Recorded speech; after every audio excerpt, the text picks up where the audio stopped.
cultured by Todak.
Di tim yang paling susah itu nyatuin semua di tengah perubahan yang nggak ada habisnya. Kami bukan lemah, kami cuma belum searah.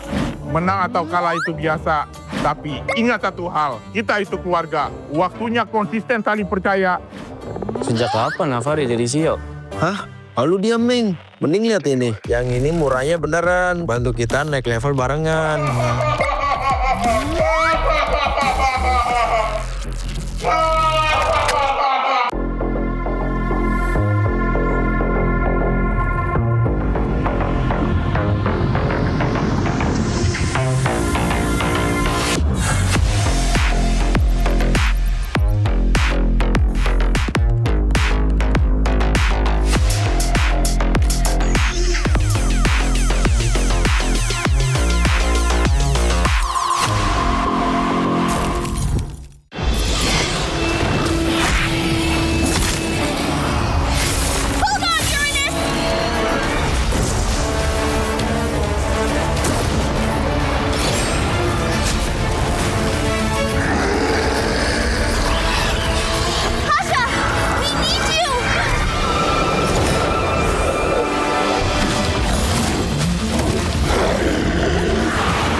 Witness the power of pure lightning!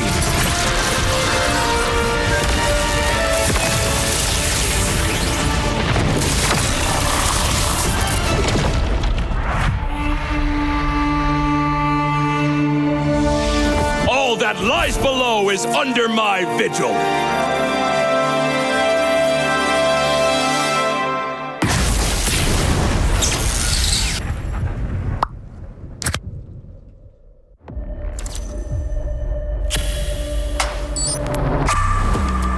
Semua perjalanan mempunyai cerita.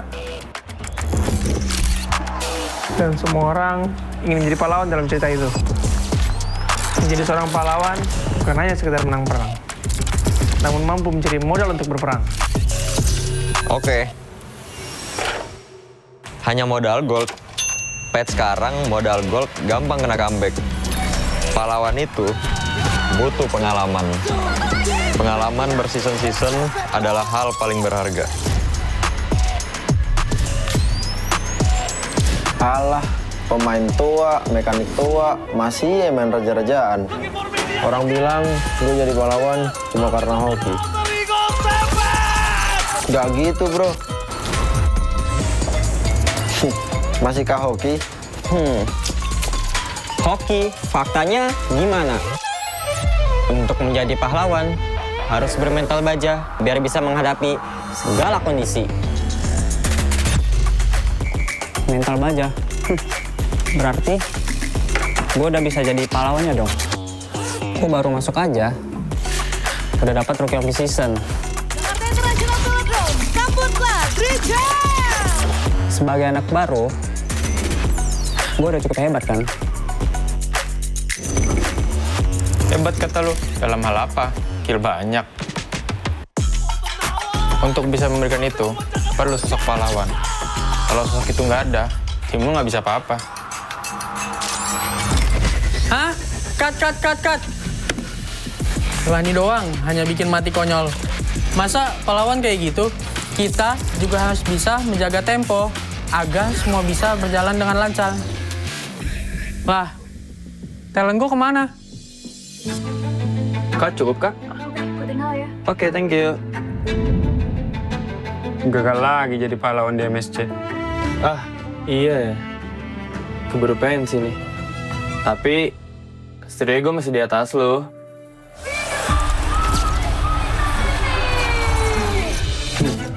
Oke doang lo itu mah. Season ini nggak akan semudah itu. Yo, mulai syuting. Nih, baca dulu. Loh, kok lu jadi Estrada, Man? Magang, Mor. Wih, serius kita bakal main di sini? Yes, approve. Kalau emang di sini akan lebih pantas buat ngebuktiin Siapa pahlawannya?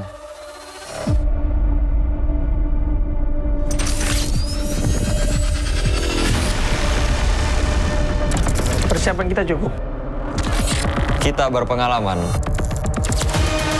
Kita harus sesuai target. Kita punya mental. Kita nggak butuh waktu lama. Kita memiliki inisiasi. Kita bisa mengatur tempo. Kita punya banyak cara. Kita yang ngatur permainannya. Mari kita lihat siapa yang pantas.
Cultured by Todak.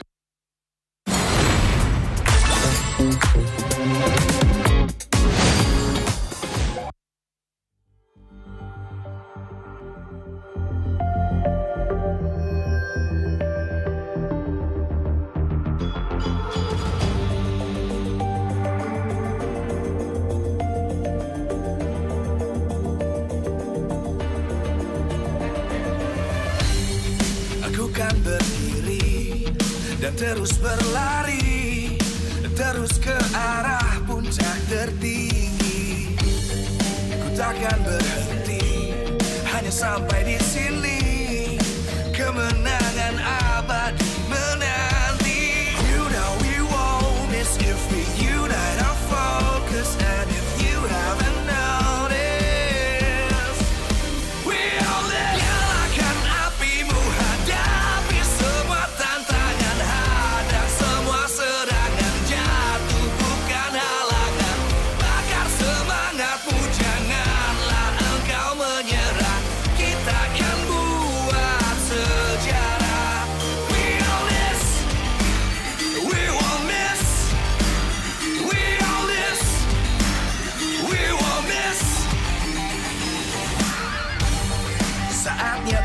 beraksi, jalani ambisi, aku kan menyawakan hari ini. You know we won't miss if we unite our focus, and if you haven't noticed, we all live. Nyalakan apimu, hadapi semua tantangan, hadang semua serangan, jatuh bukan halangan, bakar semangatmu, janganlah engkau menyerah, kita akan buat sejarah. We all this, we won't miss, we all this, we won't miss, we all this.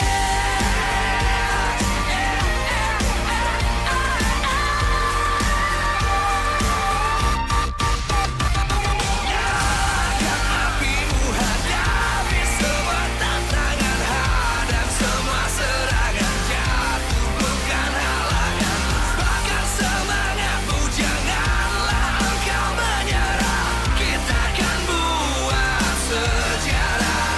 We all this.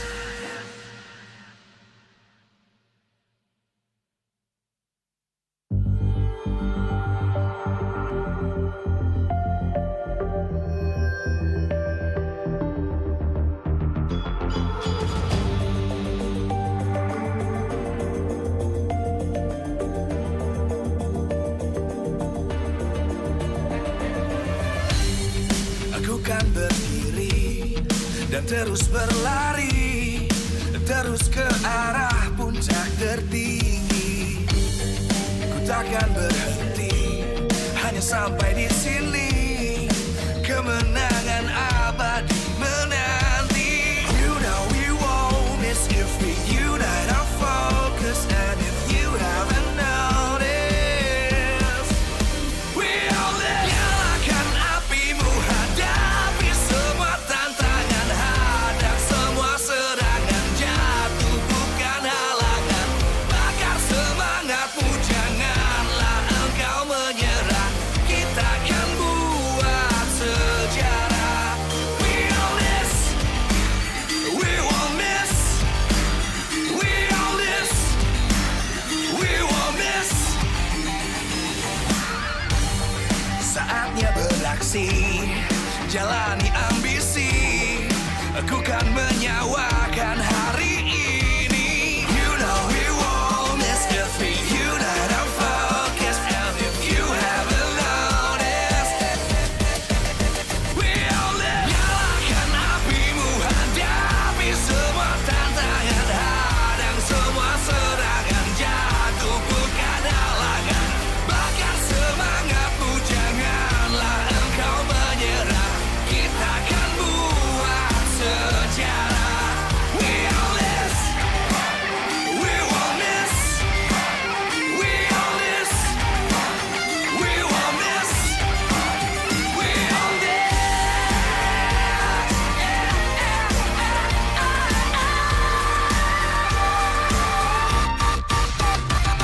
Nyalakan apimu, hadapi semua tantangan.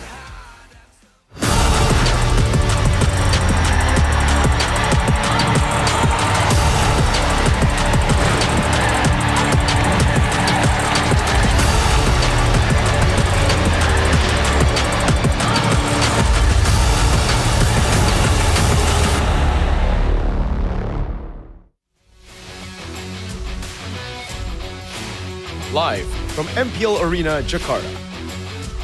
MPL Indonesia Season 18 is powered by Moontalk. Supported by Esports Federation of Indonesia. Presented by official gaming phone, Infinix. Official e-wallet, GoPay. Official gaming chair, Toda. Partner in esports, Aqua, Telkomsel, By You, IndyHome. Good time, so good. We own this.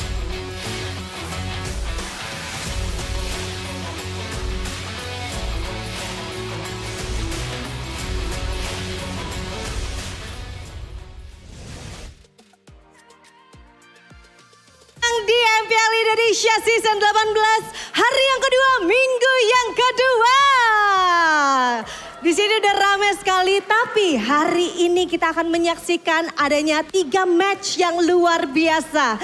Di mana untuk match pembuka kita akan melihat adanya MPL ID yang akan berhadapan dengan tim EVOS. Di mana dua tim ini seperti yang kita tahu baru saja mengalami kekalahan di match terakhirnya. Dan match pembuka kita akan menjadi bukti siapakah yang akan menang.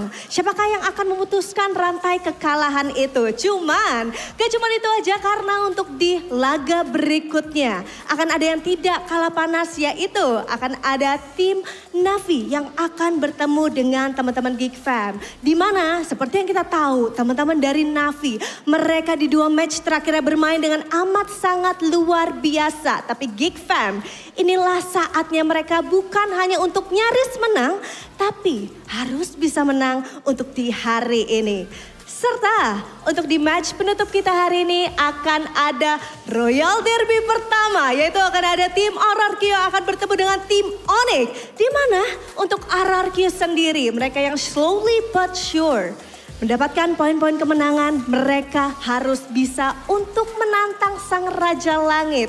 Karena kali ini kita akan melihat bagaimana Demon Kite yang akan bertemu dengan Kairi untuk pertama kali di MPL Indonesia Season 18, dan juga PR dari Arthur untuk dapat menghadapi dari Kelra, the Gold Lane Standard. Tapi sebelum itu, karena di sini di MPL Arena sudah ramai sekarang, sambil pengen dengar dulu mana suaranya MPL Arena.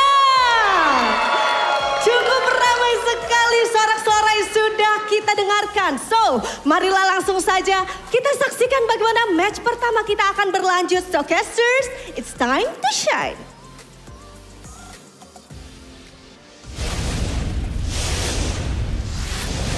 Time to shine indeed for the teams that are going to be playing today, all in a best of 3. 3 matches ahead of us, and we welcome you to the English broadcast here.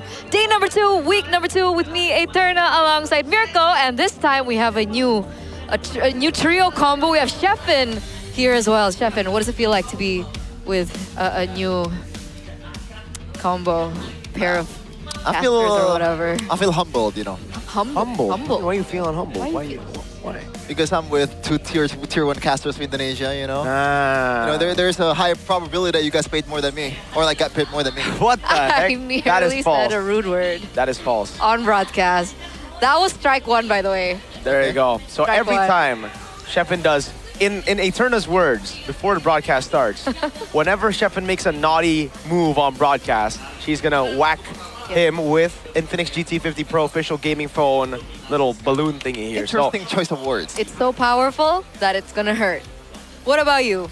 I feel humbled as well. I think, you know, I thought I was the man with the most, the hottest of takes. But after the man over on the left outshined me by calling Lemon overrated, I must sit down and be humble, as K-Dot says.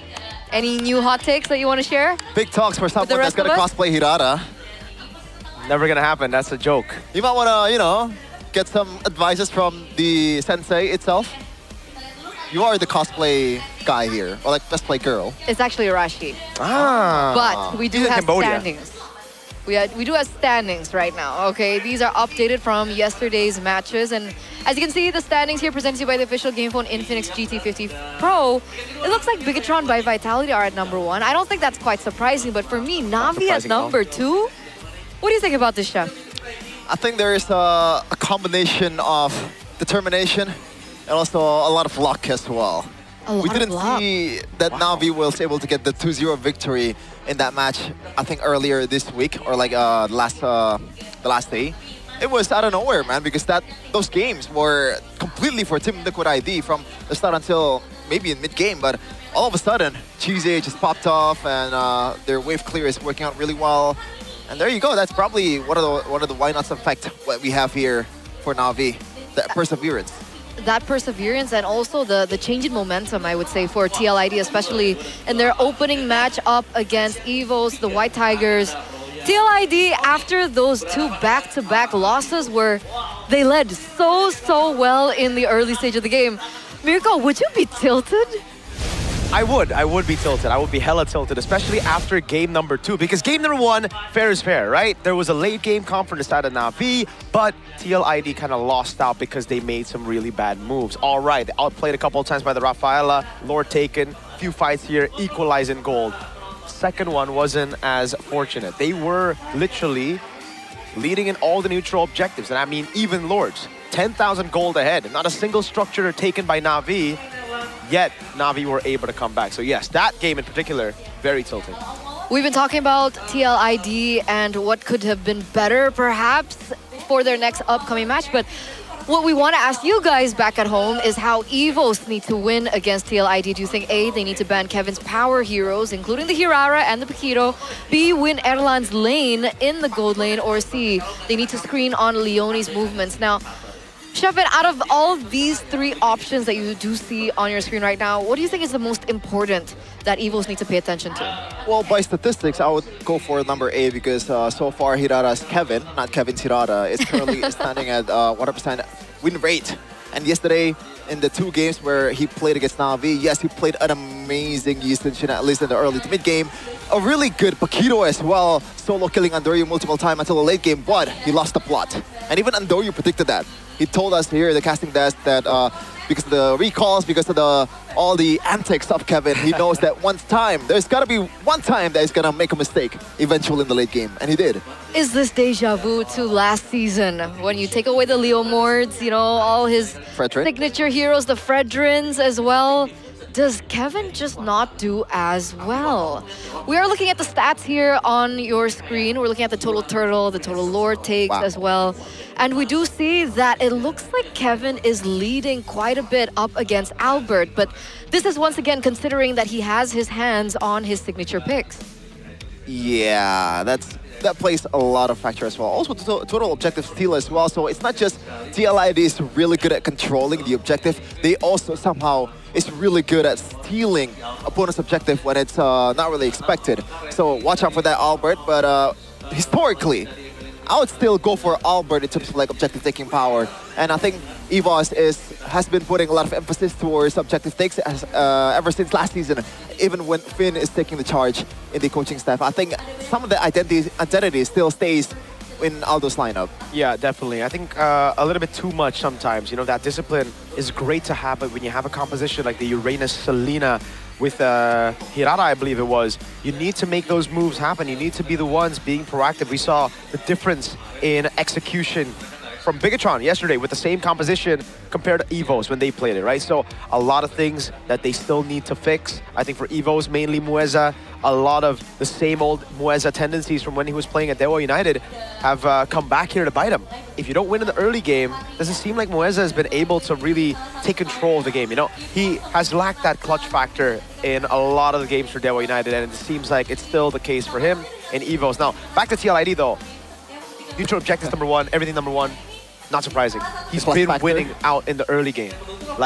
And I agree, yes, the clutch factor was where I'm going to point it back to, right? Because building leads from the start, hey, okay, that's Liquid's game. But closing out games, that seems to be the problem right now against late game comps. So what do you think is currently the issue right now for TLID? Do you think it's decision-making, shot calling, maybe in towards like the mid towards the late game? Based on your perspective, what do you think is like the main problem? Obviously, those 2 are valid points, but I think the one that's lacking the most in TLID's lineup is, especially if you're considering how young they are, is the experience. Clutch factor comes in when you have a lot of experience, whether it's domestically or internationally. And so far, TLID, out of all the players that they have, it's only Aran that has the international experience. So he has to do a lot of, lifting in terms of like morale and also like the shot calling, like what do we do in this kind of situation. So yeah, we'll see what he can do.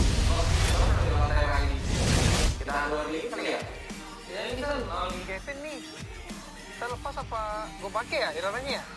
Kalau menurut gue sih kita blend aja ya, kita mesti cari menang sih. Tapi kalau menurut lu retri King Kevin gimana? Menurut gue lagi gacor sih musim ini retrinya. Kalau lawan King Maraji Kevin sih ada retri gue pede banget sih San. Apalagi kemarin gue ada belajar juga sih caranya biar nggak miss lagi retrinya San. Apalagi atau Moskov juga kan yang bisa bantuin. Iya sih, kayak cocok deh Moskov gila X Retri Albert.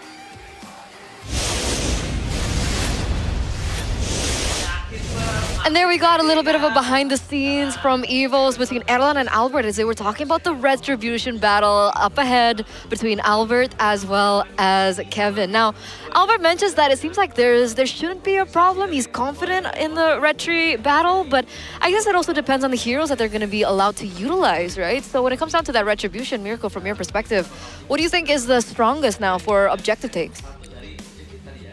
I don't think there is a meta pick right now that does too well at controlling neutral objectives. Everyone's an assassin, right? But if I had to Paquito? I've had to choose, I guess, Paquito, but very easy to CC. So even in a 50-50, I'd say Paquito. You'll be able to combo with your double skill 2 very easily to secure neutral objectives. But if there's any other form of CC or, you know, outside factors aside from the 50-50 retri, it's tough for the Paquito. I think I'd give it over to Hirara because she can go invincible, untargetable. So between Hirara, Paquito, a little bit more for Paquito. Do you agree, disagree, real quick?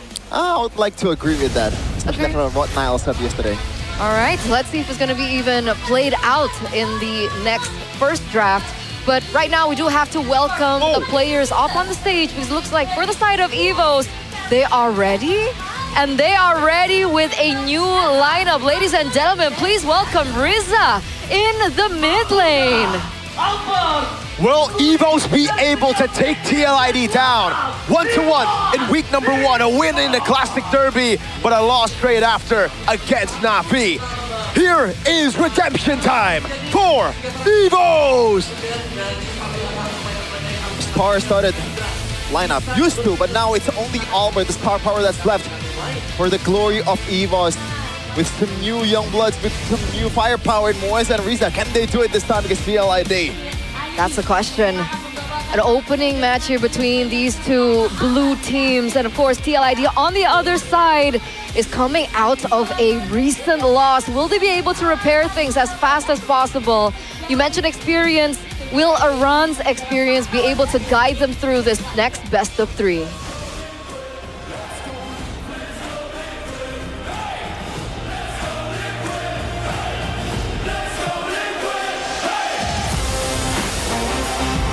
It's time for the Joe to shine.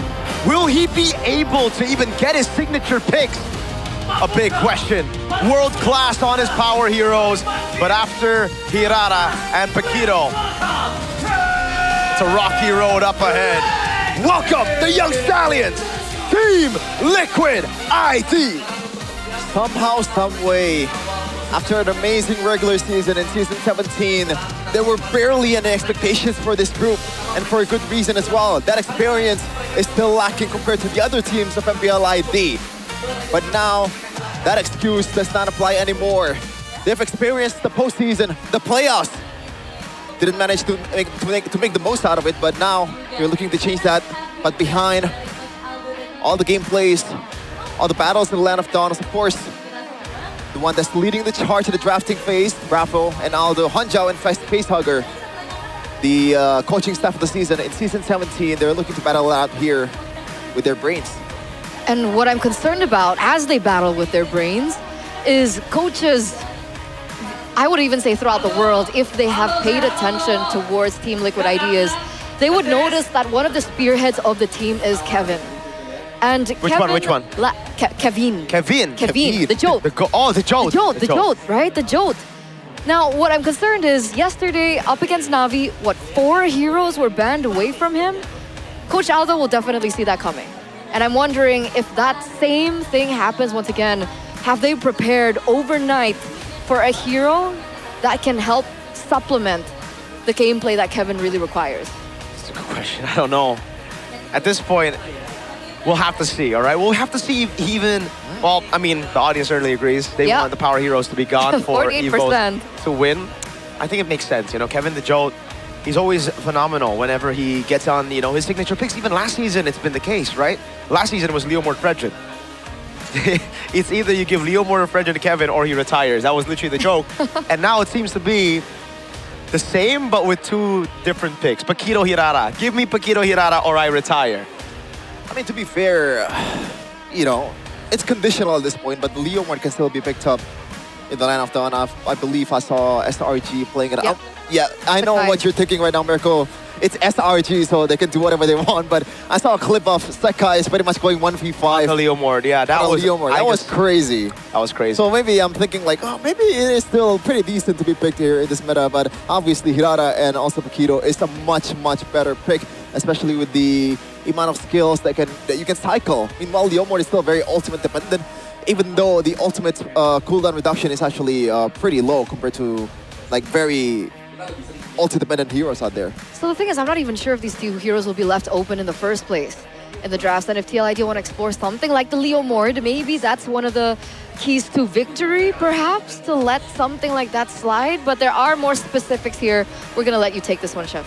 Yeah, first of all, secure Kevin's jungle tempo against Albert from the early game. But that requires you to, first of all, to amplify that tempo with another tempo heroes in the mid lane and also the roaming area as well. And also, preferably, you want to ban the other tempo heroes on the opposite side of the jungle. So you cannot really play Hirata and Paquito and expect the tempo to be lopsided for you. Second one is find the right draft formula for yesterday's loss. Yeah, they gotta somehow solve the problem of when I don't get the Paquito, when I don't get the Hirata, what do I need to do? And I think they did pretty well yesterday in game number 1 against Na'Vi, at least in the early to mid game. They just kind of like a bit too overzealous when it comes to the Lord fights and a lot of unnecessary mistakes. That's where the experience coming from. Third one, shut down EVOS' mid duo around the river and to maintain the tempo. Yep, I think tempo has been the name of the game here ever since EWC. That's why you can see right now, even yesterday, there's a lot of Selena first base ban. There's a lot of Selena first pick. There's also a lot of Brody first pick as well. So they know that they have to somehow play really fast and also gain as much advantage as possible in the early game before everything becomes equal or a bit lopsided in terms of like the late game prowess. Meanwhile, though, for EVOS though, deny Hirata and Kevin's assassins to disrupt TLID's early game plan. Deny can be completely ban it or just pick it for yourself. And I feel like I believe Albert enough to pull off literally any hero that you can pick in the jungle, especially on this Hirata. Even though it might have been better for Kevin, but it's Albert at the end of the day. So yeah, I think this is good game plan to build towards, considering with the statistics as well. Kevin is not really doing that well when Hirata is not really on his hand. Meanwhile, second one, maximize Arrow's potential as the second core to avoid a start of that. But maybe you can pick out heroes like, for example, someone that can win the lane quite easily like Brody or maybe Melissa, and someone that can actually be safer in the late game.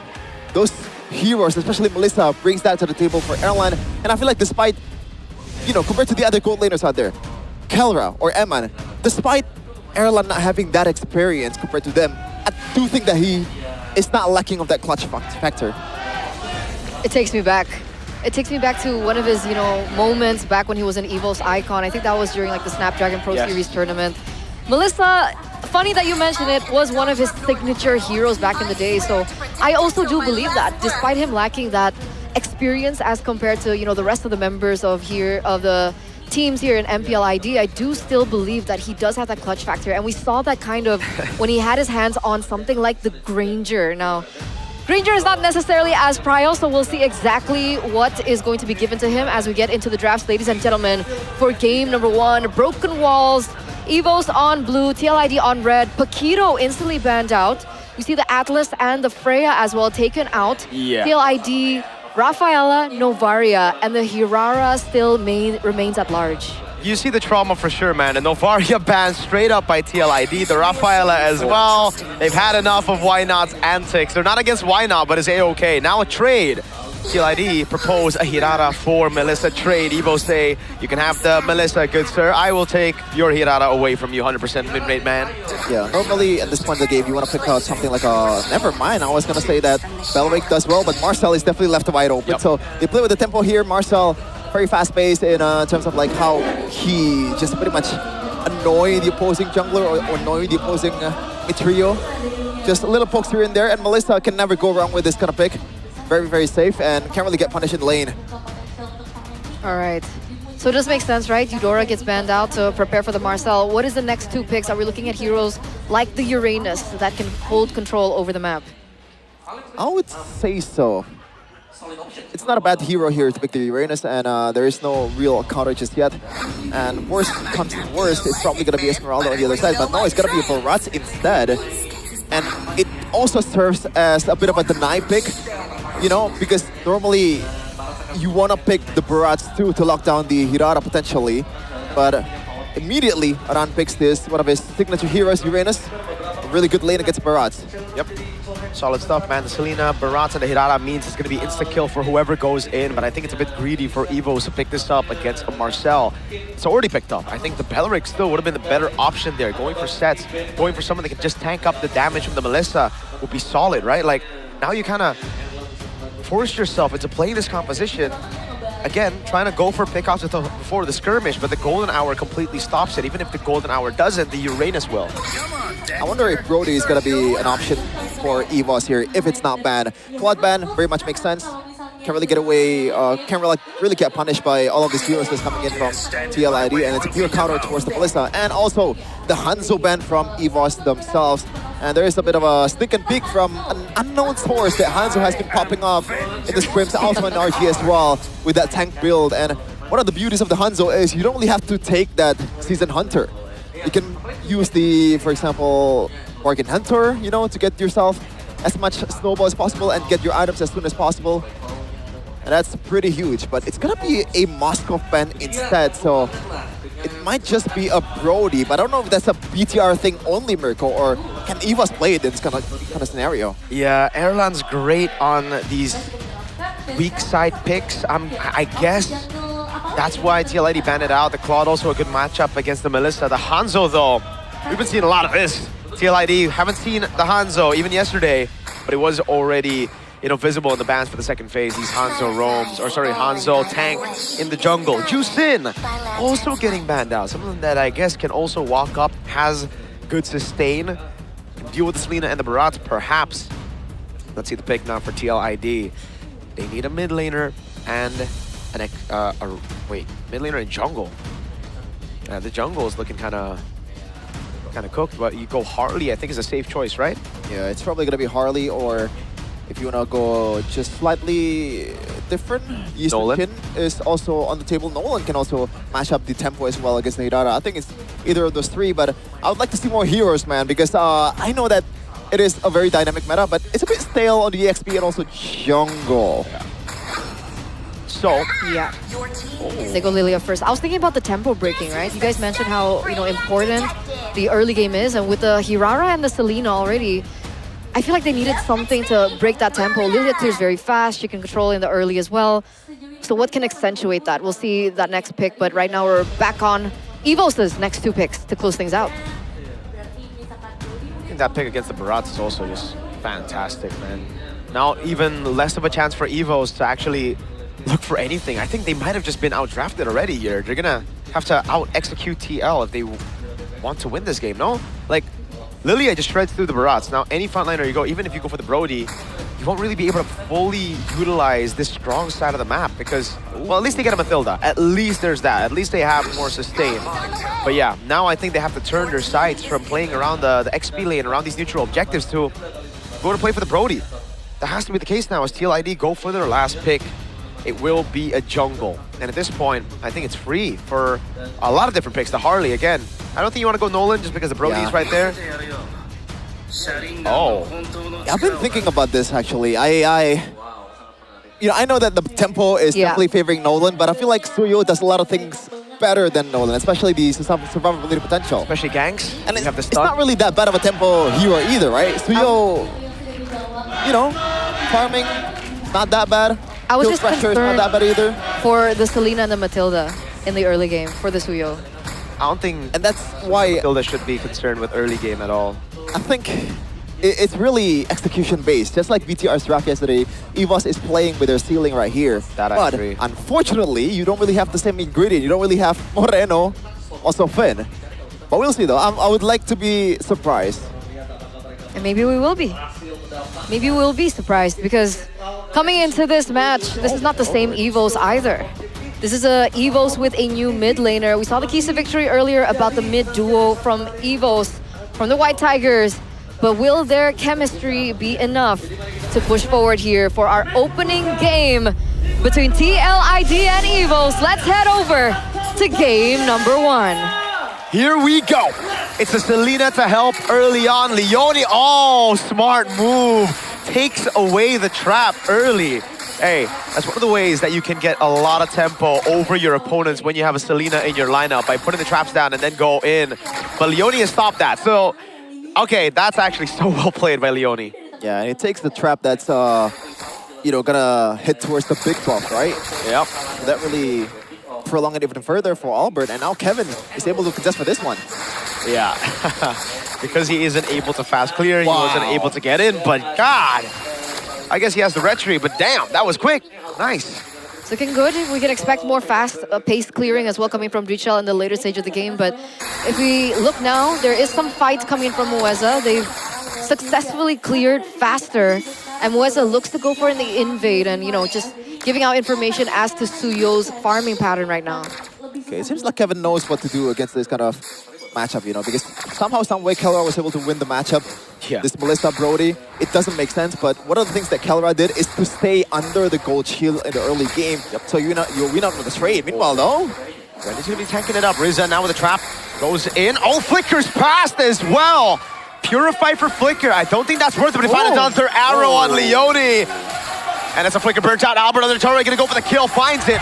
First blood to EVOS. Alberto, not worth it in the end. Kevin the Jones with a pickup on the Soul Sever. Katon. That was very aggressive though by the new kid on the block. Riza under turret, dives under, is able to get the space and the traps in. Gets a kill over, but Albert does get taken down, and you can see that TLID are now the first to the next neutral objective. Hold on, Randy is so low. Aran as well. After the consecration, Randy goes in. Able to find it. That's his welcome. Now Albert should be able to find it for free. Good stun over on 3 there by Randy before he dies, but Albert doesn't have the cooldowns, and Leone will be able to punish him here 3-1, still in favor of TLID.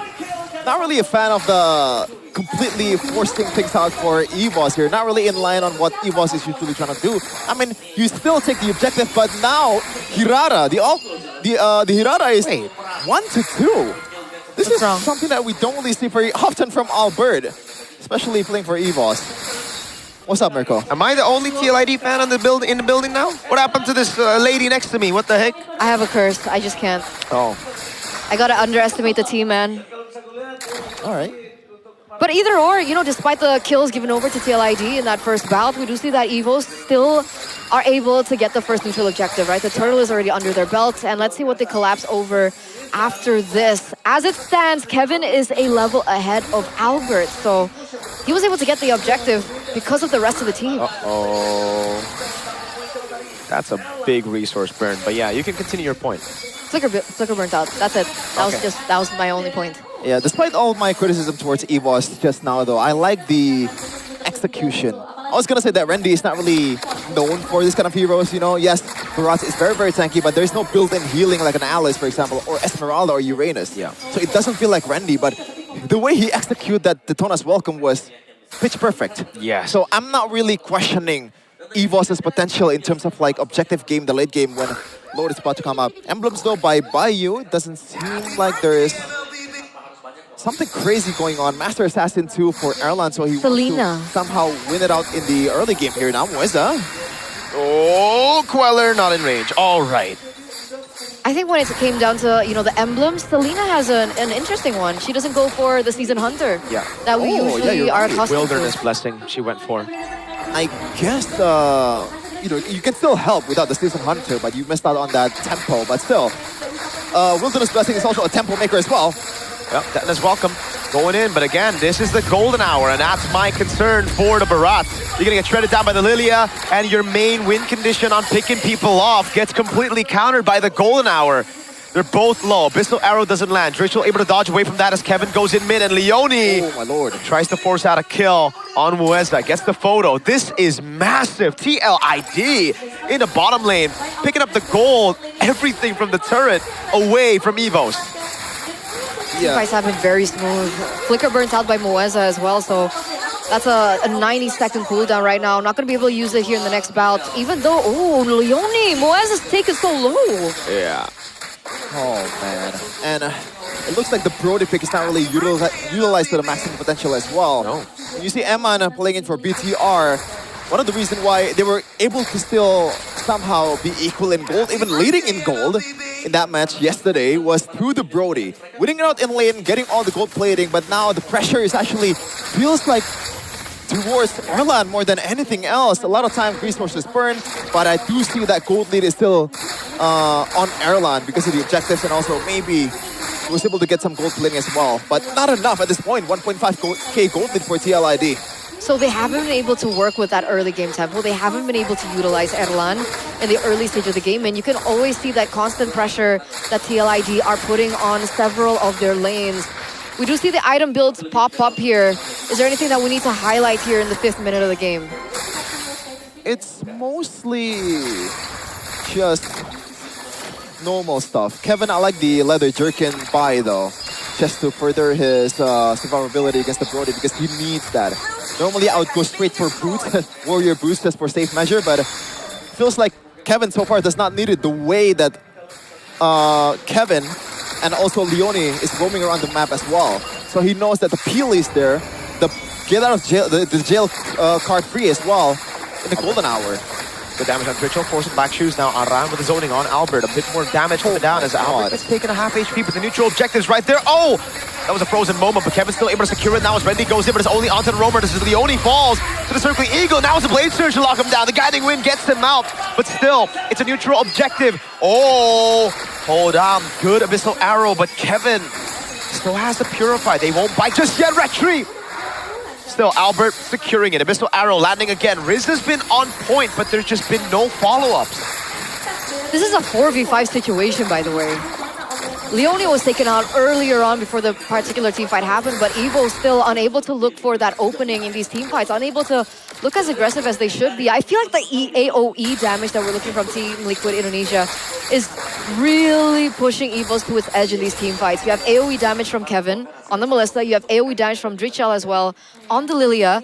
It seems like it's hard for them to win these team fights if they go for a full 5v5. Yeah, and on the other side as well, really the only way for EVOS to actually start a team fight, actually winning it out, is through a good Detona's Welcome Flicker or a good arrow as well from Riza, and that's asking too much. But now Leone, look at how annoying he is, man, just zoning everyone down. Oh, wait, a golden hour as well. The Queller comes around, Albert still able to escape. Now Riza can't get the kill on Leone, and now Rendy is left to defend all alone. The Blade Surge ready right there. Kevin wants to go for it. Doesn't in the end. Riza just a bit of poke up top. It's Erlan trading in structures at least, but he won't be able to stay there for long. He's got to respect this. TLID will get another... Oh my god, he's staying. This is super greedy, Erlan. That was a long time. A very long time. A bit too long. He doesn't find a corner part memory. Leone is able to flicker out of safety. Now the guiding wind comes around as that's going to be Kevin with the jump. But Drichel was waiting around now with the chase. Muez with the guiding wind. Erlan gets away. The great escape. Around still chasing. Erlan gets out. My goodness. And he buys time for Albert to trade in the bottom lane. What a save. We thought he was there for too long. It turns out it was all calculated. He bought a ticket on Matilda Airlines, went on it, survived through the turbulence, and Evos pick up a bit of a start to the top side turret there, tier 2. Amazing stuff. Amazing, but before that though, we gotta address the fact that in the 8-minute mark, the gold shield in the bottom lane has been taken down, and there is really no turret aside from the inhibitor for EVOS to work for in this point of the game. It's way too early for TLID to be up by this much in terms of structure in the bottom lane, and now the Lotus on the top side, they can maximize this fully. Yeah, oh, Kevin! That damage in the models, Rendy catching the guiding wind, able to escape. Look at the damage now as Albert walks up. Abyssal arrow lands, the golden hour doesn't. Albert is able to escape right now, and that's going to be Rendy with a jump in with a Deadman's Welcome. Now the go away coming down as well, but Rendy will fall, and in the end, it's a retreat. Erlan stolen away on the Brody. Big arrow lands, Riza jumps in forward, and it's going to be the shutdown for Riza. Another arrow coming in. Oh, catches Drichel. XBTR, by the way, Riza styling on TLID. Wow, again, Albert plus Riza on these two heroes. They've really turned things around for Evos. We saw that gold lead come in from Team Liquid. They instantly take it away. And Albert, how, after everything that we've seen coming from TLID, he's, what, 2 levels ahead of Kevin? That was crazy, man. I feel like EVOS also kind of forced that to TLID, but TLID has to be better at managing the long lane. There's absolutely no reason for them to be in that kind of position. But yeah, EVOS with a forced out fight. But now it's not over just yet. Still 1.2k gold lead for EVOS. It's still almost equal in terms of economy. Oh, yeah. But as I said, Sheffin and Eterna, when it comes to winning early game, I know who's going to win. But when it comes to ending the game, now that seems to be a big question mark for TLID. Now, for me, big question mark to Leone, bro. I know you're trying to zone the Hirara, but you need to use the golden hour to stop the main win condition of EVOs, which is still Rendy getting a pick on Kevin. Again, in that scenario, you saw how Kevin was just chomped down by Rendy. He didn't ultimately get the stun because Rendy died, but it gave enough room for the rest of the team to get the neutral objective. Now Rizza has like, oh my god, I thought he had the guiding win. Never mind, way too aggressive. Erlan catches the guiding win, gets away. Albert with the jump. Now Black Shoes coming down from Dritchel. Zaran is able to frontline. So back to your point earlier on, there's team tendency and there's also team composition. EVOS, in the later stage of the game, if TLID can buy enough time, should they not have the favorable draft in the late game? I think at this point, TLID's draft win condition is much easier to execute because EVOS requires you to land the skill shots, and it's hard. It's Helena, it's Barrage. Oh, but if Albert can do that over and over again, I don't mind that. But there's also a run that you have to get through. That is something that needs to be addressed from EVOS. Yeah. Like, how do you break through this Uranus? Because, again, I want to go back to BTR's match again. Shogun was able to do that job quite beautifully, and I expect Iran to do the same. Looking at the gold graph though, through that one team fight only, that is a 4k gold swing for EVOS. So TLID, lucky or not, the best adjustment that they can do is probably just lock in and realize their win condition. See Alberto ready for Erlan. Some of the silent power spikes. And it seems like it's a semi-crit build for Erlan. Haas Claws, Melfic Gun, Blade of Heptases. Is he gonna go for the Berserker's Fury last item? Oh, I'm not sure. Because we've been seeing this a lot. Shout outs to Hiko for being the first one to do it, at least on stage at MSC that I remember. I mean, he bought a dagger. That could go anywhere. Yeah, I mean, I'm also thinking Berserker's Fury just for the burst. Ready? They go in again. The golden hour needs to be placed. There you go. Golden hour saving him now as Kevin is able to escape with the Blade Surge. Now he goes on to Rizza. And finally they get the golden hour usage. Erlan still able to pop in with the torn apart memory. And in the end, it becomes a 1-for-0. Oh, rather 1-for-1. Rendy was taken out. Yeah, XP for Rome at this point in time. You can see that though. TLID have to force to control these side lanes and they are going to go back. They need to buy a little bit more time. Evo should have that information as well, but it's another Lord dance that's happening between these two teams. Oh, interesting. I thought EVOS was trying to force a fight there or maybe bait TLID to the Lord pit because I feel like Leone at this point is a much valuable member compared to Rendy because once Rendy's ultimate is exhausted, that should be alright for EVOS. Your 50-50 is what you're picked for. Kevin, Soul Sever and the Retribution. Circling Eagle landing onto Banaran is going to be the main man who gets caught by it. Leone with the golden hour again, isolating a few of the members. Albert with the walk up. Oh, he finds the kill on Leone. And now he wants some more. He's going to jump in again. He goes for the damage. Ritual able to kite away. Kevin goes for the shots on the muddles. Kevin with the Blade Surge now. Lord down below. Should be cleared out by EVOS quite easily. Yeah, 1-for-0 trade. They get the Lord, but it looks like Erlan is already on the way to clear out the Lord fight. What do you think happened in that team fight earlier, Chef? I feel like, first of all, EVOS dropped the ball a little bit on not trying to force the fight before all that happened. But TLID, good job in taking the Lord. But unfortunately, though, like this is the elephant in the room right here. Albert with a Mathilda.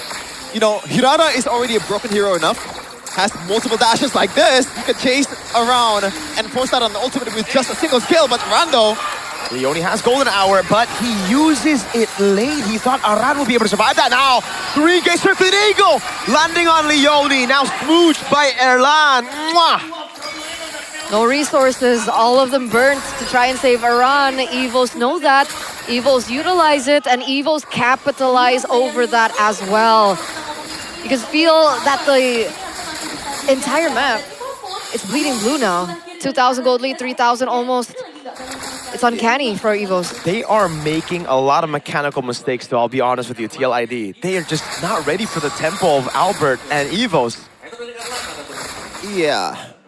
A whole lot of dashes in It is their kit Berserker already. Fury, by Plus the way. Mathilda, so it's gonna be a Berserker's Fury for Erlan. I love it's not just the burst, but also the sustain as well, combined with the Haspel. So you can trade around with Kevin well enough, and combine with the photo and also the shields that Mathilda's gonna provide. There's no way that Kevin can just gonna go in, but now Randy though. Ritual has the black shoes, able to escape now. Albert with the walk up now. Oh, Kevin! Able to find it. Airline, great flicker out, but he's still gonna be caught all alone. Guiding with Airline! Toward a pair of memory, Kevin jumping into the back line, but Airline will finally die. Kevin with the dive, now on to Rizza. It's a flicker out as the trap doesn't get Kevin down just yet. Around with the chase. Abyssal arrow doesn't land as Leone wants to continue this. And that'll be it. Kevin now on the siege in the mid lane. That's a rose gold meteor picked up by Kevin. Mid lane tier 2 gonna go down as Aran zones the 3 members from EVOS who are still alive. Both of the cores are gone, ladies and gentlemen, but there's no objective for them to take. So what they do is they try to pin down on these structures. All the mid goes away. Inhibitor in the bottom side goes away, but look at that! Circling Eagle straight to the muddles. Now it's going to be the big dino. He goes and charges it up. He eats up Uranus, but that's not enough. It's a game win for TLID as they wipe EVOS out. One incident, you miss it and you blink. EVOS utilize the absence of Albert and the absence of Erlan to bite down into the rest of the members of EVOS and take this first win for themselves. But my oh my, was that a close game? It was too close for comfort for both sides. Oh man, the Chinks. We mentioned that the map was blue, but blue for EVOS. Somehow, some way, TLID, I feel like EVOS was a bit too overzealous as well. They thought that the resources was exhausted, and it was for Twitchell especially. But unfortunately, yeah, TLID just strikes at the right time. You're even choking right now. Whoa. Everything okay? Oh, my bad. This is the winning moment though. Leone as well, just forcing on the flickers from some of the heroes of EVOS with a single golden hour. And this is why Marcel has been so prio ever since the hero got released. You can play safe, you can play as a peel, but if you are creative enough, then you can play as a setter as well. And this is when Albert is gone, literally everyone on TLID can just do whatever they want without getting punished. All the winning conditions that we were talking about from Team Liquid and all the winning conditions for EVOS. We were talking about how Kevin is such an important role in Team Liquid Indonesia, but what we failed to mention was how important Albert is as well to EVOS, and that's also been a pattern since he first joined EVOS as well. I don't know, was that 2-3 seasons ago? I think 3 seasons ago, and it still remains the same. We can still see that when it comes down to these team fights, especially in that first game, as soon as Albert is gone, it seems like they don't have that clutch factor that they need in order to win the team fights. I'm sorry, Coach Aldo, but my finger stays pointed at you for this game. This was just a very tough draft to pull off, honestly. It requires a ridiculous level of execution, that's one, obviously. But picking the Barats into a Marcel is kind of crazy, yo. That's, I think, completely cooked. Like, Rendy, I was surprised he was useful this game because it wasn't just the Marcel, it was also the Lilia that constantly just bursted him down. Rendy played this Barat so well, despite being countered. And I think there were a lot of mechanical issues or even decision-making problems from Leone that caused some of those Barat's moments to still work out. But in a normal, composed game, it really just... I thought I was cooked in the draft. The only thing I didn't like from TLID was the Suyo, but it makes sense anyways. All right. And with that, we do want to crown our MVP or player of the game here for game number 1, and it's going to go to Kevin on a new hero. It's not the Hirara, it's not the Paquito, it's not the YSS, but he comes out with the Suyo, reminiscent to the good old TLID Season 14 days, and he gets a win for the team. Yeah, this is why I'm wondering why Suyo is not really as prio as Nolan in a lot of scenario, because I feel like the hero is just superior in terms of like kill pressure in the early game. And look at this, Randy played that beautifully, bro, especially in this first objective. I think the whole scenario was actually pretty bad for EVOS, but the way that Randy played it was beautiful, and that's why I'm not questioning EVOS' decision making when it comes to the Lord Dance. But unfortunately, once again, as you mentioned, Mirko, the ceiling of this draft is pretty high, but there's a lot of things that can go wrong. Again, Randy with a good chomp towards the perfect target in Leone, and EVOS was able to pretty much burst him down before he was even, be relevant. And look at Leone, man. He's just pretty much annoying everyone in the backline and somehow surviving with a sliver of HP every time. Yeah. A lot of times too, look at that. Randy with another good shot, but unfortunately that's a bit too early.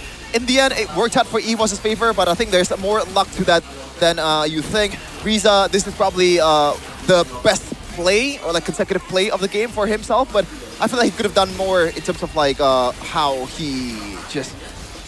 I mean, to be fair, again, it's a Selena, it's a hit or miss, so if it misses, then it's a normal stuff.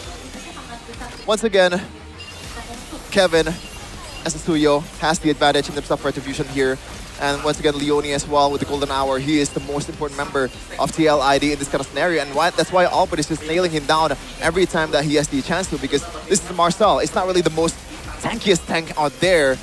Look at that, man. Randy is just every time someone that can burst down, he always goes for it. It doesn't matter if it's a Uranus, if he knows the calculation, if he knows that they can burst down this this tank, then it's all good. This is the turnaround. Ritual, his resources got exhausted, no ultimate, no flicker, and that's why I feel like EVOS was staying in the front way too overzealously.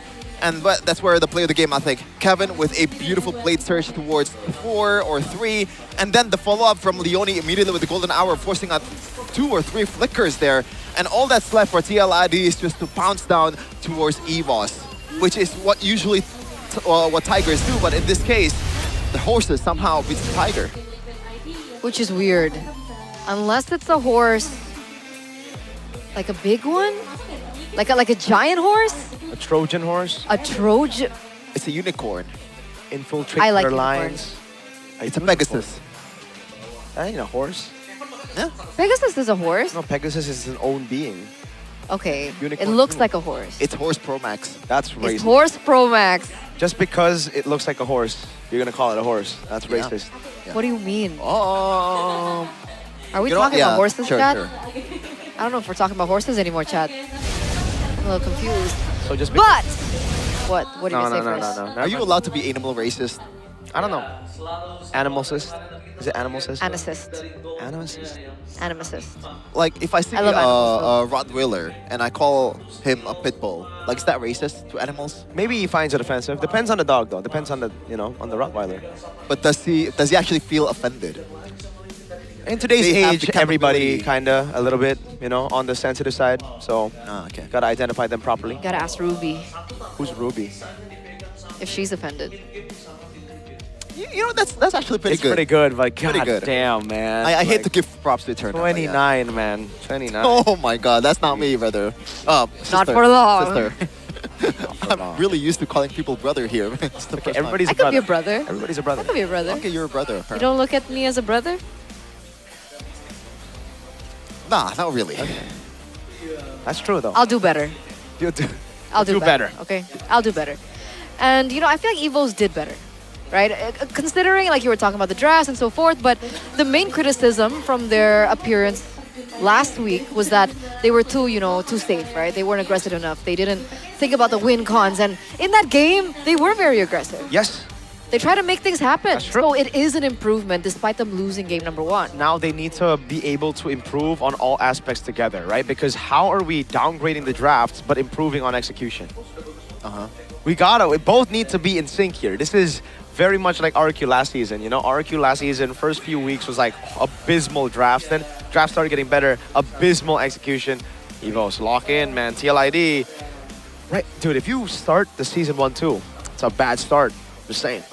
I mean, it could be because they're playing with Riza, so maybe like the connection really isn't there just yet. But before we continue talking about it, we are going to talk to Alyssa. Ring, ring. What you got for us?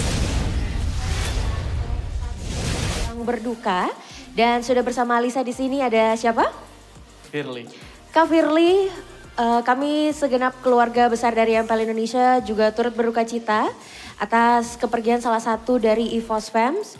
Mungkin ada pesan-pesan yang ingin disampaikan juga nih, karena sepertinya juga teman-teman dari EVOS Fams hari ini begitu kompak mengenakan pita hitam untuk juga turut berduka cita atas hal ini. Silakan Kak. Untuk yang pertama, kita sebenarnya memakai pita hitam ini untuk berbelasungkawa atas semua bencana yang terjadi di Indonesia, dan juga untuk salah satu kawan kami, Ahmad Nadi Fadilah, yang baru saja berpulang. Dia adalah salah satu EVOS Fam terbaik yang kita punya, orangnya baik, dan ya. Turut berduka cita tentunya segenap keluarga besar dari MPL Indonesia, dan tentunya juga dengan kondisi Indonesia saat ini tadi yang sudah disampaikan juga oleh Kak Firly dan teman-teman EVOS Fams lainnya yang hari ini begitu solid mengenakan pita hitam, dan semoga keadaannya cepat membaik, dan tentunya untuk keluarga dari Kak Ahmad Fadilah juga diberikan kekuatan dan juga diberikan kelowongan untuk jalan dari Kak Ahmad Fadilah. Dan baiklah, itu dari EVOS Fams, kita kembalikan lagi ke para caster. Silakan.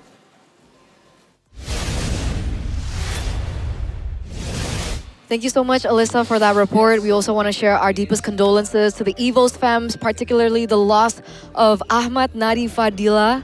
I think it happened yesterday, if I'm not mistaken, but either or, it is such an unfortunate event. And of course, everyone here in the MPL arena, we are like family, EVOS Fams, everyone here. And it's really saddening news, and hopefully all the best to the family. And all our prayers as well to him and his family. Yeah. We gotta lock in here, EVOS, you know? Gotta dedicate a win today for sure. For an EVOS fam that has been lost through unfortunate situations currently. Yeah. But that's why you gotta lock in, Mr. Aldo. Lock in. How do they lock in, check it?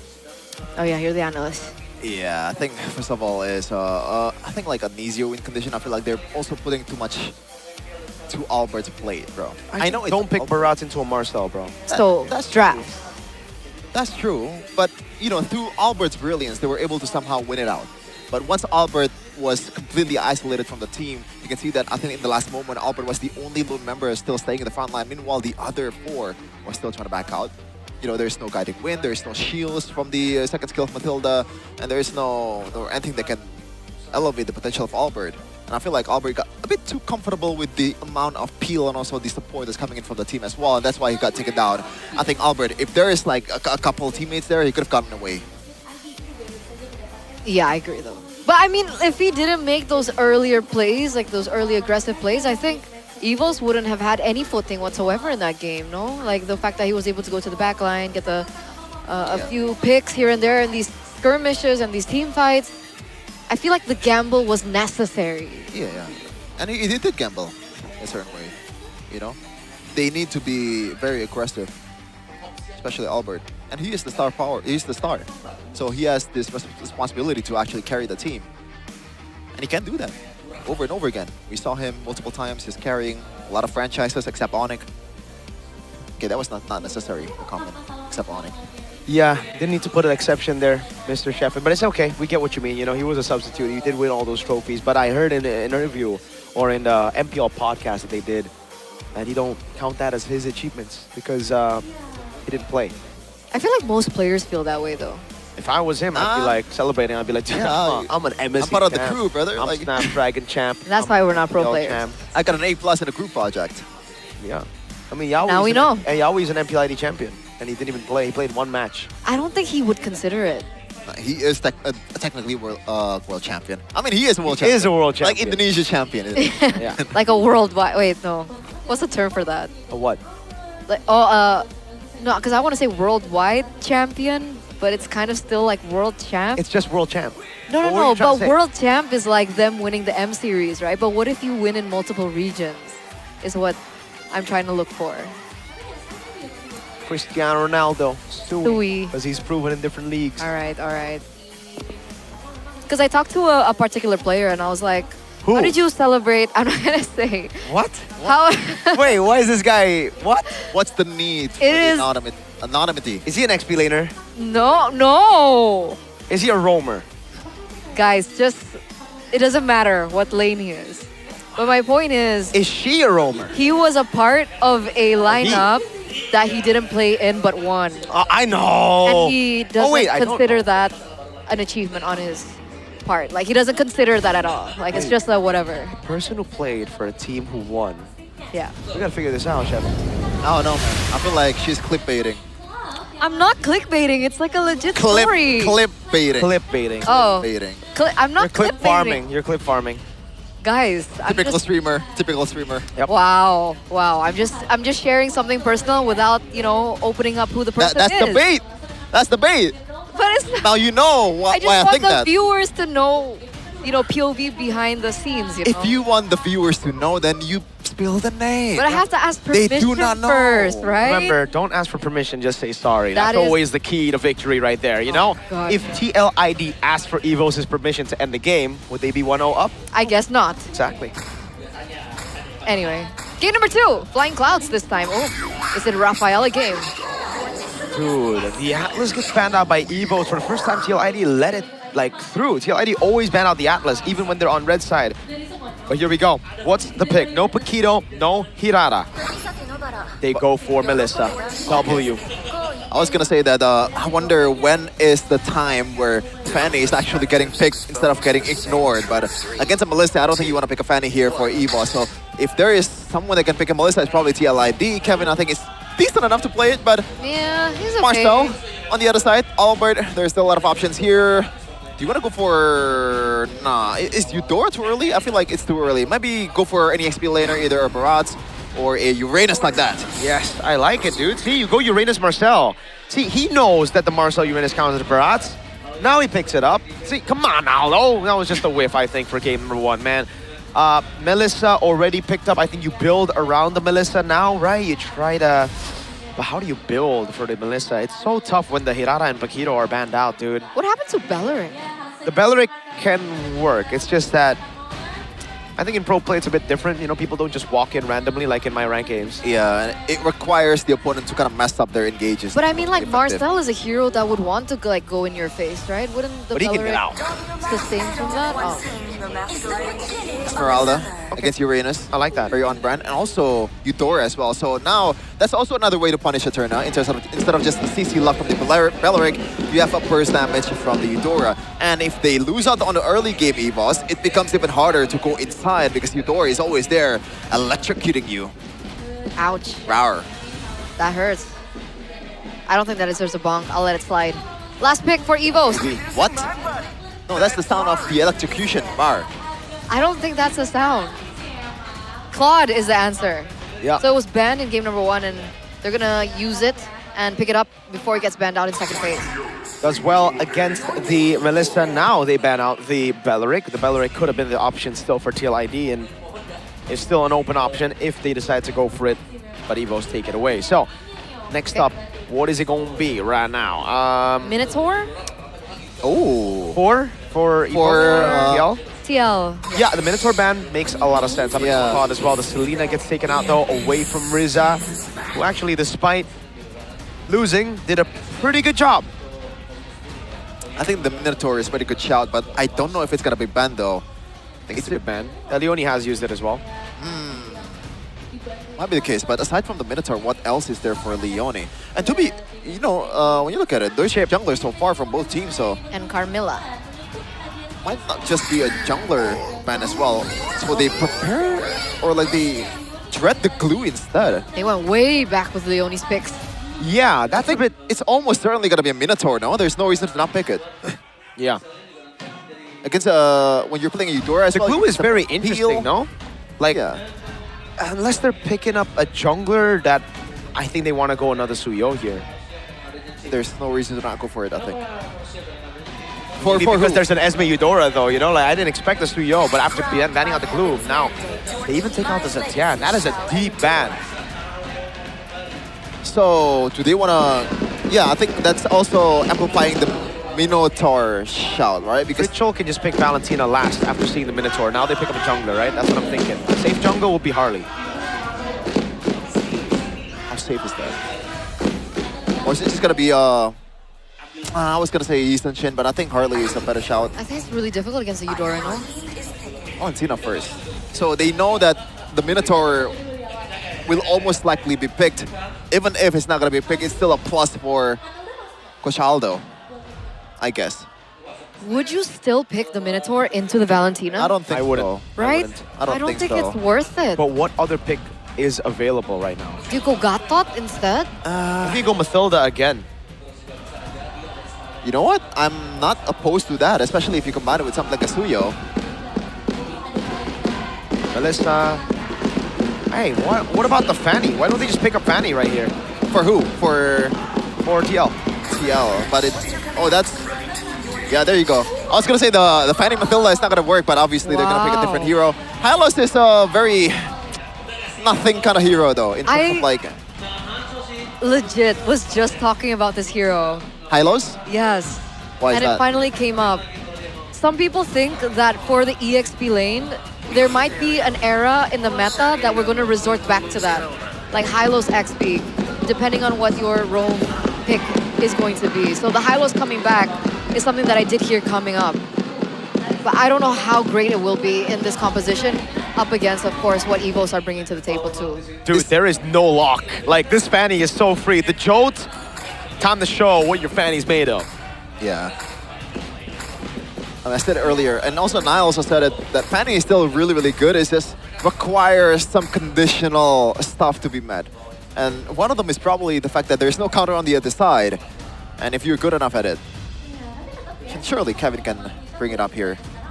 Still not really, I mean, what else to be picked for Leone though? You don't want to give out a good ultimate. Yep. It's just a nothing kind of move, I think, for the Hylos. It's just, we got to fill someone in and not give any advantage towards the other side, which is pretty good. We need a big, beefy boy in the front. We're going to talk about more win conditions of the Fanny as we enter the Land of Dawn for game number 2. For those of you guys who just tuned in, it's TLID versus Evos, with TLID having that first game. Game number 2, can Evos force a game number 3? Here we go. TLID on brand with a Hylos. That's the literal pick they won a championship with. Remember Witty the Wise, who's now in MDL, which is crazy. It is crazy. Yeah, what do you think about that, Eterna? It's fine, it's fine. Oh, okay. You know, be flexible. Yeah, he's my boy though. Always ship the best. Leone and Ritual is very aggressive early on. Yeah, they might be able to find a pick off early on. Kevin needs to be careful though. Again, the Revitalize comes around now. Rendy with a walk up too. That's a lot of damage. Kevin has taken a lot of damage. They have used a Revitalize. Did they get any value from that invade? Nah, nothing at all. It's just a slight delay to Albert, but in the end, he actually gets the camp. Whoa. Really nothing. Leone's dead. Now you give out a kill towards Albert. Yup. So bad. Kevin's behind now. Level 2 to Albert at level 3, and Asuyo with 1 kill in the beginning. For Albert as well. Don't give them a second. Yeah, if they give him a second, I think we can... Oh, hold on. Kevin with the jump against the level 3. Brother Man's trying to look for a kill here. Very greedy, but it all comes down to if you can make that greed work. Airline in the bottom lane, doing well against the Melissa so far. And Mueza really disturbing Kevin. That's what you should do against Fanny. There's other ways to counter Fanny. It's aside from just locking him down or locking her down with CC, which is just to snowball and get as much item as possible so you win out on a damage trade. So that the Fanny is not really relevant in the mid game. So far, EVOS is trying to do that. 500 gold lead doesn't seem that much, but this is only the 2nd minute, so it is pretty big. Oh, okay.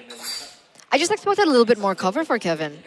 Is Leone constantly in mid to help out the clear for Drichel? It seems like Drichel is losing when it comes down to range, but as it stands, both teams once again collapsing on the neutral objective. We do see a stun pop through.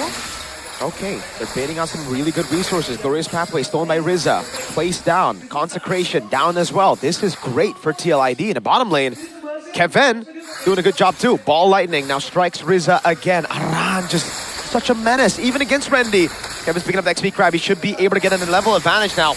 walks up for the kill. Golden Hour catches him. Mueza able to find the frozen moment. Now the Blazer Surge comes around, but Kevin is able to get the cables in time. Revitalize, keeping it alive right now as Mueza gets taken low, but now it's going to be Leone taking low. Albert with the chase. He walks up, but he's used the Blaze Surge. So Sever, a big double, and it will be a triple. Oh, Aran with the whiff, and Albert gets a big triple.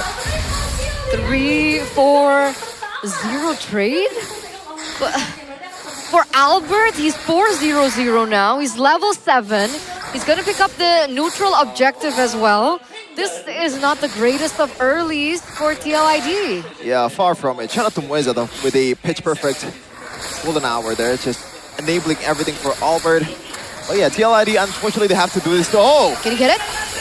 Kevin with the Soul Saber and the Red Tree. Oh my god, Kevin!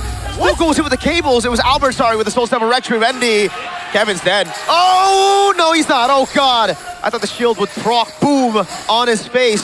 But he gets away with the cables on time, and now they have to look to Kevin to carry this game. Yeah, still a loss though for TLID because Kevin did not get literally anything there in terms of objective or kill, something like that. All he gets is the delay on the jungles. And it looks like Albert is starting to take Kevin's jungler, so it's even worse now. He gets his first item though. He's gonna be a bit more of a menace from now on. And so far, TLID is definitely not in a good place, especially after 4 kills to Albert. There's no reason for him to not go for Sky Piercer. Oh, Kevin's looking for something. Yeah, a kill on Mueza is what he's looking for. He finds the cables. And he is able to get his second kill this game. Now, how do they convert on this? What do they convert on this? Yeah, so far there's nothing immediate to convert towards to, but Kevin, right now he's applying a bit more, I guess, like kill pressure towards Mueza. So Mueza has to concede a bit of control here in the river and also in the bushes as well.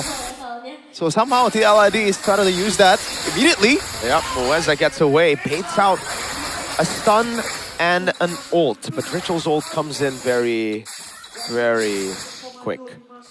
Yeah, I think Randy has to replace Mueza's job quite soon from now on because Mueza cannot really take the heat from the Eudora and the point-click stun of the Hylos in this early of a game.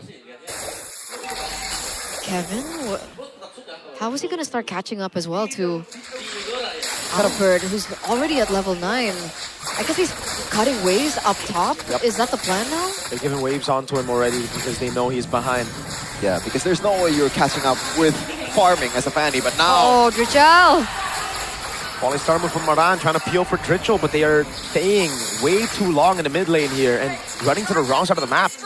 This looks just like an Evo snowball at this point, right? Like, TLID should have had more ways to deal with this, but now, looking for trades, and this is the main objective, the purple buff. Glorious Pathway for the Glorious Pathway. Aran walking away. That's the purple buff taken out by Albert, and that should be the nail in the coffin for this early game for TL. They're now going to have to really rely on Kevin. Can they do that though? Because right now Erlan seems to be, untouched as well. He's been farming. He's been getting in those items. I think he has his first one under his belt already. Kevin now quite in trouble. That's a 3v1 situation. He should be able to get out, but late game, it's not as clear-cut. It's not as simple. It's not like, Evos are bringing a hero that can, go into the late game. They have a Claude themselves as well. Yeah, it's a Valentina, so it doesn't really scale that much, but you get that golden hour, though, from Evos. So if things go south for them, there's a get-out-of-jail-free card, and there's no way Randy's going to get bursted down here. And this is the problem when you're playing Eudora against Uranus.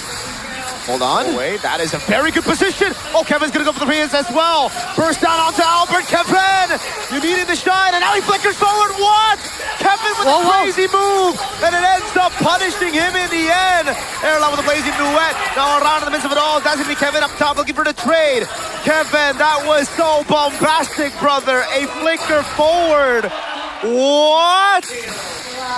Yeah, you should have just conceded knowing that Kevin is on the other side just munching down on the waves and also the turrets as well. Brother. That's an immediate conversion. You put so much pressure already. I guess he wants to get the shutdown towards Albert. It's a risk worth taking, but the calculation was so off. No. He was looking for a superhero moment, thinking that he could get out of that alive. Even before that, he was already so low and he still went in. That was a 3-4-1 trade, completely in favor of the White Tigers. A 4K gold lead. We were talking about how important this early game is, and once again, Albert is taking back that control. Kevin, That's something that they're going to definitely evaluate after post-game. Dude, like, as a Minister, you need to play with your models unless the guy is like 1 HP. You do not flicker forward like that. You don't have enough damage to kill a damage reduction to Yo. Now they go into the mid lane.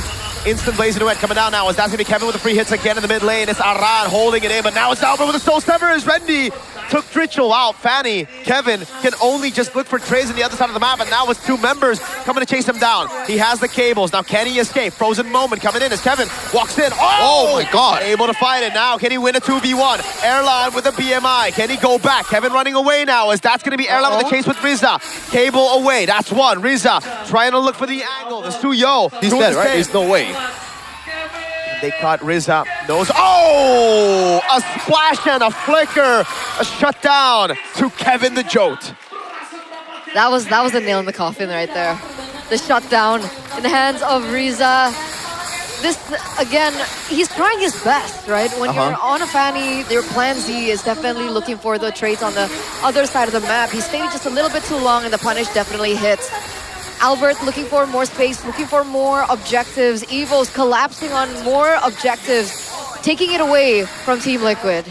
Yeah. We're scaling, bro. Kevin is scaling. That's the only... Kevin is scaling.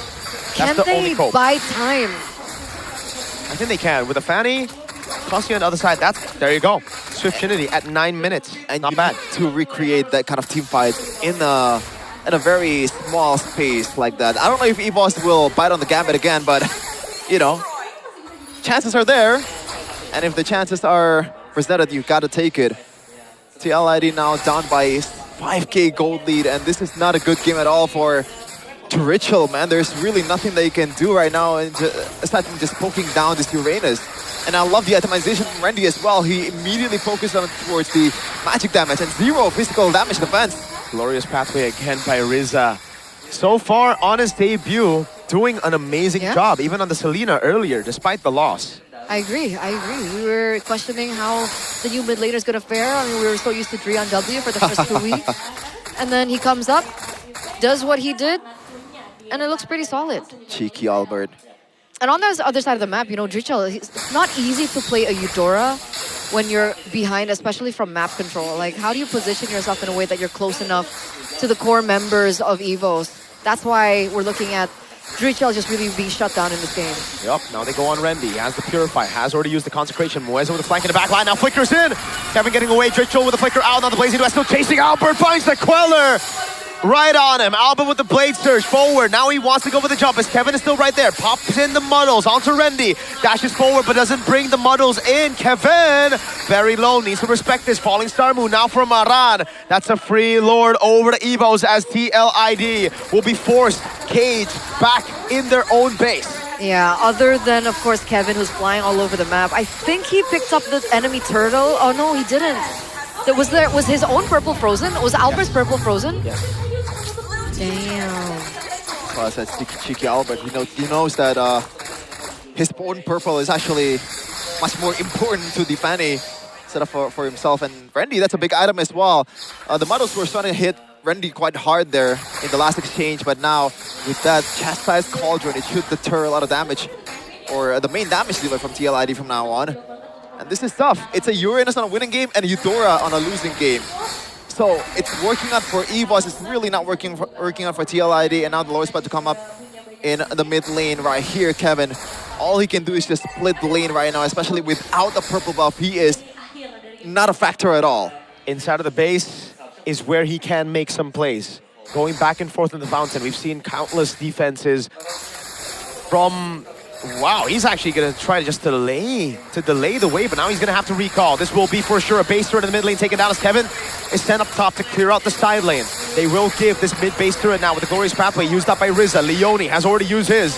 Around with the front. Again, the Muddles. Oh, doing damage with the Melfic gun now as well. Rendy, Purify out, gets him to safety. Again, the Fanny is taking... Did he get a purple buff? I think he did. This could be the angle for them to turn things around. EVOS need to be very careful. TLID are 8,000 gold down, but they still have good damage. Muez in the back, popping a golden hour. Kevin gonna be caught in the golden hour now as TL ID go for the clear. And he is back up to play. Randy's right there. Kevin with the jump again. He's gonna try to go for the damage now on Rizzen. He's gonna go for the cutthroat airline with the Wind of Nature and the Blazing Duet. Damage is ready for TL ID. Good Queller. Evos, the discipline route has been taken. All right, TL ID, they fight for another day here. Oh, wait a second. That's a... Oh, Muddles. Oh, Albert Kevin? strong. Oh no, Kevin gets caught in the frozen moment. Albert got baited in. Kevin goes for the jump. Kevin able to find a shutdown now with the Thunder's Breath coming down on Zaran. Falling Star Moon. Airline pops it and Purify. TLID on the chase. Kevin still looking for the play right now as he goes back to base, but he has the cables to come back into the fight. Aran's trying to force them into the fight as long as they can. Now Kevin's ready with a purple buff. He goes into the mid lane. He knows there's no Wind of Nature, but he bails on the cables. Now as Kevin picks up the turn and Aran is able to get the Blazing Duet now on Twitchell. That's Airline with the Blazing Duet. Kevin jumps in. It's Aran with the shutdown now as the golden hour catches Aran, but Randy was pinned, and Kevin is doing so much damage on the Melissa. Oh, Kevin! He goes down again, ladies and gentlemen. TLID with a weaving and weaving out. You still see the Falling Star Moon land onto Randy, but at the stage in time, it looks like Muez is back in the vicinity. They pick up a objective there.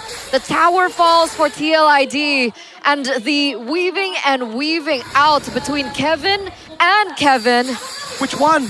Both! It worked out! Oh, man. I can't believe it worked out for TLID, and Kevin has so far... It's the Kev combo. Really bad early game. He's been playing almost perfect. Oh my goodness, the conversion as well now. Albert is trying to get through to this Lord. Bang, bang, bang, bang, bang. It's Kevin again with the damage on Randy. Airline needs to be careful. Aran in the front again, taking a lot of damage. Falling Star Moon coming down as Aran's going to be chased down. But the Rexy comes in. God! Kevin in the back, able to power in the Wind of Nature and the go away. Now as he goes in for the pin as Kevin jumps into the back on Rizza with the cables. Now the Muddles. It's Leone with the chase as Randy goes to the other side, trying to split them up. Kevin with the chase. Kevin in the mid, and Randy should be dead to Kevin, the gold laner. Definitely a mouthful here, but all action is on both of these players. Aran with the follow-up with the Falling Star Moon to look for the targets as well for Kevin to take down. Which one? Has also been amazing. Kevin there in the mid. He did so much work in that mid game to make sure TLID landed here in the 15th minute. Aran with the zone, Falling Star Moon now. Oh my god, they might actually pull up the comeback. Great golden hour. Alba with the Queller, now with the Glorious Pathway as well. Kevin able to flicker out the safety now as he pops in to go in and pops into Muddles. Erlan burst it down, Wind of Nature! Oh no, Kevin! Stayed a bit too long. Erlan with a masterfully baited moment. Aran trying to run away now, chase down as well. Oh, he's baited too, but he is able to find the Sever. Now the Queller. Aran can't get the kill. Albert gets the kill in the end, and Leone is up in 15. Hold on, is this an angle for an end?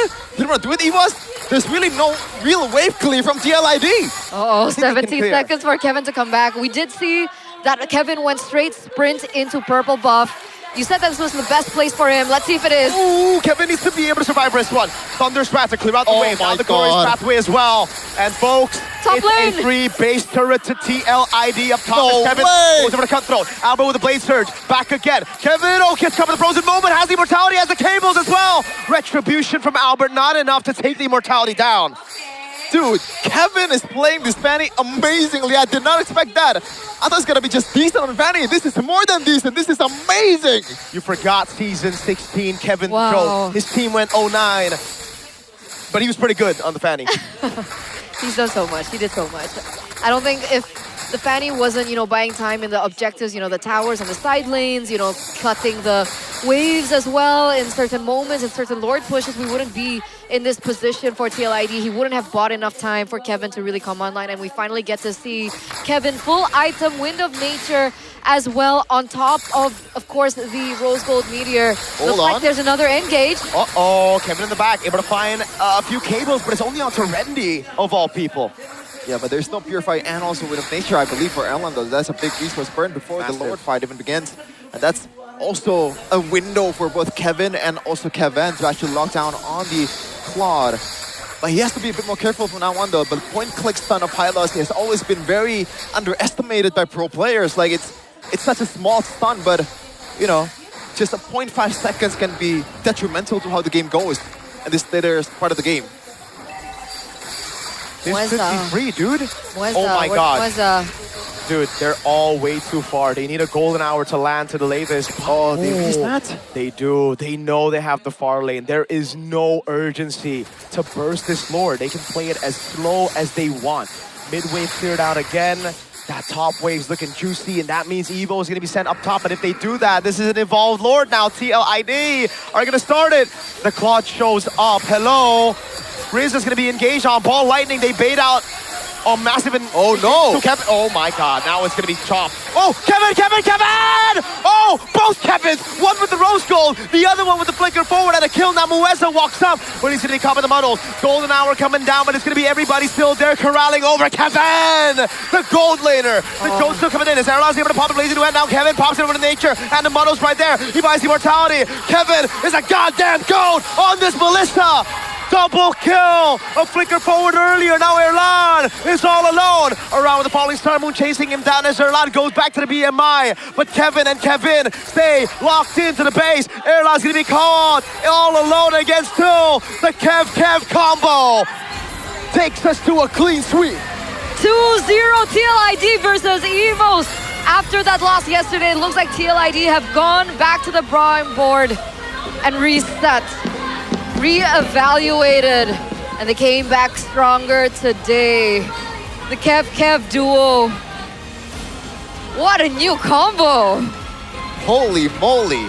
Like, I'm sorry, it might be too early, it might be too premature, but that looks like an STR team, the way they come back. Whoa. Could have been better in the early game though, but the execution in the late game was pretty good. Pretty goddamn good. Everyone calms down. I did not expect the comeback, man. They're playing with Eudora. I feel like Evo's gonna just run them down really easily multiple times, but they just play with the marches really well. But Evos though, oh my god, a lot of times, a lot of unnecessary mistakes, even from Albert, the guy that we don't expect to make mistakes at all. Kevin just somehow kept him in execution in the late game. Dude, but it's also the scaling. It is the only cope you have when you're falling behind, but your Melissa's still farming well. I thought that blunder of a flicker forward onto Albert to pick up the kill early on was going to be detrimental to, taking that away. I thought this would be a big blunder to set EVOS into a win. But when Kevin doesn't perform, when he steps down, Kevin steps up. When Kevin dies, Kevin does well. But I think we're also looking at a new type of gold laner for Team Liquid, one that is brave enough to look for those moments. I'm not sure if it's a great thing or not, but that's just what we're getting from TLID. The potential is definitely there. Let's talk to them with how they felt about that victory in their match. Tim Liquid ID mengamuk di match yang pertama untuk hari ini. Team Liquid Indonesia open up the match with a victory. Hi guys, gimana kabar kalian Hi hari guys, ini? how are you today? Kevin. Kenapa, Bule? Gimana kabarnya hari Kevin, ini? how are you feeling today? Sangat baik, soalnya menang 2-0 Feeling kan good di sini. because we won 2-0. Sangat baik, karena menang 2-0. Tapi Kevin, gimana cara kalian dan juga teman-teman bisa langsung reset segitu cepatnya setelah kemarin? Ini after your loss katanya yesterday? Kevin tuh agak emosional because we've been hearing that you're a little bit emotional yesterday after your loss. Gak ada, itu cuman... No. Nggak ada, suasana doang. No, it was just, it was the Kita vibes. menang digendong Kevin soalnya. Because we got carried by Kevin. Kevin sangat ngeri soalnya. He's scary. His Melissa is very scary. Soalnya, cuman sebelum kita ke Kevin, ini dari What about you, Kevin? masih pengen nanya ke Kevin dulu. I really want to know. Dari Kevin sendiri. From you, gimana cara kalian? Buat were kemarin you able, kan katanya agak emosional, yesterday terus you were very bisa emotional bangkit, and now bisa you're jago able banget. to reset. Kalian dapetin gimana Kevin? Soalnya kemarin kita dimarahin Kevin soalnya. Kevin kan sekarang kaptennya kan. Dia evaluasi pas he got really upset. Kalah, dia marah-marah. Kevin got really upset yesterday. Jadi emang kelihatannya di MPL dia kayak kelihatan culun. Like in MPL he's very quiet, very chill. Tapi kalau di GH mah dia polite. Kacau dia. But in the gaming house he's crazy. He's crazy. Keluar dia. Waduh, galak ternyata. Emang the benar wolf Kevin? comes out. Emang benar? Is it true, Kevin? Benar. Iya kali. Is it true? I guess. Tadi Kevin tuh ngomong ya, sebelum interview dia ngomong, Kevin said, katanya aku sudah bawel from sekarang. the interview, coba tunjukkan mana kebawelanmu. more Ini udah talkative menang 2-0 now. loh. Bener, kamu kayak serigala kalau misalnya di Is it true that you're like a wolf in the gaming house? Aran sih. Aran yang kayak gitu. No, it's Jadi Aran. Aran atau Kevin nih? So is it Aran or Kevin? Aran. Cuman dari Kevin sendiri, ngelihat match yang tadi, gimana But nih? from you, Kevin, what did you think about that match? Aku ngeliatnya draw mate aku lebih ini aja, lebih ngebantai. Kayak tinggal farming doang menang. I feel like tinggal farming I just needed to farm. Jadi nggak ada kesulitan sama in that sekali. game. Karena kalau misalnya kita ngelihat I didn't really find di any game yang difficulties. kedua ya khususnya kalian di arah early But in masih game number 2, it cukup looked like, you know, tertatih-tatih sampai early akhirnya bisa game, it mendapatkan looked satu quite momen tough, dan and then you found a kebalikin moment, and keadaan, you were able to turn things mendapatkan match around. kali ini. Gimana Kevin? And you were able to get that match. How was it for you? Di game yang kedua gitu The kan, di second early kan game, kalian kayak susah in the early banget game, gitu, it seemed terus like you were dapat momen dan akhirnya finding menang di match difficulties, and then ini you were able to gimana? find a moment, and then you were able to come back. So what happened in that game? Mungkin kayak tunggu farming doang pas udah jadi item baru bantai. Jadi tetap menunggu momen ya, nggak mau Just waiting for our moment. Oke, tapi Didn't wanna di rush sini anything. Kevin, thank you udah boleh Kevin. ngobrol-ngobrol sama kita karena sekarang Thank Kevin you dipersilakan untuk langsung saja ke teman-teman kita yang ada di English Casters untuk bisa Okay. ngobrol-ngobrol. Silakan Okay, Kevin's Kevin, going dia to the di sebelah English sana, Cast, di guys. sebelah kiri sama Eternal We're gonna Mirko talk to and Kevin. also Shevin. Dan sekarang jangan kemana-mana dulu kalian And now, berempat karena for the masih rest of you, bisa don't go di sini anywhere dari right now. Drichel. Hai Because Drichel. we're gonna talk to Drichel now. Hi, Drichel. Gimana Drichel? Boleh dipinjemin temennya? Oke, Mike ya. Drichel, gimana nih setelah melihat kedatangan Riza di How do you teman-teman feel EVOS? about Riza now for Lihat Eagles Riza ya? as a new mid laner? Ya yang pasti jago sih Bule, sorry. Tapi buat hari ini nilainya C lah buat Riza. For today, I'll give him a C. Nilainya C? Iya, Kenapa nilainya Why? C? Why a C?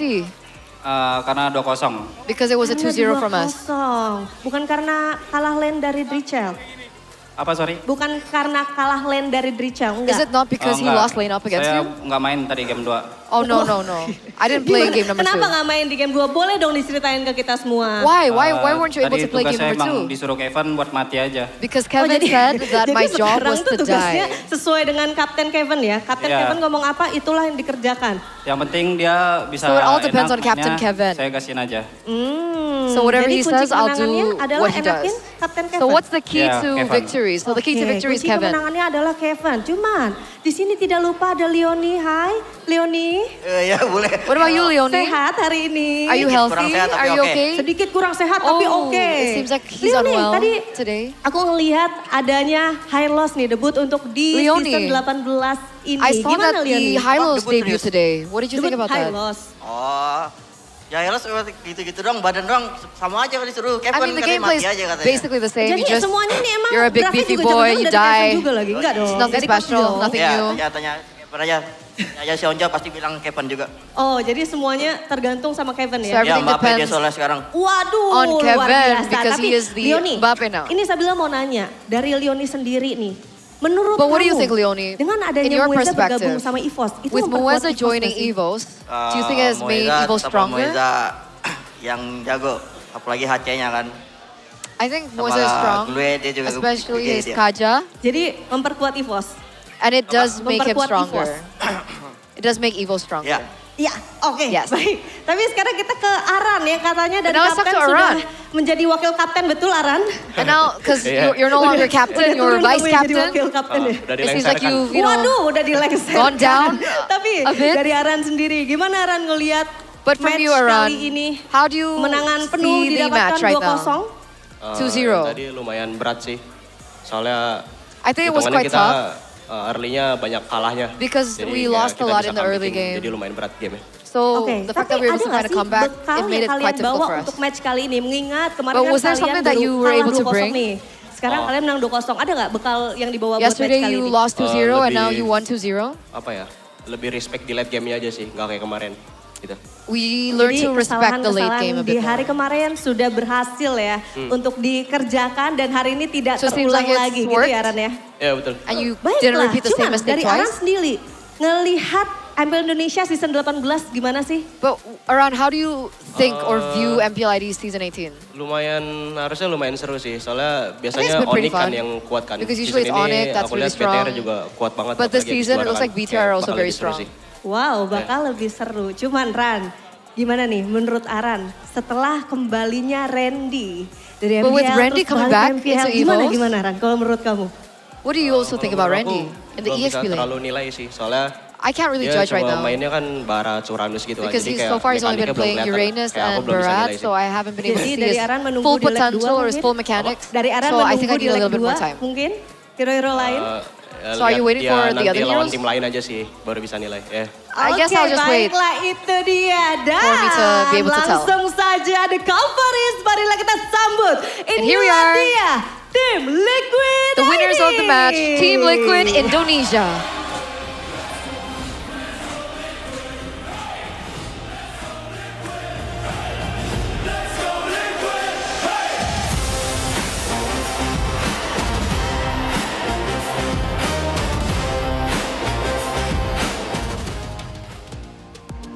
Nah, karena tadi kita sudah memulai match yang cukup panas. Sekarang Sabila pengen ademin dulu semua yang ada di rumah maupun yang ada di MPL Arena.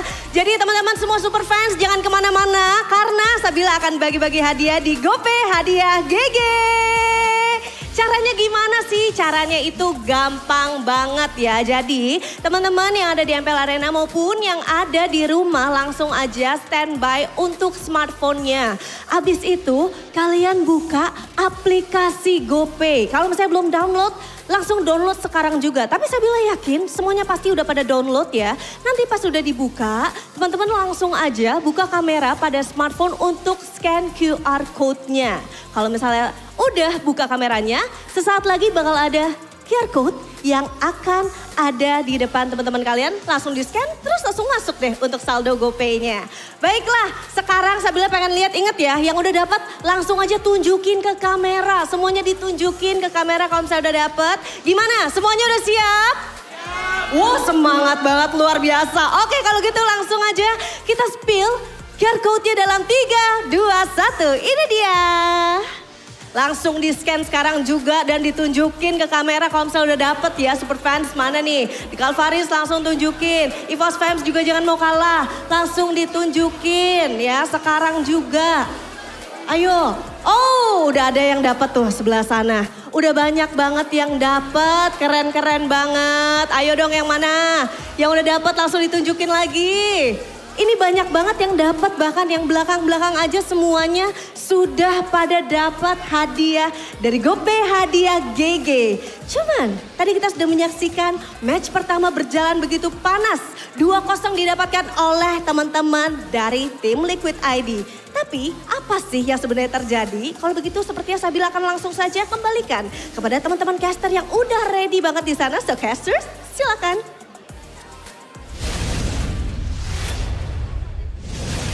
Much Sabila. Don't forget to claim your GoPay rewards. And of course, we got a reward of our own because we are graced with Kevin.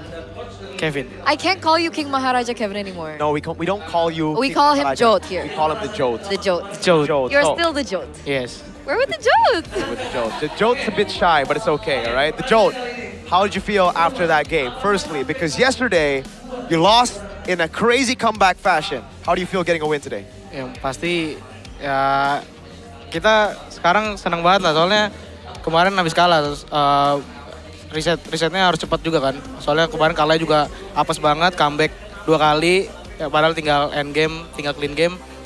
Ya, untungnya sekarang kita udah reset dan menangin lawan EVOS sih. So of course we were really happy about our wins today because of course yesterday we lost very unfortunately. Both of them were a back-to-back comeback and we the only thing that we need to do in the late game was just to end the game basically, but they weren't able to do that, so they had to reset really quickly. So they were quite surprised with the results and they're very happy that they were able to reset from yesterday. I want to ask you about the Fanny game though.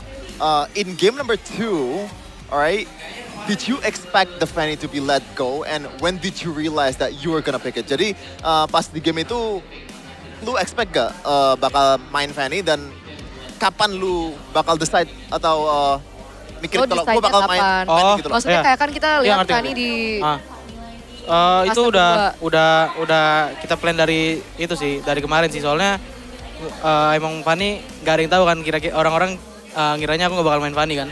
Tapi di sini kayaknya emang ngeliatnya udah dapat momen Fanny dan kemarin udah plan sama coach juga kan buat pick Fanny dan ya saya buktikan di sini main Fanny. Damn. So they actually planned it, guys. they planned the Fanny from yesterday, and then, you know, he was working off the idea that people would assume that maybe Kevin's not as comfortable, maybe Kevin's not going to use the Fanny. So they had that in mind, and he picked it today in match number 2, and then he was able to prove himself as well on the Fanny in game number 2. We saw a bit of trauma here for you, the entire team, banning out the Novaria in both games after losing to Novaria. And Rafaela even, in game number 1. So was it just that difficult to face a Rafaela Novaria yesterday that you had to ban it here today against EVOS? Trauma nggak? Iya, aman. It's okay. Ngomong aja ya? Yeah, it's normal. Kita lumayan trauma sama Rafaela dan Novaria kemarin kan, soalnya ke comeback gara-gara itu. Jadinya kita plan buat ban itu pas kita kalah pas lawan Navi. Ya, jadinya kita gamenya enak. Mau menang kalah kita bisa balikin gamenya juga sih. Itu sih paling. So they really learned from their match yesterday against Navi, and you didn't really want to go through that again. So it was like, you know what, let's just ban it out. But by the way, congratulations. Congratulations. You are player of the match. The joke. Please player of the week. Please player of the week. Please No. player of the week. Do you know how it That's works? why I perform. Yeah, what? Do you know how the voting works? Kamu tahu nggak gimana cara kamu bisa menang player of the week? Perform pas match tadi. Oh, so he thinks Apa enggak ya? Apa gitu? Ada voting juga. Ada voting juga. Semoga. There's also voting in Tapi kemarin blunder, jangan masalah. Apa? So he felt like he made a mistake yesterday. Yeah, he made a blunder yesterday is what he said. But let's talk a little bit more about, I think, this game, right? Game number 2 particularly. You guys were able to actually come back this time around against an early game that looked so good for EVOS. You took so many turrets on the side. What was your mindset coming into the comeback? Like, what were you thinking about when the team was behind? Intinya. Di game yang kedua kan kamu dapat momen untuk mencari comeback. Yeah. Kira-kira apa sih yang terjadi di timnya ketika momen itu terjadi gitu? Karena kita lihat si Albert itu udah snowball di early kan, jadinya ya kita cuman ngandelin Kevin aja lah. Untuk landingnya biar gua aja, sama buat pick off musuhnya juga gua aja. Jadinya recovery kita kayak gitu sih. Kita recovery dengan baik buat Kevin sama saya juga sih. Itu aja sih. Dan kita lihat di highlightnya, dari tadi gue pertanyaannya yang nambah itu, apa yang lu mikirkan sebagai player secara individual, sebagai funny player?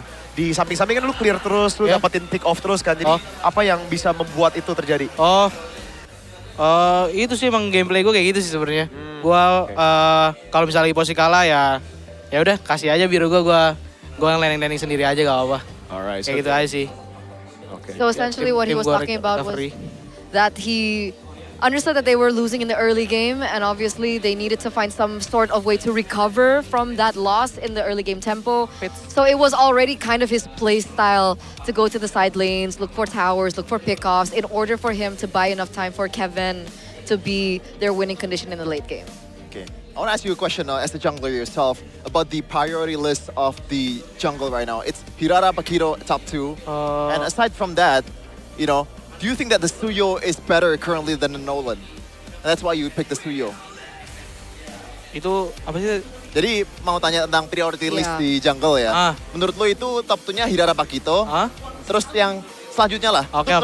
Prefer main Nolan apa Suyo di meta sekarang? Kalau itu menurut gua Pakito Hirara udah pasti nomor 1 sekarang menurut gua untuk di meta sekarang untuk jungle kan. Kalau misalnya tinggal opsi itu dari sesuai komposisi tim sih, nggak bisa dipilih, nggak bisa siapa yang lebih power. Kalau misalnya individual, secara individual lu? Secara individual nggak bisa juga dipilih, karena itu benar-benar buat komposisi tim, nggak bisa dipilih. Kalau misalnya dipilih, cuma bisa Pakito dan Hirara doang. Karena itu hero bisa paling enak di jungle. Yang lain itu tinggal komposisi tim. Right now he's explaining the tier list of junglers right now. So he does agree. He thinks Pakito and Hirara are like S, and the rest just really depends on your team, your composition, what you want to play with. So he can't really tell. Even individually, he can't decide who's the next in line. Yeah. So I believe I'll have the last question here, Kevin. Yes. Last season, a lot of people thought you can only play Leo more than Fredrin. This season, a lot of people think you can only play Pakito and Hirara. After those two, you don't play well. That's what they think. What do you think? Menurut kamu gimana? Ujungnya apa sih? Gak ngerti kalau menurut kamu gimana? Maksudnya kamu merasa kamu bener nggak cuma bisa main Pakito sama Hirara di meta ini? Atau sebenarnya ada hero lain? Karena kita kemarin ngeliat kamu main ISS malah kalah. Ya terbukti kan lebih menang lawan Fanny, pakai Fanny dan MVP dan pakai Studio juga MVP. Ya kalau untuk next weeknya nggak ada yang tahu. Siapa tahu tiba-tiba keluar lagi Fredrin dan Leomord. Jo. Hati aja. Makanya kalau misalnya udah metanya udah ada Hirara dan Fredrin dan Pak Yuto udah kalian harus ban semuanya. Kalian harus ban semuanya. Nah, kemarin kita lihat 4 bans ya. Ya. Pas lawan Navi. Ya itu udah mulai kebukti. Bentar lagi 5-5 yang tadi ban. 5-5 yang he thinks all 5 will be used to ban against him because he's like, you know what, I proved it today. If you all think I can only play the Paquito and the Hirara, I picked up the Suyo, I picked up the Fanny, and I'm player of the match. So yeah, that's what he said. I like that. The results speak more. Love the confidence. I love the confidence. And he says next time people will have to respect all 5 of his heroes in the drafting phase. That means open for everybody else. That has happened. That has happened, yes. I think it was Albert. Yeah. Teams have actually done that, but what do you think about the current meta? You said you like it. Lu suka banget sama meta sekarang. Menurut lu meta sekarang gimana sih sebenarnya? Bener-bener sangat fleksibel karena jungle juga udah nge-spawn di mana aja, jadi kita bisa start di mana aja. Dan hero juga menurut saya bisa fighter, bisa magic, bisa tank, bisa assassin, semuanya bisa dipakai sekarang. Jadinya benar-benar fleksibel. He thinks the meta is currently really flexible and there's a lot of heroes that we can expect. Fighters, mages, assassins, you name it. Can we see, can we know like a spill a bit about a fighter that can be played in the jungle? Ada contoh nggak jungle fighter yang mungkin belum dipakai sekarang tapi bisa keluar? Oh, sekarang menurut saya Leomord sih. Leomord. Okay. So now let's see what he was like in the game. Let's check the mic check.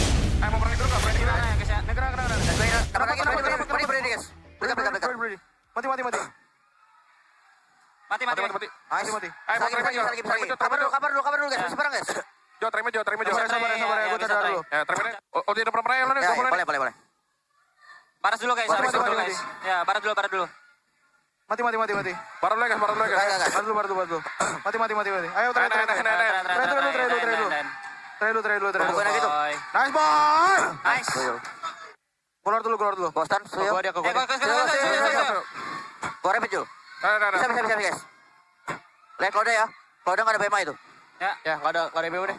Urang saya. Dapat kok. Aman. Urang dulu guys. Goman guys. Goman. Siap. Gara-gara ya. Ya, tadi. Ya, lihat. Cover dulu tuh. Gue set dulu boy. Main. Nggak ada Claude. Gas aja. Gas depan ya. Siap. Imo. Sekali lagi. Gue jokin BMA guys.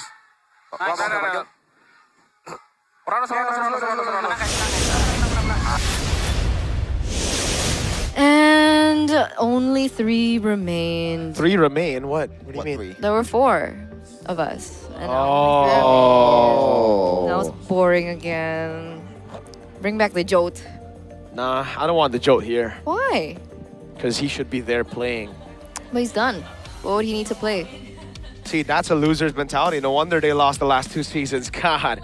Bigatron, they got back to business after, bro. Just saying. What? Get used to it.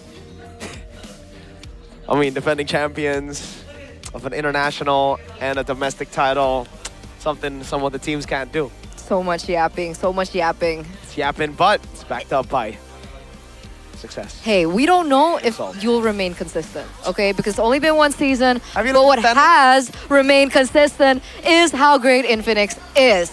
All right, if you guys want to push rank, you want to join MPL, you want to go MDL, you want to just do whatever you want, don't... You could actually break that, by the way. Wait, that's actually dangerous, brother. I swear don't do bro, that. It's a balloon. What? Yeah, but you can see the screen vibrates, brother. Oh, wait. No, like, seriously, don't do that. It's a balloon, bro. These guys don't know tech.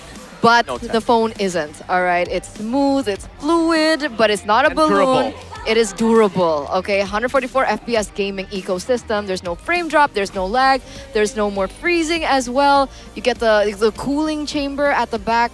It's just all in all the best in the business. And you guys can check it out on the official stores in the e-commerce platforms, of course, as well as the official offline stores that are near you.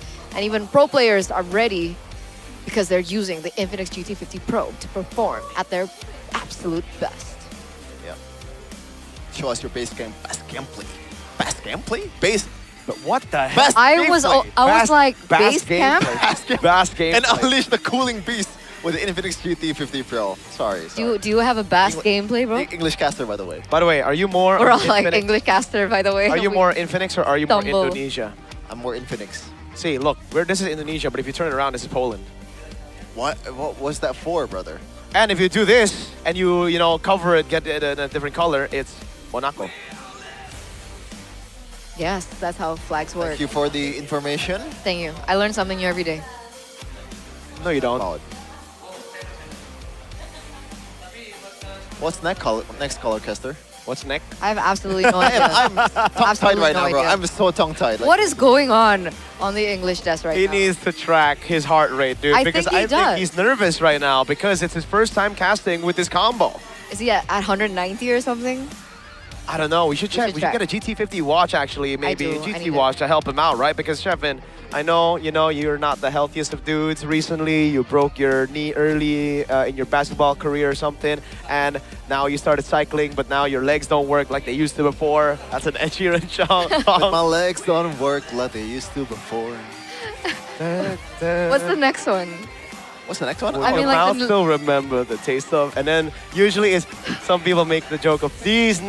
Yeah, but hey, use the GT watch now to go and track your health. 24/7 AI health monitor. I can be more aware of my body's condition. I can check my heart rate, monitor my cortisol levels, and better understand what my body's going through or when it's time to take a break.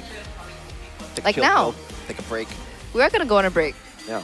Not yet. We still have to. We get to do it now, right? No, we have to stall. Oh, right. Have you been hearing the calls?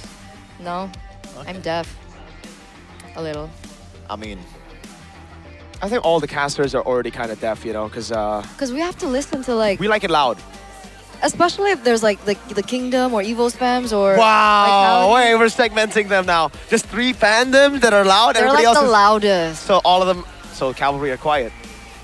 Sometimes they're loud, sometimes they're quiet. So Navi Nation are quiet. Sometimes they're loud, sometimes they're quiet. W instigator. Crazy. She just said only 3 fan bases are loud in MPL ID. Yeah, she just said, "Oh my God!" Like She just said only 3 consistently fan bases are Very relevant. passionate here in the MPL arena. What about Todak fans? Do they still have fans? Yes, they do. think so. There you go. They're fans Wait. of the lifestyle that they're building right now because it's not just Todak, but it's cultured by Todak, and that's the main Cultured. difference. They have evolved from just a team They've into evolved. a lifestyle, ladies and Lifestyle. gentlemen. The Todak Throne, they Oh. have merch. They just Merch. did the KL Fashion Week KL as Fashion. well in Kuala Lumpur, Malaysia. Is that what I think KL it was stands called. for? Wait, what was KL it called? Fashion Week? KLFW. KL Fashion Week. KL Fashion Week in Kuala Lumpur, yeah. There you go. Yeah. What? Did I do something stupid again? No. Like you said, KL Fashion Week. We fashion. We all can English. We just need to drink some water. No, I give up. Okay, well, But don't give up on your drip. don't give up on Todak. All right. Because it's so much cooler. It's not just like t-shirts and stuff, but they have like hats and they have rings. They have, It's actually mad drippy. yeah, it's super like street fashion, like stuff you would be into actually. So if you guys want to dress like Mirko, you guys can use Todak. Yeah, I have yet to be cultured by Todak, by the way. So Todak, culture me, brother. I'd love to wear that style. Yo, look at those dudes. And a girl, I think 1 girl, 2 dudes right there would love to have their drip. Oh, that's right. Culture us, Todak. Please culture us so we have a good time. 2 We'll girls, have 1 dude. 2. I mean, Dude, you got it. The bong. That deserves 3 bongs, brother. The reference is way too. 1, 2, 3. You know, Now, if you that is don't want to get inappropriate. Oh my if you don't God. want to get smacked by Sheffin like that, go and get your good time now because we all want you the guys. Dude, honestly, Sheffin, you're infecting me, man. I don't get it. Like, I was normal just earlier. Okay, don't worry. Just for 2,000 IDR, you can turn a bad time into a good time with literally good time cookies, man. And get a chance to win some diamonds. Join the Diamond Rain game. Good time makes mabar, which means playing together. You know, mabar main bareng, playing together. So, PT, better with Legendary Chocolate. Get your good time now. I love good time. Love me some good time. Oh my But God, there is there's a no good Brody. time. Did they pick Brody there? Because Brody tears apart your... What? Dude, why are you looking at me like this? Preemptive bong. Wait, what? I said, what? They are... The bait itself deserves a bong. Dude, what do you mean? Dude, It's not me, right? Okay. What the heck, dude? I didn't do anything, man. Are we not allowed to be happy? We're just smiling. Yeah. Well, the way you smiled, the way you looked at me was like, I was gonna say something bad. No, that's not what we were thinking. Nah. Very good boys and girls. Exactly. Yeah, you're a good boy, Chef. Self-proclaimed. If you're bad, you get bonked. Okay. I'm a good boy though, so no bonk. But will you be bonked for this next match? Because it's Navi and Geek up next. But after this break, we'll see y'all later. Yeah. You'll catch the good boy later.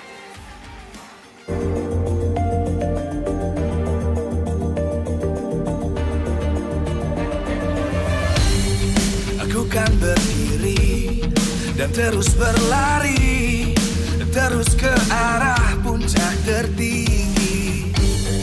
Ku takkan berhenti, hanya sampai di sini. Kemenangan abadi menanti. You know we won't.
Cultured by Todak.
Di tim yang paling susah itu nyatuin semua di tengah perubahan yang nggak ada habisnya. Kami bukan lemah, kami cuma belum searah. Menang atau kalah itu biasa, tapi ingat satu hal, kita itu keluarga. Waktunya konsisten saling percaya. Sejak kapan Navari jadi CEO? Hah? Lalu dia Ming. Mending lihat ini. Yang ini murahnya beneran. Bantu kita naik level barengan.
punishment!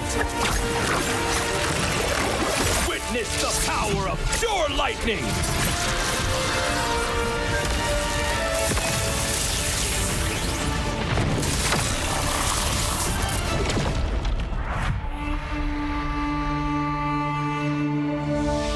All that lies below is under my vigil!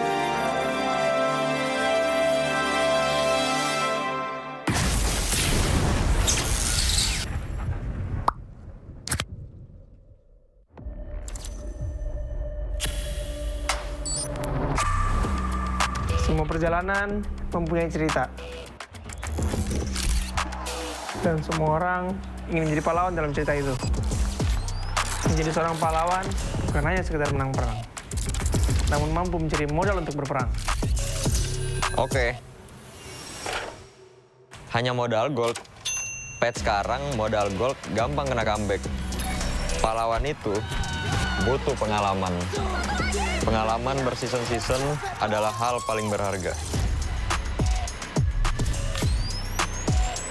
Alah, pemain tua, mekanik tua, masih main raja-rajaan. Orang bilang gue jadi pahlawan cuma karena hoki. Gak gitu, bro. Masihkah hoki? Hoki, faktanya gimana? Untuk menjadi pahlawan, harus bermental baja biar bisa menghadapi segala kondisi. Mental baja? Berarti gue udah bisa jadi pahlawannya dong. Gue baru masuk aja, udah dapat Rookie of the Season. Sebagai anak baru, gue udah cukup hebat kan? Hebat kata lu, dalam hal apa? Kill banyak. Untuk bisa memberikan itu, perlu sosok pahlawan. Kalau sosok itu nggak ada, tim lu nggak bisa apa-apa. Hah? Cut. Lah ini doang, hanya bikin mati konyol. Masa pahlawan kayak gitu? Kita juga harus bisa menjaga tempo agar semua bisa berjalan dengan lancar. Lah, talent gue kemana? Kak, cukup, Kak? Aku tinggal ya. Oke, thank you. Gagal lagi jadi pahlawan di MSC. Ah, iya ya. Keburu pensi nih. Tapi, setidaknya gue masih di atas lo.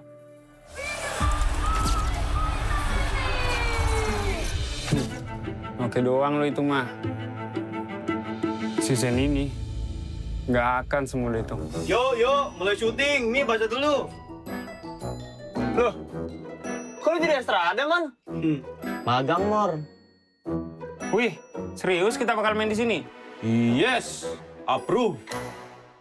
Kalau emang di sini, akan lebih pantas buat ngebuktiin siapa pahlawannya.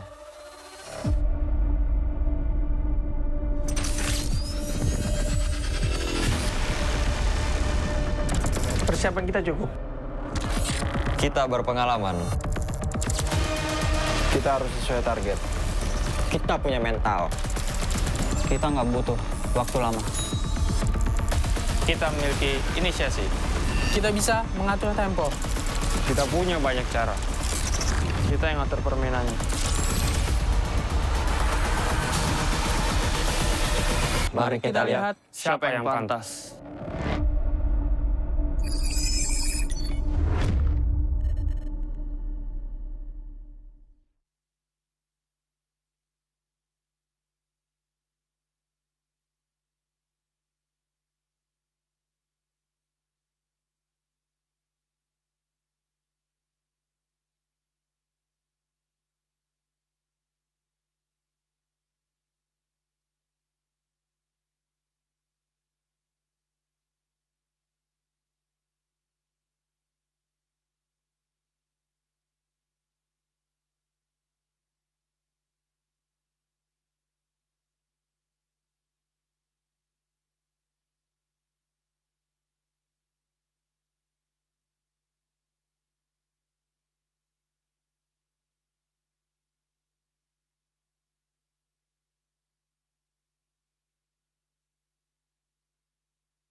Tapi bukan lemah, kami cuma belum searah. Menang atau kalah itu biasa, tapi ingat satu hal, kita itu keluarga. Waktunya konsisten saling percaya. Sejak kapan Navari jadi CEO? Hah? Lalu diam, Ming. Mending lihat ini. Yang ini murahnya beneran. Bantu kita naik level barengan.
Terimalah hukuman ini.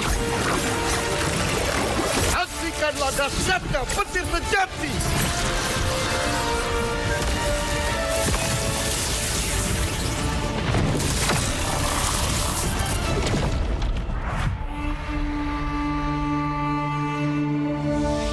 Di bawah bentangan sayapku, dunia terlindungi.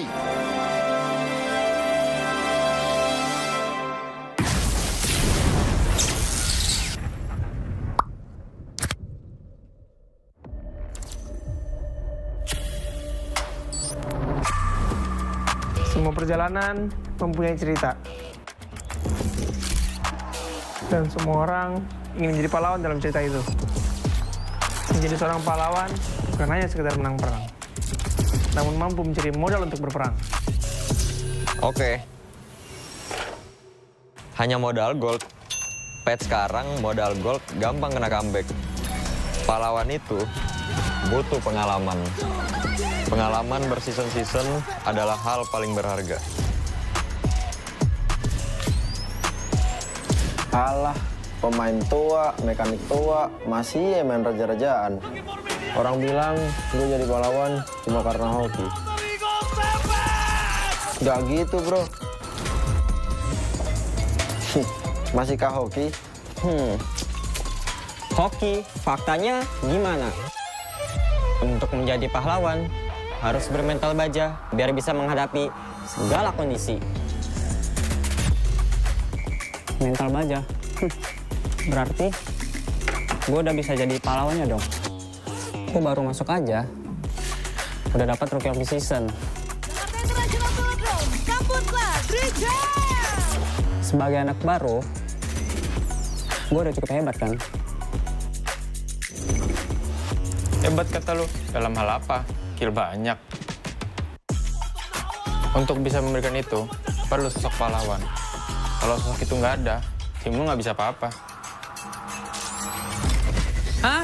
Cut. Lani doang, hanya bikin mati konyol. Masa pahlawan kayak gitu? Kita juga harus bisa menjaga tempo, agar semua bisa berjalan dengan lancar. Lah, talent gue kemana? Kak, cukup, Kak? Oke, thank you. Gagal lagi jadi pahlawan di MSC. Ah, iya ya.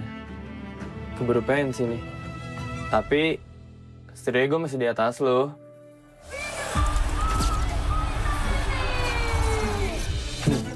Oke doang lo itu mah. Season ini, nggak akan semudah itu. Yo, mulai syuting. Nih, baca dulu. Loh, kok lu jadi Estrada, Man? Magang, Mor. Wih, serius kita bakal main di sini? Yes, approve.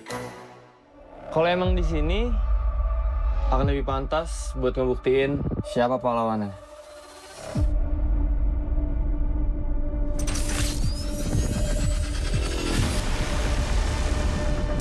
Persiapan kita cukup.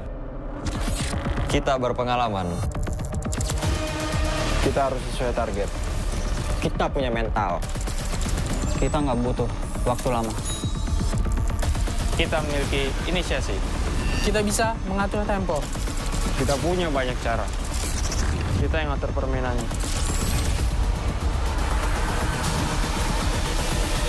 Mari kita lihat siapa yang pantas.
We own this, cultured by Todak.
Di tim yang paling susah itu nyatuin semua di tengah perubahan yang nggak ada habisnya. Kami bukan lemah, kami cuma belum searah. Menang atau kalah itu biasa, tapi ingat satu hal, kita itu keluarga. Waktunya konsisten saling percaya. Sejak kapan Navari jadi CEO? Hah? Lalu diam, Ming. Mending lihat ini. Yang ini murahnya beneran. Bantu kita naik level barengan.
servant!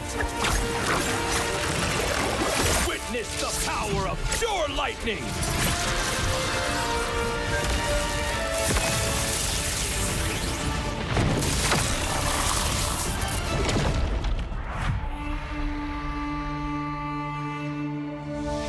All that lies below is under my vigil.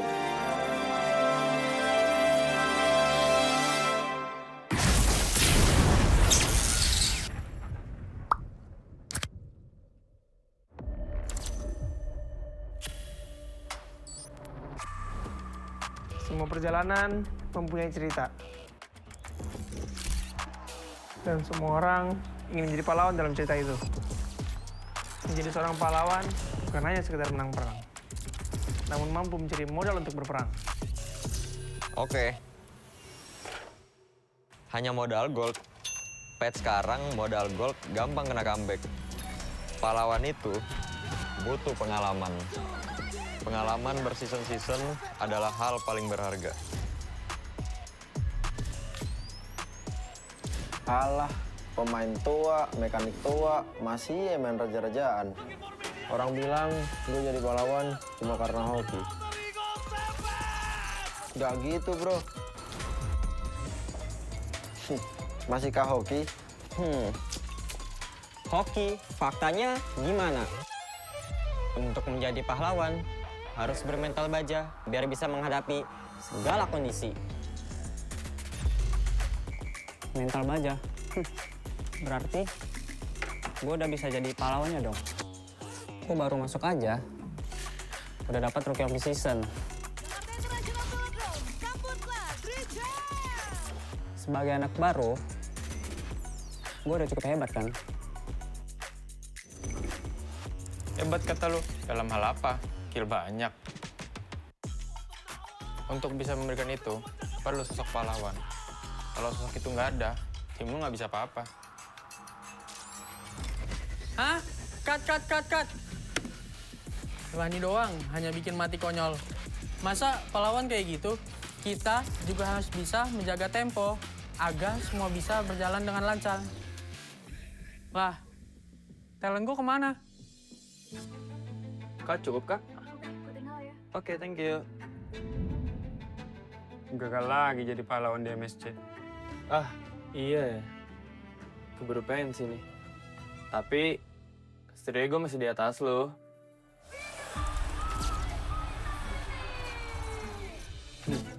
Oke doang lo itu mah.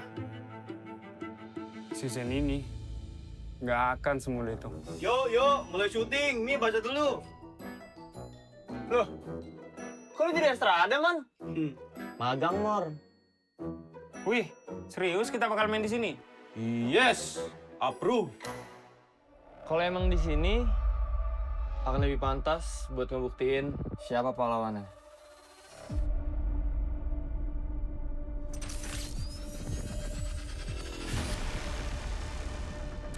Persiapan kita cukup. Kita berpengalaman. Kita harus sesuai target. Kita punya mental. Kita nggak butuh waktu lama. Kita memiliki inisiasi. Kita bisa mengatur tempo. Kita punya banyak cara. Kita yang ngatur permainannya. Mari kita lihat siapa yang pantas.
cultured by Todak.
Di tim yang paling susah itu nyatuin semua di tengah perubahan yang nggak ada habisnya. Kami bukan lemah, kami cuma belum searah. Menang atau kalah itu biasa, tapi ingat satu hal, kita itu keluarga. Waktunya konsisten saling percaya. Sejak kapan Navari jadi CEO? Hah? Lalu dia Ming. Mending lihat ini. Yang ini murahnya beneran. Bantu kita naik level barengan.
Judgment!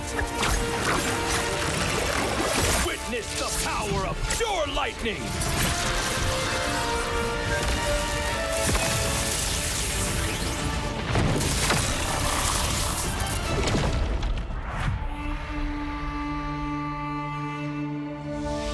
All that lies below is under my vigil.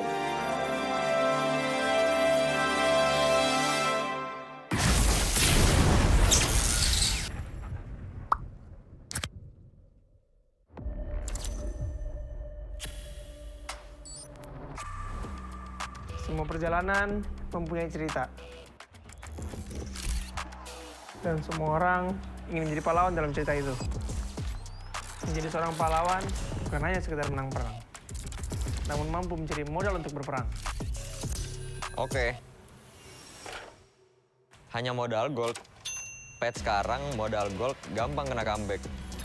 Pahlawan itu butuh pengalaman. Pengalaman berseason-season adalah hal paling berharga. Alah, pemain tua, mekanik tua, masih main raja-rajaan. Orang bilang gue jadi pahlawan cuma karena hoki. Gak gitu, bro. Masihkah hoki? Hoki, faktanya gimana?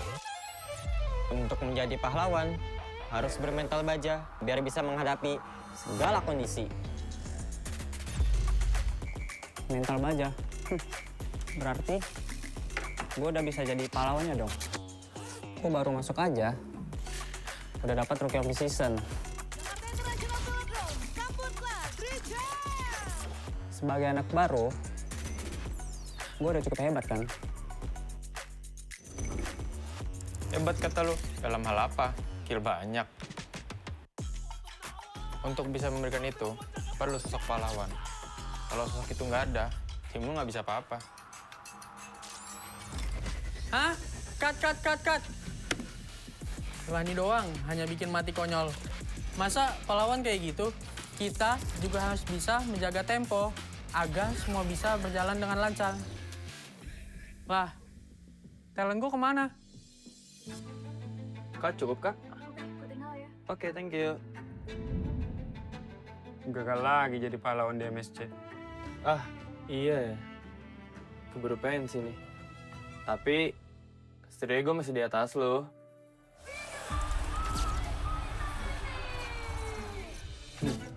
Oke doang lo itu mah. Season ini nggak akan semudah itu. Yuk, mulai syuting. Nih, baca dulu. Loh, kok lu jadi Estrada, Man? Magang, Mor. Wih, serius kita bakal main di sini?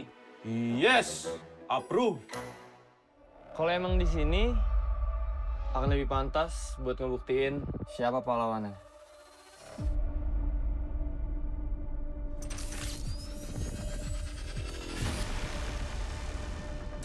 Persiapan kita cukup. Kita berpengalaman. Kita harus sesuai target. Kita punya mental. Kita nggak butuh waktu lama.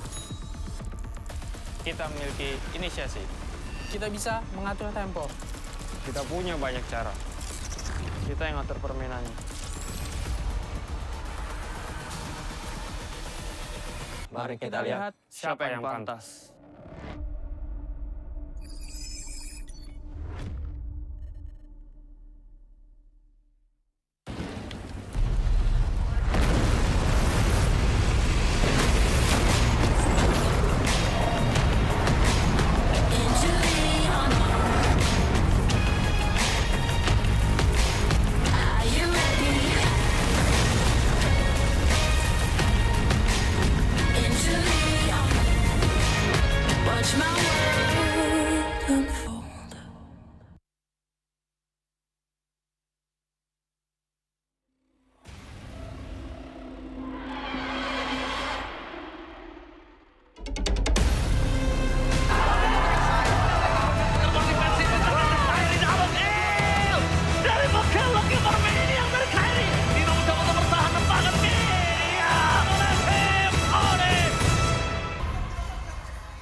This, cultured by Todak.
Di tim yang paling susah itu nyatuin semua di tengah perubahan yang nggak ada habisnya. Kami bukan lemah, kami cuma belum searah.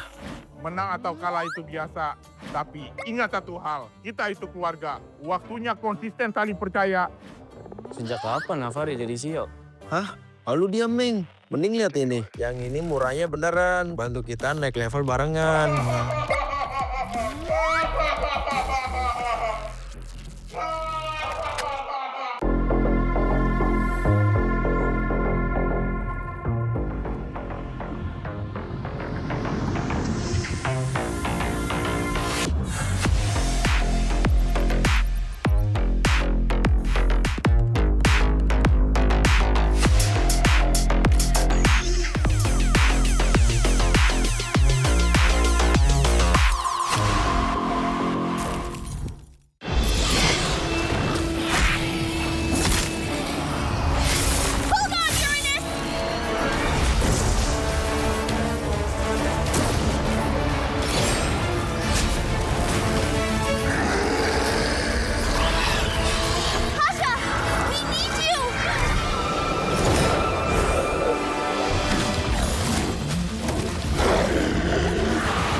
Divine judgment! Witness the power of pure lightning!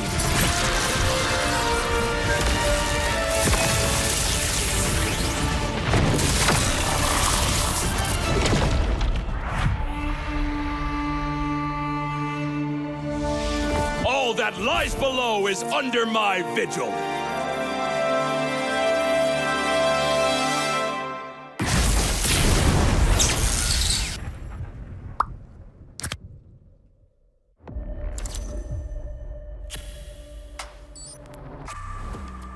Semua perjalanan mempunyai cerita. Dan semua orang ingin menjadi pahlawan dalam cerita itu. Menjadi seorang pahlawan bukan hanya sekedar menang perang, namun mampu mencari modal untuk berperang. Oke. Hanya modal gold. Patch sekarang modal gold gampang kena comeback. Pahlawan itu butuh pengalaman. Pengalaman berseason-season adalah hal paling berharga. Alah, pemain tua, mekanik tua, masih main raja-rajaan. Orang bilang gue jadi pahlawan cuma karena hoki. Gak gitu, bro. Masihkah hoki? Hoki, faktanya gimana? Untuk menjadi pahlawan, harus bermental baja biar bisa menghadapi segala kondisi. Mental baja? Berarti gue udah bisa jadi pahlawannya dong. Gue baru masuk aja, udah dapat Rookie of the Season. Sebagai anak baru, gue udah cukup hebat kan? Hebat kata lu, dalam hal apa? Kill banyak.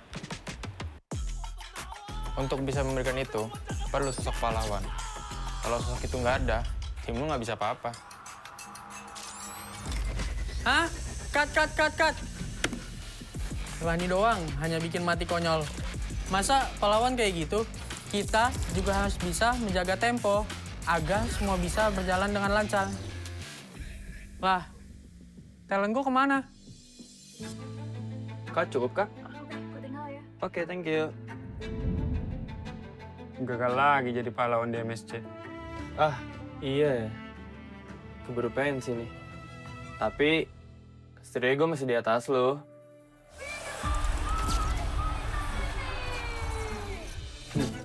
Oke doang lo itu mah.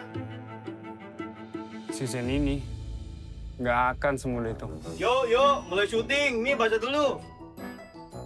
Loh, kok lu jadi Estrada, Man? Magang, Mor. Wih, serius kita bakal main di sini? Yes, approve. Kalau emang di sini, akan lebih pantas buat ngebuktiin siapa pahlawannya.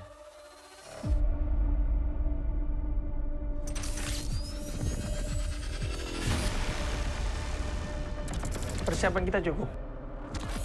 Kita berpengalaman. Kita harus sesuai target. Kita punya mental. Kita nggak butuh waktu lama. Kita memiliki inisiasi. Kita bisa mengatur tempo. Kita punya banyak cara. Kita yang ngatur permainannya.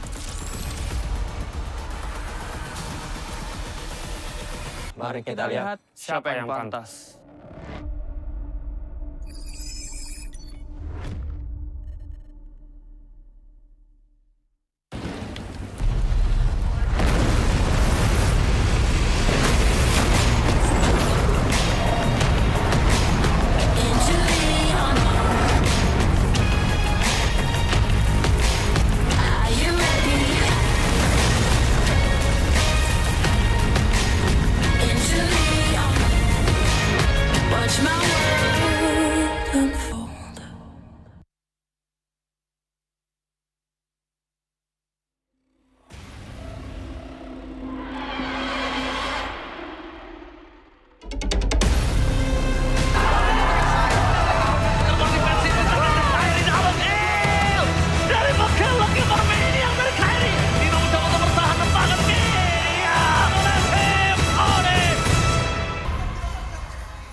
We own this, cultured by Todak.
Di tim yang paling susah itu nyatuin semua di tengah perubahan yang nggak ada habisnya. Kami bukan lemah, kami cuma belum searah. Menang atau kalah itu biasa, tapi ingat satu hal, kita itu keluarga. Waktunya konsisten saling percaya. Sejak kapan Navari jadi CEO? Hah? Lalu diam, Ming. Mending lihat ini. Yang ini murahnya beneran. Bantu kita naik level barengan.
judgment! Witness the power of pure lightning!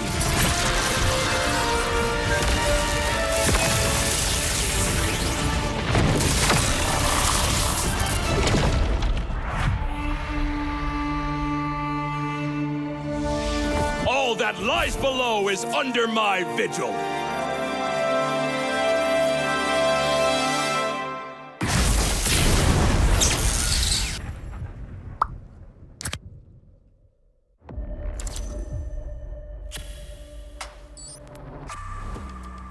Semua perjalanan mempunyai cerita. Dan semua orang ingin menjadi pahlawan dalam cerita itu. Menjadi seorang pahlawan bukan hanya sekedar menang perang, namun mampu mencari modal untuk berperang. Oke. Hanya modal gold. Pet sekarang modal gold gampang kena comeback. Pahlawan itu butuh pengalaman.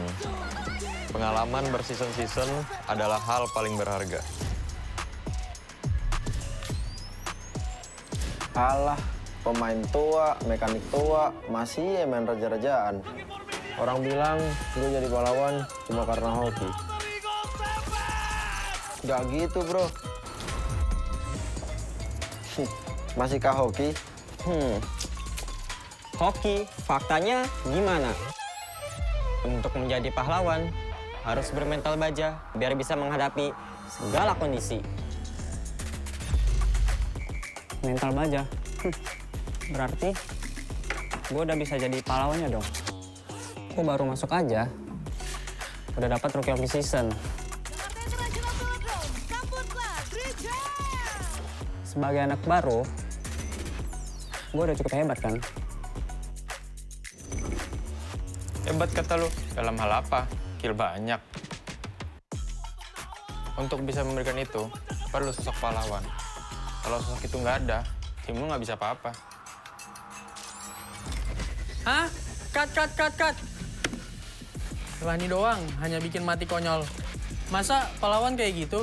Kita juga harus bisa menjaga tempo, agar semua bisa berjalan dengan lancar. Lah, talent gue kemana? Kak, cukup kak? Oke, thank you. Gagal lagi jadi pahlawan di MSC. Ah, iya ya. Keburu pensi nih. Tapi, setidaknya gue masih di atas lo.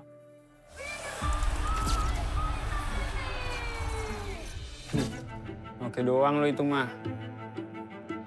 Season ini nggak akan semudah itu. Yuk, mulai syuting. Nih, baca dulu. Loh, kok lu jadi Estrada, Man? Magang, Mor. Wih, serius kita bakal main di sini? Yes, approve. Kalau emang di sini, akan lebih pantas buat ngebuktiin siapa pahlawannya.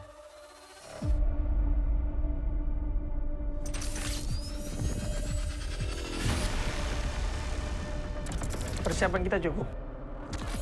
Kita berpengalaman.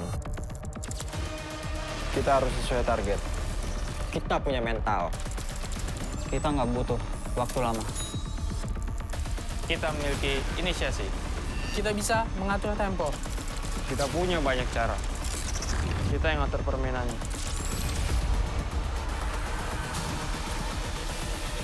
Mari kita lihat siapa yang pantas.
own this, cultured by Todak.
Di tim yang paling susah itu nyatuin semua di tengah perubahan yang nggak ada habisnya. Kami bukan lemah, kami cuma belum searah.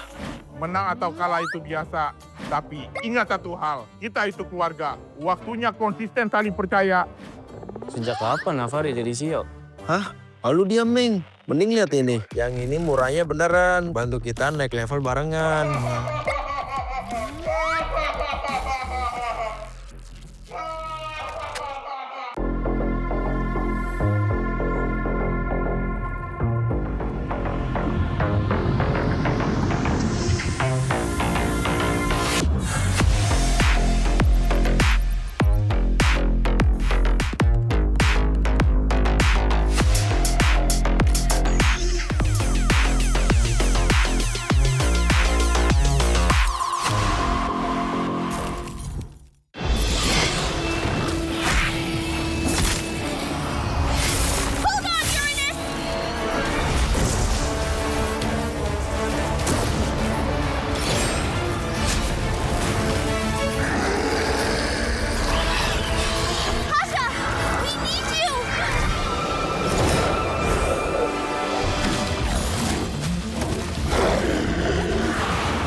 Divine judgment!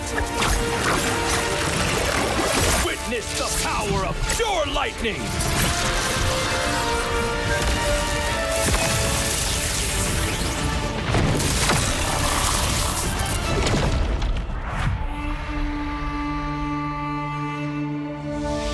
All that lies below is under my vigil.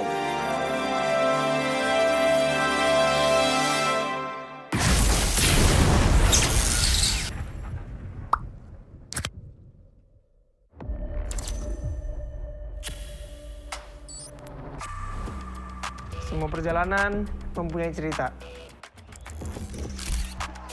Dan semua orang ingin menjadi pahlawan dalam cerita itu. Menjadi seorang pahlawan bukan hanya sekedar menang perang, namun mampu mencari modal untuk berperang.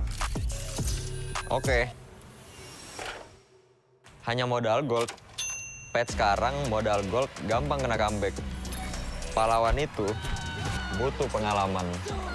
Pengalaman berseason-season adalah hal paling berharga. Alah, pemain tua, mekanik tua, masih main raja-rajaan. Orang bilang gue jadi pahlawan cuma karena hoki. Gak gitu, bro. Masihkah hoki? Hoki, faktanya gimana? Untuk menjadi pahlawan, harus bermental baja biar bisa menghadapi segala kondisi. Mental baja. Berarti gue udah bisa jadi pahlawannya dong. Gue baru masuk aja, udah dapat Rookie of the Season. Sebagai anak baru, gue udah cukup hebat kan? Hebat kata lu, dalam hal apa? Kill banyak. Untuk bisa memberikan itu, perlu sosok pahlawan. Kalau sosok itu nggak ada, tim lu nggak bisa apa-apa. Hah? Cut. Lani doang, hanya bikin mati konyol. Masa pahlawan kayak gitu? Kita juga harus bisa menjaga tempo, agar semua bisa berjalan dengan lancar. Lah, talent gue kemana? Kak, cukup kak? Oke, thank you.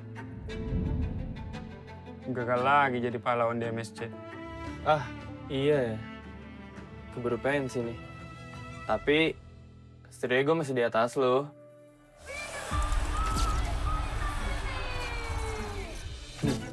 Oke doang lo itu mah. Season ini nggak akan semudah itu. Yo, mulai syuting. Nih, baca dulu. Loh, kok lu jadi Estrada, Man? Magang, Mor. Wih, serius kita bakal main di sini? Yes, approve. Kalau emang di sini akan lebih pantas buat ngebuktiin siapa pahlawannya.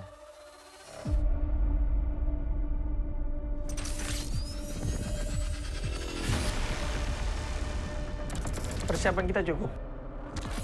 Kita berpengalaman. Kita harus sesuai target. Kita punya mental. Kita nggak butuh waktu lama. Kita memiliki inisiasi. Kita bisa mengatur tempo. Kita punya banyak cara. Kita yang ngatur permainannya. Mari kita lihat siapa yang pantas.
This, cultured by Todak.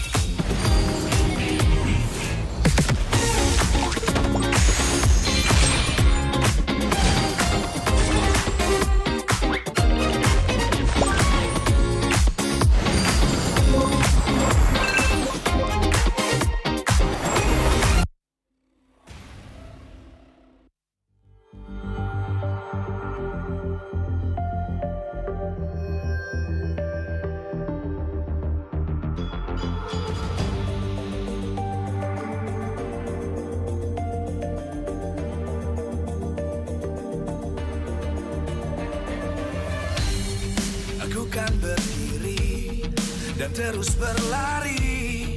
terus ke arah puncak tertinggi. Ku takkan berhenti, hanya sampai di sini.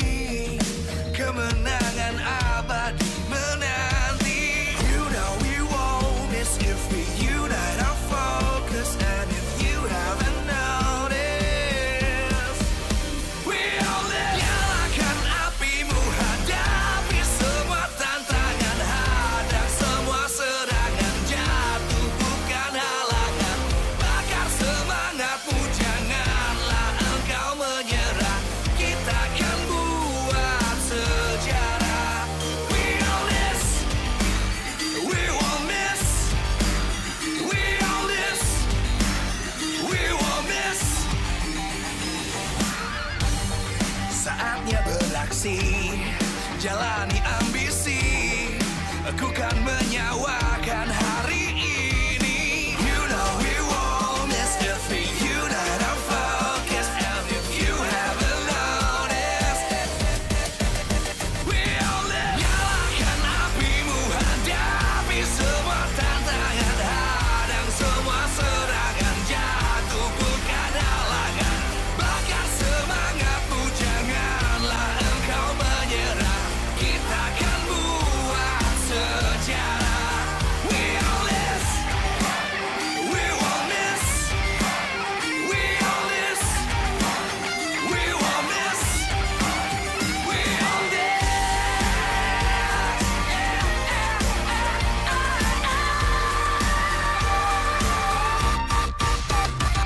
Nyalakan apimu, hadapi semua tantangan, hadang semua serangan, jatuh bukan halangan. Bakar semangatmu, janganlah engkau menyerah. Kita akan buat sejarah. We all this.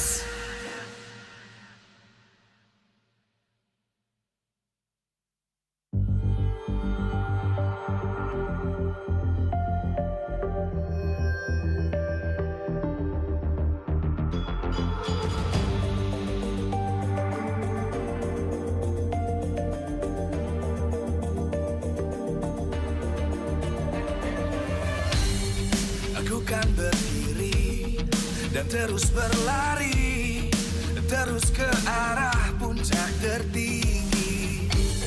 Ku takkan berhenti, hanya sampai di sini. Kemenangan abadi menanti. You know we won't miss if we unite our focus. And if you haven't noticed, we all live. Nyalakan apimu, hadapi semua tantangan, hadang semua serangan, jatuh bukan halangan. Bakar semangatmu, janganlah engkau menyerah. Kita akan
live from MPL Arena, Jakarta.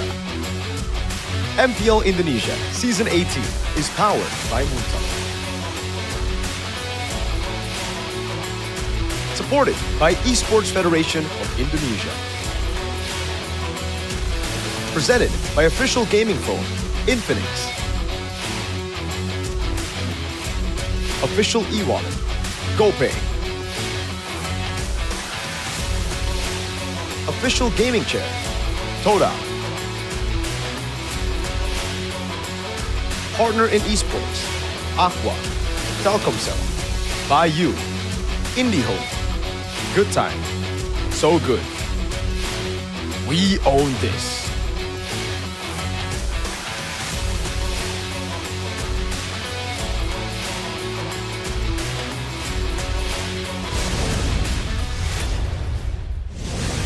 Match pertama telah kita saksikan, namun perjuangan belum selesai karena untuk di match yang kedua kita akan melihat adanya Geek Fam. Di mana seperti yang kita tahu dari Geek Fam sendiri, mereka menelan 2 kali kekalahan dan kali ini walaupun terasa seperti kehilangan jati diri karena tertinggal oleh Baloyski, tapi Geek Fam masih punya kesempatan.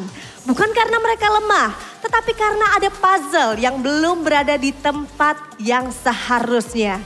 Tapi kali ini mungkin dengan performance yang menggigit dan juga tabrak-menabrak itu bisa membawa Geek Fam menuju ke kemenangannya. Tapi yang tidak perlu dilupakan ataupun yang tidak harus diwaspadai. Tidak lupa dengan adanya Navi, di mana Navi sendiri mereka bermain lagi panas-panasnya, bermain dengan lagi galak-galaknya dan membuat kita penasaran bagaimana performance dari Jize. Di mana dia adalah mid laner yang baru banget bersinar yang membuat kita semua terkejut membawa angin segar ke teman-teman Navi. Bagaimana berjalannya match kita kali ini karena pastinya teman-teman yang ada di rumah maupun yang ada di MPL Arena udah penasaran. Apakah di match kali ini akan menjadi match kemenangan untuk Geek Fam ataukah dari teman-teman Navi yang masih akan mempertahankan kemenangannya mengingat 2 match terakhir kemenangan berhasil didapatkan oleh teman-teman Navi. Tapi tidak lupa pastinya Sabila pengen ingetin teman-teman yang ada di rumah buat dukung terus tim ataupun player favorit kalian, ramaikan selalu di kolom live chat. Ya karena pastinya semua dukungan kalian itu berharga banget untuk tim-tim yang akan bertanding kali ini. Dan di sini di MPL Arena juga semakin sore semakin ramai dan pastinya sudah siap untuk memberikan semua dukungannya untuk kedua tim yang akan bertanding pada match kita kali ini. So, tanpa menunggu lebih lama lagi, sepertinya teman-teman caster udah pada ready di sana. So, casters, silakan.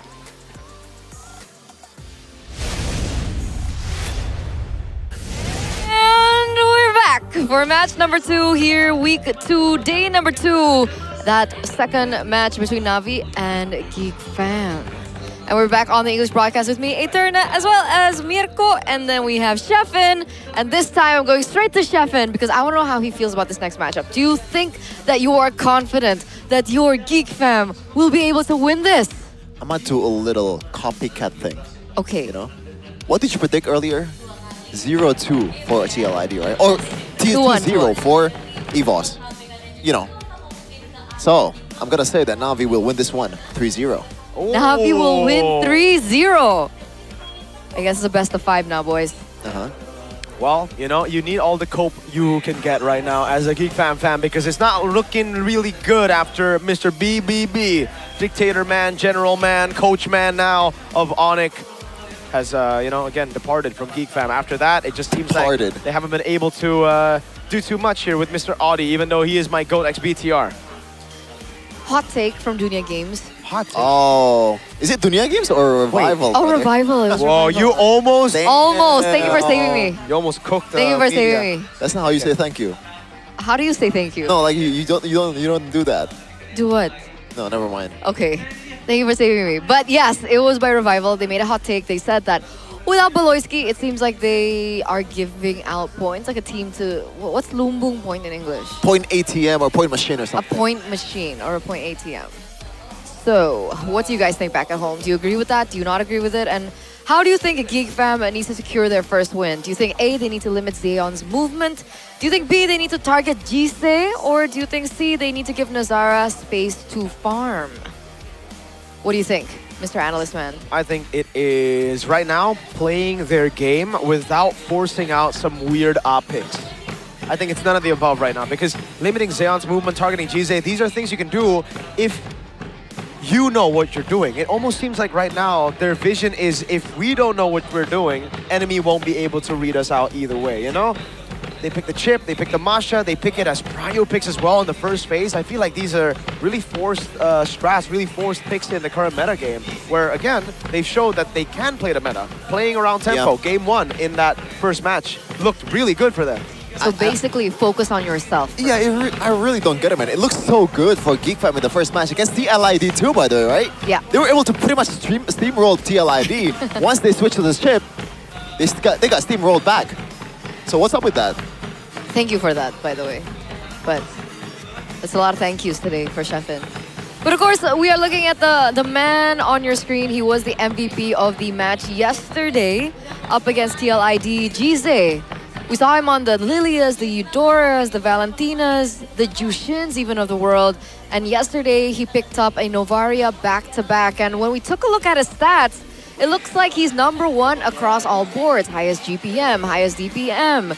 He even has the highest total assists as well. So what do you think about his performance yesterday up against TL? Okay, up against TL, it was amazing actually, right? Because in game number 1, I wasn't a fan of the draft. We saw Rafaela into a Belric and XP lane. It didn't do too well at the start of the game. It looked very much like it was going to be a moment of told you so, but why not said, shut up, I know better. This is what happened. They, again, TL were able to lead in the early game. They got all the neutral objectives, but a few, I think, bad moves here and there gave Na'Vi the opportunity to punish slowly but surely, to keep the gold lead from bypassing or getting past that 3,000 gold mark, right? And that's where Na'Vi's calm shine. They just continue to scale, they get into the late game, and as you can see, when they get to the late game, Jise can start sniping people down like this as well, getting that final shot on Kevin the Jote, who we had right there earlier, getting a win today. So Na'Vi, their scaling game looks great. Game 2, however, really reminded me of a very bad team in football because all they do is play 9 at the back. And that's what Na'Vi did. She just played in the back. 0 structures, 0 neutral objectives, 0 presence at all in that game. 3 base turrets down at 10 minutes, a 10,000 goal lead for your opponents, and they just defended until they won. Yeah, so there is a silver lining there. You can play as defensively as possible and expect a good result from Na'Vi, but unfortunately in the early to mid game, it's really not really looking good for Na'Vi. So against Geek Fam, which is very, very aggressive in the way they play, especially with the chip, you can somehow, you know, give them some, maybe they have some confidence to go against that because they can weather the storm, and it's been proven against the LID, which is right now, unfortunately, I can say, the better team than Geek Fam. But what do you think about the Geek Fam that we've been seeing so far? You know, with Audi TZ, we've been seeing, you know, certain tendencies towards certain heroes, a little bit of force here and there. Do you think it's them looking for like their own rhythm, or should they try something different? Like, should they look for something else? Because it feels like they're relying so much on like cheese picks. Yeah. At this point, is it even cheese, at least from Geek Fam's perspective? Because the chip has been the most picked hero for Audi TZ so far, surprisingly.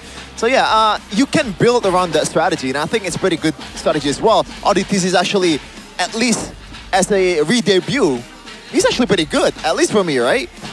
But you just don't force out this kind of strategy when your opponent has literally the counter for that. Because most of the time when they're playing the chip, the other side, oh, there's a Carmilla, oh, there's a, I don't know, Minotaur, or any hero that can counter-engage really, really easily. So why the heck would you force out the chip? You know, it only worked against bad teams like BTR. Wow, that's a big statement. I mean, technically, if we're talking about BTR, Jise did surpass him in stats as a mid laner. I mean, Moreno was #1 earlier on, but now it's Jise up top. Look at the standings. That's where we'll see who really is. I'm just trying to cope, okay? At the top, all right? Jise, he might be doing well now. He's amazing. Can't really take anything away from him. He's great. He's a really good player. But don't compare the Maestro right now, right? Even Sans knows who's better right now. Actually, not just right now. The last 3 months. But what about a boy? What about a boy? What do you think about him so far? He's been very mid. literally, because he's a mid laner, and also because I think it's just been very, very average. I think even Jize has been able to shine a bit more than him. I think Aboy is kind of lacked presence in season 15, I feel. It's been a while that we haven't seen Aboy going back to form, you know? Yeah, I'm not a big fan of Aboy right now. Maybe today's the day. Hopefully, amen, amen. Maybe today is the day. Amen. Because it looks like they are ready. They are looking to find their form. Without Beloyski, once again, we're still in week number 2. Adaptations are expected, and we understand. Marcel, Nazara, Aboy, Audi TZ, as well as Kenziski. Is this the time now for them to finally find their groove and to finally find their rhythm? A familiar face is gone. The war crime general has departed to Onyx, but now they're looking to find their new identity. It is Geek Fam! XBTR, by the way, in the roam position. We saw so many bans headed over to Audi TZ, so it's all about how the others can pick up these prio heroes when that happens. Again, for Audi though, that Kaja is sick. And on the other side, we are welcoming Na'Vi. Yesterday, we saw some MVPs coming in from Cars, wondering whether or not the rest of the members as well can step up alongside Jize. Andoryu is there, Afro, as well as Zeon. They're number 2 right now in the standings. The big question is, can they surpass the big boss up top? Just like TLID, the lack of faith from MPL ID fans. Na'Vi, multiple heartbreaks, not making it to the playoffs multiple times, but now you cannot count them up. Because now it's a different kind of Na'Vi. Under Why Not, they're looking to make things right. Welcome to the stage, Nodus Vincent! You can't say that. You can't play that. That's what everybody's been able to say about Na'Vi. You can't just go for the Raphael and the Beleric and play in the late game. You can't go Navaria and the Moskov. Well, say goodbye today to those doubters, I guess, right? Doubt us again is the tagline of TLPH, but I'm gonna use it for Na'Vi. TLID2. TLID2 for TL. For TL in general. For TL. So alongside the hate, alongside the doubt, once again, Na'Vi trying to prove themselves here, especially in Season 18. An amazing start, and now we're going to talk about things in a bit more detail. Na'Vi, what are the winning conditions that we're expecting, especially when we're heading down into the drafts? I'm so distracted by Why Not punching his players. I'm so sorry. He does that. He does that. He gets aggressive. He's a fun guy, man. Where's the line, though? As long as the players are okay with it. I mean, Coach Yep has done really much weirder stuff to his players. What if his players are afraid? They don't want to say anything. Hey, you can rule with fear. That's one way to lead. Actually, you know what? That's a very, very good way to put it, man. I think a lot of ancient dictators have done that. Audience topic voting here. No. Give Nazara space to farm seems to be the favorite for the people back at home. Well, I am a fan of Nazara, you know? Can't really deny that. Man's really, really good. So, gonna give props to Sheffen's team. Marcel as well, big fan. Audi TZ, XBTR. But that's, their coach, Erpang. But that's it. That's it. For me. No love for anyone else. I'm sorry. Oh, maybe Chadera, because we like going to we go on vacations. Oh. Yeah, we where love do you beaches. usually go? The beach. Oh, you like to go to the beach. All right. Thanks for that information. But moving on. Drafting phase. No.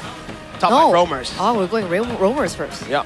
Roamers first. Okay, Afro, and we have Audi TZ. 48 total assists, he's at number 4, and we have Audi TZ not falling far behind of him. What do you think is the main glaring difference between these two? Audi TZ and Afro? Yeah. Okay, so one place for Na'Vi, the other place for Geek Fam. Can you swap back? What do you mean? Swap back. Swap back. All right. Chef and be the analyst. Oh my God, guys. Hey, I'm Chef. This Mirara stuff is getting to his head, bro. All right. Okay, let's go back to Audi. All right, so Audi, he's a lot more pick-off oriented. He's a lot more playmaking centric, right? in the way he picks heroes, it's a lot more different. Like the Chip, the Kaja as well, he likes going for those pickoffs, he likes going for those big plays, but it's in a different way. Meanwhile, for Apro, he's a setter. Man really likes being on the setters. That's why I don't really like him on those single target lockdowns like the Cho. I want him on the Atlases, I want him on the Bellerics, I want him, hell, even on a Gatot Kacha over that. Keys to victory for Na'Vi, Infinix GT50 Pro, maximize Cars and Endoryu's early game pressure to secure turtles. You have a player like Cars who has such a crazy hero pool. I thought it would be a waste of Cars this season because it's a Uranus Barats meta. You're gonna really put him on those picks? But no, he's shying on those picks as well. Match Geeks rotations and shut down ODTZ's initiations is really, really good too. We've seen in the past few wins for Na'Vi that they do really well just reacting to enemy initiation. So I think doing the same would be great. Avoid chaotic team fights and force fights where Na'Vi can set up is very much similar to what we said earlier, right? It's about reacting, it's about waiting for those initiations, it's about utilizing the chaos and creating a structured lineup for themselves to beat that chaos. They strive when they're able to react. Now, Geek Fam, they need to try to get a full-on knockout before Na'Vi get the read. Let's take a look at their keys to victory. Put ODTZ on a strong hero to enable 3 mid aggression and snowball early. This is very, very important. And I think that the blueprint has really already been set up or spilled by TLID as to how you can do that in the early game. Shut down Andoryu's movement to disrupt Na'Vi's rotation and tempo is very good too, but I will say this, be careful not to shut or not to think about Andoryu too much because man's a very good space maker on these assassins. As we spoke to him yesterday as well, he's an assassin who plays in a utility kind of way where he just opens up for the team. Force Na'Vi into chaotic team fights and deny them the clean setups. Again, if Na'Vi want to play it clean, you want to play it dirty. You want to go dirt. You want to throw dirt. You want to throw sand. All right? You never want to play equal footing. You want to bring out the whip to a fist fight. Kaja. Ah, yes, yeah. Right. Yeah. Okay, I think we can stop whipping now. Because we are getting ready, ladies and gentlemen, to get into the drafting phase for game number 1. It's gonna be Flying Cloud, so perhaps will we see a Rafaela being opened up later on. You mentioned the Atlas earlier on, it's banned out by Geek Fam themselves. They're denying that away from Afro, alongside the Chip, Respect ban, Fanny, Marcel, as well as the Freya. So, Kaja, I think, will be a pick for Geek Fam to go for later on. Let's think about Geek Fam's ban. Whoa, the Paquito and the Hirata both left open. They ban out the Novaria, so I think we're going to see a lot more of this here. I have already said that Novaria will be first phase, I think even before week number 1, and thank goodness we're seeing some respect for it, because God, is it annoying to try to deal with the Novaria in the late game. Na'Vi first pick, they're going to make a decision. Hirata or Paquito, or make Geek Fam choose. Go for a Belleric here. Yeah, there's a lot of ways that you can go about it. Melissa? But if I were to choose between Hirata and Paquito, I don't know if this is a hot take, but I prefer the Paquito just because of the flash potential. Hell? But unfortunately, it's not really as prevalent as before. You know, Paquito is mostly gonna be in the jungle. I would have never thought a man like you would choose Paquito over Hirata, my guy. Well, on other stuff, I chose Hirata most of the time. On everything, you choose Hirata, all right? That's the name of the game, and Na'Vi, no. Why not nose ball? Paquito and Barats, though, as a response, is a bit too greedy for me. The Uranus should come out here, I think even with a Belleric. I think that's just solid stuff here if you really want to play it cool. Or you go for the Uranus, then you pick up a mid laner, then you'll flex the Rafaela and Mathilda chance later on. Surely there's got to be either Uranus or something. Oh wait, the Melissa's open. Uranus, Melissa. Then go for Rafaela or Mathilda later on. Are you sure it's got to be Uranus, Mirko? Why not? What likes Uranus? Well, I think yesterday it was going to be Uranus, but it turns out it's going to be Esmeralda instead. Nope. It's neither, guys. It's Belleric. You did mention the Belleric. For a while, a Claude was not something that you guys talked about, but it looks like the Claude over the Melissa. I mean, it's kind of a way to, in a way, deny the Melissa. It's not really something that I want to go for. Because it's both Belleric and Claude. Both do really well against the Melissa. Then you have the Hirata as well for that early pressure. So if the Claude wins on the lane, you'll have that. The fact that the Belleric is flex is also a massive tool that Na'Vi have really been able to utilize in their games. Just scale up later on to put the Belleric into XP, to get a Rafaela into roam, to get mid dominance, to get a respawn against Barat. So That's why Geek Fam are left very confused. I think the safe choice would honestly be the Kaja. Eudora, maybe? That's kind of crazy. They go straight for the Minotaur. Well, in practice, I understand you want to try to cancel out the Claw. You don't want to go for the Melissa here either because of the Belleric Claude. But going for the Minotaur here, I think opens up a lot for Na'Vi. A lot of marksmen too for Geek Fam, to be honest, because the peel is already there, and also you have the Barrage lockdown, so you have enough firepower or like frontliners to work with. So Geek Fam can be a bit more aggressive in the second phase here for the marksman pick for Kenziski, but I do not expect it to be the fighter ones, bro. They need some kind of range.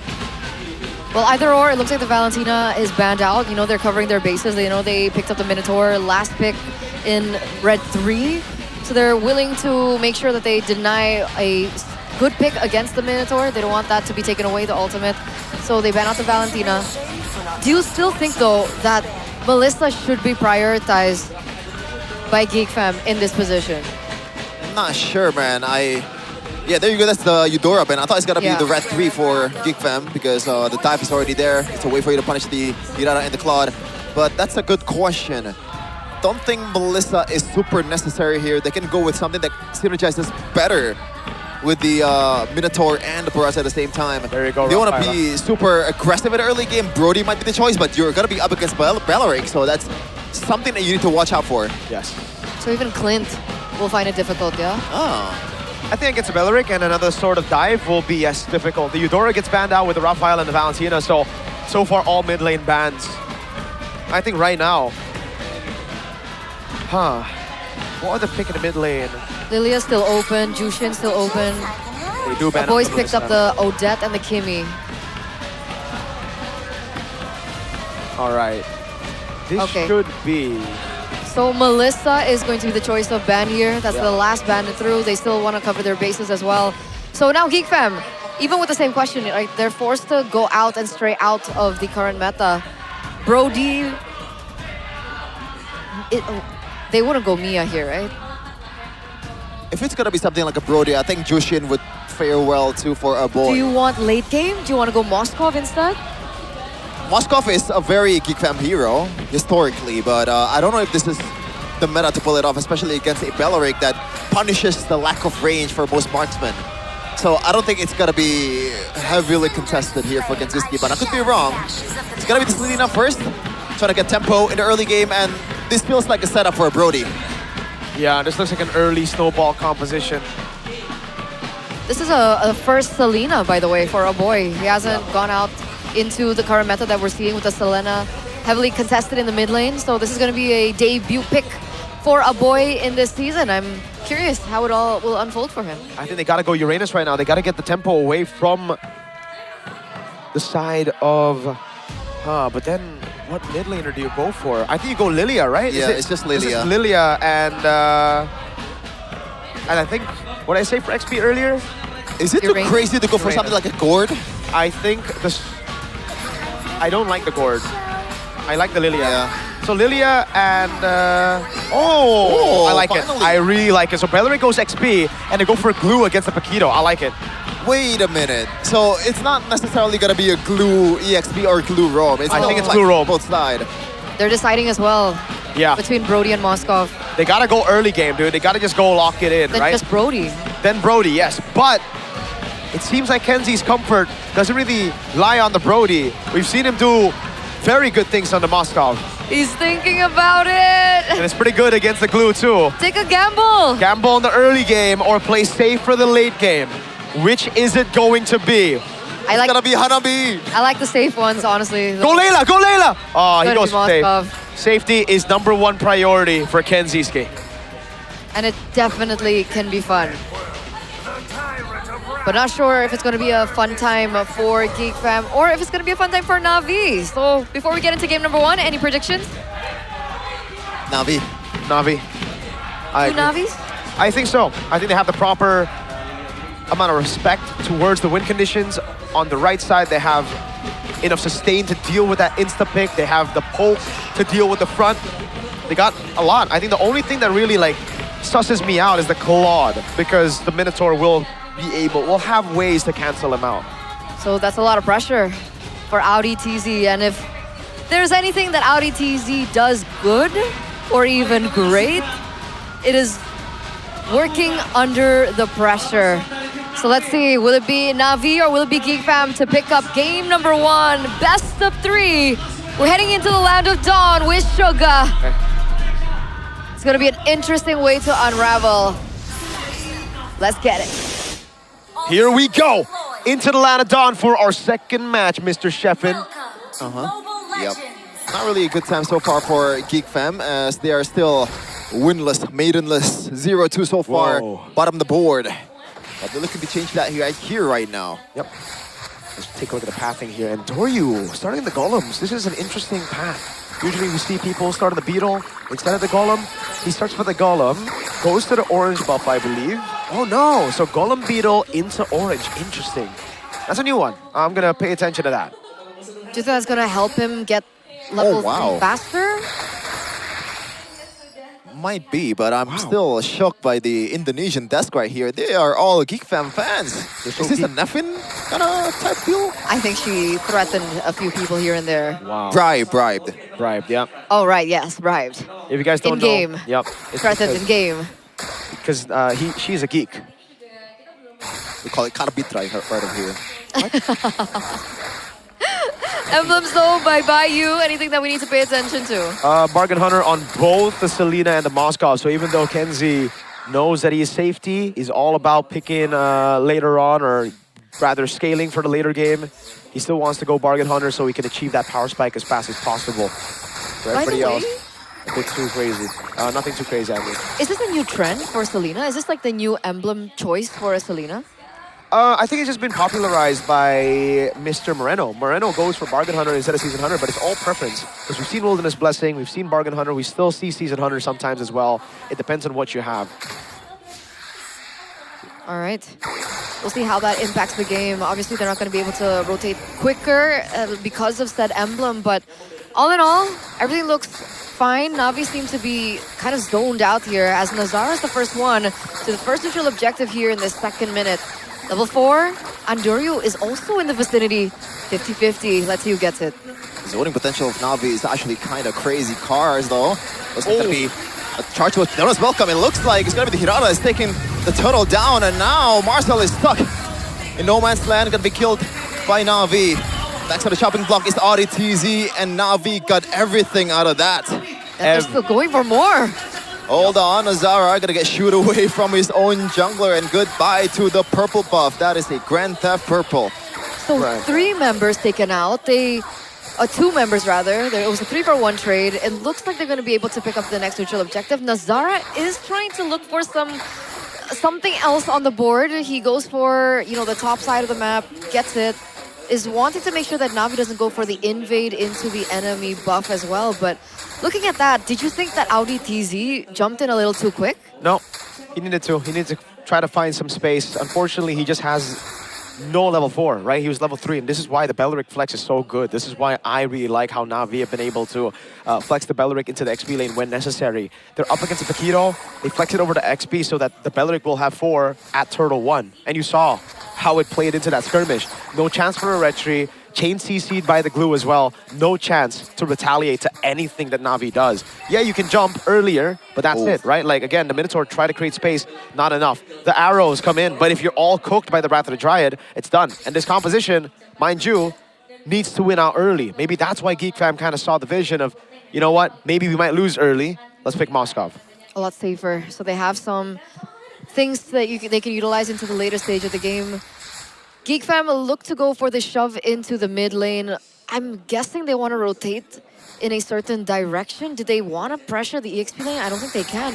Looks like Cars, every time he goes for the shove, he rotates really quick as well. I think they want to rotate to the gold lane here. Kenziski, a little bit pressured. Yeah, I love how they're just utilizing this pressure, man. Look at that Dreadnought armor rush. He knows that all the damage from Geek Fam early on will be coming through abilities, and I think it's already cooked, dude. And Doryu is what, 2 levels? No, a level ahead, but this is going to be guaranteed. Boom, bye-bye. Yeah, free neutral. Oh, I might have spoken too soon there, actually, because there was no retry. But yeah, it is free at the end of the day. Zeon gets a DHS. They will steal some camps away as well, and they're probably going to dive top if Audi didn't show up. Now that he's up top, they'll just play it safe. Marcel's there, but there's no one So, yeah, I mean, good position to hold by Marcel. Unfortunately, no one was there to help.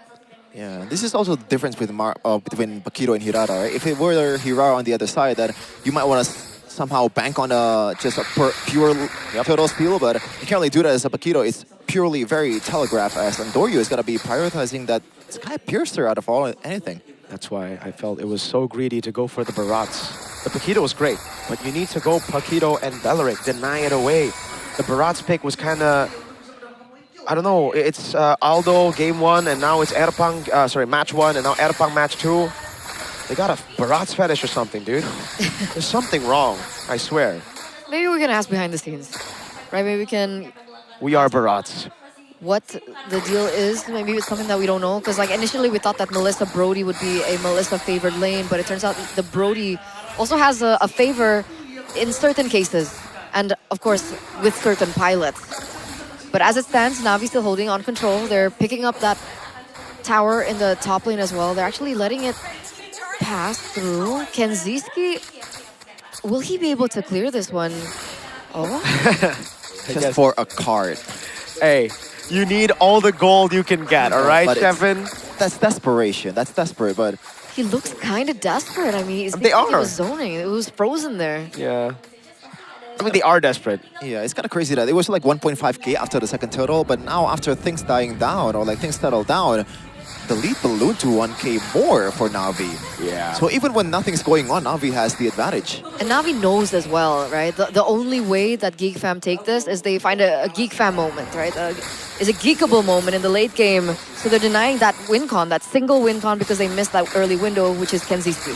Yeah, I don't think Geek Fam will be able to contest this one as well. Nope. There's nothing going on for Nazara, Marcel, and all DTZ doing their best to just give out vision, and the only thing that they can convert on is that far lane turret for Kenziski. Yeah. So at least they are able to trade this time around. The last few skirmishes, not a single trade, not a single kill given away by Navi to Geek Fam. And Doryu, actually not that far ahead, which is crazy. Nazara's been doing a good job this game. He caught up. Exactly. At least we have one of those audience topic votings doing well, right? You give space to Nazara to farm, and he's still able to keep the gold lead kind of stable in that lane. It's actually the gold lane, which is surprising to me. No kills on the board, but Zeon really just utilizing the turtle buff, those shields, more space from the team to walk around. But even then, Kenzie matches him quite well. This isn't over just yet. It's a big advantage to Navi in the early game, but it's to be expected, I think, with their comp. So now, do they just play it safe like they are right now? You know, minimize risk, look for opportunities on the other side of the map. Yeah. Wait for Kenziski? I think that's the only thing they can do right now. Because if they go for fights, it won't be too good unless Marcel gets a big ult on Andoryu. That's the win condition. Because anyone else that gets munched on by Marcel, it's either going to be a Purify or they're too tanky. Yeah, there's also the counter engage as well from Beleric and also the blue as well. So it's not really worth it at this point. And Geek Fam so far does not have the damage that is needed to burst on literally anyone from Navi once the Tunas Welcome connected. But Nizar still 1v1ing here. Yep. It's on Doryu. Hold on, Marcel. Lilia. Super desperate, man. 2 times by now, the last 2 Tunas Welcome has been used defensively. Because of the Lilia. This is why the Lilia is just so good against the Barats, dude. You're able to shred everybody down. And it's not just the Barats on Marcel. It's also the Minotaur, right? So the Lilia pick just gets so much value. On top of that, so safe. No one can really pressure this Lilia when it comes to, you know, assassinating or even diving. Dude, this is very slim. The win condition, very slim.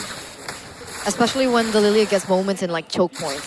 It's so much easier to proc her abilities, the AoE damage. I'm curious how things will go when they go full 5v5. Because then, if AudiTZ can look for a moment, a proper angle, it could be possible. Look at that. Audi no jump. Well, this is going to be possible. And Zara already expended all his resources, but the pistol overall connected towards GZ is very, very low. But now, fight still continues. Leon hitting the back. Now, the Brats is super low. Revitalized for cars. AudiTZ only connecting on towards 2. Another knock-up as well. A boy still going on in the front line. Kenziski also hitting the back. Now, Nazar still somehow fighting against Andoryu. Andoryu with a good outplay. Triple for himself. Kenziski might be trying to get away here. Purify has been popped and gets the kill for himself against Apro. That was a 3-4-4 trade. A long team fight. Kenziski, he was able to maneuver in and out of that team fight without being touched at all. We're going to take a look at the replay of how exactly went down. Mirko, break it down for us. It started out by Jize getting caught by the Abyssal Arrow, and that actually created a lot of space. This fight shouldn't have been close at all if the Lilia was able to poke down the Barats. But because the Lilia was taken out of the fight so early on, it became a little bit more 50-50, and that's why you saw this chaotic skirmish. Unfortunately for Geek Fam, they're still just way too behind to take these fights. Great display of individual... Oh! A boy gets picked off alone. Great display of individual skill from Kenziski was what I was going to say. But at the end of the day, it's a team game, and it doesn't seem like the Selena, outside of those cheeky little Abyssal Arrow, connections, can do much. Oh, man. I feel like this is so far one of the most underwhelming Selena games that we've had this season. Yeah, it's the first time a boy's picked it up with as a concealed play. Cars, what is he looking for? Oh! Right, everyone is brought back to the turret, but now we somehow still tanking all the damage from the turret with the revitalize. RDTZ getting mounted on. Apro getting one for himself. Andoryu 603 as the Zerara with Sky Piercer. I wonder how many stacks he has on the Sky Piercer right now. Either way, it's not good for Geek Fam at all. We're talking about, Kenziski being in the win con for Geek Fam, but even in that team fight, it looks like Audi TZ tried his best, and it really just went down the way that you guys talked about it, right? Audi TZ jumps in, tries to use his ult. Everyone does get knocked up, but he gets shredded so fast when he jumps in these particular team fights that it doesn't feel like the impact is really there. So there you have it, 50 stacks on the Hirara, 30 more to full. It's a snowballing Hirara, it's a snowballing Andoryu. Now what do they do? I don't know. Honestly, I don't know. I think it's just kind of cooked right now. The only way they win is, again, if they're able to catch one of these carries out. So Andoryu, Jize, or Zeon before the fight. They got that win condition, Eterna, in Lord number 1. They got Jize out of the fight, but still way too behind to deal with Andoryu, way too behind to deal with Zeon. And even the frontliners, Cars and Apro, so difficult. That's why you saw up top during the siege, Marcel wasn't able to do much. If he walks up, bursted down by the Lilia. That's the difference of having the Lilia in and out of the fight. That's what we saw. I thought that there would be, more synergy in their composition, right? I mean, Marcel into, maybe the trap from a boy, Audi TZ's knock-up. Is that not something that they can, utilize? Again, for Marcel, it's like you don't have anyone to target. The only guy you can really lock down would be Andoryu. If you go on Cars, he's too tanky. If you go on Apro, same case. If you go on Zeon and Jize, they have Purify. Again, there you go, Terras, welcome. He's getting bursted down. The Marcel is super low, getting mounted on too. TZ though gets a good knock-up in the front line, but there's really no follow-up. Though still somehow bursting down the front line. Apro stuck in no man's land. The Lord should be for Andoryu, but Nazara is there! Getting the Lord for himself. Zeon in the front line, getting bursted down by Kenziski. And now Kenziski's gonna chase Apro down. It's a double. Andoryu though, still camping the bushes. Can they spot it? Andoryu getting one. A boy will be the victim. Now Kenziski still wants to try for more. But now Geek Fam actually getting a breath of fresh air. Yes, they get a breath of fresh air from that Lord Steal by Nazara out of nowhere. And you think that it was like a superhero play coming from Nazara as we take a look into the replay, but oh my, I didn't expect that. I gotta give props to everybody on the team here, mainly Kenzie and Audi TZ, then Nazara towards the end of the skirmish. Audi TZ created that chaos, man. He was able to isolate the front line, giving Nazara enough time to deal damage onto the front, making the front to back completely off from Na'Vi. The fact that Nazara stole it was just pure 50-50, dude. Both junglers were around. I'd go as far as to say that I think it was a little bit more like 70-30, just because of how many more members there were from Na'Vi around the Lord Pit. Nazara had to just gamble. So, damn, well played. Kenziski doing a fantastic job again. This is why they banked on a signature pick like a Moskov instead of the early game of a Brody. They know if all else fails, they can still rely on this man to carry. And with the Bargain Hunter, with those bounties that he... Actually, unfortunately, no bounties. With those kills that he was able to get. Now he's full items, dude. The Bargain Hunter is working a lot of magic for Geek Fam. Okay. The whole team died thrice, except for Kenziski. And on top of everything that you mentioned earlier, Mirko, I do want to say that a boy got the Abyssal's arrows on the right people as well. SOD doesn't land there. We do. Oh, bonus welcome by Marcel. Yep. Zeon gets out of it. Very cool stuff. We notice by GoPay, throughout MPL ID, Afro's glue still has a 100% win rate across 3 picks. Okay. His last glue came against BTR in Season 17, where Navi was able to secure the win. So this makes it the 4th pick for Afro. Yes, sir. So I was surprised. Shippen was equally surprised at the 100% win. Whoa! Oh, 3 picks. 3 picks. Okay. Still impressive though. It's a very good pick, especially here. Oh, again. no. Oh, there's the Barat's ult. I think he should have it back up before the Lord is there. But Navi can create space now, knowing that they're, yeah, there. Oh, hold on, Marcel taking a bit too much damage, and also the flicker as well. Again, 2 big resources. The ult's gonna be up, but the flicker will not. Yeah. It looks like the cooldown's pretty fast though. It's up again, no? But the flicker, see, like The flicker. because the Detonus Welcome was used, they were comfortable walking up, dealing more damage, taking more space, going on to Marcel, poking him out, forcing a flicker. So, yes, he has the ult back up, but he won't have the flicker. That is a big source for the Barats. Remember, he needs to find great arrows by a boy. He's popping off right now. Those arrows are gonna make or break the game for him. That's the pressure though on a boy's shoulders right now, and if the follow-up from Marcel can even be there on time without the flicker, Audi TC as well needs to get in position. This is relying heavily on that composition and that chemistry from Geek Fam. Afro gets a good They're position. gambling, they're gambling. Gamble for Geek Fam though. 7K on the Lord. It's gonna be the star once again. Now Marcel with the Detonus Welcome. Kanziski is still getting taunted. Did not use the Purify. Just finally used the Purify. Marcel getting taken down. But now Geek is on defensive mode. Andoryu might want to chase here. Apro. Another first kill on the glue, but should be still fine for Geek Fam as they can delay the Lord just a little bit. Hold on a second, Kanziski! What? Andoryu! Just immediately bursted down, falling asleep. Oh man! How did he get that SOD to land at the perfect time on the perfect person? That's a massive shutdown. Kaziski's not even full items yet, so that will help him to get to the point where he needs to make this a flippable moment, a geekable moment at that, and the Lord is still on the way. 70 stacks on Sky Piercer, now cut down by Kanziski after making the plays. And Doryu, oh god, not a good look after losing 2 back-to-back 50-50 retries. At that point, again, way more favorable to Andoryu. Nazara was out of the Lord Pit. He couldn't even combo it with any of his skills. He's back up though, and they'll be able to defend. I don't think this nets Geek Fam a single base turret. But having said that, it's still the gold lead equalized. It doesn't matter anymore. It's completely irrelevant. So now we're back to level playing field for both these teams. Actually, maybe not level. It's still good for Na'Vi. They have a far lane base turret up top.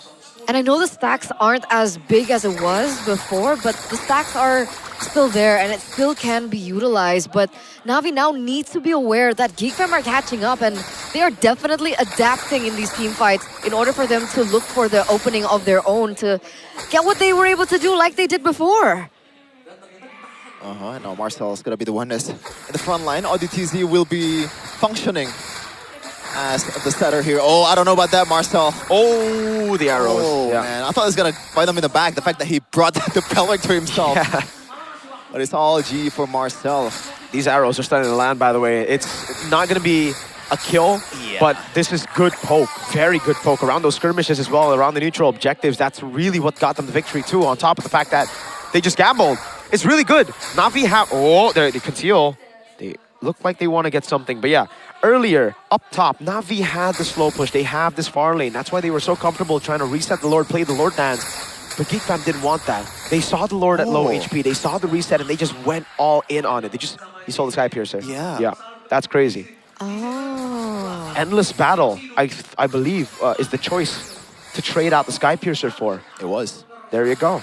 Well, that's pretty cool.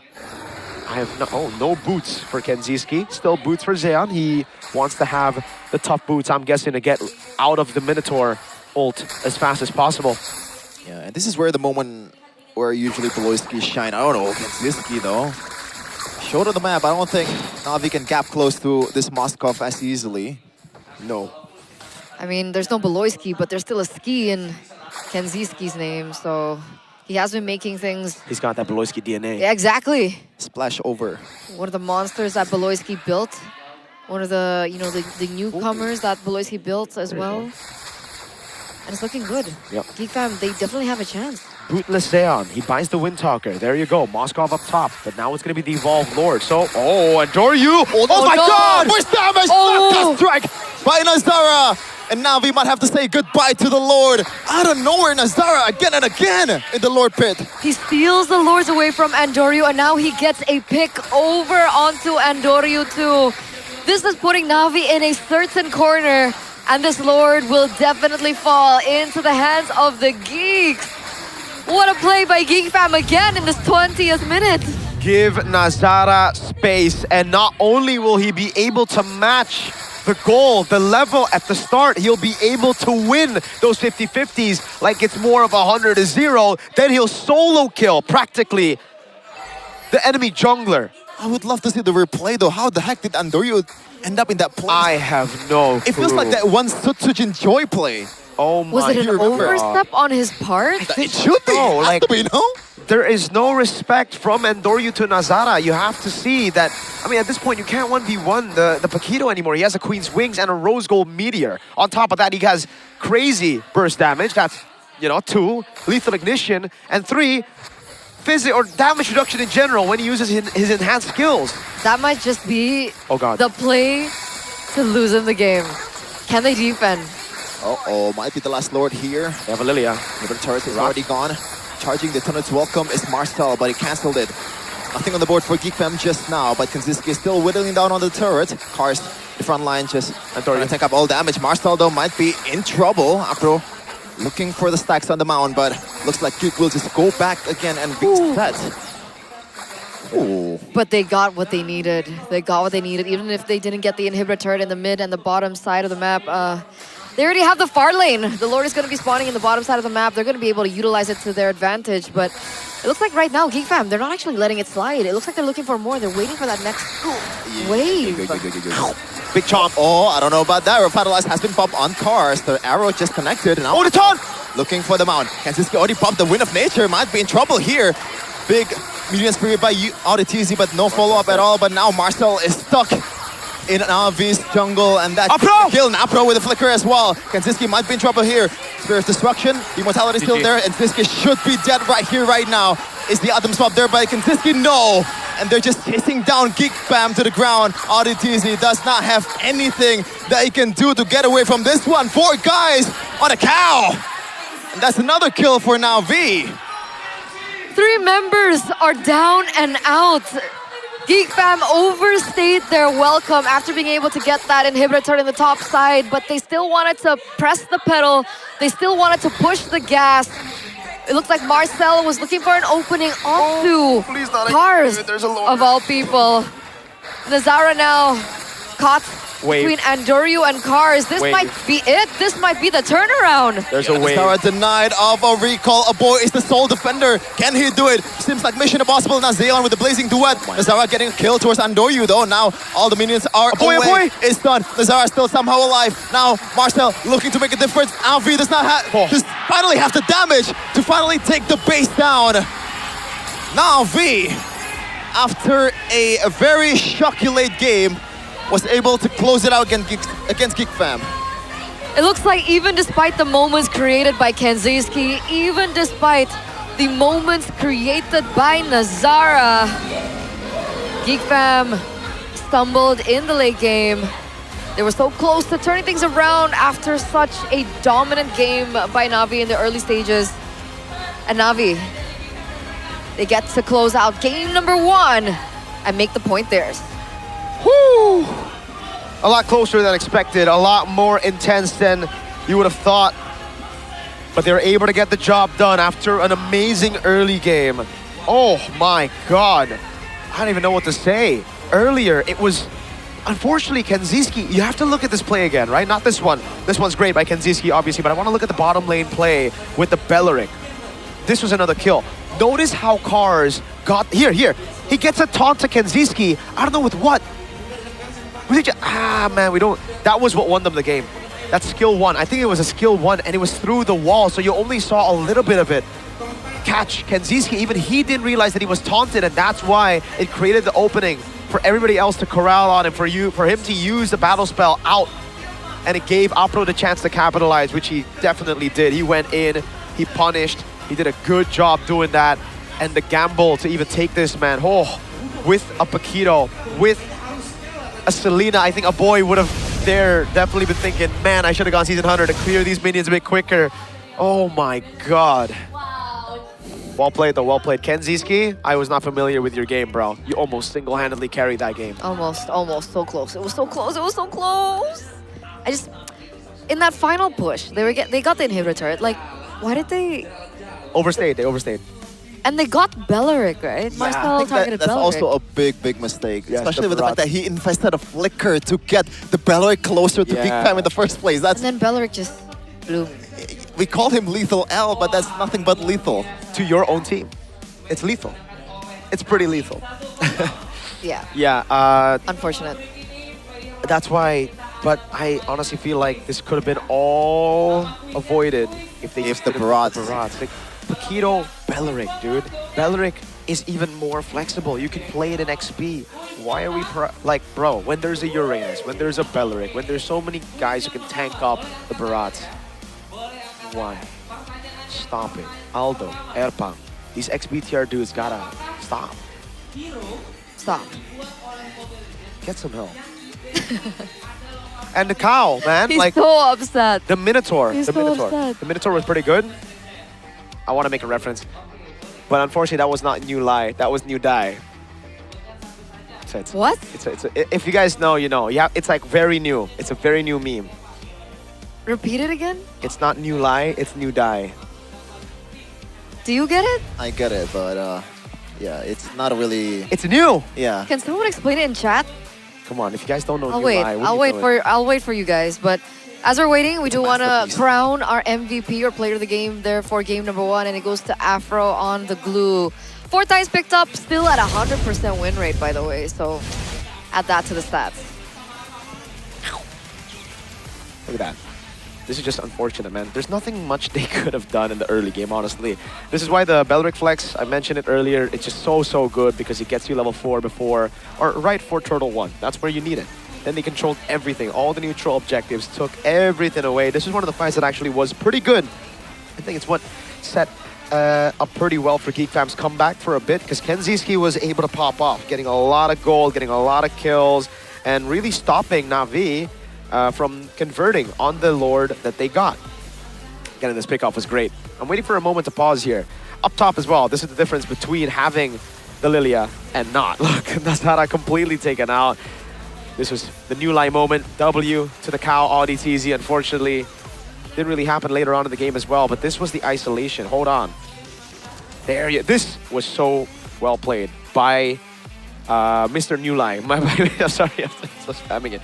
But it's really good by ODTZ, man. He goes in, splits everybody up, and this is what created the chance for Geek Fam to play this front to back. Because normally, this front to back, if you look at the composition, right, from the Lilia and the Claude, they will shred any of your frontliners. They have the advantage. Meanwhile, for Geek Fam, it's only just Kenziski. So they need to neutralize it in a way where Audi needs to take these guys out of fight before or after, yeah, just to buy some time for Kenzie to make up for it, to get the frontliners of Na'Vi. And clearly you saw that happen here, and that's what gave them the win. Even a steal from Nazara. The steal from Nazara, a little bit more on the clutch side of things, but the play from Audi and Kenzie, that's more of the skirmish heavy things. Again, crazy steal by Nazara. Here as well, man, it's just Kenzie popping off again, bro. And Dory tried. He did a good job, but then this face check bottom. This one as well. This is really good, right? When you have a wave up top and your opponents play around the Lord Dance back and forth, what you need to do is you go for the gamble. Go straight for it. They see the reset, and the reset is at a quarter of HP, so they go for the gamble straight up. If you let this reset all the way, Na'Vi will just play this long lane as they keep on going back and forth, which means they have the advantage. They'll force you to make an error, and that's why you have to take, you know, the gamble here. And this was crazy. Nazara was outside of the turtle pit, or the Lord pit rather, and Doryu was inside. He could combo his own damage with his retribution, yet Nazara still won it with a crazy composed retribution. And I'll wait for a moment where we'll see that last Wrath of the Triad, or taunt rather. Oh, beautiful, beautiful by Kenziski. This is the moment where it's just... Did he have info on that? No, I mean map pack probably installed on his phones, but I'm joking. Oh, this is the moment. This was cooked. I don't know why. Can you replay? We can replay that. What happened? Oh, we replayed a bit too far, I think. Oh. What? Wait, no item Where build. was- Wait a second. Yeah, we want to stay here forever. But dude, the backwards goes me backwards like 9,000 years. So like Okay. that was not That's pretty bad. intended. But anyways, yeah, let's go items. Sure. Okay. Yeah, we can go items now. I didn't even get to see the Wrath of the Dryad, man. Yeah, but yeah, we oh no, only he saw just 2 moments. he was holding the bush. He didn't face check it. He was holding the Oh, so bush. he was just there. Yeah, and then everybody came in and he was like, oh, That's a lot of people. oh S word, subpar. Yeah. Oh, subpar. Oh, my farsa. That's not an S word. That's a P. Farsa. Oh, I just wanted to see. Oh, okay. Well, let's take a look at the items. Nothing much. I like the... So Zayon had Windtalker. He sold it again for Tough Boots. Interesting. 101-12 though. Hey, it is what it is. As a marksman nowadays, your job is to facilitate your team, yo. Deal damage, get those assists, get people low enough for this Hirara to go, hey, hey, and then ult, boom, Sky Piercer, right? Unless your name is Kenziski, obviously, because then you are the main carry and you need to pop off because unfortunately your main win condition lost early. But it would have been the same case for the Moskov if Nazara got the snowball that Endorio did on the Paquito. He would have Sky Piercer. He would be the one going, ha, ha, you know? Chat's asking me to check your pulse, by the way. Why? I'm not sure. Are you okay? Why? Feeling good? I sound stressed? I don't sound stressed. He looks stressed. I don't know. Every time I see the Hirara, I feel a bit stressed. Stress in a good way, or? No. I mean, you look stressed, Sheffin. Sheffin is stressed. He doesn't just look or sound stressed. He is the definition of high cortisol right now because his team is playing just like his team in basketball and football. And how is that like? Chokers. Oh, I'm so sorry, dude. That was a low blow. I'm so sorry. Now that I... Oh, you know what? I apologize. I take that back, dude. I'm sorry, man. Because you trash talk usually early on in the season. Now I guess it's my turn, man. Sheffin looks defeated, guys. Dude, because like... This is San a new Antonio, look. he's a San Antonio Spurs fan. They lost in the finals to New York Knicks, Jalen Brunson, and now he has to watch Geek Fam without... Imagine basically Geek Fam without Beloyski is San Antonio Spurs without Wemby. You gonna say something? Nah. Wow. Okay. Let's continue on. Best wingman cars. Rich guy Kenziski. The carry also Kenziski. So like yeah, we do understand why the Brody. Well, we understood the hesitation between the two heroes. Like we understood the advantage of these two heroes, but I guess Kenziski made a call. I think if Geek Fam do win this, like if they go like full best of 3, they win this, we could ask like what happened in that moment, like who decided what, and Well, what if they keep on playing like this, then there's not gonna be any 2-1 in tonight. It's gonna be 2-0 for Na'Vi.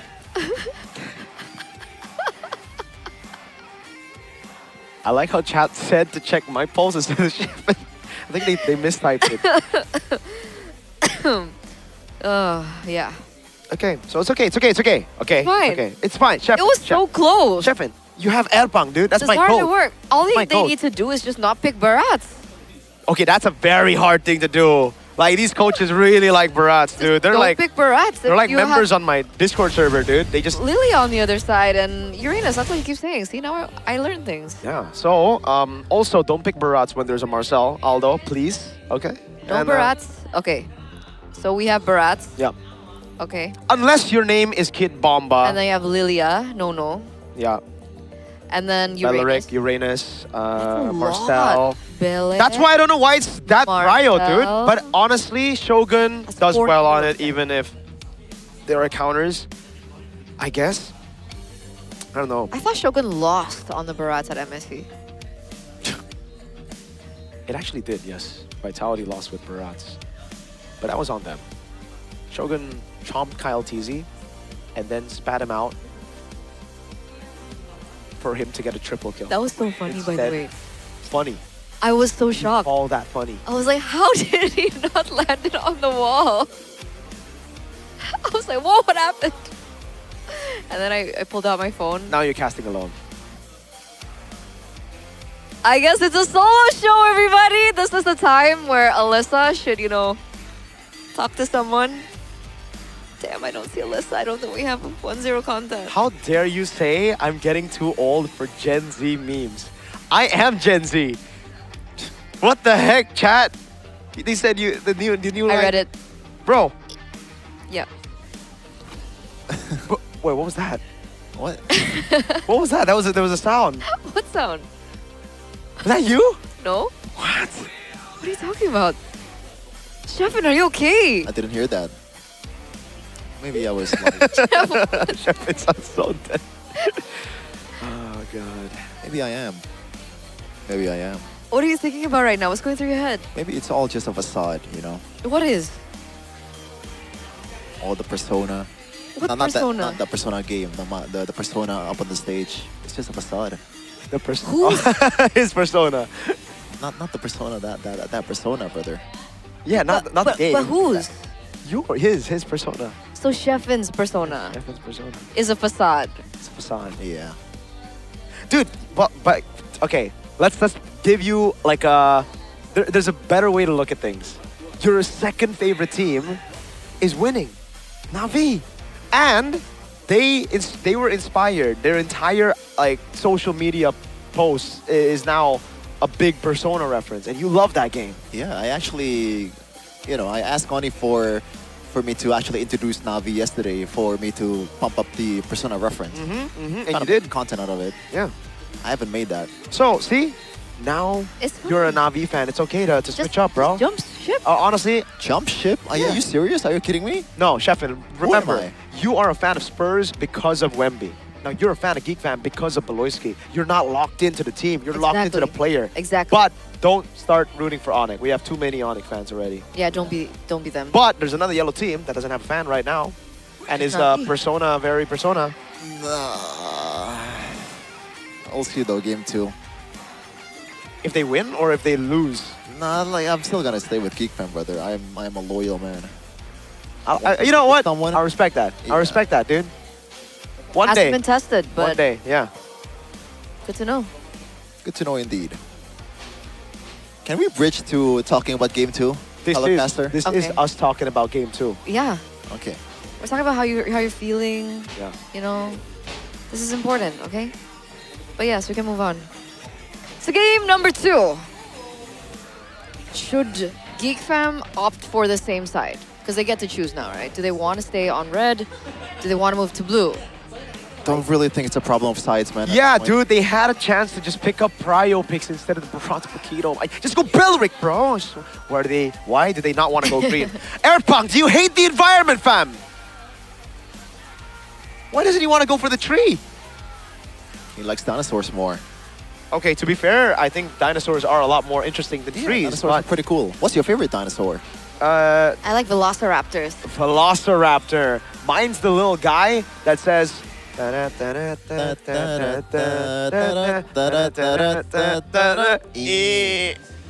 think that's I don't know what's the dinosaur that has the tail, the rock tail. What's it called? A Triceratops. No, Triceratops. Mine's Stegosaurus. That's my favorite. Stego. Yeah. What's your favorite dinosaur, chat? Mine is the one in Hey, Jaws. chat. You can pick Stegosaurus because I picked him already. Okay? That's Anyways. mine. That's mine. You know what else is yours right now is Geek Fam. Can they do you any good? Wow, that is not funny, chat. Oh my god, that is amazing. Gurky Ship, shout out to him. Oh my god. Chat, Gurky Ship's favorite dinosaur is a turnip That is double. like, I think, the best comment I've seen today. Okay, wait, shut up. You're mad at me and not mad at that? Are you serious? Paquito Bellric. Yeah. Shepin, I will throw you back to analyze. No, maybe it's different. Okay, never mind. To be fair, they were like inches away from victory. Yeah, not in the early game. Kenzie got out of jail free card, man. Maybe they don't go Selena again. Just like Gandhi, they lost some inches. So like, it could be different. Wait, Bellric. Okay, this is the exact same. Maybe they don't choose Minotaur here. Eudora, go Eudora. Bro, even if they go Eudora, what the heck? You're gonna try to on the Bellric? There you go. That's At least you're in sync with Airpong, but I am Geek Fam. Brother. It's me. That is so immature, chat, but I don't know why I giggle at that. Okay. Last time it was the Valentina Rafaela. They don't need to ban the Valentina now that they didn't pick up the Minotaur. They go for glue first. So they're denying that Afro pick. Dude, the glue ban is great. So they are changing some very good things. At least now they have a guaranteed first on early game, whoever they get in. Contra gets banned out. I think the Minotaur will be the ban to follow very, very soon. What about Melissa? Do they leave the Melissa open? I think they still gotta ban it out. So that's why I think they're okay going against the Minotaur, because now, hold on, it really depends, all right? If Airpong doesn't ban out the Valentina, why not don't care about the Minotaur? Because they can just pick up the Valentina next. But if the Valentina is banned, then they might have to think about that over the Melissa, right? Because they already have some answers to it. The reason they pick up the Claude is because of that. I'm more interested in this choice for... Dude, why not though? This game, trust me, it's gonna be a Uranus XP. The Belric will go roam. Right? Could be the case, or most likely it is the case. But is there anyone that can... I don't think there's anyone that can replicate the glue, but is the level 4 power spike Belric on the first turtle that important to Na'Vi, to the point where, you know what, let's try to find other heroes aside from the glue in the roam, because we are just that strong when Cars is on a Belric. So you want a hero that's strong before level 4? Might be the case, but at least like a stable presence in the front line. Nothing too crazy. Which there isn't, because I thought it would be Marcel. Marcel banned out. Does Chip work? Minnow gets banned, so Melissa's open. Yep, the Melissa can be the choice here, but again, oh, if they go Melissa, I think Lapu Lapu shows up. They want to just shred through. Remember that game as well, right? Yeah. A good choice, especially against the Eudora as well. Yeah. If you want a roamer pre-level 4 that's strong... Oh, but it's hard. It's not AoE. I think the idea is not who's strong before level 4. I think it's just like they're trying to get the Belric to the EXP. It doesn't really matter what they have in roamer. It's just gonna be the Hylos again. We're gonna see it second time here today. For Afro, he's picked up Brody. the Valentina Cho and the Rafaela. There you go. So they doubled down on the early game, unlike game 1 where they went for safety, but this means no Melissa. And this means, I think an Alice would be pretty good too, to set in the back line, get the Belric, get an Alice, get a Claude to go up all the way there. And then you go for a mid laner, I think like a Farsa, dude. I'm not even joking. Just get some long range artillery. There's no dive. You know what? You're up against a Eudora and Brody. I think, right? I'm digging a bit too deep here. Kadira is playable. Ooh. Not against Barats though. Yeah. I think, you know what's crazy? The Sicilian ain't bad either. If they really want to play long range with Carmilla Rome. Oh, you know what? I'm actually on board with that, but they have to concede some of the early objectives though, if that's the case. Or, okay, they go for the easy answer. Yeah. Valentina and the Esmer. Tell you, man, Esmeralda. Not Euro. Now for Geek Fam though. What is left for Audi TZ? So I think Mathilda is out of the question at this point, especially against Esmeralda. He's hovering towards support though. Yeah, why is he on that? Kaja, Chip, Matilda, that's the only 3 heroes he's played so far. Oh. Fighters? Ruby. Wow. I mean, it's a way to corral. Technically, Esme Valentina short range. Claude dives in. Belric does want that as well. Hirara is also a dive-in hero. It's not as easy as it sounds, man. Like Ruby, playing Ruby is like, this is like a high cortisol hero in terms of like, I have to get someone, you know, I have to get, you know, ideally multiple members at once too, to be able to be effective. And chances are you're not gonna get that. It's a big gamble. What do you think, Miracle? Ruby pick for Audi TZ. It's a playmaking pick. It's a signature pick from back when he was in Rebellion as well. Now he's up against Na'Vi, a team that acquired Rebellion. So I don't know where I'm going with that, but it's not really that good of a pick in the meta. So you don't like it? Not too big of a fan, especially no. when the Belric is in the front. What if you get the Belleric too? That's something that you don't really sign up for. And then your whole team gets taunted. Yikes. So both Na'Vi again? I still go Na'Vi, but this time, the early game is a big punch. So it depends on how Na'Vi deal with the early game. If they win out early game somehow, guaranteed win, I think. But if Geek Fam get a snowball, oh God, we might see like an 11-minute end. So will the snowball happen, ladies and gentlemen, for Geek to turn this series around? Already a 1-0 for Na'Vi. Let's head in over to game number 2, Land of Dawn. Here we go. Great pathing by Andoryu. He goes straight to the enemy golem. Nobody saw this coming.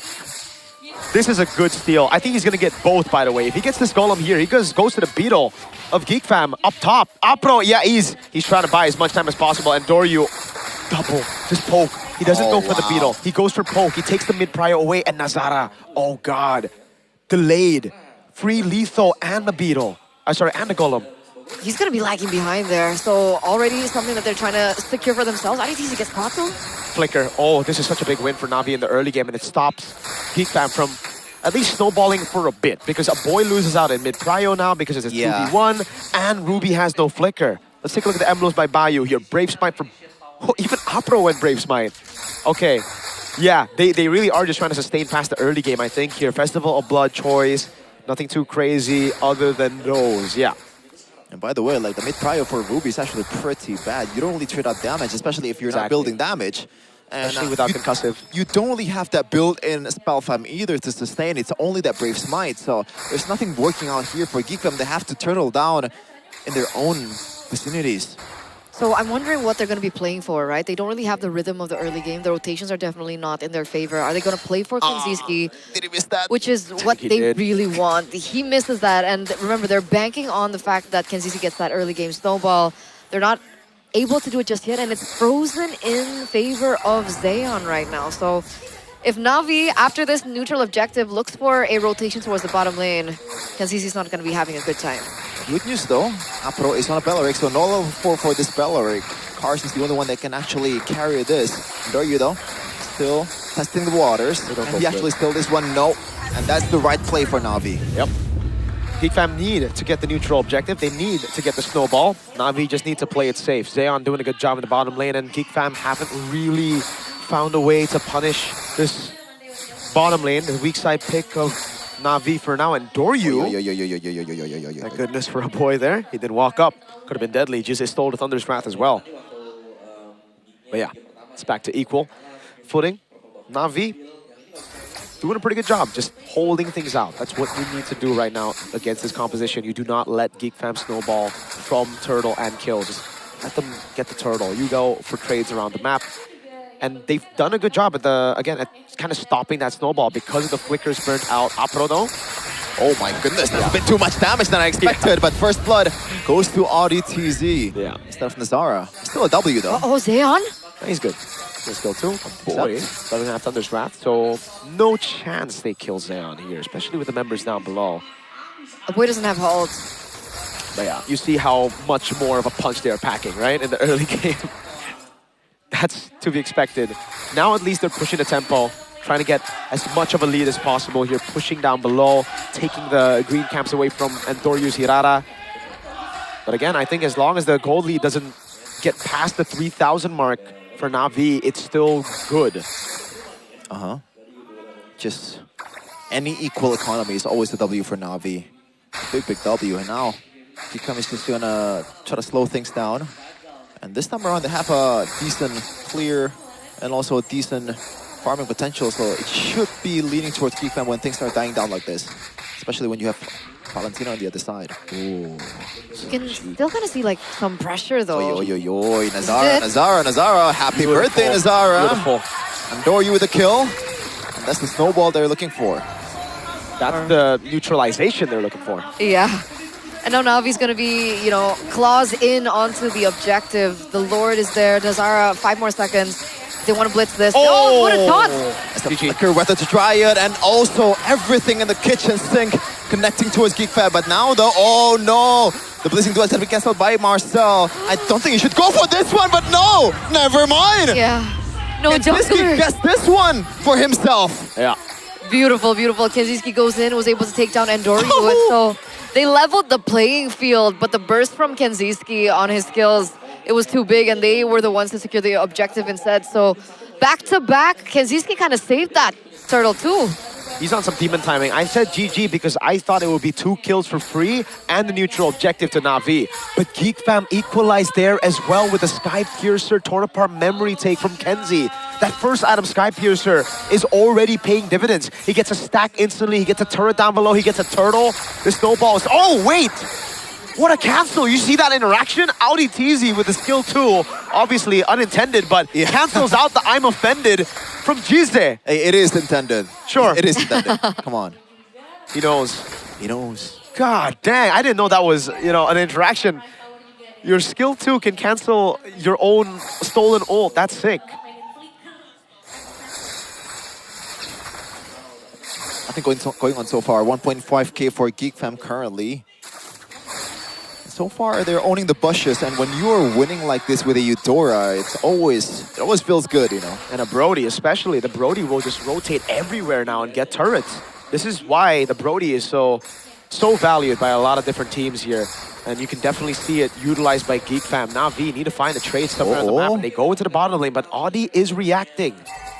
Yeah, but I'm not sure if Geek... Oh, definitely can actually prevent this one. Hold on a second. Apro. Half HP, but it's still A-okay because he's a 3. TZ though, gonna go into the bushes, but he might be paying the price. Oh my lord! But Endoryu is gonna be the retaliation. I'm not sure if that's worth it. Marcel though, rotating down below, but did not find anything. It is a roamer for a very valuable Hirara. That was really well done. That was really well done. Audi TZ trades his life, but he was able to secure Endoryu before that. And the fact is, once again, Geek Fam take control over the objective. Nearly stolen. Not gonna let that slide. The Zara didn't even use his retribution, by the way, to get that. So he still has that under his belt. He can utilize it for an invade, perhaps later on into Navi's jungle. A boy needs to be very, very careful now, right? Both Kenzie and a boy, they need to be locked in to dodge away from that Belleric rather than try to flicker later on in the game. Because right now it's still 2,000. Geek Fam need to push that to above 3. That's the threshold that you will be comfortable with this kind of composition. Na'Vi, on the other hand, they did a good job level 1 at stopping the snowball from happening, but after that, not too much. Unfortunately, getting read out, getting beaten out by the proactive rotations of Geek Fam, and I think the biggest difference to this Na'Vi compared to yesterday's Na'Vi when you're up against a similarly early dominant comp was they had a Novaria. They could scout with the Astral Echo at this point of the game. With no Novaria, the Valentina can just survive with Brave Smite. Yeah, you can also take Moskov into account. That's also a big part of Navi's comeback as well, but it's a Claude right now. Wave clear is still all right for the Claude, but in the grand scheme of things, not really that great for Na'Vi. Audi TZ actually secured his item just now in 8 minutes. Oof. Yeah. Turret down below though. Kenzie's on it already. This is big if they get a tier 2. Detna's welcome. Tier 2 taken. And Dory wants to take... Oh my god, he goes in for the clear, but it doesn't matter exactly. This is big, boys. This is big. This is a big structure to take. It's only been 8 minutes, and you can see how many structures that Geek Fam have already picked up for themselves. Second item for Zeon. Oof! Baited the flicker. That's huge. Holy moly, the feints in this game, dude. A boy caught lacking. I don't know. Small things that are really turning into bigger ones. Cars? Oh, okay. God. Still has to purify to get away, but it is a resource either way, so Geek Fam will take that as a W as the Lord is about to come up, or already coming up. And Doryu right now, level 11 compared to Nazara at 12. There is a level advantage for the side of Geek. Zeon is still an item away from his power spike as well. That's a concealed play. Oh my god! And Doryu actually gets out. What a read. Uh-oh, but it's gotta be Apro though, the one that's gotta be bursted down. A boy with the full ultimate, also told about memory. Kenziski with the kill. The burst damage is already enough. Marcel though getting brought back on the other side of the wall, but flickers behind. Still survives somehow, some way. Yeah. Good try though, good try by Jize. This is a free Lord, I feel. Oh, unless Audi Yeah, not gonna lie, like, obviously it's not on Peloski's level, but ODTZ's instinct is actually pretty good. Yep. I mean, that was ridiculous, right? It was just not in range. That could have been a free kill on Andoryu. Well played, though. He saw that. What? I think he saw that. I think he saw Andoryu going to the bush. But we might check that later if it's wrong. Hopefully get to see it in the replay. But as it stands, still complete control over from Geek Fam. They're pushing that top wave. We do see that Cars is perhaps looking for something of a trade. Uh-oh, boy. Hold on, Apro though. That's a lot of people on towards him. The Battle Giant did connect towards 3, but really not much follow-up coming in for Na'Vi. And they're hesitating here. They're -1. Cars is still in the bottom lane trying to buy some time. He was able to get a structure in the bottom side and now he's trying to just... Is he trying to clear this alone? Is that possible? He's trying to actually bait people to come bot so that they don't destroy his base. Wait, this is a 1v1? I think this is an Esmeralda win. I'm not sure here. Azara doesn't have Sea Halberd.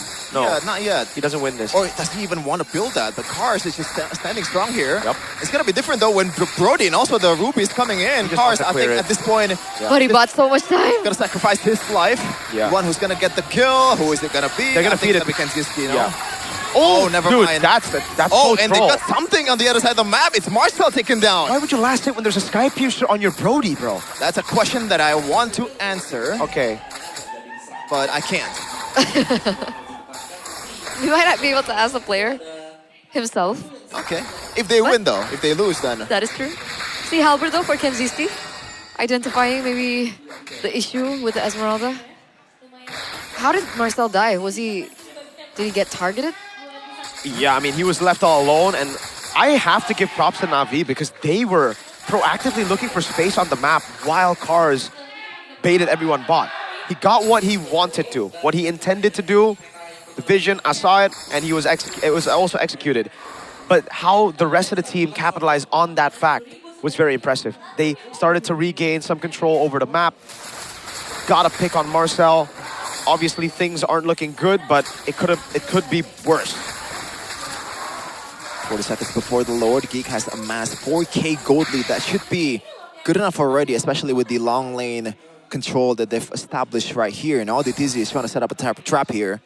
I think Apro so far has been doing this bus checking quite beautifully. Most of the time, he always spots ODTZ as well, vice versa. Okay. I wonder why they opened the top push first. Are they looking for the Brody? No, at this point, they're just trying to handle far lane because they are afraid that Geek Fam might have an ambush up top. That's why they open it slowly but surely, take these control the pushes, and now, ooh, it's a good move. If you are playing the long game, right, Lord Dance, I don't think Geek Fam intend to play that way. They're bursting it. Feels like the honest want to beat a fight here. Marcel, oh, I don't know about that. That's a big resource to burn. Apro though with the conceal. The Lord. Trying to get the flicker play, but no, the Lord's gonna be taken down by Nazawa first. Oh, the Dizzy body mortality getting, and I'm offended on towards Cars. But now GZ just pulling air. Unfortunate, but now Geek Fam, I think they're happy with that lack of trade. It's only a Lord for themselves. It looks like Na'Vi were trying to do something, but like they were running out of time. Geek Fam, they were already able to shred the Lord, take it out for themselves. And Cars. before Andoryu, was able to find anything in the mid lane, it looked like he was trying to set up for a trap with Afro. But yes, Cars again doing work for his team, similarly to Kevin in that first match. They should be able to get a tower in the top side. Wait a second, GC? Hold on, GC might be a bit too deep right there. That's a lot of HP burn. But now Nazara going for Apro, also the Munch as well. Apro, does he have enough HP to actually survive? No, the chain CC was beautiful from ODTZ. But now only 4 left for Na'Vi. The wave is still coming again in the mid lane. Can they actually do it this time? Kenziski is still hitting from the back line. Andoryu with the iframes, with the immunity. But now the wave has been cleared. Oh my goodness, this is a big, I'm offended by GZ. ODTZ super low. But he gets the healing from the Brave Smite. And also the mortality has been popped. Andoryu still somehow trying to find a way to get in. But that is gonna be it. Geek Fam though, they still have some waves up top. Do they want to use it again? They're opening up the vision, they're opening up the map, but do they want to look for something else for themselves? Andoryu is in a very aggressive position, but they decide otherwise. They still play the discipline game and they still go back. Na'Vi successfully go for the clear after a beautiful play coming from Cars as well. as Afro. And it's going to go to the reset. Is this another Lord dance that they both have to fight for? The thing is, Geek Fam aren't playing a Lord dance. They're just going straight up Lord fight, right? They're going for either you come here 5v5 or we take the Lord for free. And that's why earlier when Andoryu built a slow push up top, I'm saying that would be good if it was a Lord dance, if Geek Fam intended to play it slow. But with this comp, you never want to play slow. You want to play as fast as possible. Scaling for Na'Vi, I mean, I guess it's still there, right? They still have a Claude that scales, an Elfic Gun soon with Nature already. But some of them are so behind that they don't have items to deal with the burst of Geek Fam, and that's where it becomes really problematic. That's why maybe for me, I would have loved to see the Uranus over the Esmeralda here. Cars, he needs to start really pressuring the backliners for the Esmeralda to be useful. Yeah, and Kanziski actually bought the Vidjacron as well, so he's going to be very survivable from now on. But I'm not really a superstitious guy, but... Just a little stitious? Yeah, you know. The first game, 7-0 for Kanziski until the last moment. He hasn't died so far, just... What are you saying here? What are you saying here? I'm feeling like if it's a deja vu, it's not going to be good for Geek Fam. Oh, man. Currently hasn't died just yet. The first death might be... Oh, my God. The nail in the coffin, but Apro is trying to set up a bush here. They're doing it again. Oh, Nazara does not know. Oh, that's a big spot. Do they want to chase? Is the question, Apro. And also Andoryu beelining towards the back. They don't want none of that. Now DTZ own the bushes in the mid lane. Now Marcel in the front line still taking some damage. 15k on the Lord. It's Andoryu versus Nazara once again. It's going to be 50-50. It's Andoryu on the Lord. Marcel though, that's a lot of damage towards the Dino. But now DTZ looking to set up. Oh my goodness, Marcel's going to take it down. But now, look at the frontliners of Geek Fam. Their HP are whittling down, but now V get the Lord, and that should be good enough for them to build on.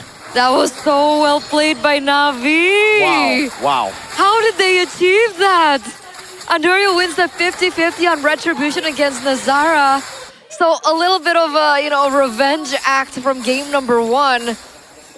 How did Na'Vi play that so well? It looked like their trap didn't work. The Andoryu Afro trap in the bottom lane. Nazara saw it coming. Dude, that was just so well played, man. Apro with the positioning as well. It was a 50-50 at the end of the day, but God, Apro made Nazara think about so many things, right? Even the Wrath of the Dryad and the initiations. And yeah, what a check. I think that was just instinctual by Nazara, the ult into the bush. Really good stuff. I think also for Na'Vi, they hesitated quite a bit because they were thinking, if we utilize all our resources, like the Wrath of the Dryad, the taunt on the Paquito, do we even kill him? He has Rose Gold and Queen's Wings, so they learned from game number 1 not to mess with the Paquito. But in the end, they got a better position because of that. They got the jungle to go up, or down below rather, so that the Claude could hit, the Valentina could get position, the Esmeralda could also posture up, and that's led to them, I think, almost making the gold lead irrelevant. It's not irrelevant just yet. I think it's still... There's still a little bit of relevance, mainly in the mid lane, right? A boy and Valentina, Jize. A boy still has more items, but that's about it. I think even the frontliners... Well, Apro's gonna be the target. I don't know if they have enough damage though. The chop once again towards Apro. Thought about memory, cut him down. But now Nazara is looking to join the fight. I don't think Geek Fam can chase this one unless Kanziski. DTZ with the conceal. Nothing can be found there in the bushes of Na'Vi. That's another stack for Kanziski, by the way. He has one more. And even if Na'Vi picked up the Lord earlier, obviously, they're trying to equalize as much as possible, but they weren't even able to touch a single inhibitor turret. So those are going to still stand for Geek Fam as compared to Na'Vi, who's missing 2. So it's still in favor of Geek Fam right now. You have to take into account, though, that... Cars burns the Purify. Yeah, he... Oh, Audi! Oh, DTC does not want to let him go. Cars should be dying here. No! Never mind. Nazara does not have enough resources to land the final jab. And they baited a flicker from Audi TZ. That is one of the main initiating tools of Geek Fam. For a Purify on the frontliner, I think that's a good trade at the end of the day. But again, for Geek Fam, they're going to look to burst this down. 10 seconds on the Lord. Zeon is trying to clear out the wave in the bottom lane first, but he will be very, very late into the skirmish. Oh God, what's the decision? Geek Fam, do they still try to burst it down now? I don't think they can do it. It's evolved. Oh God, I forgot. For some reason, I thought we were still at like the 15-minute mark. This game's been really good. Oh, Audi? Once again, Apro on the receiving end That's of bad. the I'm offended, but all the resource has been burned. This might be a window for Navi Cars. That's why he's very aggressive currently, but it looks like it's just gonna be a waiting game right now. Apro though, opening the bushes. Audi TZ does not have the ultimate just yet, still on cooldown. The Lord, half HP, 1/3 of HP. Marcel is going back towards Cheese or Sion. Oh my God! And also Kanziski gonna get taken down. Immortality is gone. Wrath of the Dryad! And that's Kanziski taken out of the board. But now Marcel taking down some members of Navi as well. Team fight is so scattered right now. Cars still in the front line, taking all the damage. I don't think he has enough HP to actually survive this one. Donazara still trying to hide from this Esmeralda. Audi DZ and a boy just munching down on this dancer, and Geek Fam throughout a very chaotic team fight will be able to secure game number 2 in the 20th minute. Back-to-back long games between both of these teams. Every single time it goes to the very end. Game number 1, it was 23. Now it is 20 minutes. Ladies and gentlemen, we're going to game number 3. Oh my God. Another fantastic skirmish by Geek Fam to win it out late in the game. Oh, I would love to just see the replay again, man. That was so masterfully played by both these teams. I don't even know who to give the MVP to. They were playing out of their minds. Everybody doing their jobs really, really well. Audi TZ with a set towards the end as well. Great zoning. Kanziski, though, with the carry potential on the Brody. They trust him again in game number 2, now with an early game pick and doubling down on the early game. Oh, I think for me, the big question mark was still that last Esme pick. Everything looked okay up until the Esme pick, because clearly, I think they weren't really able to really utilize the Esmeralda. The Uranus would have been able to tank up a little bit more. Yes, you wouldn't have been able to get some more damage as you would want maybe for the Esme, but this is what started it, right? Zeon overstepping, popping Wind of Nature, going back to the skill 2, but couldn't change into any items, getting knocked up by the paid Lord. Like Geek Fam PayPal'd, I think, before the game. Damn, that was still very, very well played, man. Nazara in those skirmishes, a boy just constantly throwing out these electrocutes. This Esmeralda couldn't withstand the damage at the end of the day. Well played to Geek Fam. You cannot be mad, even if you're a Navi fan, that game played out the way it did, because Navi did all they could to withstand, to hold, and Geek Fam did all they could to end the game, to get back control of the game that they had very early on. It all came back down to, you know, that final Lord push, for sure. But yes, congratulations, Geek. It's so important because Zeon in that final Lord fight, I thought he was gonna die like 3 times, and he dodged everything up until Mr. Lord Man was like, no, I'll take things in my own hands, and then he gets knocked up, and then he gets killed in that position. But if Navi won that, man, Zeon in that team fight, oh. Yeah, it's been too close though. So good. It's almost a 2-0 win for Navi, but Geek Fam somehow, some way was able to get it done. Yeah, I think I would give my vote towards Audi TZ most of the time, because the set was amazing. He knows that sometimes you just have to gamble. Just going for Apro, just testing the waters, can actually be bursted down with the damage that my teammates have. And just most of the time being a stable presence for Geek Fam in the front line, just taking the bushes as well, despite being a setter. I legit thought that would be like the blunder of that team fight. And then it turns out it was fine. So good. That was a really good game, man. Like, even the decision from Navi to take that Lord before the final one, obviously, the one right before that. First, though, MVP, our player of the match, or sorry, player of the game. Whoa. Script. Calm down. Sorry for leaking the script. Is my GOAT, XBTR, still in red with the red hooded girl. What? Ruby. Oh. Audi TZ. What else did you think? Ruby. Yeah. What was the what for? Yeah, what was the what for, bro? Just nothing. Everything's fine. Dude, I swear though, there were so many times in this game where Apro just saved ultimate. Anyways, oh dude.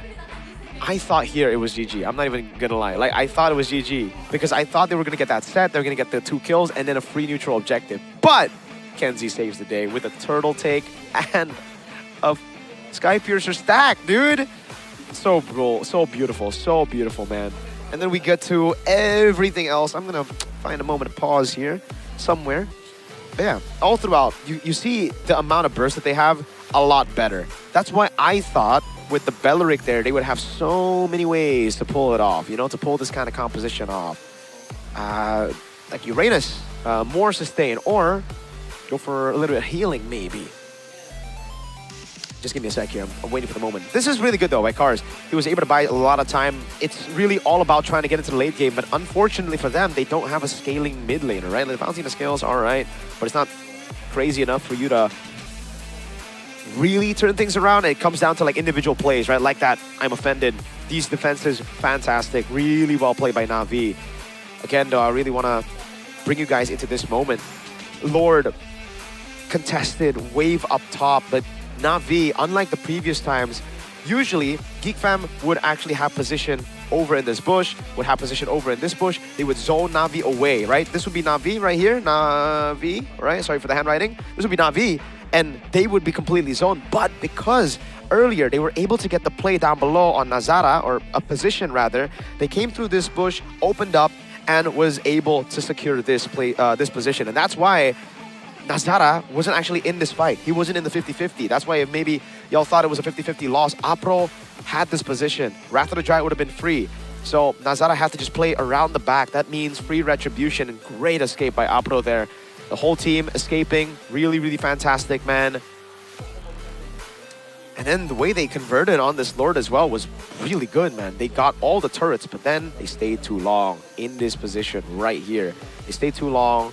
Here was the moment where I'm like, I thought Apro would be able to like ult sometime there. At least it would buy a little bit more time for them to back, but anyways, it don't matter. This was the big blunder. Zeon getting caught by the skill 2. Maybe a play, not just a blunder from the Barats, right? But you can't, those things cannot happen. With Zeon cooked already, he tries to jump into the back line. He goes on to Nazara. Nazara was waiting for him here. He could have actually walked away, but he noticed he's going to get knocked up anyways. And that's why he ends up just going for the hits, the lifesteal, right? He's like, okay, I can't make it past. Because what you need to understand here, chat, I know usually it's very easy to dodge those Lord hits, but it's very difficult in the late game at 20 minutes, especially when you have a Windtalker instead of boots. This is why, for me, I rarely sell my boots on marksman that I want mobility on. He didn't have that mobility. He had a Windtalker that sure has a little bit, but not as much as as shoes. That I think costed him a bit. But yeah, that's what happens. Thank you for the analysis. Man, like again, this is why when I'm streaming, right? Some people are like, sell your boots, dude. I'm gonna get so much CC. I need to dodge. That makes sense. It makes sense, and especially you're up against Audi TZ. And he has tough boots, by the way, before. So yes, it helps with the anti-CC. But what we really thought was like a weird pick in the Ruby in the drafting phase really ended up being really clutch, especially in that final moment. You can see Audi TZ being able to look for many opportunities. Even the Esmeralda seemed very weak in that engage at the final bout. So props to Audi TZ.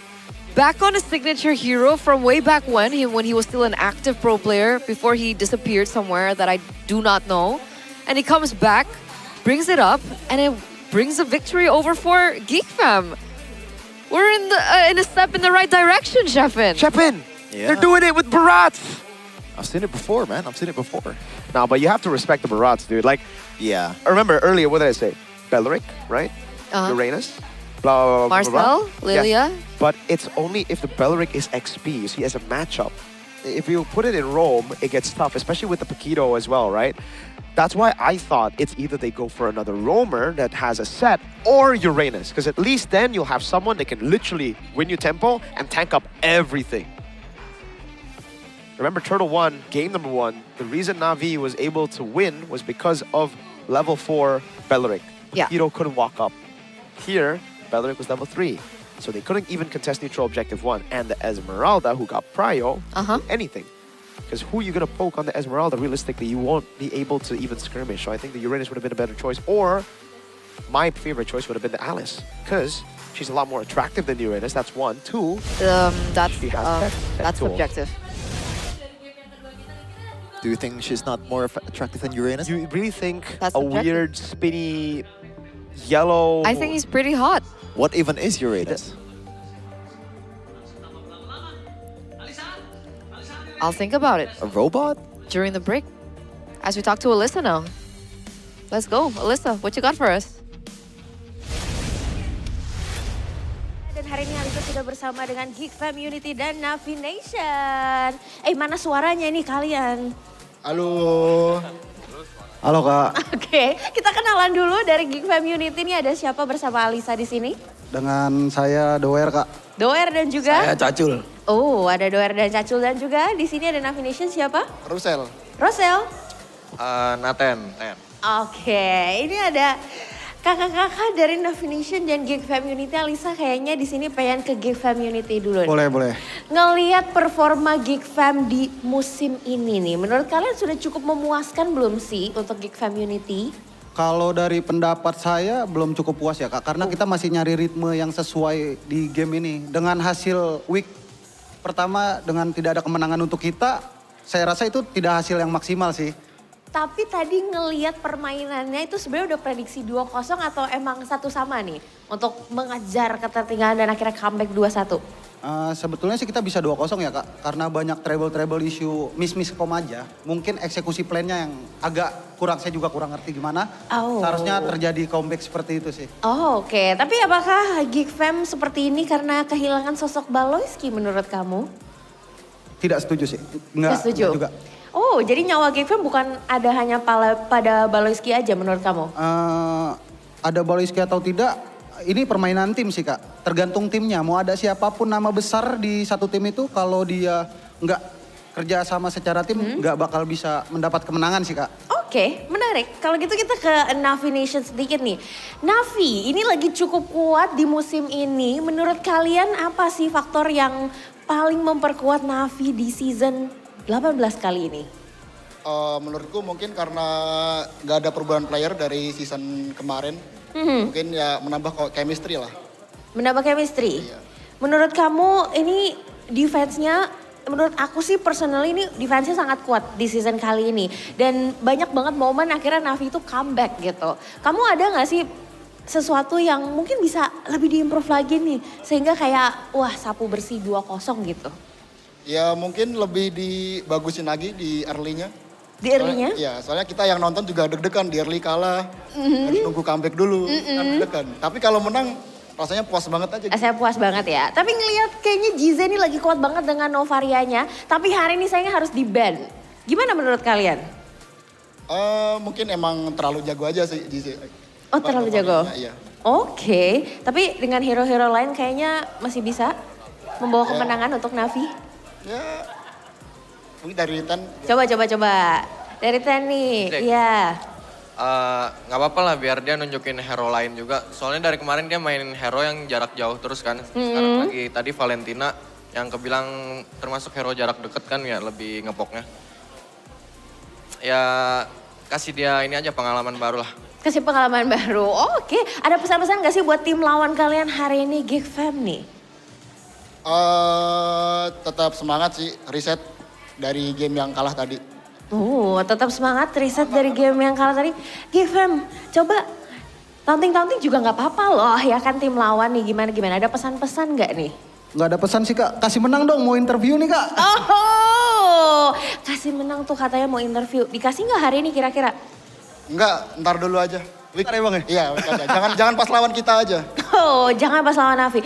Oke, jadi kita akan lihat apakah Geek Fam ataukah Navi yang kali ini akan memenangkan di game kedua, di hari yang kedua, minggu yang kedua. So, caster kita butuh analisis sekali lagi. So, silakan caster, take it over. Thank you for the update with the Navi Nation, of course, the Geek Fam Unity. Alyssa, it was a breath of fresh air in such an intense match between these two. And we felt the energy coming in from the Geek Fam Unity, but where is the energy on the desk? I feel the energy. Yay. Where is the energy, guys? Kevin, Geek Fam just won game 2. Yay. Okay, let's get him more excited. Remember the pattern, Sheffin. They always start slow. And you remember me, I don't believe in patterns. Okay, I only but believe we GoPay. believe exactly in GoPay games because all you guys need to do, and you, Sheffin, is use this code GGWDPMBL to get a WDP for just around 19,000 IDR, which is hella affordable, guys. Don't forget to click use to claim the code before you proceed with the payment in the GoPay app. And I'm assuming that you guys back at home already have the GoPay app, so I'm not going to get into the details of that. So get your WDP, guys. It's everything for you, all right? We value you guys as viewers. Thank you for supporting us. Miracles waving the Indonesian flag. I don't know why we still have this. I guess because It's still August, It's bro. still August. Oh, so we celebrated the entire August? Yeah, of It's course. like the vibes, brother, the vibes. It's like Christmas, you know? Like we have it from November. We don't. Who's we? Who's we? A lot of people out there. Especially me. Yeah, like he doesn't celebrate Christmas. Tolerancy, guys. What does that mean? Tolerating. I believe that, yeah, because I was like, there's an English word for that. Like you didn't need to use the Tolerance. Indonesian word. Tolerance, that's the word, not tolerating. Tolerating. Tolerance, guys. Because I also do not celebrate Christmas, but that popped in my head. Really? Isn't it crazy that tolerance and tolerating is such a whole different vibe, you know? It's a Yeah. different kind of tone. Yeah, it's like, That's weird, actually. do you tolerate me? Do you have tolerance towards me? I think it's the way you say it. Do you talk? Okay. I That think makes it's in the sense. way you say it, right? That is like such a girl-coded thing to say, by the way. What? It's not what you said. Uh-huh. It's how you said it. How do you think I got that?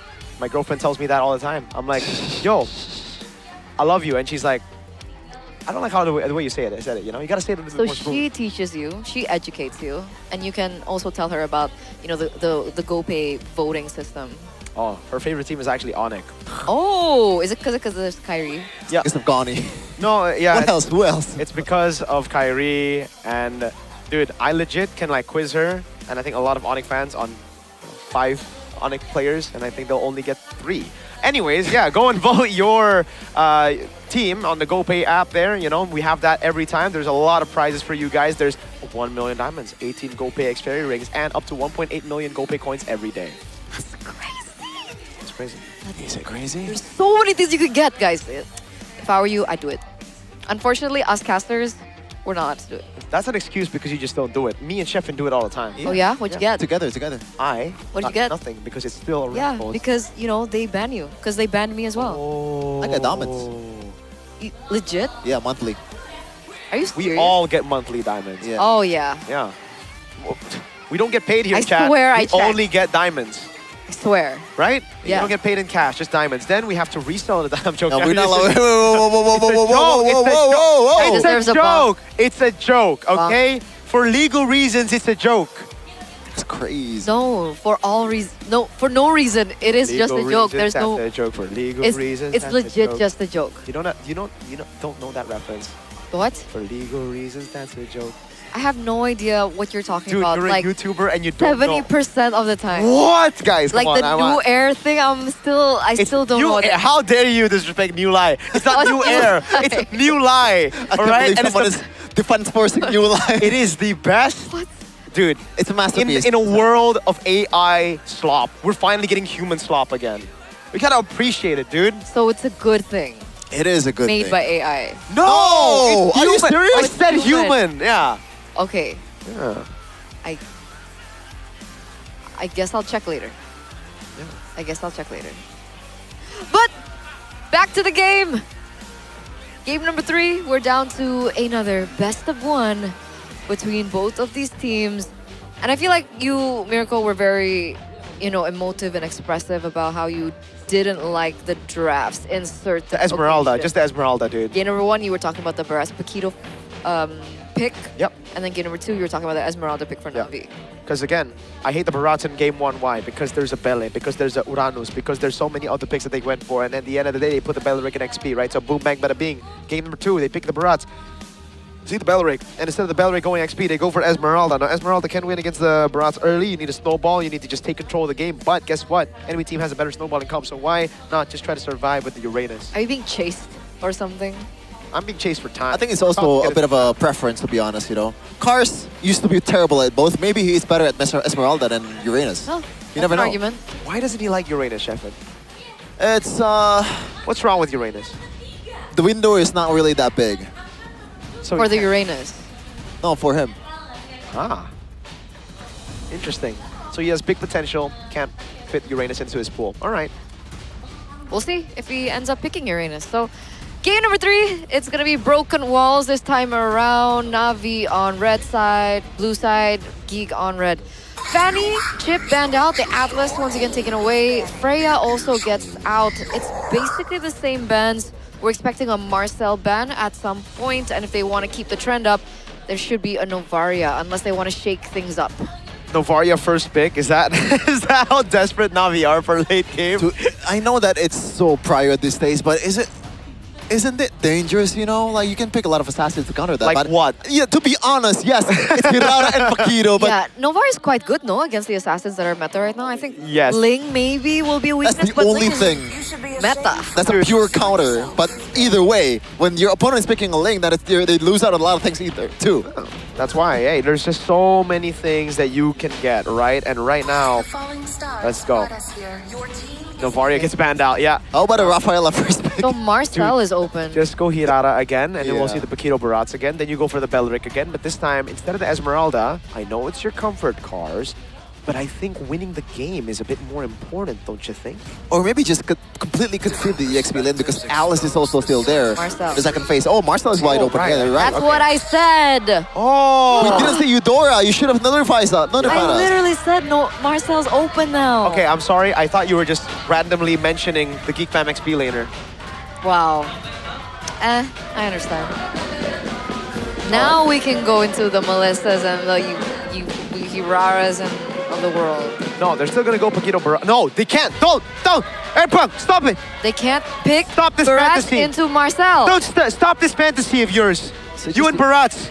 Leave it in. Uranus. Leave it for privacy. Leave it for you and you and Barats. Uranus Hirara, maybe? Yeah. Most likely. Or Paquito. Hirara or Paquito? Paquito, Uranus. Uranus, Paquito. Melissa. Melissa, Novaria. Paquito. Paquito Belric, sure. Paquito Belric. They go Paquito Belric. Now Na'Vi go for the Hirara and Melissa. Imagine Na'Vi are like, Barats. Against Paquito might be, actually. I know it's not really a good matchup. Hirara and Melissa. There you go. Okay, makes sense. Very much makes sense. Now, do you prior Claude. the Claude here? Or Claude. Or what, Brody? Eudora. Oh, damn. Eudora's banned. Should be a Claude. Should be the Claude, yep. Okay. If it's not Claude... Brody. I think Brody is something you pick maybe in the second phase. Never mind, Eterna, you should be an analyst, man. Wolf will be out of a job soon. I am scared that people will be scared of my knowledge. So I'm like, you know, I don't want to take people's jobs. You know. You don't want to take people's jobs? No. Big brain. Big brain Eterna. That comes with... Brain Eterna. Thank you. Never mind. I'm gonna bonk you on camera after this. All right, hold on now. That's a strike. What's the next ban? Come on, why? Come You're on. the analyst now. Wait. You're a I'm color now. temporary analyst. You're analyst. I'm color. For Geek Fam. I'm nervous. You're making me really nervous. I cannot. My brain just farted. Lilia. Why Lilia? Maybe they will pick something like a Baras in the second phase. Like, seriously, because what else will you bet when you're playing a Baras, right? Dude, the thing is, I don't think Na'Vi cares about it because they have a Marcel and they can still pick up Uranus, right? Dude, oh my god. Is Gizze a late game, mid lane merchant? Novaria, Lilia, when he doesn't get his hands on those, he doesn't win. Oh. Uh-oh. Oh, ho, ho, ho. Don't think they're gonna ban another mid laner here, though. What else is left wide open? They need a mid laner and also EXP laner. If you want to win the EXP here, whoa! Wait. Do they also want the Barrage or something? What is going on right now? Okay, to be fair, it makes more sense for Na'Vi to go Barats. They need a frontliner. They have lock with the Hirara. They're probably going to go for burst in the mid lane. The Selena gets banned out, so maybe never mind. They can still go for it. Dude, legit, there's no dive. I wonder why they don't like...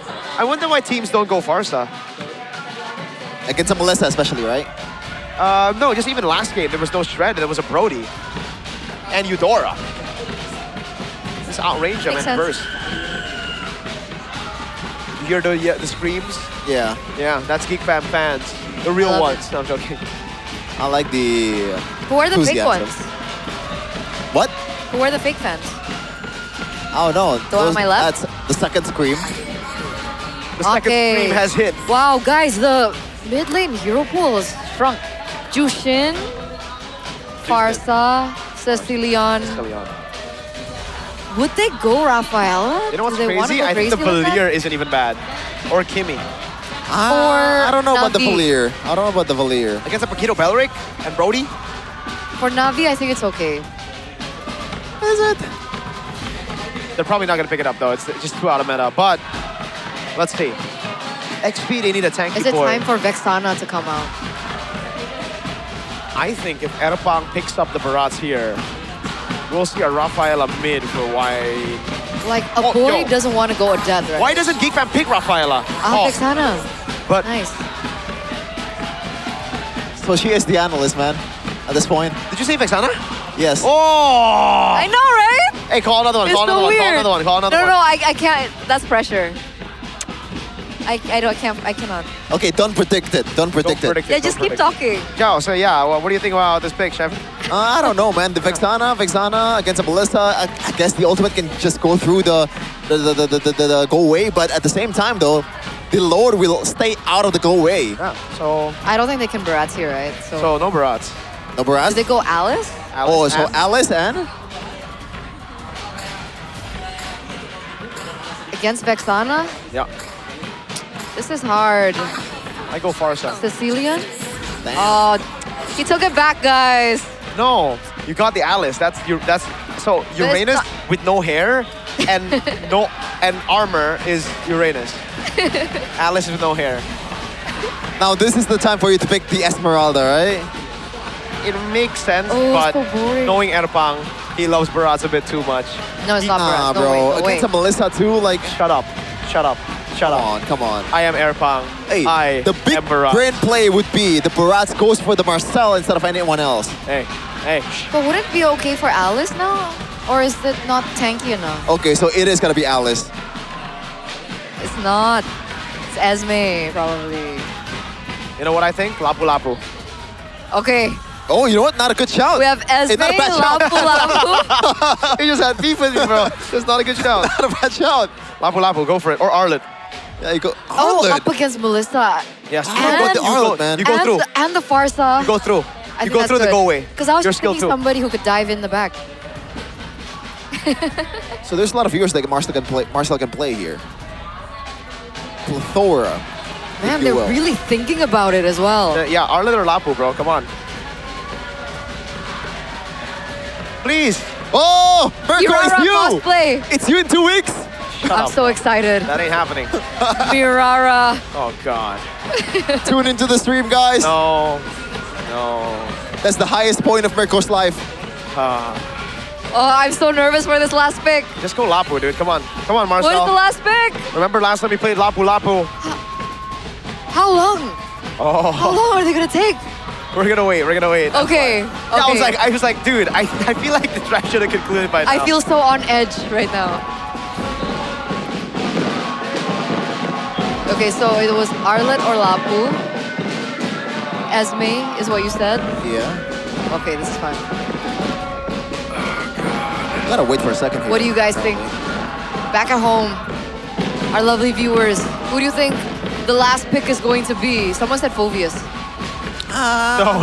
Against never seen Uranus? Phobius. Nah, not really. Don't think so. Don't think so. You know what? What if they say redraft? And then we have to do this all over again. So yeah, folks, we are It's okay, waiting. we have Aetherwolf now. We are waiting. There is a pause right now in the draft, and that's why it's taking a while. So, calm down. Hold on. I think it's gotta be. Matilda? Matilda actually isn't. Oh my god, we're all wrong. It's Ruby. Oh. Belric XP, Ruby Roam. I prefer the Arlet over the Ruby, to be honest. Wait, Ruby XP? Against Uranus, it's actually not bad. Against the Hirara as well, but the Farsa and Melissa, that's where I think it's gonna be quite troublesome for the Ruby. I'm a Ruby main as well, so it what is do you think? pretty hard to go against Melissa. Yeah. I putting it concur. lightly. I concur. Especially once you get that Malefic gun and you play with the model as well, it's yeah, there's no way you can catch the Melissa. Even There the was Far room Star, right? For so much promise, Geek Fam, with your last pick. What is that pose, Eterna? It's the thinking pose. All right. There's so much room. But I mean, Ruby up against Farsa can cancel and stuff like that, right? So it's just Well, the you're mostly not gonna be in range. Is the problem? It's hard. It's hard. Yeah. You gotta expend the flicker and also the purifies as well. 4 purifies, by the way. And Marcel from Navi's side. as well. So it looks like it's a challenge of a draft for Geek, but we doubted it in game number 2. Let's see if they can prove us wrong again in game number 3 as we're heading into another and the final best of 1 between these two, between Geek Fam and Navi 1-1. Here we go. Let's see. Emblem check in game number... Dude, is that 4 purifies? Yeah. Just said it earlier, Berko. I'm so sorry, dude. I'm so sorry. I was zoned out. I was looking at... Oh, Zion doing a good job here in lane. Hey, you gotta avoid these trades on the Melissa against the Brody early on. The Brody just completely claps you, dude. Like, I think a lot of Melissa players now, they're expecting to deal as much damage as... Oh my god, this is a good... Oh, flicker. Good one. Yeah, good one. It gets it as well. This is one of the, I guess, like the advantage when you're playing a Ruby. That first kill is actually hitting pretty hard, especially after the buff. So you can secure the EXP crab quite well, especially against Uranus. Oh. Yeah, this is what happens when you trade. The Brody Melissa is still a very interesting matchup. It looks like Kenziski is doing pretty good against the Melissa in this case. Zion has QC. Oh, whoa, whoa, whoa. Heck? Uh-oh. Maybe don't say that. You say that and he goes for a smooch under turret, dude. Surely can secure this one, right? Okay. I wonder who got it. It's Brody, should be. Yeah, he got the gold advantage there. See? Okay. Still quiet in the early stage of the game. Everyone's just focusing on the early game. That's a freeze over to Audi TZ. He should be able to get out just fine, but he's got quite low now. And remember, we have 6 seconds left for the neutral objective to spawn the first one at that of the game. Nazara's already in vicinity, looking to get a pick onto his own jungle before he corrals over it. And Afro's there as well. It's a mirror play. In a 50-50, Andoryu versus Nazara. Who gets it?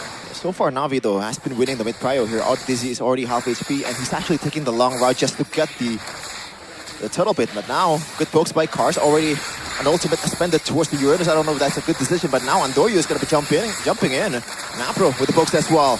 It's going to be a boy instead taking the turtle out of all people. Deja vu. It was Kenziski in the second game, but now a boy is here. I was gonna say it was really good zoning coming in from Navi. Feather airstrike, Jize opened it up, and Doryu as well. And you can see Geek Fam really slowly going back. So avoid the fact that he was able to get that neutral objective. I think quite clutch for Geek Fam in the early game. Take a look at the emblems by Bayou real quick. Bargain Hunter for Zayon on the Melissa after he went to the Purify. Makes a lot of sense. Now, oh, Wrath of the Dryad! A whole lot of CC, that's a whole lot of ultimate, but now Feathered Airstrike missed out on the second one. Not really familiar with that for Jize, but now Andoryu at front line just dealing some damage towards Audi TZ, which is now half HP. Oh no. Oh no, Kenziski, you do not do that. Has to expend the flicker once again, but now he has the totem. But remember, surely no, he's already used that earlier, but now Apro still has the gold shield to tank up. That was so close. Damn, that was impressive. Kenziski just brute forced his way into a 2v1 win. And now he's going to try to convert on it. This is big if they are able to convert. If not, then it's all right. It's just a win. 1,000 puts them in a very good spot. Now V just needs to play safe for the Melissa to scale. And I guess the Hirara as well. This Ruby is a very good way to disrupt that though. And they have a lot of CC together with the Vexana to really lock this Hirara. Oh, God. Look at that wave clear. Yeah. The Vexana things, man. Clears very quickly. Kind of gross. Kenziski, first item priority on the Sky Piercer. Looking for those stacks, I believe, on the Brody. That's a lot of gold as well that he gets. Forcing Zayon as well to stay under turret. I thought they were going to find that opportunity to go for a pick onto him, but I guess they don't go for the gamble. And I guess right now, Melissa I know it's the win-con for Na'Vi in the later stage of the game, but it has been quite behind, no? What's the goal difference? We'll see it later, perhaps. For Kenzie, it's 500 gold that he's there you ahead, go. so it's quite the margin. Hold on, Kenziski. Oh, beautiful second skill, just dodging everything, almost getting the gold crab as well. But now the fight will be happening on the other side of the map. Is the turtle, second one that. Dude, I'm not even joking. I think Kenzie might be my player of the match if he plays like this again. Apro! Chain CC still has the Purify, but now Nazara should be having this one for free, and he will take that one for himself. 1k gold lead for Geek. Again for Na'Vi, it's scaling. Is Cars gonna be okay? Yeah, I think he is. Okay. So they go for the clear. I was just thinking about a boy for a second. Vexana, was this a signature hero back in the day, or is this something new for him? I wouldn't say it's signature, but he was, you know, he played the Vexana a lot back in the day, yes. Maybe the reason why it's never a signature is because it was never meta to begin with. You know? Makes sense. That's true. And usually when it is meta, he still prefers other picks like the Faramis back in the day, the Valentina as well. Oh, Marcel with the flicker. Wait, Andoryu! Oh, Marcel might be a solo kill here, but no, GZ will be helping him as well. Andoryu should be having the skill in a second, and he will. But now in the top lane, it's gonna be the retaliation, but Apro will be the one taken down, plus the turret. So I think it is still a win for Geek Fam at the end of the day.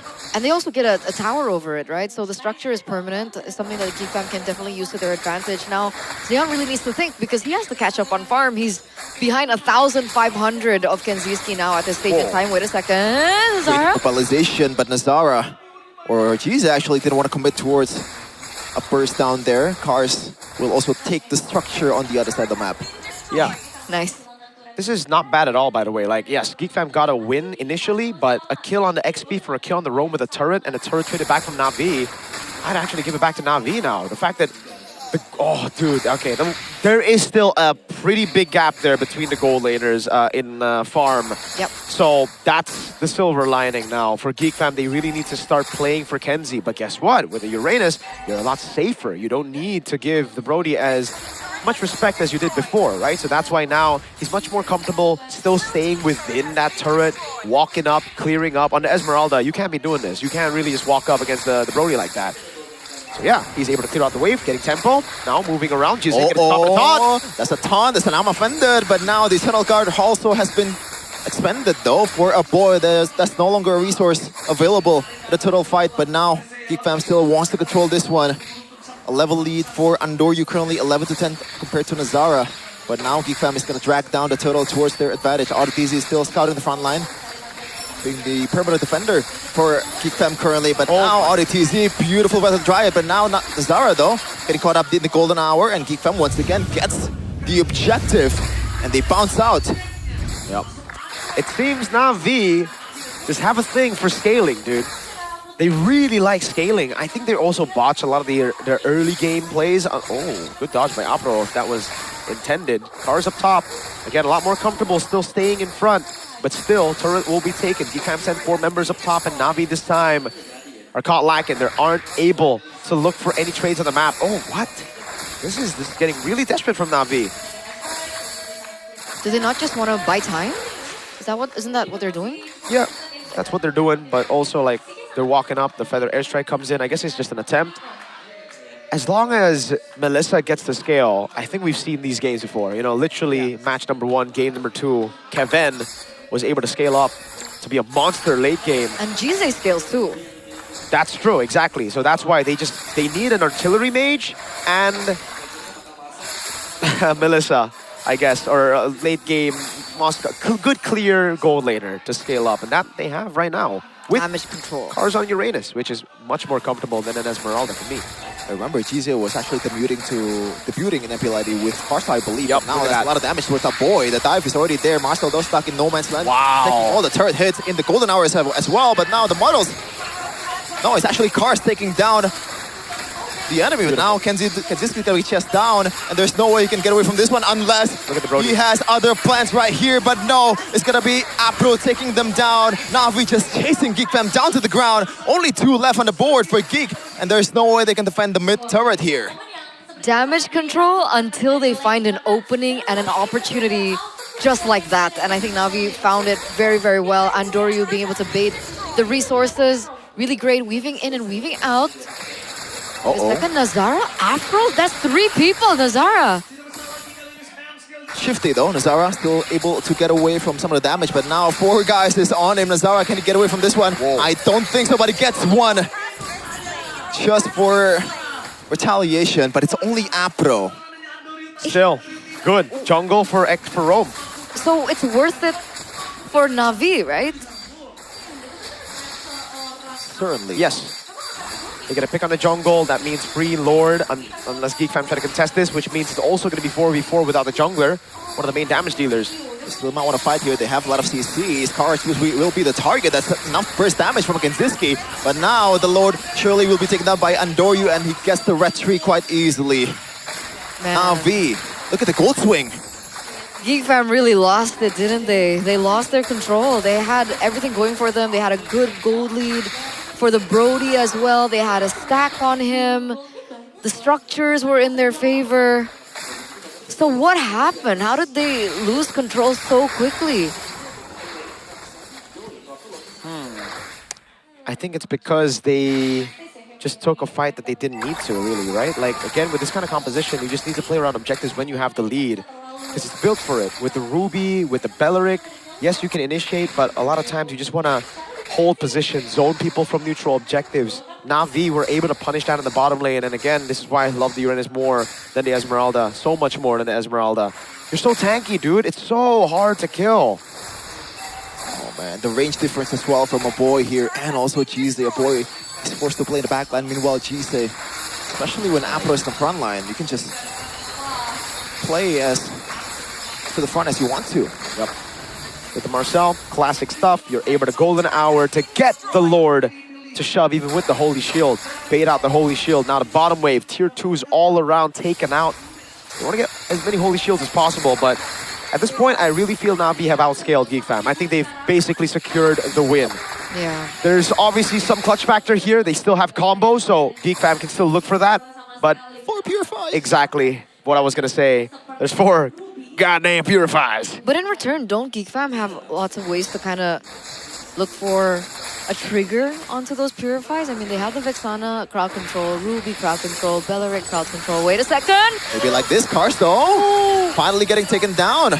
That's the burst damage that you're talking about, Eterna. But I feel like in the grand scheme of things, when Apro is there, the golden hour will be huge. Yeah. I don't know about that though. I think Na'Vi are getting a bit too comfortable. I know that you outscale your opponents, but that doesn't mean you can just do whatever. Oh, speaking of whatever. An example right away on cue. That's a little risky. Yeah, thankfully he's on a War Axe though, so he just heal up just fine, or just recall. Okay, Divine Glaive now for Jise. This is it. These are the moments that are leading up to really bad damage team fights for Geek Fam. I think Holy Crystal plus Divine Glaive, I think it's over. Farsa, if they can't find a way to lock down Jise, it's going to be very hard in these team fights. Yeah, that's the words of the analyst, so might really happen. Aether Wolf, reporting for duty. Melfic gun already for Zeon. This is where it gets chopped, according to Sheffin in that matchup. Or, I mean, I think you guys know. You guys probably met a lot of Melissas in the... Doryu, careful, brother. Okay. So yeah, they've dealt with the wave in the bottom lane. Now it's going to be Nazara who deals with it. Means that Na'Vi can just have free hold on the Lord, get the position as well, and set up for that. Crazy poke on Audi Tizi. He has regen, but Lord's going to be at half already. The wave is dealt properly by Nazara, but they get mid-prio as well. And now, Cars walking up. Apro as well. They're zoning. Yeah, Flicker is up for everyone except Marcel. It's going to be Andoryu taking that for himself. Oh, it's by a boy though.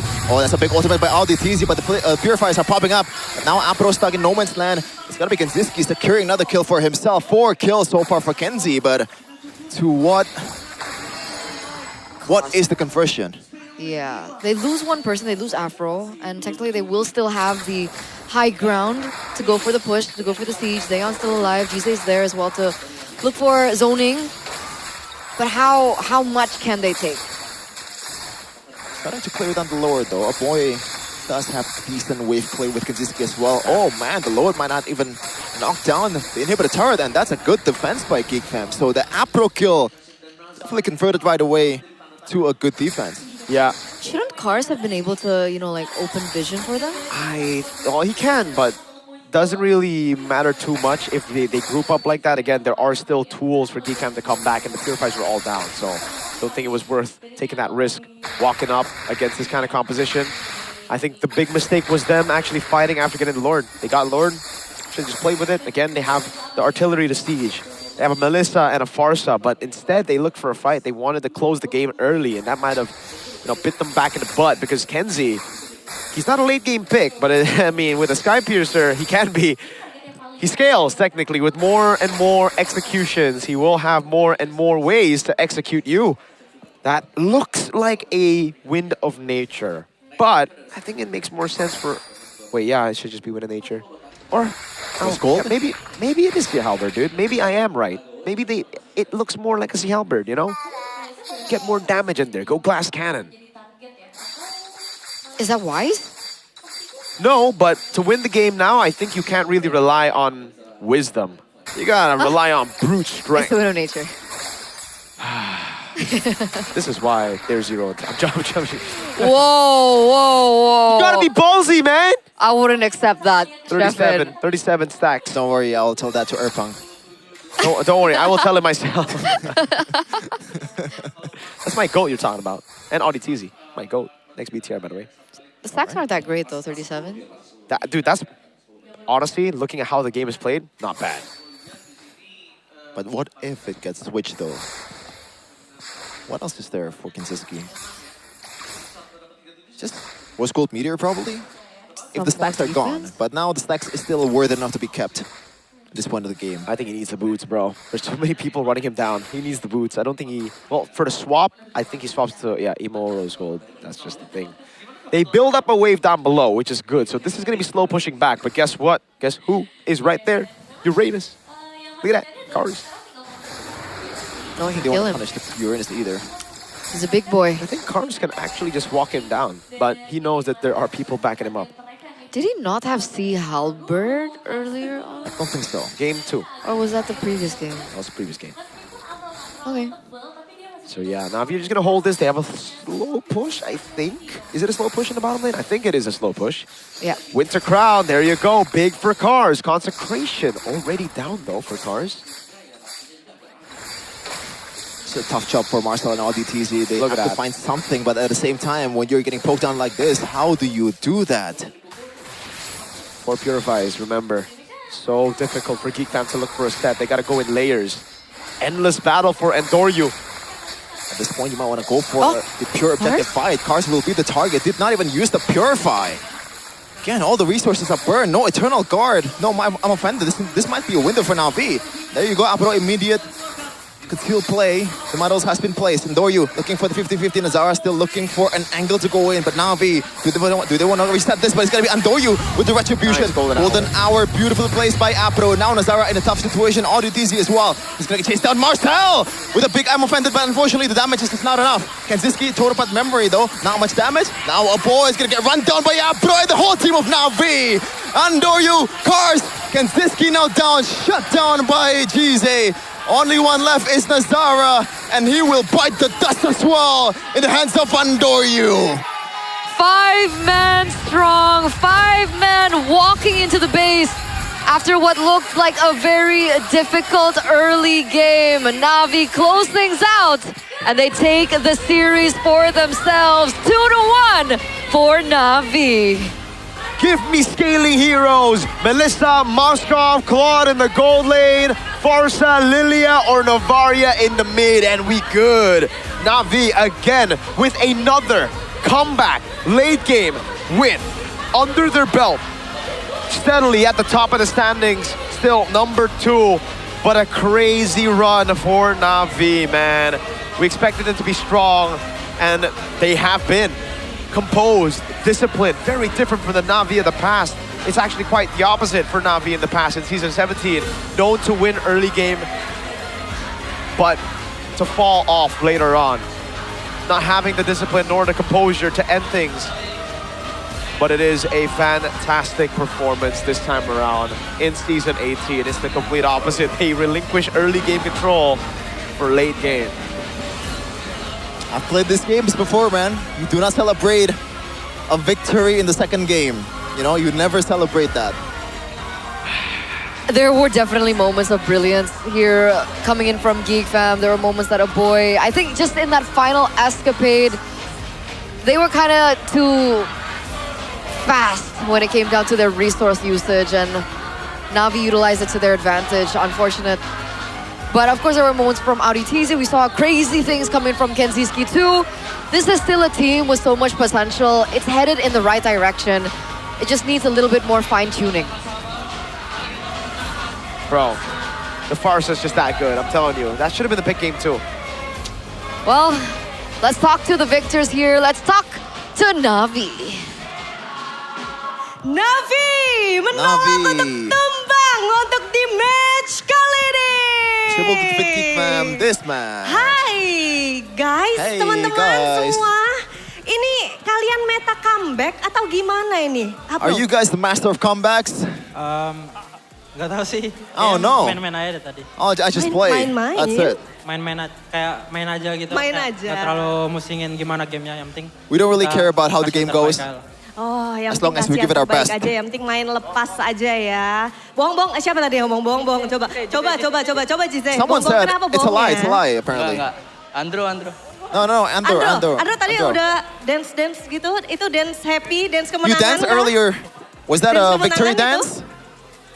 Iya. Huh? Nggak bersilat aja. Oh, No, not really. baik. Tapi mungkin pertanyaannya lebih ke game yang kedua. But the question might Itu bisa be dijelasin nggak sih, game ada apa 2. What happened game 2? Coba. Oh ini Oh, here it satu is. ternyata Zion. Here it is, Hai, Zion. Zion, welcome back. Welcome back, Zion. Hai Zion. Halo. Zion, Hey, di Zion, game hello. yang kedua ada apa sih? What happened in game number 2? Di game yang kedua, kenapa tuh? Kenapa ya? Gak tahu Oh juga no. sih. Oh Maksud no. dari Zion sendiri apa yang dirasakan pada saat What did you feel, Zion? suasananya? Kami kalah gara-gara Budi. We lost because it's because Budi. Kenapa? Karena skill 2 Barat sama alertnya. Because he got Coba skill 2 by klarifikasi, Barats. Coba Zion klarifikasi, langsung dikasih 2 mic tuh. Clarify, Zion. Clarify. Apa nih? What is Coba this? disuruh klarifikasi, emang benar gara-gara kamu? Yeah, now you clarify. Is it your fault? Hidup kan pasti ada salahnya. It's life, so everyone makes mistakes. Sampai juga hidup pasti ada salahnya. Oke, baik, bisa diterima klarifikasinya. So, Cuma clarification dari accepted. Zion sendiri agak terkejut gak sih How about pada Zion? saat melihat Were you surprised when you Moskov see yang diberikan Moskov oleh Kenziski? was given to Kenziski? Kaget sih, saya kan We're pretty fresh banget surprised. lah, tapi masih bisa main gitu, masih skill banyak gitu. It was tough to play that hero, but he was able to play it well. Tetap tenang nih But pada you guys saat keep kondisi yang bisa dibilang your composure cukup menegangkan. Gimana sih mungkin In a dari pretty Kars sticky bisa situation jawab? from Cars, Caranya any gimana biar tetap tenang, kind of like Kars? answer? How do you stay Caranya composed? biar tetap tenang in tuh this kind of gimana sih games? pada saat kondisinya lagi terhimpit banget? Ya tetap tenang aja sih kita. Yeah, tim saling just menenangkan aja. keep being Nah, patient. komunikasinya gimana tuh Just buat try to biar get victory. satu sama lain tuh tenang? How do you communicate with each Tanda other aja kita lihat game to pasti menang. keep yourself Oh, jadi emang calm? itu Because mindset late game yang we're udah gonna win. dibawa ya. Apparently that's the Santai aja, mindset late game kita pasti for this menang. team. Cuma di sini Because Sabila late game penasaran guarantees ya. victory for Na'Vi. Si wejangan yang Sabila diberikan is sama Coach Why pretty Not interested. What untuk di is MPL Coach Why Not Indonesia season 18 advice ini. in season 18? Main aja katanya. Just play. Main That's aja. it. Ya. Ada lagi mungkin? Anything else? Gak ada, main aja udah. No, not really. Just play. Just Jadi play. emang udah diberikan kepercayaan sebegitu So luar apparently biasanya the buat trust is kalian just ya that udah high main aja, yang penting as a From team Coach Why mainnya Not to bukan you, diri sendiri gitu just ya. plays the team. Yeah, you're right. Cuman di sini di game yang ketiga sebenarnya But game 3 itu ada purify banyak banget. But there Bisa were a lot of dijelasin nggak purifies. sih? Can you explain why? Coba siapa yang mau jelasin? Anyone want Andrew to Rigi explain? boleh? Mereka mau ngebait gua gitu. Duh, lu yang mati aja nih. Mereka mau pure. Oh, alasannya karena itu jadi. I don't get it, I Yang don't lain get it. ada yang mau tambahin mungkin dari Afro? Kita sengaja sih kasih Andrew buat bet lah. Andrew kalau We bisa just purify dia give tadi. Andor. It's not dia jungle aja Why are they jadi calling them pakai red. Andro? Kalau Is this enggak, because of nanti Andro we use him as bait? So ternyata we can play seperti around itu that. If jawabannya Andro was ya, luar given a biasa choice, sekali. then he would Tapi probably rock a dari purify instead Jize of sendiri, retribution. Kamu kan dibilang nih, What you say? mid laner yang bersinar sekali, yang luar You were biasa. thought, Itu membuat kamu semakin an upcoming semangat mid laner. atau malah sebaliknya? Did it ngerasa make kayak you pressure gitu? fired up, or is it just extra pressure for you? There's no pressure. Main aja. It's just the same as Jadi kayak, usual. Ya udah, santai aja, main aja gitu. So yang coach bilang kan main aja. Main aja, Just as the karena coach late said, game just pasti play. menang. Ya, Karena late game berarti Navi pasti menang ya? insya Allah. Because late Insya game, Allah, oke baik. Navi will win, Tapi as God's will. di sini, Andoryu. Aduh, kenapa langsung aduh? Hirara kamu dilepas Andoryu. terus, menurut Your kamu Hirara kenapa tuh? Your got open a Hirara lot of times. Any thoughts? dilepas terus sama Geek Fam. Nggak tahu ini. I don't know. Itu gara-gara coach. Gua It's kayak banyak because coach. hero gua banyak. Because Jadi my heroes ya ini are disuruh gua Hirara aja many. buat timin gua yang ini pick di bawah. So he gave him, he Oke. gave myself Hirara, so my teammates Kalau can misalnya take dari teman-teman down Navi below. mungkin ada yang ingin disampaikan untuk Navi Nation yang selalu memberikan dukungan yang luar biasa. Ada yang ingin disampaikan buat Navi Nation? Wanna say Any something to message Navi to the Navi Nation? Nation? Ayo Jize, Zion. Wish. Makasih sih buat Navi Nation yang Thank udah you for datang ke Navi sini, Nation terus for yang udah coming dukung here kita lah. Mau and supporting offline us. sama outline. Udah. Ya intinya makasih lah udah Anyway, just thank you buat nonton ke sini. for watching us here. Oke, itu dia ada Navi Nation. Marilah kita sambut. Ini That's dia Navi Nation. Navi. Give it up for Natus Finster.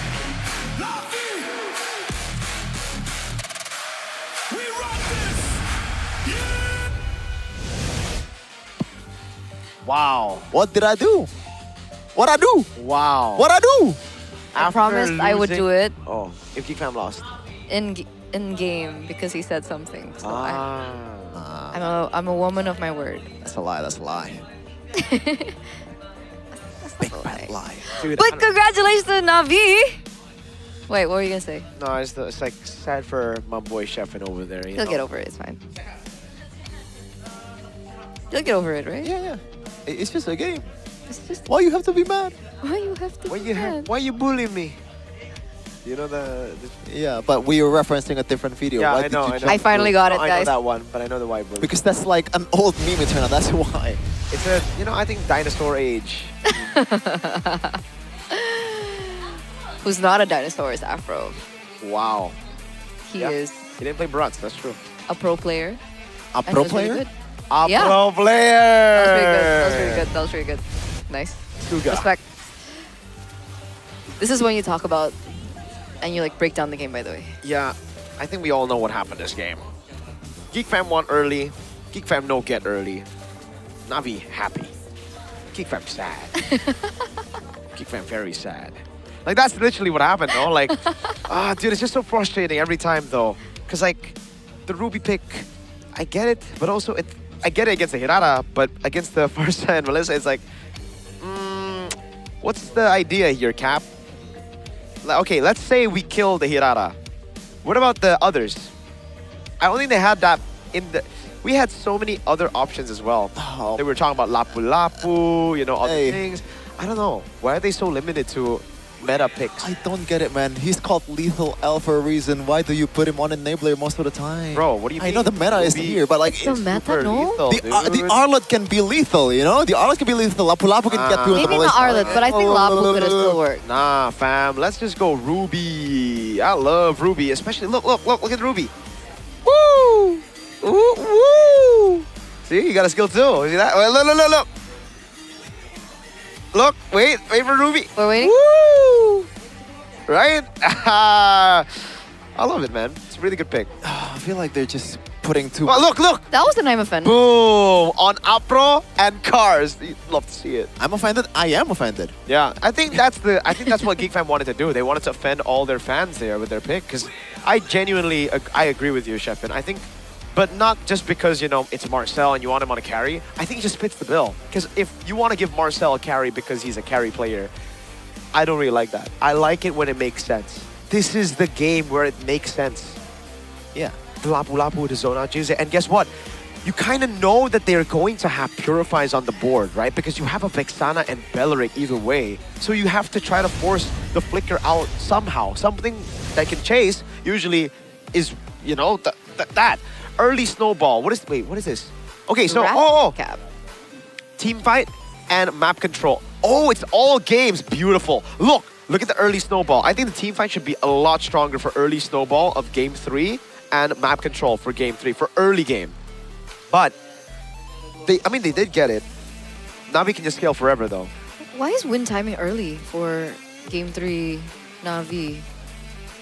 I still don't understand how to actually read this graph. I'm sorry, but there's a lot of inaccuracies here, so don't really like take this with a grain of salt, butter, and sauce. And ketchup. What happened to pepper? I mean, you can put pepper in there, you know, if you're an Iron Man fan. What about thyme? What the heck? Oregano? I am not that fancy, Clearly man. do not. I usually go sambal, ijo. That means green sambal. I nearly said something. The fact that you said I'm thyme and glad. oregano means, you know, it just shows how privileged you are. You see level. I go for sambal. We know sambal. Yeah, brother, sambal. brother, You know, sambal. poor people's food. Exactly. You know. We don't go oregano. What the heck is oregano? What the heck is thyme? They don't cook, guys. It's not about cooking. It's about Shallots. See? I know chicken, rice, sambal, tempe, tahu, egg. You need shallots to cook most of those things, but yes, they do not cook. I don't know what a shallow bar is. It's not in Como, by the way. Yeah, I know. Nice thing. Thank you. Hey, W. That's my boy. That's my yeah. That is your boy, actually. Yeah, he's a blue. But not anymore. Hey, technically, he is blue because Como. No. It's a reference to football. Why are you bonking me? What? Okay. It's a Gotta make sure to keep them in mind. By the way, MU fans, you guys are... Sorry. Just had to put that in there. And so are Geek Fams. Honestly, I didn't mean it like that. I wanted to segue out of. Nah. No? That was. It would feel worse for him or for her if I don't bonk. So I'm not gonna do that. Okay. Joke's on you. Whoa. Are you happy now? Are you happy, Eterna? I like getting. Getting what? There's still a third match, guys. What? We have the Royal Derby ahead of us. Okay, we must move on to the future. Okay, Geek Fam, there's potential.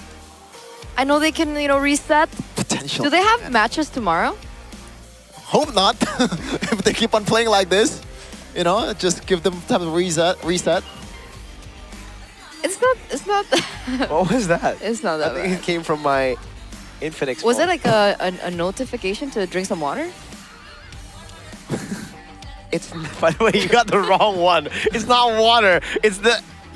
oh my god. I used to do that until I realized what was wrong. But yeah, Aqua, if you wanna, for example, bro, create visuals in your TV or like great electronics, Aqua is the place right here. Segue. I actually have an Aqua washing machine, by the way. Hey, like water and washing machine. Yeah. You guys could have staged me there. Nah, I'm gonna let you... But I was talking about the washing machine too. Yeah, sure. And I watch water on my screen. Why would you watch water? On my TV. No, you didn't. I do. Like, You're it calms crazy. me down. Who the hell It helps me sleep. How do you spend your free time? I watch water. I watch water. And you guys can do, especially with world-class visuals, guys. Yeah. Oh. I think I prefer my eyes, but there is other medium that you can use to watch movies. You can only watch movies just with your eyes. You know what I mean? Maybe you can use water, dude. Don't judge her. Oh, you can watch movies with water actually, like a reflection or anything like that. But anyway, Royal Derby is coming up. It's gonna be 2-0. With no eyes? Just what's going on?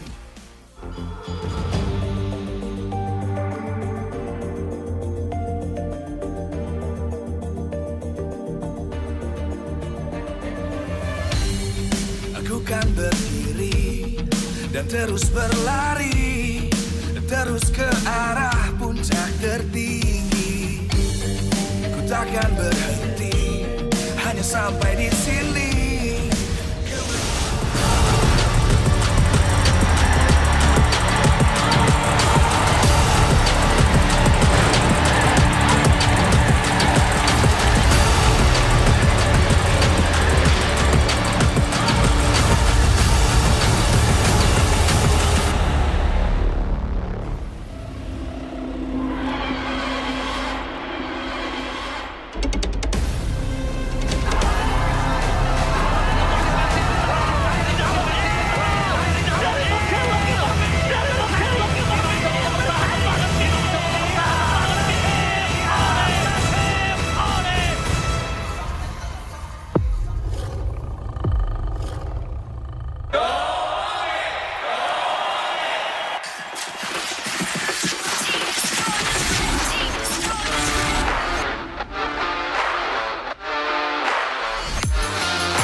cultured by Toto.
Di tim yang paling susah itu yang paling semua di tengah perubahan yang nggak ada semua di tengah kami bukan lemah, kami cuma belum searah, kami cuma belum Menang atau kalah searah. itu biasa. Menang atau kalah itu ingat satu hal. Kita ingat satu hal. Kita itu keluarga. Waktunya konsisten saling percaya.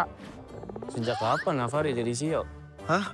Lalu diam, Ming. Mending lihat ini. Yang ini murahnya beneran. Bantu kita naik level barengan.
Divine judgment!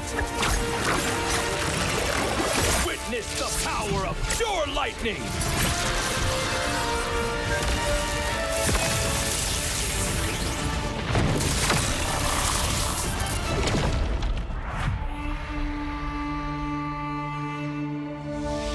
All that lies below is under my vigil.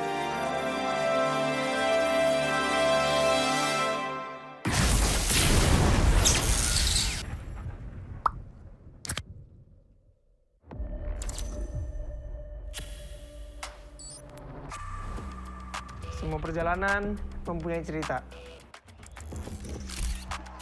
Dan semua orang ingin menjadi pahlawan dalam cerita itu. Menjadi seorang pahlawan bukan hanya sekedar menang perang, namun mampu mencari modal untuk berperang. Oke. Hanya modal gold. Patch sekarang modal gold gampang kena comeback. Pahlawan itu butuh pengalaman. Pengalaman berseason-season adalah hal paling berharga. Alah, pemain tua, mekanik tua, masih ya main raja-rajaan. Orang bilang gue jadi pahlawan cuma karena hoki. Gak gitu, bro. Masihkah hoki?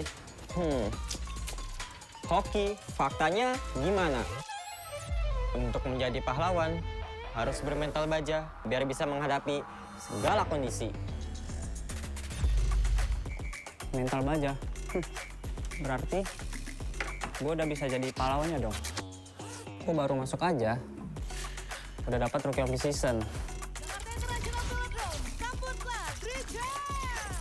Sebagai anak baru, gue udah cukup hebat kan? Hebat kata lu, dalam hal apa? Kill banyak. Untuk bisa memberikan itu, perlu sosok pahlawan. Kalau sosok itu nggak ada, tim lu nggak bisa apa-apa. Hah? Cut. Rani doang, hanya bikin mati konyol. Masa pahlawan kayak gitu? Kita juga harus bisa menjaga tempo agar semua bisa berjalan dengan lancar. Lah, talent gue kemana? Kak, cukup kak?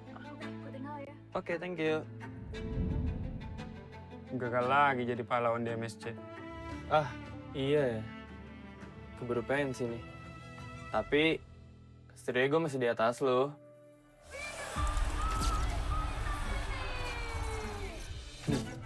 Oke doang lo itu mah. Season ini nggak akan semudah itu. Yo, mulai syuting. Nih, baca dulu. Loh, kok lu jadi Estrada, Man? Magang, Mor. Wih, serius kita bakal main di sini? Yes, approve. Kalau emang di sini akan lebih pantas buat ngebuktiin siapa pahlawannya.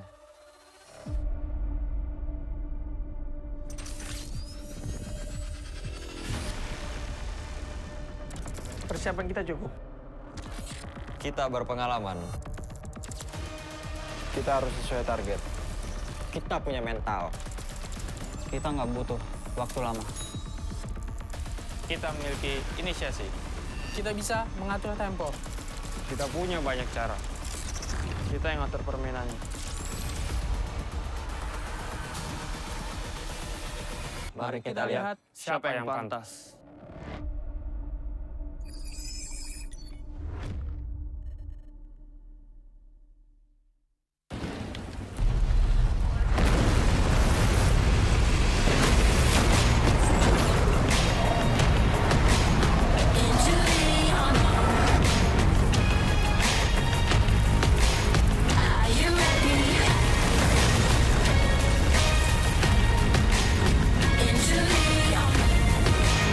Watch my world unfold.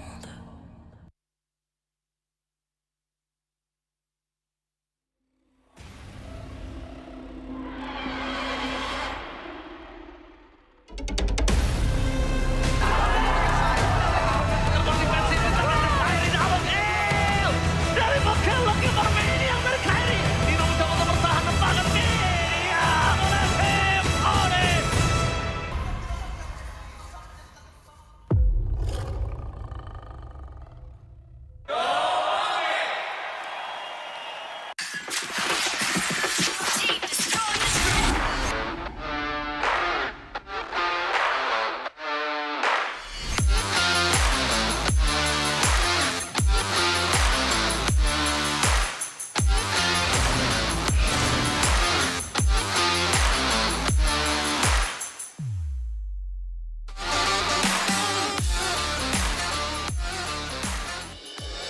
We own this, cultured by Todak.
Di tim yang paling susah itu nyatuin semua di tengah perubahan yang nggak ada habisnya. Kami bukan lemah, kami cuma belum searah.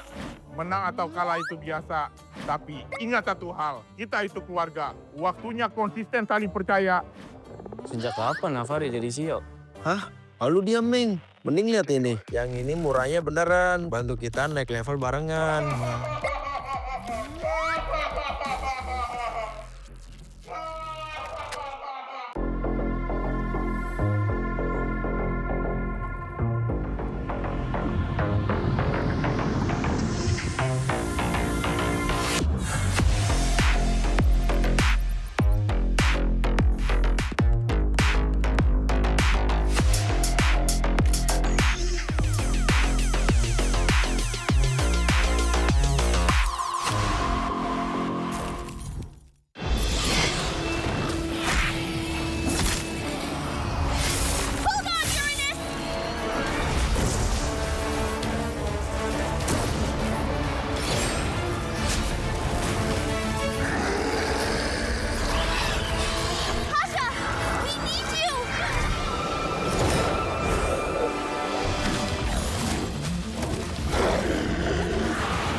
Divine judgment!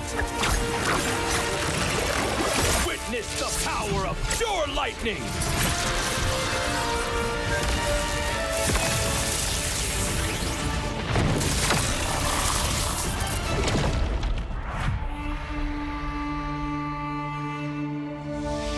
All that lies below is under my vigil.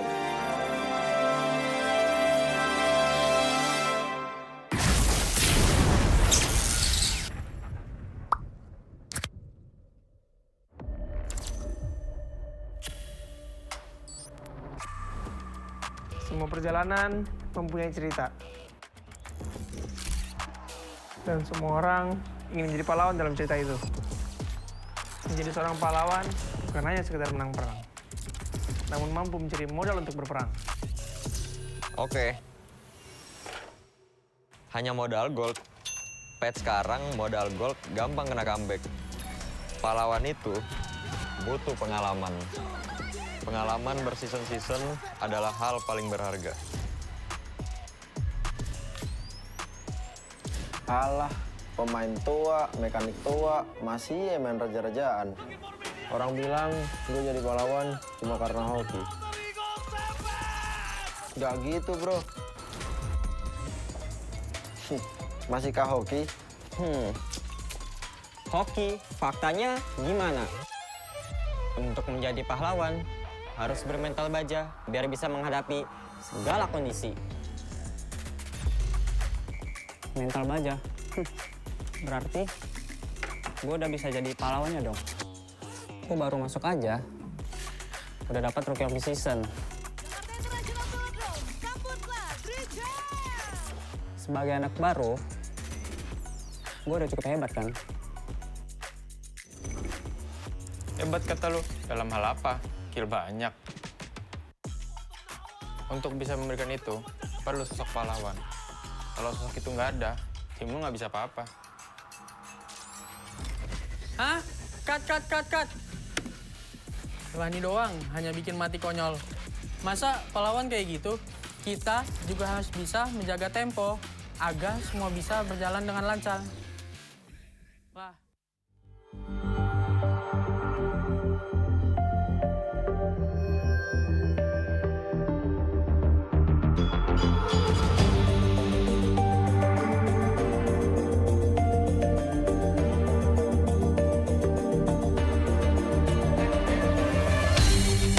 Aku kan berdiri dan terus berlari, terus ke arah puncak tertinggi.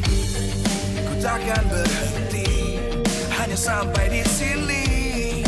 Kemenangan abadi menanti. You know we won't miss if we unite our focus. And if you haven't noticed, we all live. Nyalakan apimu, hadapi semua tantangan, hadang semua serangan, jatuh bukan halangan. Bakar semangatmu, jangan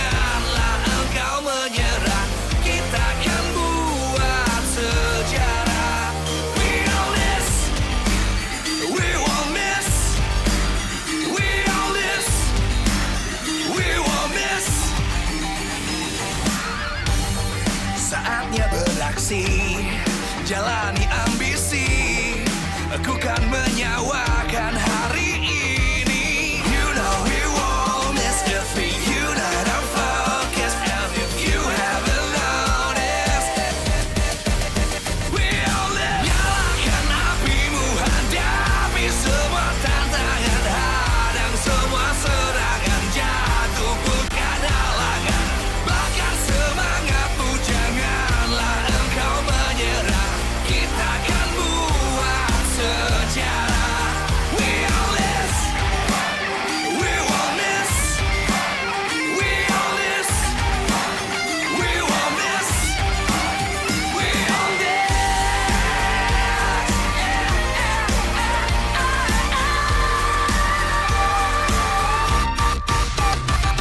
Nyalakan apimu, hadapi semua tantangan, hadang semua serangan, jatuh bukan halangan. Bakar semangatmu, janganlah engkau menyerah. Kita akan buat sejarah. We all this.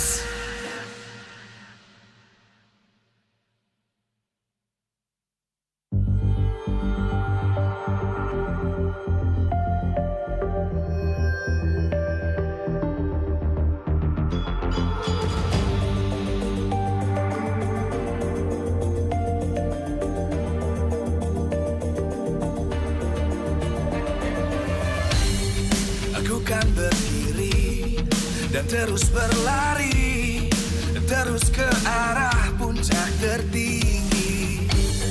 Ku takkan berhenti, hanya sampai di sini. Kemenangan abadi menanti. You know we won't miss if we unite our focus. And if you haven't noticed, we all live. Nyalakan apimu, hadapi semua tantangan, hadang semua serangan, jatuh bukan halangan. Bakar semangatmu, janganlah engkau menyerah.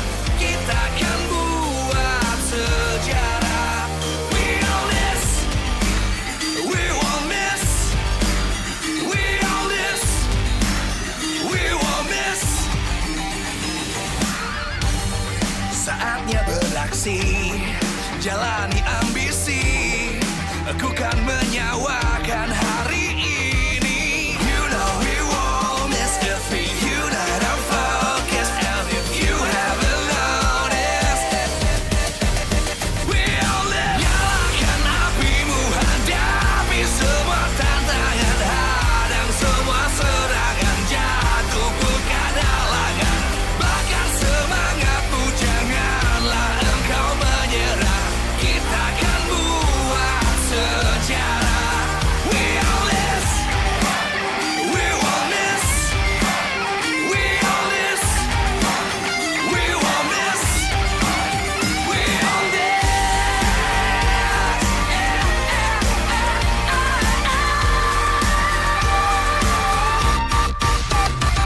Nyalakan apimu, hadapi semua tantangan, hadang semua serangan, jatuh bukan halangan.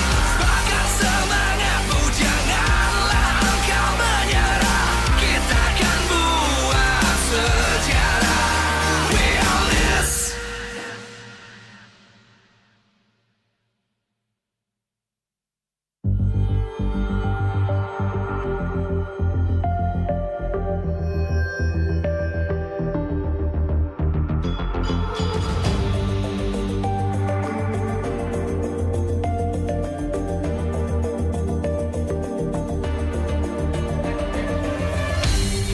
Aku kan berdiri dan terus berlari, terus ke arah puncak tertinggi. Ku takkan berhenti, hanya sampai di sini. Kemenangan abadi menanti. You know we won't miss if we unite our focus. And if you haven't noticed, we all live. Nyalakan apimu, hadapi semua tantangan, hadang semua serangan, jatuh bukan halangan.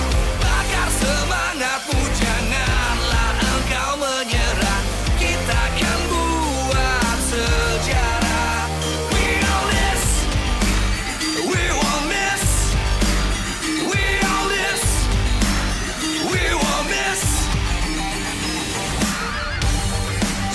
saatnya beraksi, jalani ambisi. Aku kan menyawakan hari ini. You know we won't miss if we unite our focus. And if you haven't noticed, we'll live. Nyalakan apimu, hadapi semua tantangan, hadang semua serangan, jatuhkan halangan. Bakar semangatmu, janganlah engkau menyerah. Kita akan buat sejarah. We all this, we won't miss. We all this, we won't miss. We all this.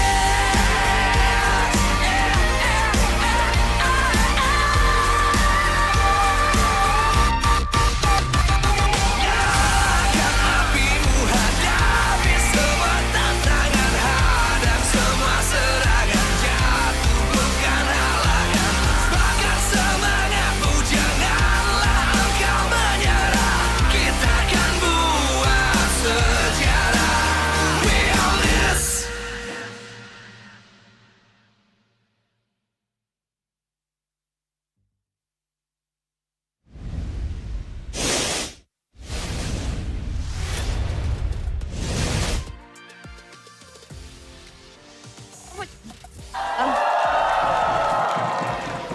Tentu saja kita bisa melihat begitu ramainya di sini karena kedua super fans dari kedua tim hari menantikan Royal Derby pertama mereka di season 18.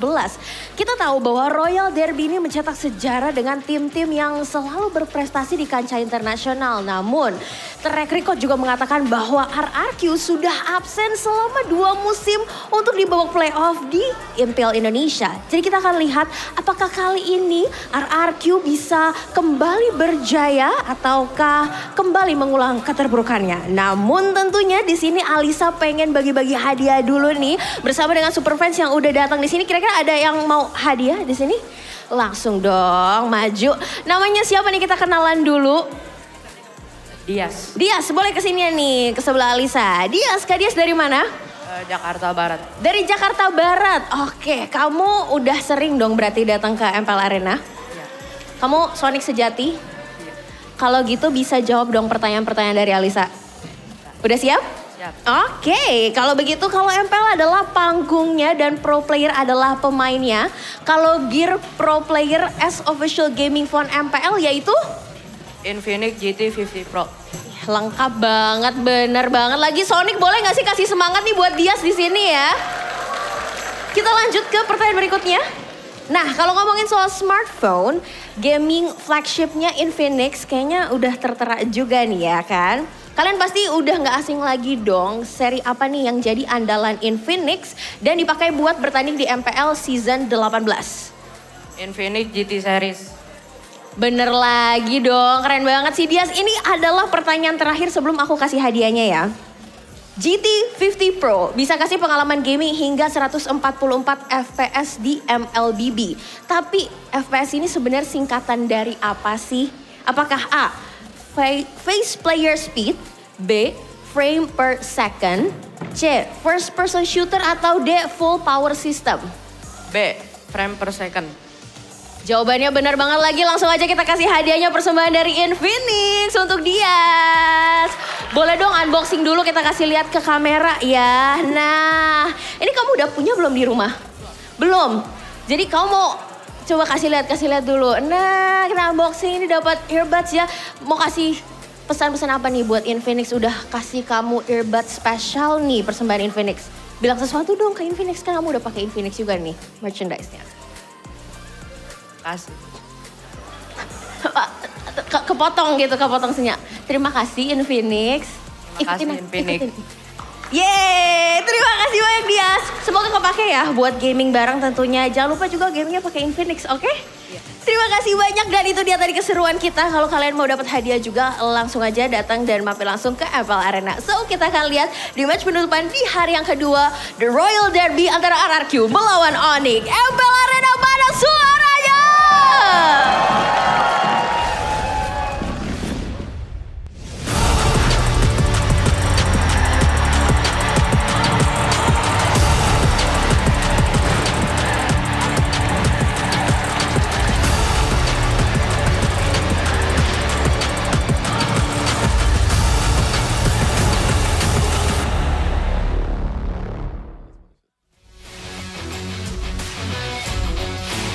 Live from MPL Arena, Jakarta. MPL Indonesia Season 18 is powered by Muntah. Supported by Esports Federation of Indonesia. Presented by official gaming phone, Infinix. Official e-wallet, GoPay. Official gaming chair, Toda. Partner in esports, Aqua, Telkomsel, Bayou, IndyHome. Good time, so good. We own this.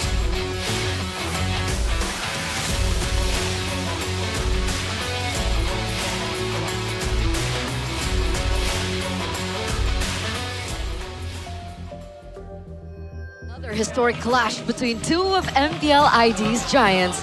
Recent history has seen the Sky King dominate the hierarchy. 7 consecutive meetings have ended in favor of Kyrie's squad. Onyx enters the day with confidence, looking to continue their winning tradition against RRQ. But they must stay alert. The King has come over from momentum, looking to find wins of their very own. They've tasted victory, and every match will be another step toward perfection. This is going to be the ultimate test and a chance to prove themselves for Demon Kite, Hajirin, Said, Arthur, as well as Joshua. As we welcome you, ladies and gentlemen, to the 41st Royal Derby here on the English broadcast. Back with me, Eterna, alongside Virgo and Sheffit. Yay! We're hyped.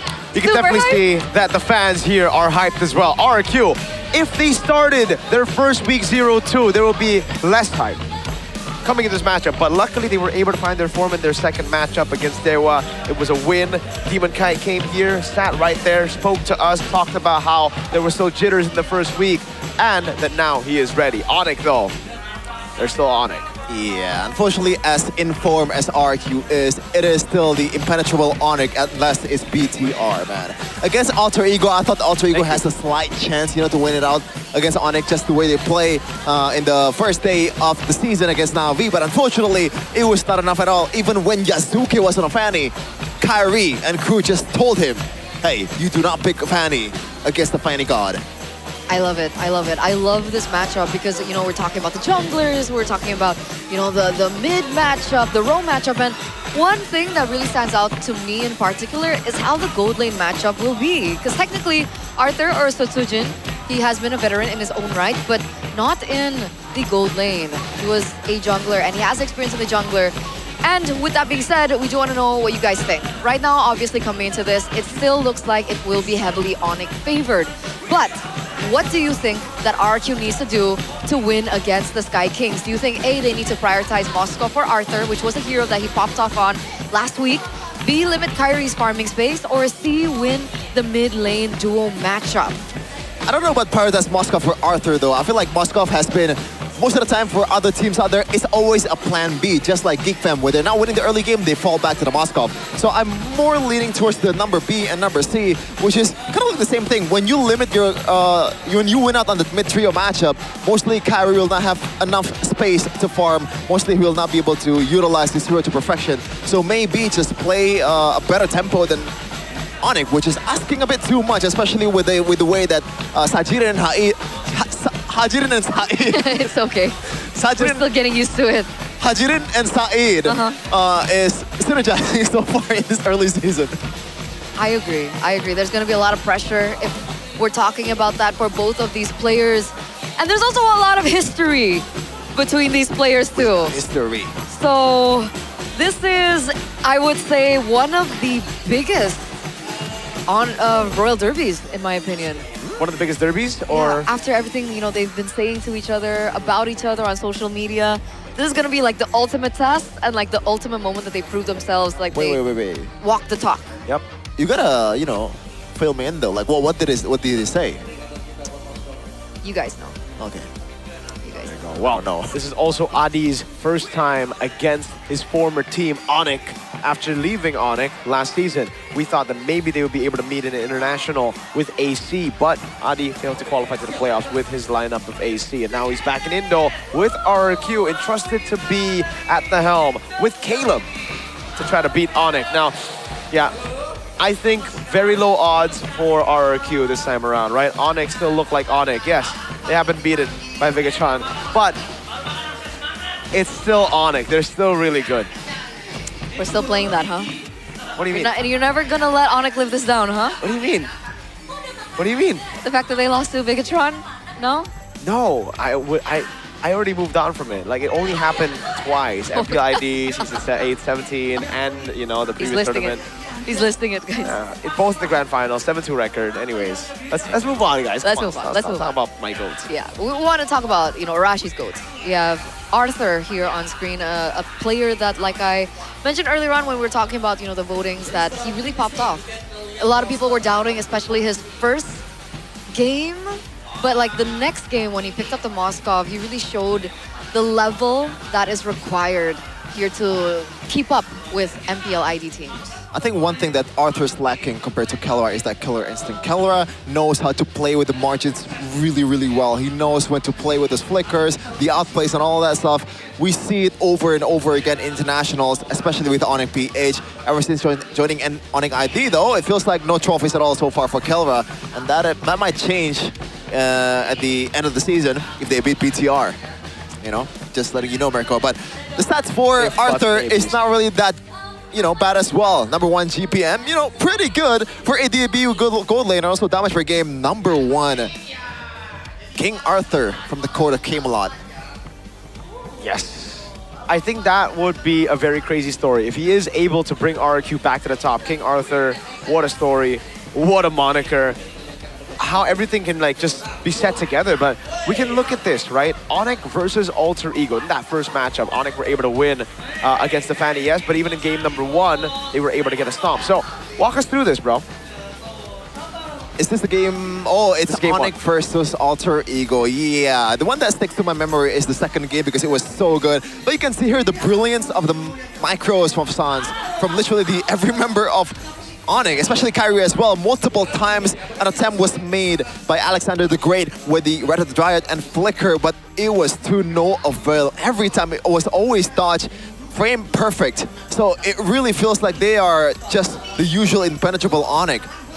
And a lot of teams are not on their level just yet. This is RQ's game against Dewa United. I thought it was going to be a Dewa win, but Arthur is just popping off with that Moskov. And this is the one game that I think is carrying his stat currently to the #1 GP and also #1 damage per minute. So yeah, Arthur might be legit in a gold lane. Let's see what happens if he gets different heroes, right? Because we've only seen him perform at this level on the Moskov. Perhaps it's a hero that he's comfortable with. And if we're talking about heroes and, you know, how comfortable they are, we've been talking about how strong Onyx is, and I hate to bring this up, but therein lies the problem. I mean, Kellera still, he himself has admitted that he is much more comfortable on the marksman. So if, let's say, RRQ can draft in a way that they force him on a hero that's, you know, maybe a fighter and so on and so forth, maybe we won't see the Onyx at Onyx Prime. But we actually talked with Kyrie about this, I believe, last week when Onyx played their first match here in season 18. I think people are underestimating Kellera's fighter potential because there's been barely any evidence of Kellera playing fighter itself, you know, because it was not necessary for Kellera. Well, MSP Kellera himself admitted he was like, I don't really... To be fair, I'm much better on the... Kyrie is his boy, so, you know, might be... So I guess we'll see. Obviously, we haven't seen everything that Kellera has to offer. There's definitely still heroes out there, and he's probably put in more practice as well. Looking for more comfort as well on these fighters. Maybe that's where Kyrie's coming from too. But therein lies the loophole, in my opinion. Why? Where? That's it. Oh, yeah. I don't know. I think it's also like we don't want to see any more fighter goals anyways. We haven't seen probably it. Paquito. Except Freya and Paquito, but even Paquito, usually you just see it in the jungle, right? Freya, always banned out. So I don't think that's going to be a problem now, unless then RQ try to propose that trade, maybe they don't ban the Freya, but I think it's still too big of a risk because again, it doesn't matter how good you are on marksman, if you get a prio pick like that, it's still going to be very difficult to win the game. And I think right now RQ, instead of trying to, assume or trying to make those kind of moves, they'd much rather focus on their own game because it's not like they are a team that have 100% understood the meta. I think their drafts have looked very shaky as well. Yeah. So they still got a lot of room to improve here, and therefore, I think sticking to their own plan would do them a bit better. Okay, so drafts. What else needs to be, prepared? Oh God, a lot. I think in game there's more to prepare than drafts. At this point, it's just taking it step by step. I think in the back of their minds, they don't really expect to win against Onyx either. If they wanna, even if they don't wanna admit it, right? It's Onyx for a reason. And to expand on your point, Mirko, apparently Hajirin so far in his season 18, he has played 5 different mid laners in 5 games. So number 1 in Unique Heroes played. Unfortunately, the wins is just not coming for RRQ until match number 2. So this is in a way one of the strengths of RRQ. They can play it a bit more flexible in the mid lane or even in other lanes as well. But unfortunately, it's also an Achilles heel that Onyx might be able to abuse because that shows the lack of identity that RRQ is struggling with. I think they're still looking for it. Identity, for sure. Because I mean, Arthur stepping in is not an easy task. Demon Kite as well. And I think last week was when we were talking about Demon Kite and how he's, taken the role of a shot caller, and that also isn't easy, especially he's coming into a foreign country, different language. He has to learn that style as well. And initially it was Rins that was shot caller. It was moved to Said, and then they thought maybe Arthur could come in to shot call for them, but it didn't work out as well. And so they're trying different things. They're still looking for their rhythm, but I think still with the experience that someone like Demon Kite has in these situations, especially when it comes down to mid-game, to late game, I think they have a solid thing going for them. It just goes back to how they can communicate to each other properly in the game. Yep, it's all about that. And we'll find out if these weeks, at least just 1 week before or this matchup has already kind of given them enough time to fix those issues, because we did hear from Demon Kite that there were still communication issues between him and the rest of the team. Speaking English, not a lot of people understand. Only Arthur, I believe, and Joshua. So Hajirin and Said, they gotta still catch up. It's very difficult for the trio mid if it's disconnected, dude.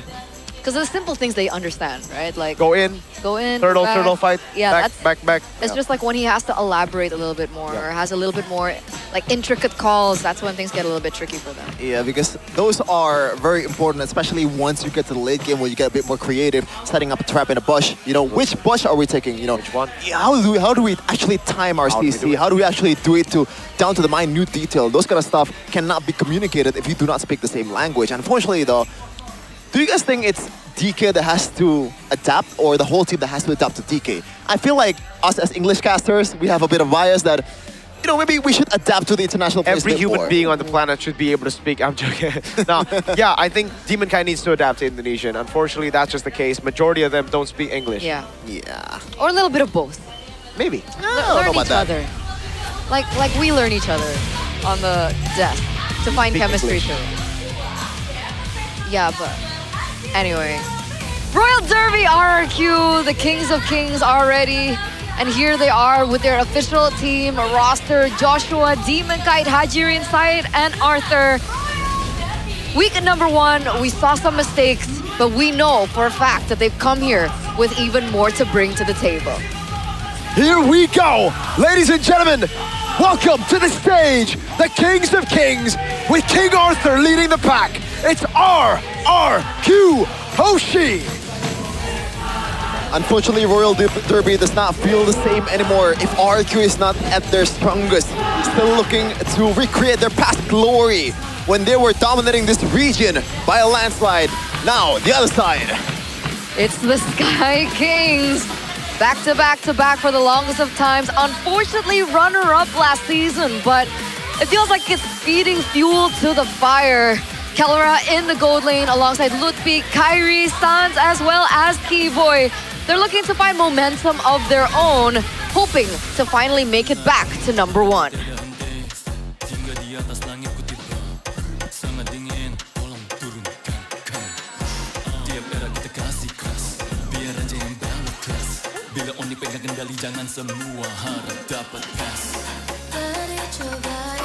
And there lies the question, What is a king to a god? The Sky Kings make their entrance again, back into their domain. MPL ID Season 18 in the Royal Derby today. This is Onyx! It is factual to say this is their playground, or it used to be their playground. 8 MPLs in 17 seasons. Looking to make it 50% once again here in Season 18. Still with the same flavor, Kyrie, Kibo, and Sans being the main pillar. But this time around, Kellera and Lutpi on the side lanes. They're not, or they're also that strong either. I think it's also important to note that Paddington was transferred down to MDL. So no Beloyski up on stage alongside CW. It looks like it's going to be a 1v2 situation. What the heck? How will that impact Onyx performance today? Whoa. What's going on? I think Adi slapped something, down below, but yeah. It's the history they've had with each That's other, the I would culture. say. Yep culture. The culture that has been, strengthened over the course of the years. Adi ain't no stranger to the members of Onyx. And herein lies the audience topic voting results. 48% limit Kyrie's farming space. All right. Let's roll with this for a bit. To limit Kyrie's farming space, how would that be achieved? I think the objective is not to play against Kyrie head-on. It's to somehow make Kibo and Sans does not have the space too, because it's gonna be contagious. If your mid duo cannot secure those bushes, cannot secure this river, then I think Kyrie will not be able to do at least the vertical jungle. His option will be a bit limited in terms of like his creativity in terms of pathing as well. So I think it starts from that. Obviously easier said than done. Multiple teams have tried to do that over a few years, but didn't manage to do that. As you were talking about it, I was like, how do they do that? Do they try to limit, Keyboys, heroes? Do they try to limit Sans' heroes, force them on something they're not comfortable with? I guess perhaps it could be answered here in the keys to victory. Unfortunately, I think keys to victory, unfortunately for RQ, keys to victory for Onyx is to just play as usual. This is the standard that they're playing against, but I'm gonna read it anyway. Shut down Demon Kite early and disrupt RQ's jungle tempo. In a way, they always do that over the course of history, Not really being super cautious about it either. It's just built in their DNA, their instincts at this point. They are playing as a unit. They know each other very well. The experience is there. Everything is working out for them. Leverage the flex draft to win key matchups and secure the win condition. Onyx is one of those teams that does not abide by the rules. When the meta says it's a pick that's the most important, Onyx usually goes for option B and option C for some reason.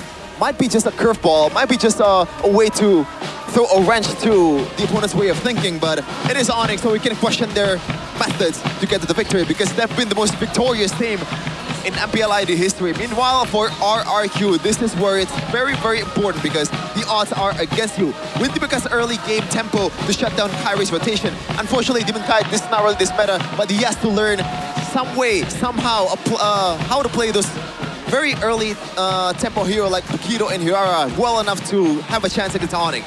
Win the mid-duo matchup to limit Sans' map control and create space for Demon Kite. And speaking about map control, out of 5 heroes that Hajirin has played so far this season, there is no Selena at all. It used to be his main hero. It used to be first place ban, even against Onyx. So maybe this time around, if they want to actually control the early game and play with the tempo, Selena might be the option. Don't play reactively, look for pickoffs and initiations before Onyx can set up for themselves. I think at this meta, it's whoever strikes first has the better chance. Obviously, you can draft a good way to counter-engage. For example, the Balearic has been very prominent. The Minotaur has been picked for a reason. But mostly, if you can actually engage well enough and in a fashion that's not really too chaotic, and like always calculated, you should be able to get the victory.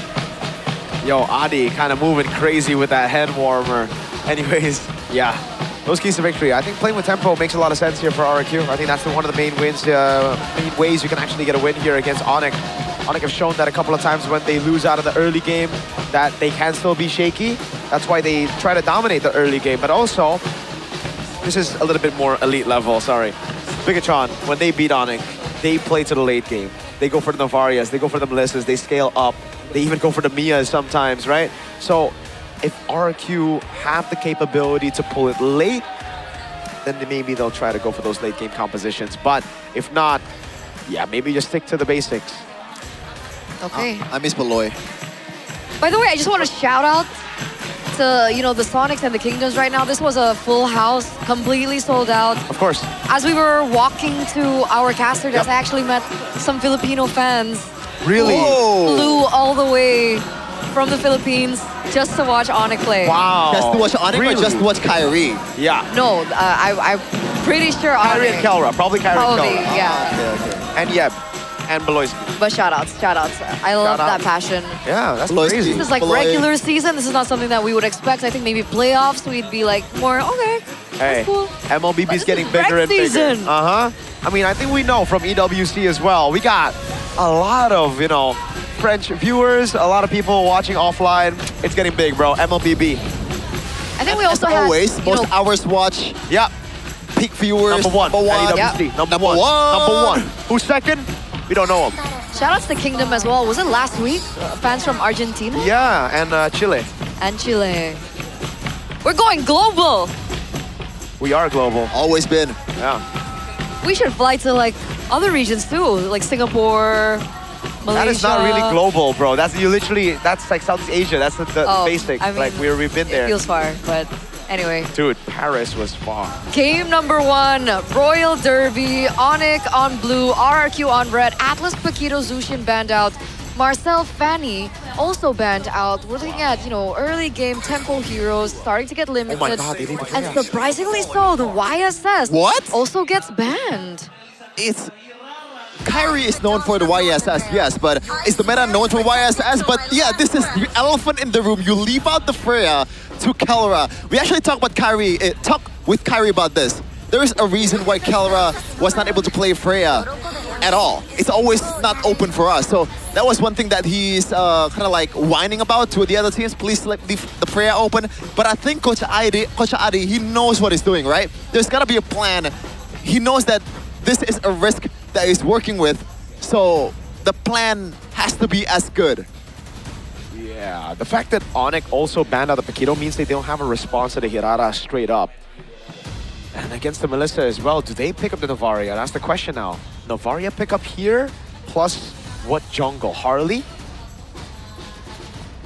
Because you want to flex the Freya all the way to the end, right? So I don't think you want to go for the Claude. They could go Nolan, no? Yeah, Harley and Novaria seems to be the best. Yeah.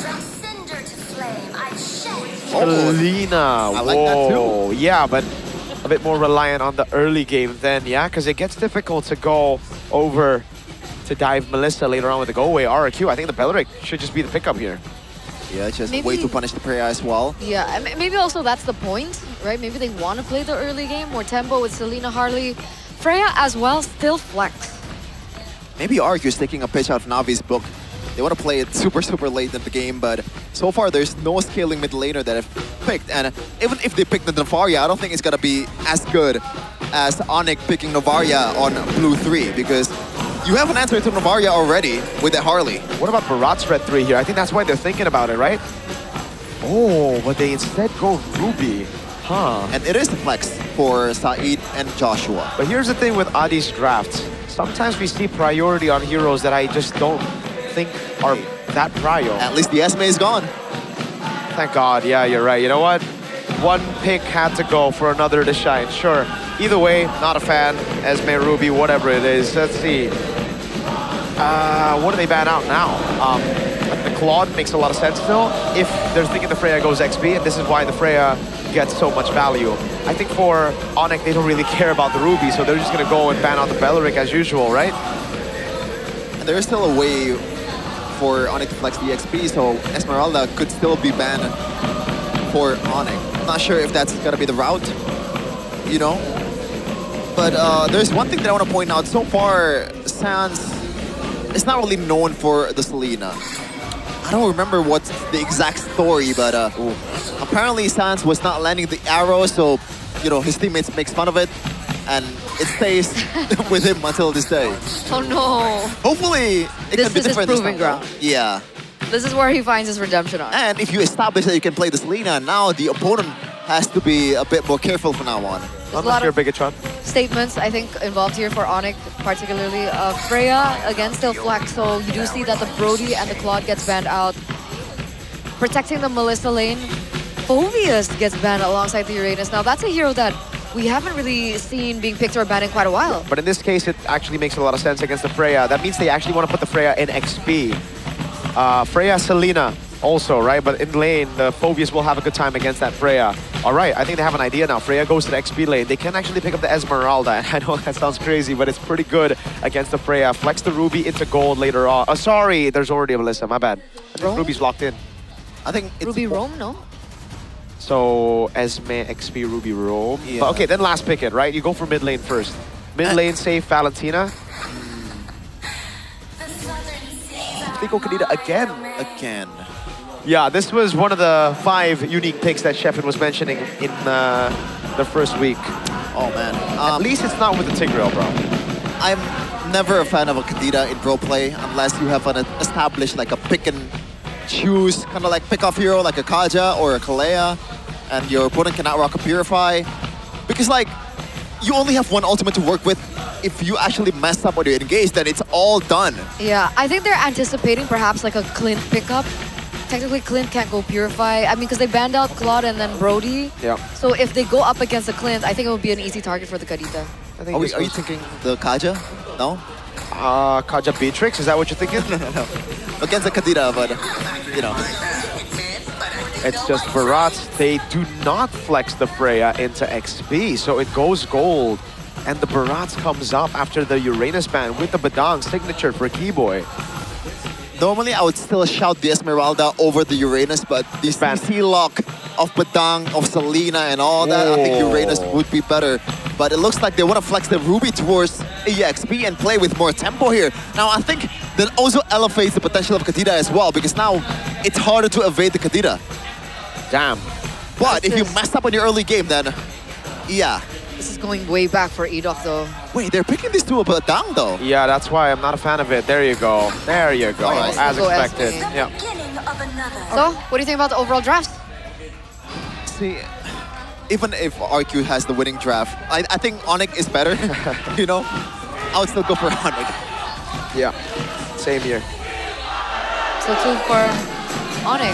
Yes. I mean, last time you guys voted for a particular team, that team won, lost, sorry. What do you mean? We said Navi? Yeah, Navi won? I think game 1 or game 2. Game 2. You guys were both for a certain team and then they lost. So, I have hopes for RQ. You got this. I actually predicted RQ because Obawa needed a friend. I saw that. Yeah. I saw that. So, yeah, you guys will see that. In the game, we're gonna see the talent predictions in the game. But here it is, Royal Derby. 7 times in a row, they have not been able to find a win against the Sky Kings. With a new lineup, with Demon Kite coming into the fray, is this the answer that RRQ have so desperately needed? And if it is, it all starts from game number 1. Let's go. Let's see it. Whoa. Saeed and Hajirin. Last time it was the Kadita with the Tigreal. No prio at all. They just got rotated everywhere. But now it's with the Ruby. So is it any better? Oh man, not sure, but look at that tempo from Kyrie and Sans. Yeah. They are done with the purple buff in a second. But shout out to chat, but I just realized that it's a very XY chromosome heavy draft here for RRQ. It's a very what? XY chromosome. It's girl power, brother. Girl. Oh. Yeah. Oh my god. Look, it's Melissa, Yeah, Ruby, okay. Kadita, I know that. Hirata. Oh, look. Me. Oh, wait, Oji. Wait. I thought me and Omwawa were special. Nah. Everyone literally goes for Y'all are actually trolling me right now. Arthur's gonna get ganked. This is gonna be first blood. Can we switch back? I'm not enjoying the prediction anymore. I thought it was gonna be special with Omwawa. So we can be like English versus Indo. Yeah, but that's not even fair because like obviously Onyx will. Anyways, Abyssal Arrow. Dude, and all the while at the mid lane, Sans is actually winning it out against 2v1. Hajir and Said got gapped by a single Sans. So far it's not working out at all for RRQ. Only 1k in the first minute.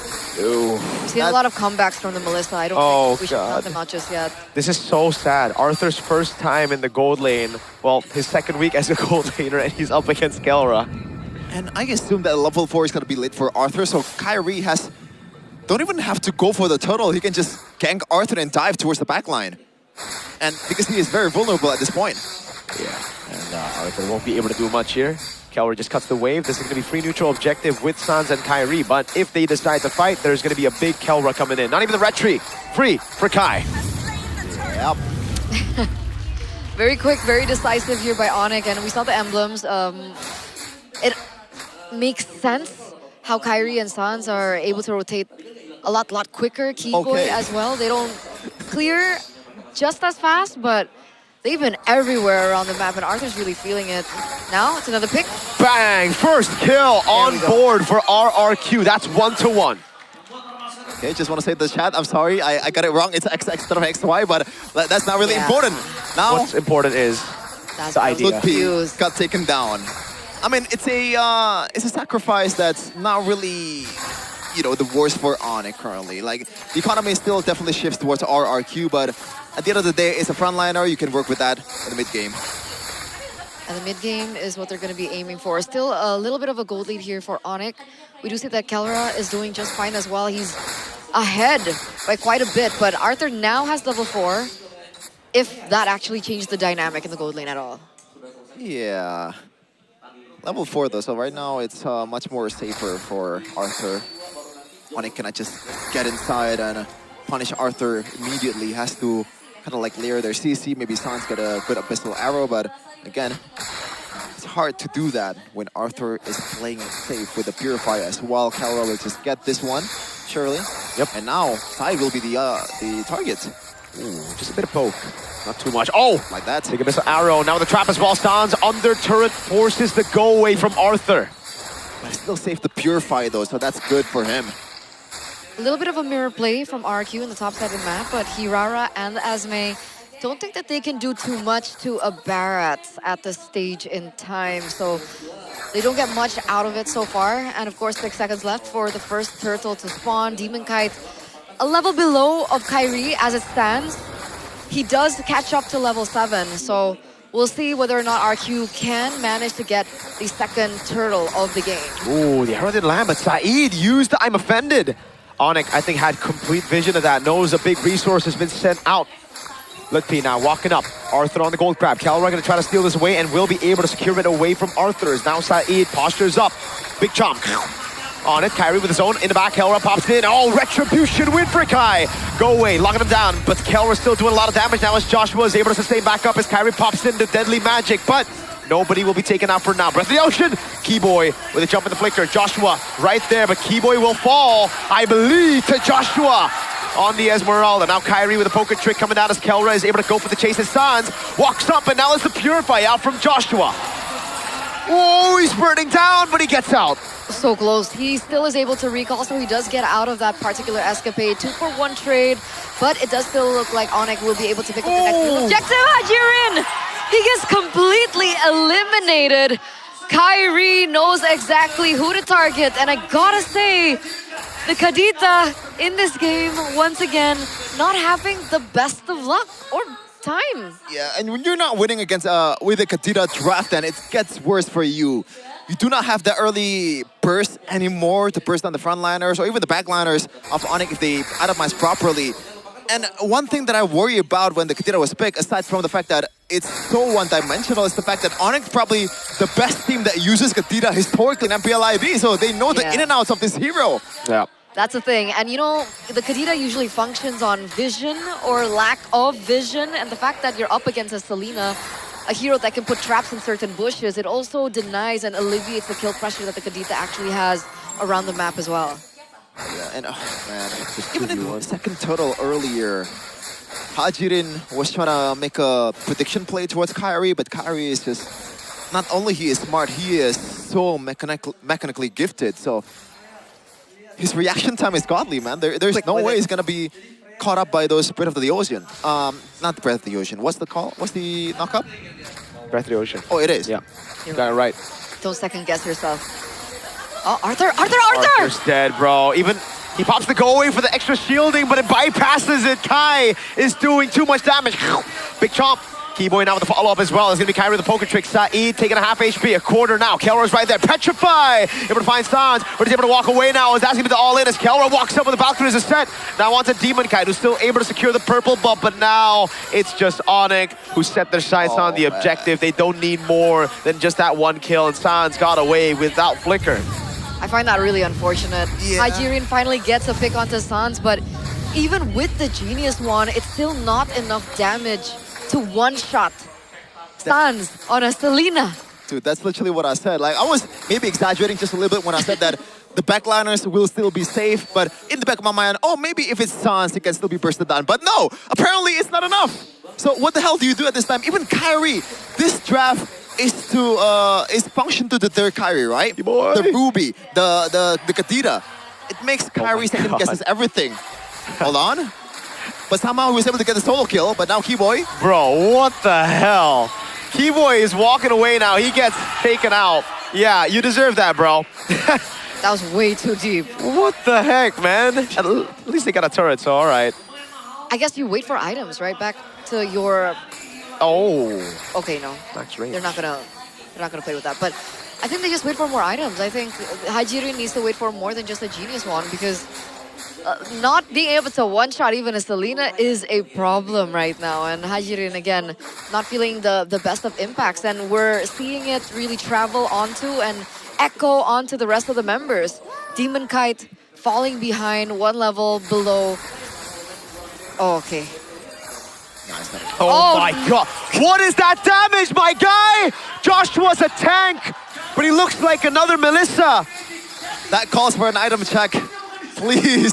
The shred. Thunder, Lightning Truncheon, I mean. Lightning Truncheon and Genius Wand. Yeah, we know that, but unfortunately we have to show the viewers too, but that's a bit too much damage, my dude. And Calvary is just whittling down the turret down below. Yep. Hey, it's not 9 minutes yet. Did they combo it with the damage coming from Sans? Oh my god, Demon Kai, you have to play this perfectly. Can you get the untargetable there? Oh, it's not perfect. He used it a bit too early. Sans now flickers out of the way, and that's going to be Keyboy with a jump in forward, able to find another. Saeed taken down. Kai walking up again, now with the Lightning Truncheon and the Genius Wand. He's going to go for the poker trick, but doesn't have the deadly magic just yet. Arthur in the midst of it all. Oh my god, now the deadly magic. Arthur, good night, buddy. We thought it was bad with Genius Wand and the Lightning Truncheon. Make it all worse. At the very end of it, he had the Divine Flame. Kyrie! They are playing with their food. That's insane. How are they looking for these opportunities? How is Kyrie able to go in so deep, not get punished? He's standing at 6-0-0 on this Harley. RRQ, absolutely nothing that they can do. Even Arthur, even if the winning condition was Arthur, Melissa, she's not even involved in these team fights. It's just a gap. Like, there's really nothing that I can break it down for you. Everyone from Onyx is just better. And shout out for Sans for buying a single healing necklace just for himself. Wait a second, Keyboy. Oh, with a oh my god. Dude. Yeah. Okay. Now the Valkyries just stand over past the go away. Oh my god, he's going past it. Now he's going to be the missile arrow, not landing. Saeed with a massive step, but he gets bursted down by Kelra, who's under the base. Brother, there are turrets there in place so that you don't do that, but it doesn't matter. Through the muddles, through the turrets, through RRQ's confidence. Kelra's in deep again. They hit that from the parking lot. Dude, they're hitting these shots from out of the court right now. Kyrie jumped on again, just tickles them. Kelra slicing the Esmeralda to pieces. Mid lane base turret taken down already. Now the bottom lane base turret gonna be next in the chopping block as Onyx try to go for it. A missile arrow lands again. Just a bit of poke, the trident swing to take the base turret down. They have taken 2 base turrets with Lord 1. Sans is silent. Come on. All right. Okay, I want to finish my point. The single healing necklace of Sans, I think is pretty interesting because he knows that he's going to be trading a little blows here and there, taking a few turret hits when he's diving in. So now he does not have to recall at all. Yes, that is true. But boys and girls, ladies and gentlemen, it's a 10K gold lead for Onyx. So feel free to to scan the QR code, you guys can get a huge discount. It's basically free diamonds.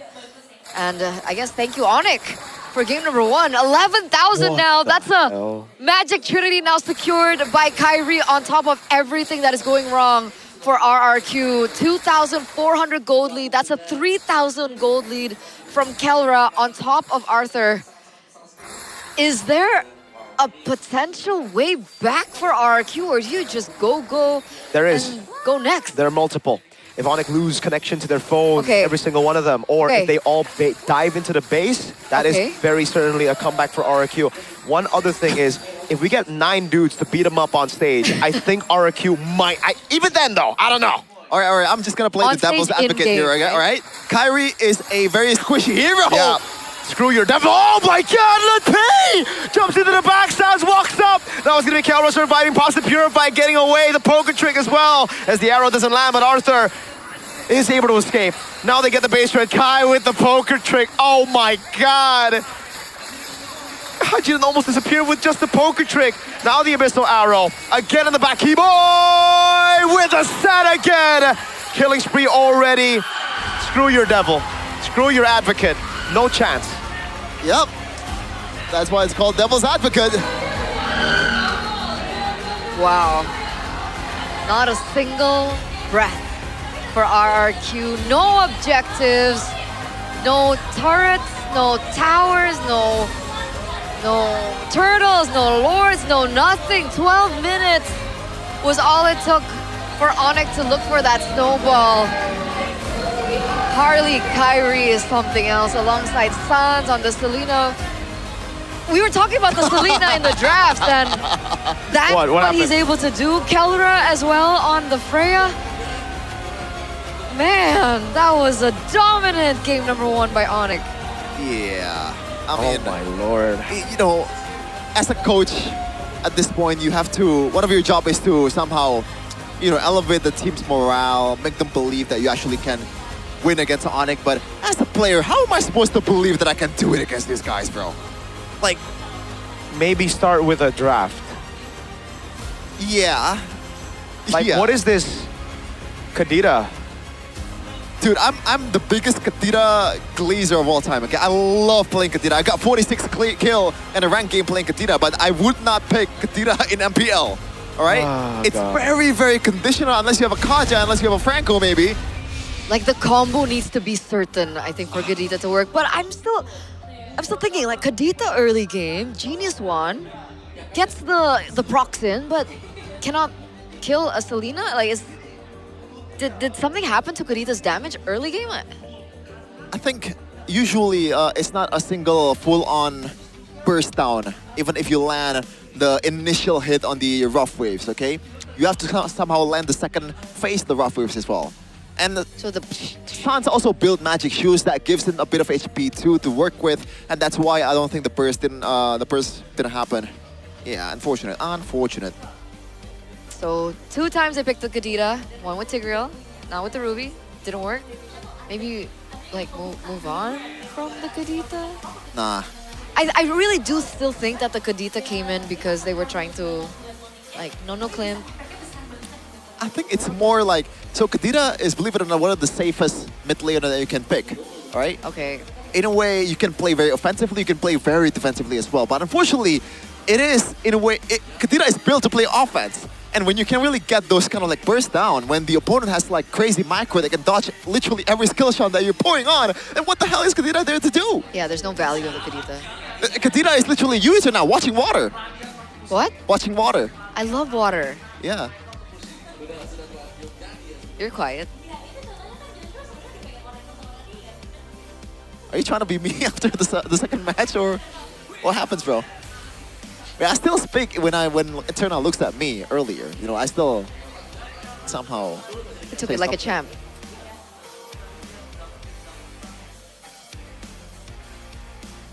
All right. Are you like?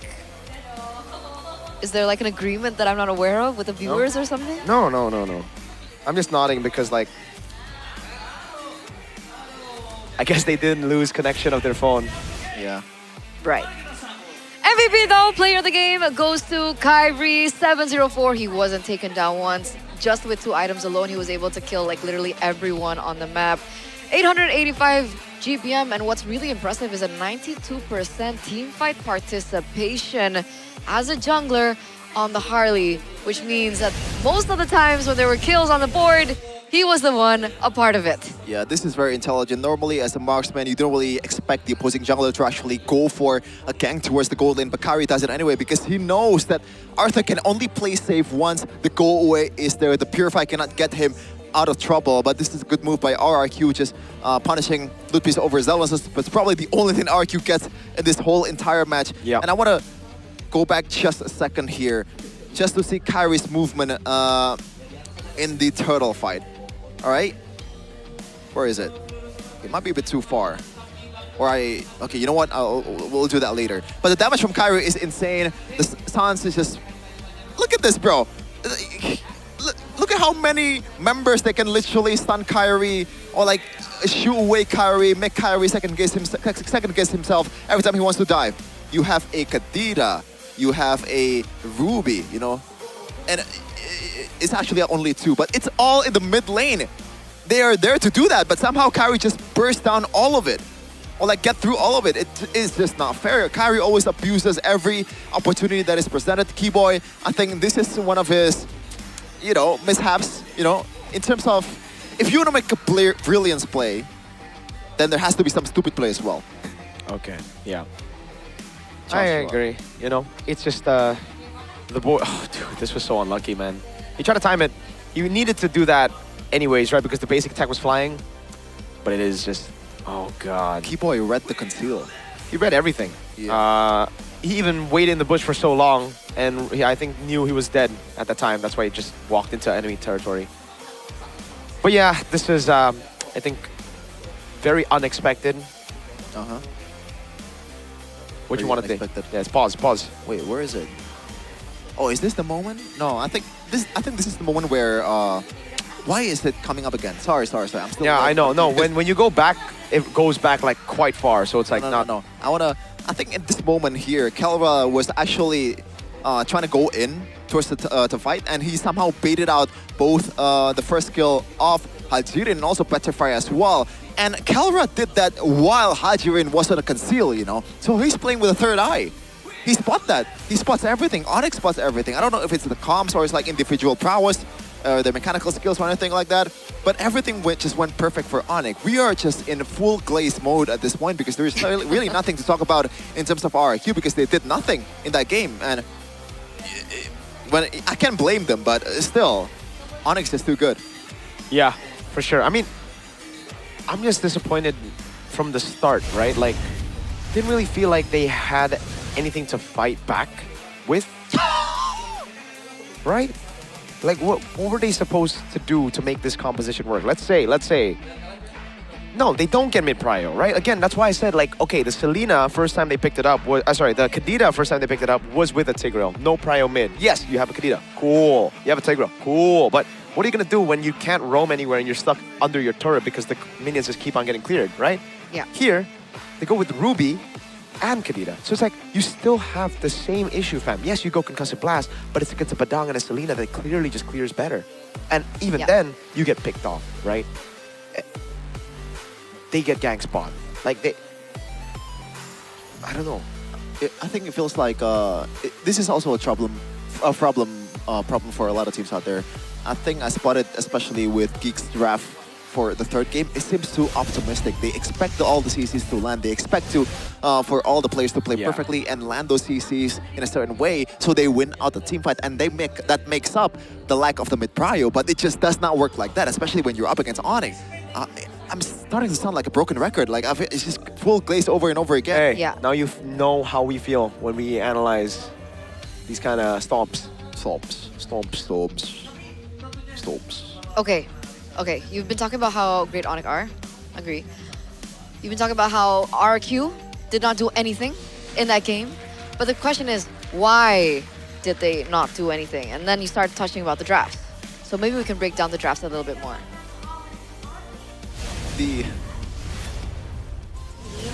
Tetap kembali memegang kendali kendali atas RRQ, namun tentunya masih banyak hal yang bisa berubah di game kedua dan game ketiga. Dan kita tahu malam hari ini merupakan malam minggu. Jadi kayaknya di sini banyak juga yang datang bersama pasangannya memilih malam minggu ke MPL Arena. Dan di sini kayak sudah bersama Alisa nih, ada kakak cantik dan juga kakak ganteng. Boleh nggak sih berdiri bergabung sama Alisa di sini? Halo, sini boleh dong ke tengah dong. Nah, kakaknya namanya siapa? Kita kenalan dulu nih. Halo, aku Naila. Aku Rafael. Ada Rafael dan Naila. Kalian datang dari Jakarta, dari Domisilinya dari Tangerang Selatan. Oh, dari Tangsel. Di sini ada yang dari Tangsel juga nggak? Ada. Oh, ada ya, di sana ya, ada Kingdom. BTW kalian datang di sini sebagai Sonic atau sebagai Kingdom nih hari ini? Sebagai Sonic. Oh, kompak sekali ya. Ini kalian berdua adalah pasangan yang kayaknya baru melangsungkan pertunangan, betul? Iya, Alhamdulillah ya. Udah nyiapin pantun juga loh. Oh, udah nyiapin pantun. Silakan atuh Bang, silakan. Oke, jalan-jalan ke Kediri. Cakep. Jangan lupa bawa hati. Artinya Bang. Walaupun cincin sudah di jari, tapi Onyx tetap di hati. Wah, gila. Ini Sonic sejati nih. Kita denger-denger kalian udah jadi Sonic dari season awal banget nih. Iya, bener. Bener. Emang siapa sih yang paling kalian idolain banget nih? Beda nih. Kalau aku ngodain banget Kelra. Oh, Kera. Kalau aku Kairi. Oh, Kairi. Katanya. Oh, soalnya ganteng. Gameplaynya bagus. Emang Bang Rafael kurang ganteng menurut kamu? Ganteng. Tapi tetap gantengan Kairi. Iya. Oh, ini kan Kairi ada di depan ya, kan bisa mendengar nih. Iya. Ada yang ingin kamu sampaikan di sini? Aku kasih tempat, waktu dan tempat loh. Kairi semangat. Ada pantun gak buat Kairi? Nggak boleh tadi dikeluarin. Oh, gak boleh keluarin. Karena Bang Rafael, kita mau tes dulu chemistry kalian berdua ya. Jadi kalian boleh lihat kamera. Kita ada namanya MPL meter. Jadi kalian bisa love-lovean, apipi-apipian dengan gaya yang paling lucu. Nanti kita ukur chemistry-nya. Oh gitu. Oke. Kalau gitu silahkan boleh lihat ke arah kamera. Take your moment with Apipi at MPL Day. Yay, Apipi. Kurang gede gak sih? Kalau udah tunangan lebih gede lagi. Nah, lebih gede lagi. Ya, oh cincin. Curang. Kalau ini udah ada cincinnya ya kan. Wow, 100% ya. Kalau gitu kita langsung aja kasih hadiah persembahan dari Todak Gaming. Unboxing dulu dong. Kasih lihat. Sini aku bantu pegangin mic-nya nih. Dapat apa tuh? Ada gak sih kalian mau bilang terima kasih buat Todak Gaming? Silahkan nih. Ih, lucu banget. Thank you, Todak Gaming. Jatuh ya kak ya. Ada lagi ada? Thank you. Terima kasih banyak. Have fun ya dengan MPL date-nya. Nanti kalau misalkan mau ada lamaran lagi ya kan MPL, kita tunggu tanggal nikahnya, betul. Enjoy ya Kak Rafael, bye-bye. Alright. Kita juga kayaknya gak mau menggerebek satu pasangan aja ya. Tapi jadi kita pengen juga cari yang lain, tapi kayaknya kita udah siap dengan next gamenya.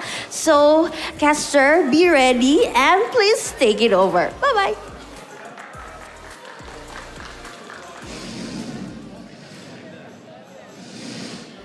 Game number 1 ended in a clean victory for Onyx.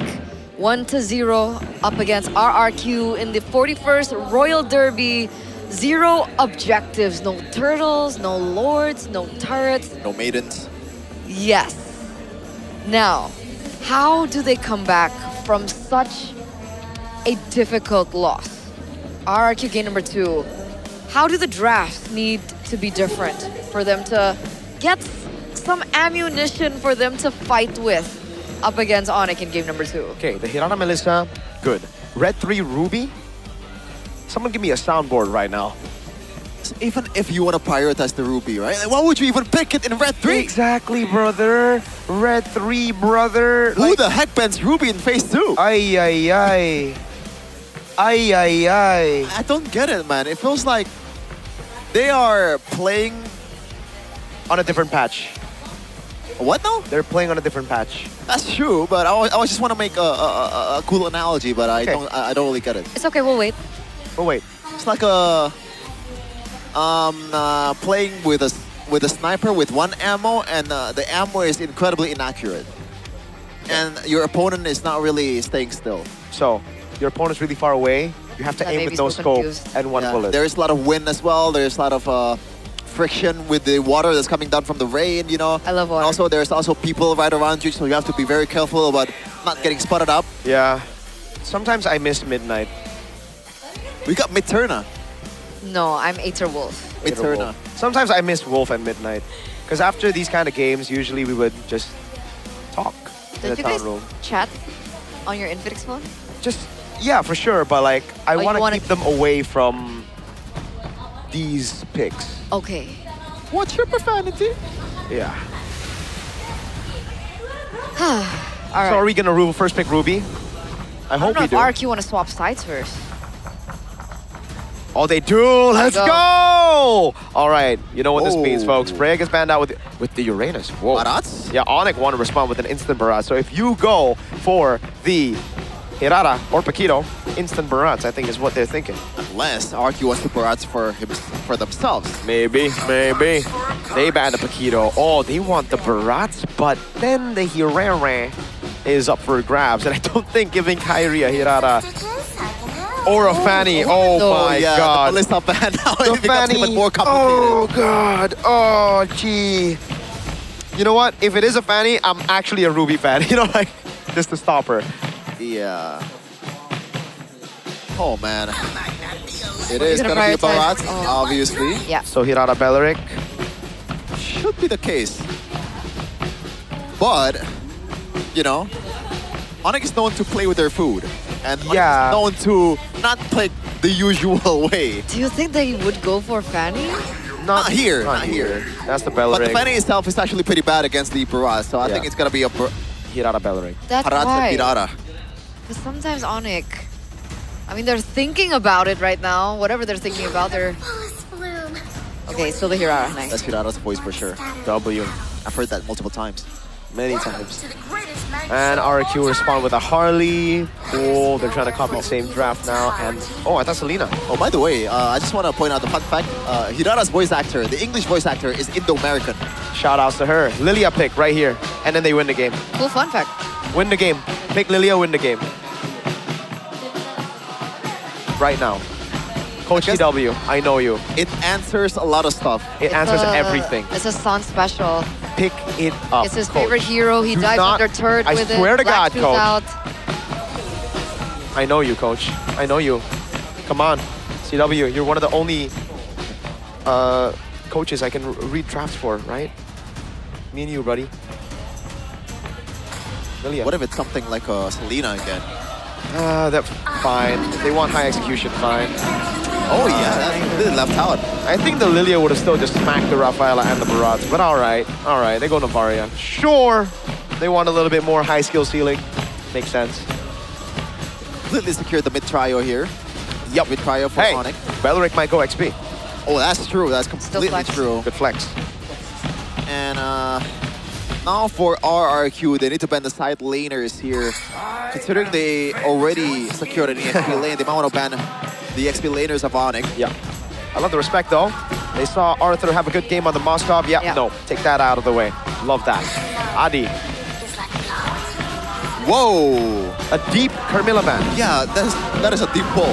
Without the Sicilian open, by the way. Yeah. Or like the Sicilian not being able to be picked up. Unless it's a Sicilian gold. Rafaela can be flexible. Yeah. All for them. Yeah. So it is a lot of possibilities still for RQ here. Arthur's picked up Claude and Brody. Those are the two heroes. I don't think Brody's gonna be the choice here if you want to play a hero that can still somehow be a bit more elusive against the Novaria. It's probably gonna be the Claude. But what else is there? Yeah, like but overall, any marksman is just bad against Novaria, but still. Claude might be better than any other options. They ban the Eudora. They take away that one-shot potential. Remember, Eudora, Harley, Barats, that combo still exists. This Rafaela could also be a mid lane, by the way, so we'll just find out in a bit. But here we go. After the Carmilla XP ban, what are we seeing next? Another XP ban, probably. I think the gold makes more sense, right? Banning out some gold laners here. I'd honestly try to take away Brody, I think, from Kelra. I know you have proper ways to deal with it. Huh? Despite all these picks. Yes, but it's Kelra. I think I'd still respect it. It's fair. It's someone that brought Brody against an Akai. Yeah, nice one. At least Adi respects the Brody. Thank you. Thank you. Let's go. What do they go pick up first? Do they want to use the flex all the way to the end is the question. That's all I have. They do. They do. They pick up the Clint. Cool. Now, if you go Claude, you're kind of chopped against the Clint. What can you go for against the Clint? And the Belleric and this comp. You're kind of forced to go Claude. There's no other pick. Bruno? Nah. No. Yeah. Chip? Beatrix? So that's why they banned the Carmilla. But now it's even the last pick. It's already... Just Badang, no? Yeah, I think so. I think... Badang or Minotaur? Yeah, I was about to say Minotaur. Belleric Roam makes sense too. Minotaur to Chip, Minotaur to Claude. They can go for another XP lane, by the way. They don't need to stick to the Belleric into XP and go for a different roamer. What XP though? CC, a lot of people. No. Oh, CC as in crowd control. Okay. Alice? Ruby? Oh, you know what? Oh, Alice is not that bad actually. The Alice is pretty solid, I think. It's also a signature pick for, well, not really, but like a pick that we've seen from him. They go Terizla. Ah, okay, yeah. AoE, CC makes a lot of sense. Didn't really think about the Terizla, but good pick. Yeah. Interesting. I'm usually not a fan of Terizla because once again, it's very much kind of like Candida on EXP because you really rely on your ultimate. And there is barely any movement speed going on for Terizla. I was thinking is so damn slow. I was thinking Sora. Oh, that's actually, you know what? I prefer that. Yeah. You can chase as well. That was what I was thinking about. That's why Terizla feels so, like, monotone in a way. Is it better in the lane? Because the Terizla actually beats out the Barats in lane. We'll see. So, Onyx or RRQ for game number 2? Again, despite what the hell is going on in the draft, we'll pick Onyx. Yeah. I think it is a significantly better draft though for RRQ. Okay. Improvements in the drafts as we head over to game number 2. Still 1-0 for the Sky Kings, 1-0. Can RRQ, with their last chance here in this best of 3, force a third game? We're heading over to game number 2 in the Royal Derby. Will it be a clean sweep, Kyrie, on the Hirara this time around? Let's see this matchup again, but on different hands. Demon Kite on the Harley. Miles said that Kyrie and himself is 2 best Hirara currently in Indonesia, so we'll see how it will play out for them. But I just realized that, you know, despite the Carmilla ban, Mirko or Inaterna, they are picking a chip right into Belleric. So that's already a big question mark again for RRQ because Onyx already had the counter, but somehow RRQ picked it either way. But now we're going to see the emblems though, but never mind. Nothing going on just yet. Yeah, emblems looks like it's going to be Rupture for Demon Kite. He knows that he's going to be able to burst down the frontliners much easier, but Saeed getting burst down more. Boom, Star Shatter, first blood to Kai. Oh my lord, they burned Flicker mid. I thought that was already a win. They get a first blood on the other dude that still had Flicker. Man, that's, you know, I can still, like, bro. It's a bit too easy is what I want to say. Hold on. Yeah, this is what I'm talking about. The Terizla beats out the Barats in lane. They show it here. Joshua getting gapped in the XP. Will have to recall, I believe. No way he stays, right? Okay, he stays. But that means he won't be able to contest Turtle anyways. Yeah, so it's already really good tempo being brought in by Onyx here in the second game of this best of 3. Technically, we're still waiting on that level 4 power spike that Side will have. We'll see whether or not it has an impact But so far, Onyx playing it quite well. Demon Kai though, level 4. Kyrie level 4. Let's see who gets the turtle. Yep, good shot. Saeed in the mid lane trying to go for the zone on Kyrie now. Gets the stun as well. That's even penalty zone onto Joshua. All in as well. He's going to get taken out by the Star Shadow. Red Tree on Kai is on point. Now Keyboy with the Wrath of the Giant and the Flicker to lock Hajirin out of the way. Now he goes on Saeed. And the whole team comes corralling over onto the purple buff. Demon Kite, no retribution, has just lost it earlier. Saeed, no level 4. Kyrie with the immobilization. Able to get the killing spree now. Onto the purple buff he goes. Still no retri on both. And it will be Joshua who secures the purple buff for RRQ. 2-0 trade. Onyx get the neutral objective. Technically, they don't pick up the purple buff, but it still goes to Saeed. It is, sorry, Joshua. So it's not in the hands of Demon Kite. It's not something that they can utilize in the early game. And I really do think that Demon Kite really needed that purple buff. Really good re-engage coming from Onyx. Chef, can you break that down for us? I don't even want to, man. Like, but that was a really good engage though from Lutpi. He knows that the way that Kyrie wants to play, he wants to eliminate the biggest threat, that is Joshua, out of the map. And shout out for Sans as well with the ultimate to make the hitbox even bigger. But now, against the Terizla, they go all in. Body of Smith, not enough to keep him alive. Gets taken out at the end of the day. Now the Astral Echo reveals Joshua. The whole team coming to corral over on Joshua. Immobilized, taunted. Now Wrath of the Dryad. Sans getting caught with a crash course, but the Wrath of the Dryad was able to lock him down for a bit. Now as Kai walks up, Star Shatter back in again. Oh, Demon Kai able to pick up the kill on Kai as Keyboy walked back to safety under the turret, and the Clint stays in the bottom lane to bully. yeah, that was actually brilliant from RRQ. I completely forgot they have a chip, so that's why I was questioning, why do you want to go for Terizla? Oh yeah, the whole team can just come up in a second, in a flash. But also the damage control as well, that I thought they were going to get punished, but yeah. Kyrie was a bit too overzealous there, just trying to play with the immunity and also the iframes, but it was not enough to deter the damage coming in from RRQ. Finally, something going on. Finally, some good trade. Absolutely, because this time around, RRQ, they're working with a little bit more beef with them, right? They have the healing coming in from Hajirin on the Rafaela, and that's something that they really need to pay attention to. Okay. Oh, man. Double immobilization into the Star Shatter. Keyboy with the Wrath of Dryad and the Flicker back to safety now as Kyrie walks up in the respawn. Comes in with the penalty zone from Lutpi. Goes on to Hajirin. Joshua right there. And I believe the respawn was cancelled. Yes. Oh, Lutpi. Wow. Very cheeky. It works the same way with Angela, so you gotta be able to be safer when you try to use that skill to respawn one of your teammates. But good news though, Arthur is getting all the gold platings on the other side, so it's not completely bad for RRQ in that moment. Yeah. He's what, 3,300 compared to Kelra at 3,700. Not that bad, only a 300, gold difference. Kelra though, very quick with it. Going to look for a turret in the top side of the map. Still playing the objective game very, very well. Yep. And he denies all the minions before he gets the turret. It is just perfect by Kelra in the lane. Did he last hit the tower? Is that a thing? Yes. Yeah, but it's mainly for all... They go on Keyboy, the tree, and now they go all in on him. Keyboy likes it, pops in the roots. Now Wrath of the Dryad survives for a long time. Bangkumis. I think he's going to be an RRQ fan for a while. So if you don't know the lore, Bangkumis always roots for the quote-unquote not performing team. Yeah. Let's say it that way, because I don't want to be too harsh. He's been an RRQ fan for 2 seasons, folks. Sans, caught on the shortcut. Flickers out of the way, and everybody takes the shortcut into the mid lane. And now they're in mid. Oh, Saeed, brother.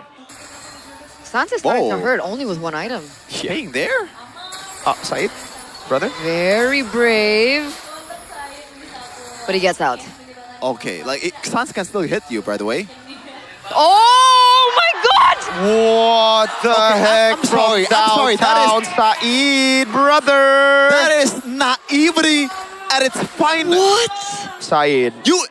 Once is enough. He wants it. Oh, Hajirin Rafaela. Oh my god, that's illegal, fam. 4 members on the Rafaela.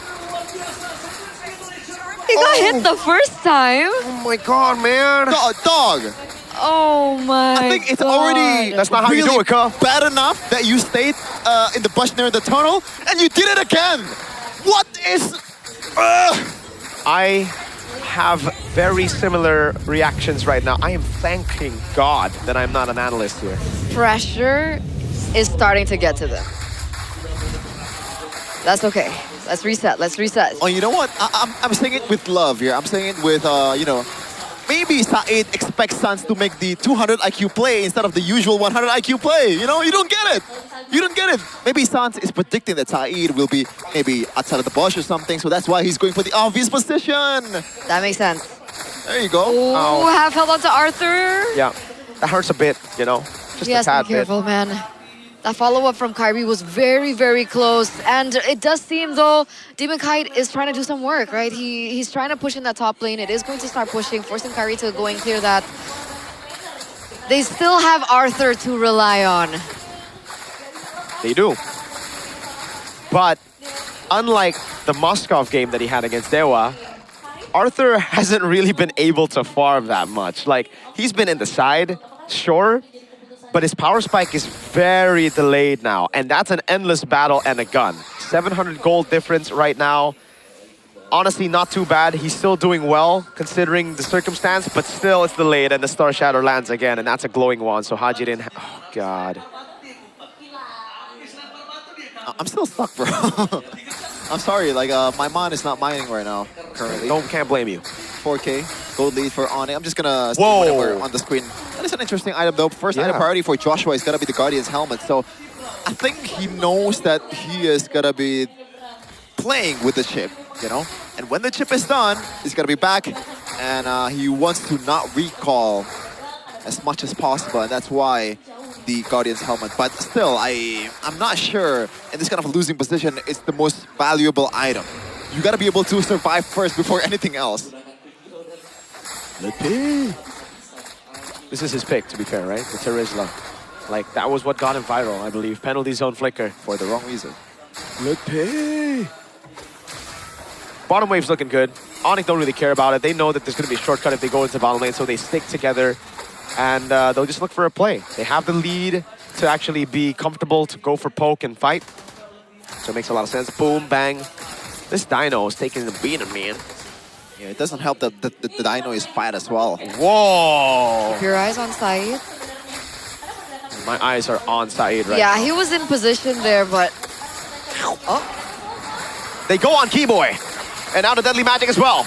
Rather to try it, pop in the mouth. Oh, Keyboy stays alive. Saeed in the backline, pops in the shortcut, but everybody's already down. Oh, Penalty zone. Sans is right there. Look P able to go for the damage now as Kelra walks up and oh! Sheriff Kelra's in town, partner.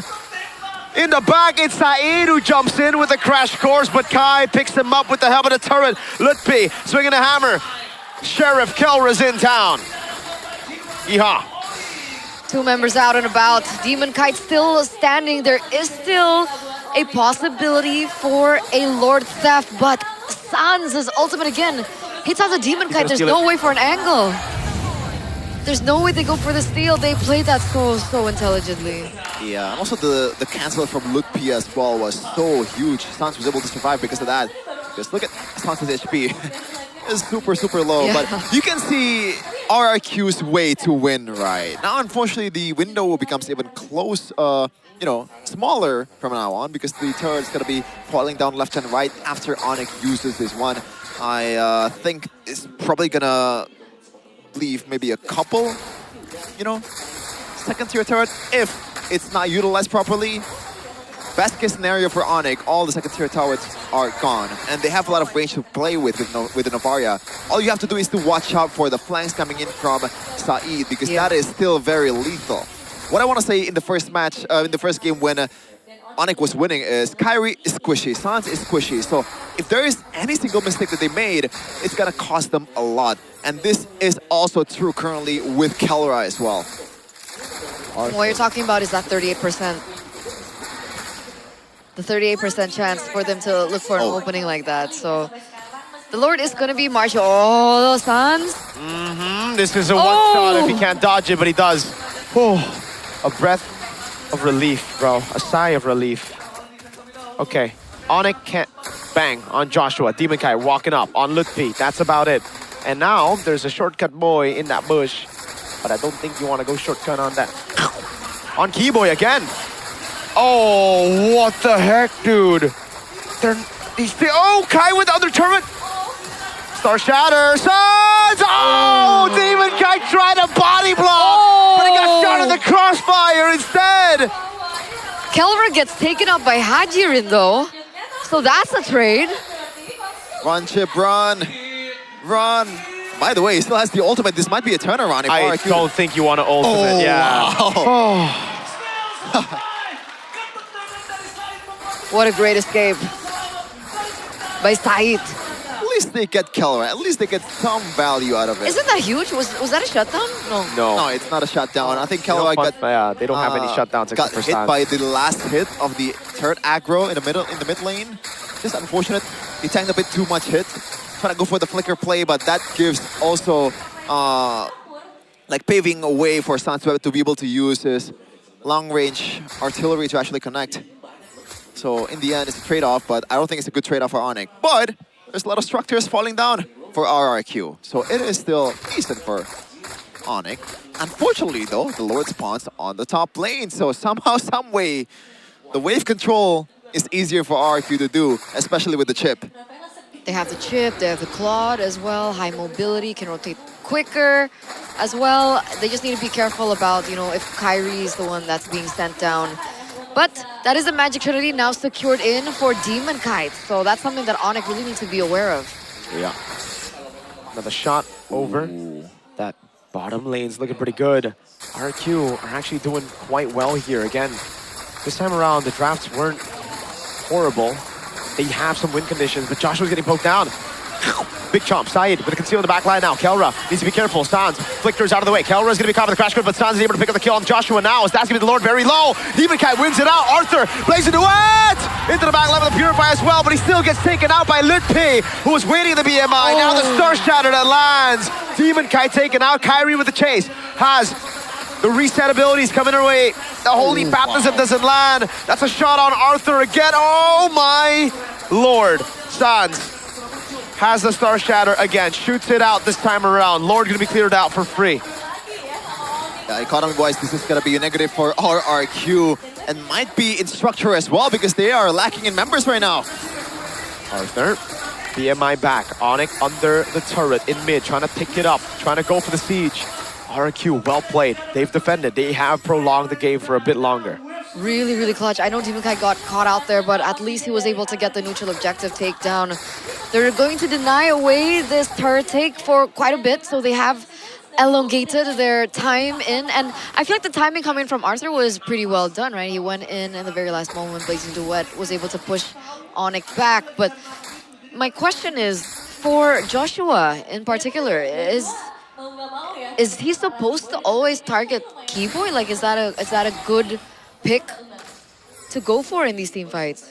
I think they're not dumb enough that, oh, we just want to burst Keyboy. I think that's not the initial plan. Maybe that's just a diversion for Said to have more leeway, to have more space to actually use the shortcut. I'm just thinking, you know, the fact that Keyboy also built the Athena shield seems to be signaling that RRQ will not be able to burst him down any longer. So I think that's a pretty genius optimization from Keyboy. Usually you want to go for just a single Radiant just to debuff the opponent's magic damage, but now Keyboy has to look out for himself because he is the counter setter. So, and plus Joshua, like, who else is he going to target? Because everyone is literally out of range. Oh, purple buff heal. Yes.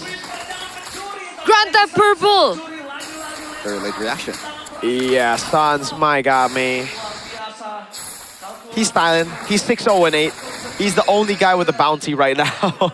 So back to your point, if they had to target someone, are you saying that it's too difficult for them to go for someone different? Like, is that the only choice that they go for, just Keyboy? Yeah, obviously that's the preferable outcome. But even if they want to use, for example, the combo of shortcut into a chomp down from the barrage, it is still very much telegraphed. And when all the spells are up for Onyx, I don't think that's feasible for Joshua to do. And that's why I think at this point, the Munch Down, the Thunder's Welcome is just a pure diversion. Also makes Onyx a bit more aggressive for a trap for RRQ. Maybe I'm reaching a bit too deep here. But obviously, if you can burst down Keyboy when literally no one is around for Keyboy to lean on when he got chomped down, RRQ will try to burst down Keyboy. Yeah. 3,000 gold lead between the mid laners, by the way. That's why the support mid here in Hajirin's Rafaela has been struggling a lot, even to respawn some of his players, because when you respawn one, the other dies. So much burst. Standoff right now, but the Sheriff is in town. Joshua in the front lane. Oh, look at that. Yep, they're gonna try to go all in on Kyrie, but he has the untargetable. That's Keyboy in the midst of it all. Walking up already. Kyrie with the walk up now on Joshua. Gonna go all in. Lutpi doing damage. Now back onto the neutral objective. The holy healing grants them a little bit more space as Lutpi takes it again. Demon Kite trying to go for it. Lutpi!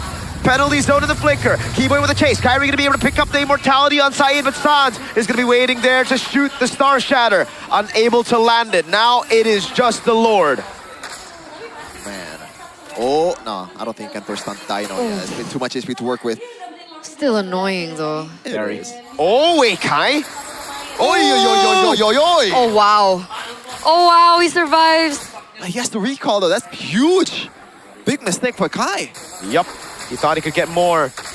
Deadly magic down for a bit though, so Demon Kai cannot threaten. Saeed waiting as well. Penalty zone, locking on Arthur. Astral Echo. Oh, the deadly magic lands on the back line as Kelra is able to go and sustain through. But he's finally dead to Demon Kite's deadly magic. Keyboy finding the kill back on Saeed, and that 4v5 turned out to be amazing for RRQ. And they can't end. Yeah. Respawn. Whoa. Saeed That's a pushes scary sight to Joshua. see. Angry Dino. That was scary. Makes me remember the time I'm playing Dino Crisis on PS2. I'm old, I know. But yeah. Oh man. At this point, it's not crazy to say that RQ has the advantage in terms of draft. Like this is where this is their playground. Onyx definitely has the disadvantage in terms of Lord Dance because you have a Claude that's very mobile. That's also that shortcut that's easy to execute for Saeed. Joshua though taking a lot of turret hits. Oh, he using the Detona's Welcome to get away. And this is where I think they kind of dropped the ball with the Terizla pick. I think a Sora would be much, much better. In the previous exchange when the Lord was taken by Onyx, I think if it was the Sora, Lutpi could have chased down like a couple members of RIQ and made them a bit, pressure them a little bit more compared to the Terizla. It's definitely more dynamic. It can be utilized in more long drawn out fights. Especially how we've been seeing RQ play it, right? They wait for Onyx to waste the resources, and then Arthur usually comes in the last minute or the last second. So what does Onyx do? What do RQ do? I mean, I guess we're looking at side kind of posture for a potential pick. He should know that Kyrie's there. Or does Kyrie know that he's there? Maybe they both know. Maybe they both know, and they're just playing it cautious here. I think for Onyx, it should still just be play around neutral objectives, try to win it out there, because their composition is still built around those team fights. If they try to play RQ's game of handling the side waves, it won't be good for them. But it's so hard. I mean, like, you never know where side is going to pop up in these Lord fights. It's crazy to see that at this point, you know, if this were like two normal teams, Onyx is the one that's forced to gamble on a fight in the Lord pit. RRQ, like if there is a time to beat Onyx, it is now. And that would boost their morale by a lot, you know? Yeah. After multiple failures in draft, in execution, this is their time, man. Good shot, man, onto Joshua. They still have Holy Healing though, so that's what is giving them the comfort and the confidence to keep on playing it this way. Hajin finally gets shot, but he also has Holy Healing. So as long as the poke doesn't get too crazy to a point where, you know, he can start one-shotting people, this is okay. RQ like this. RQ want this to be the case the whole time. Saeed's got a crazy position, and Sans, he's gonna spot it, bro. I trust on. He just used his Astral. Oh my God, he just used his skill too. Wait a second. I don't think he knows. They don't know. Keyboy walking up again. Kyrie. Who's gonna be the guy? Oh, it's gonna be Kai. Does he use both of his procs? He does. Sans now and Kai in that position. Saeed's got a crazy position. Sans flickers out of the same. Oh my God, they're gonna go all in now. Arthur! A shutdown on Sans! Untargetable away, but Keyboy's able to find it, and Kelra is playing the front to back. Free hitting in the back. Onto Saeed he goes. The Lord is taken by RRQ. What a chain of events. Really good positioning coming in from Saeed. But it looks like even Sans, I think he tried to flicker out of the initial bonk. And yeah, he still died. Yeah, there's too much gap close for RQ side, especially Arthur. Like, there's no way you can get away after you expend your flicker like that. Like it or not, Sans has to expect that every time that the team fight is happening around the Lord Pit. That's the reality of it. Unfortunately, Onyx was not able to get the Lord. And RRQ, this is their time to shine right here, right now. Wow. Oh, it's a respawn as well. Wow. But Claude is delayed. Ludwig taking a half HP already. That's going to be the Evolved Lord charging down below. That's a turret for free. Kelro's walking up, the portal coming down. Now the Barat's able to go for the lockdown onto Keyboy. He's going to be stunned up by the Holy Baptism, but Keyboy is able to find the Wrath of the Dryad, and now the Holy Healing comes down as Ludwig stands strong in the front. Two base turrets taken down. Onyx defend, but RRQ are the ones sieging Onyx. They opened the base up. After such a dominant early game by the Sky Kings, here in game number 2, RRQ are the ones that stayed patient. They looked for opportunities. They did not give up. And they are the ones to open up the base first. And the inhibitor turret that fell for Onyx, the Sky Kings, is the one down bot. So with everything up against them when it comes down to macro, because of the composition that RQ brought with the Claude and the chip, now Onyx have to function with a far lane that also does not favor them naturally. Yeah, it's tough right now for Onyx. It really is. And at this point, I hope RRQ did not gamble on a team fight. Yes, you still somehow had the advantage if you get the initial engage towards either Sans or Kellera. You most likely will win the team fight, but you don't want to play around that. Just play with the neutral objective, wait it out until you have an actual clear advantage. A forced error from Onyx's side. By the way, Keller has been juggling these items like crazy, like swapping it out. He suddenly has the Great Dragon Spear, and then the Berserker Fury. He initially didn't have that. Yeah, he's bootless right now. He's just going Glass Cannon, full damage. And I think that, it contributes to how much damage he's been able to do, but it also contributes to how vulnerable he is to dive, right? Like, he got no mobility, dude. He's relying on these frontliners to stay put. Safe to say, Onyx does not expect this. Does not expect this to go far into the late game. Entering the 25-minute mark right here, right now. And side one. Oh my god! Oh my god! Lord as well! Holy clutch! Dude. Sounds maybe a Sky Piercer would have been joking. You know what? If that is not a glowing one, that is a second Holy Crystal. That would have been a GG. Yeah. Man, look how fast he gets. Look at Chip. Look at. Oh my god! They might go for the end. They might go straight for the end here. If Kyrie shows up and Chip goes in. You remember the tragedy of Dewa Geek Fam in the playoffs? Yeah, but oh man. They're also split. They don't know what to do. Look at the waves, look at the waves. This is beautiful. beautiful. They're going wide, they're going wide. This is Wait a minute. Oh my god. Onyx, what the heck? No, but no one can teleport as long as there's no members there. So that's what they're doing right now. They're gambling. Yeah, they're just getting forced errored right now. Barat's going in. Detna's welcome coming down, but they will be able to get Joshua. Now they go for the chase. Masterfully Kai! How did he find Demon Kite? He used the conceal of Keyboy. Oh my god, even I didn't see him. Wow.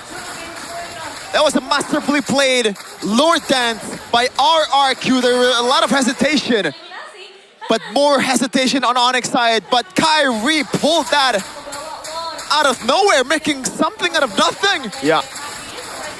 And you can only respawn one dude. So they got two at the end of the day. That was actually incredibly smart by Onyx. Again, Chip can only teleport people when there's a target down below. He cannot just randomly drop the shortcut. So the Chip being there means nothing. He can't end the game. Wow. What are we watching? 26 minutes. We're getting into the late game. And I feel like this is really putting Onyx to the test. With so many things like up against them, do they have what it takes to problem solve? Even CW's like backstage, maybe he's also kind of sweating. I think it remembered me of game 2 of Geek Fam versus BTR. Late game, Geek Fam had the clear advantage in terms of macro. It's an easier way to execute in terms of composition. Yep. but BTR was super close to actually winning it out against Geek Fam. This is the test. Are you clutch enough? Are you actually calculative enough? Are you creative enough in your approach? Because that's probably the biggest test out of all things. Yeah. Creativity. At this point, this is RRQ's game to lose. They have the far lane base turret. They have a chip and a Claude. They should be the ones really maximizing the potential of the composition by going and forcing these errors, which they have done. But Onyx have responded very well. And I think you can you kind of saw it, right? Like it looked like Kyrie wanted to clear. Like maybe there was a call of some sort that If he was showed like, up bot, GG by the way. don't go. And then you can see Kyrie, oh, that's a concealed play. Saeed, Yeah, he knows. good stuff. Do they want to strike back though? I don't think so. I think it's a bit too risky. They have the Lord control, so it's true. No reason to really force the issue. Remember, if they go in and they get caught by a Wrath of the Dryad together, there are... Saeed? Wait. Oh, Kelra, that was the real target, dude. Oh, that was scary. Yeah, at this point, Kiwo has to man mark Saeed. Box 1. Gotta know where he is all the time. Oh, Arthur. Whoa. It's a tough job. No BMI, that's info. Saeed in the mid lane. Might be it. Gonna go for the entire road flank. Sans is a no. He shoots in the back. He finally finds Saeed. He's walking up. He gets caught by the Astral Meteor. Now that's been Detna's welcome. Used up on Lutpi. Side in the back line again as Kelra is able to kite away. Shortcut. Gonna be placed down. Kelra, Wind of Nature. Able to kite away from Arthur now. As that's gonna be the Lord fight coming down. Kyrie with a walk up now. Does he go for the Retribution? Keyboy fighting and Kai winning the Retri battle. Our target most Kelra is able to go for the free hits. Now he goes on the Dino. He's small. Kelra won't flicker. Oh my god. Demon Kite almost caught Kelra lacking. Almost, but almost is never enough. And this time, RRQ have failed to secure the Lord. Onyx come back in the 29th minute of the game. We're going to 30 minutes. Will this be the final push that Onyx needs to close this out? This is why Kyrie is Kyrie, man. That was so good. Right eye on a team fight, left eye on the objective, and he somehow performed on both. He somehow made a difference in both sides. Now Onyx is knocking on RRQ's door. Arthur on the other side, looking for a Hail Mary play here. Yeah, he wants to go for the end. Now who realizes and what do they do? Arthur recalls. He's not confident enough to make that play happen. They make the call, but oh my god, it's the hesitation. He's recalling, he's not. He's recalling and he's not. And now he's finally back in, but the Wrath of the Dryad will be able to land onto the Raphael, and that's gonna be the Dino. Taken very low. Star Shadow lands on Arthur. Penalty zone from Lutpi. The holy healing, but the Lord is still there. Now the Blazing Duet out to Keyboy, but he's able to tank up so much damage, and Kai finds a double. It's the slow shots down. It's the clean sweep in the Royal Derby for Onyx. 2-0, 29 minutes, almost hit that 30-minute mark. But man, oh man, RRQ did not want to go down without a fight. They pushed Onyx to their very limit. They pushed Onyx to the very end. But unfortunately, with all that effort, with all that sweat, with all that blood being shed in game number 2, the Sky Kings still prove and still show that they win against the hierarchy. That's the experience, that's the clutch factor, that's what makes them the ruler of Indonesia. Against all odds, the draft was clearly better. It sets up for an RQ win. A comeback story that is denied. Blocked by Kyrie. Out-executed at the end of the day. Oh my lord, this was the shot that landed on Demon Kite. Kelra took a few too many shots. Yeah. Okay, and here it is. We are moments away of talking to the victors. My oh my, that was such an action-packed game. I think everyone was at the edge of their seats.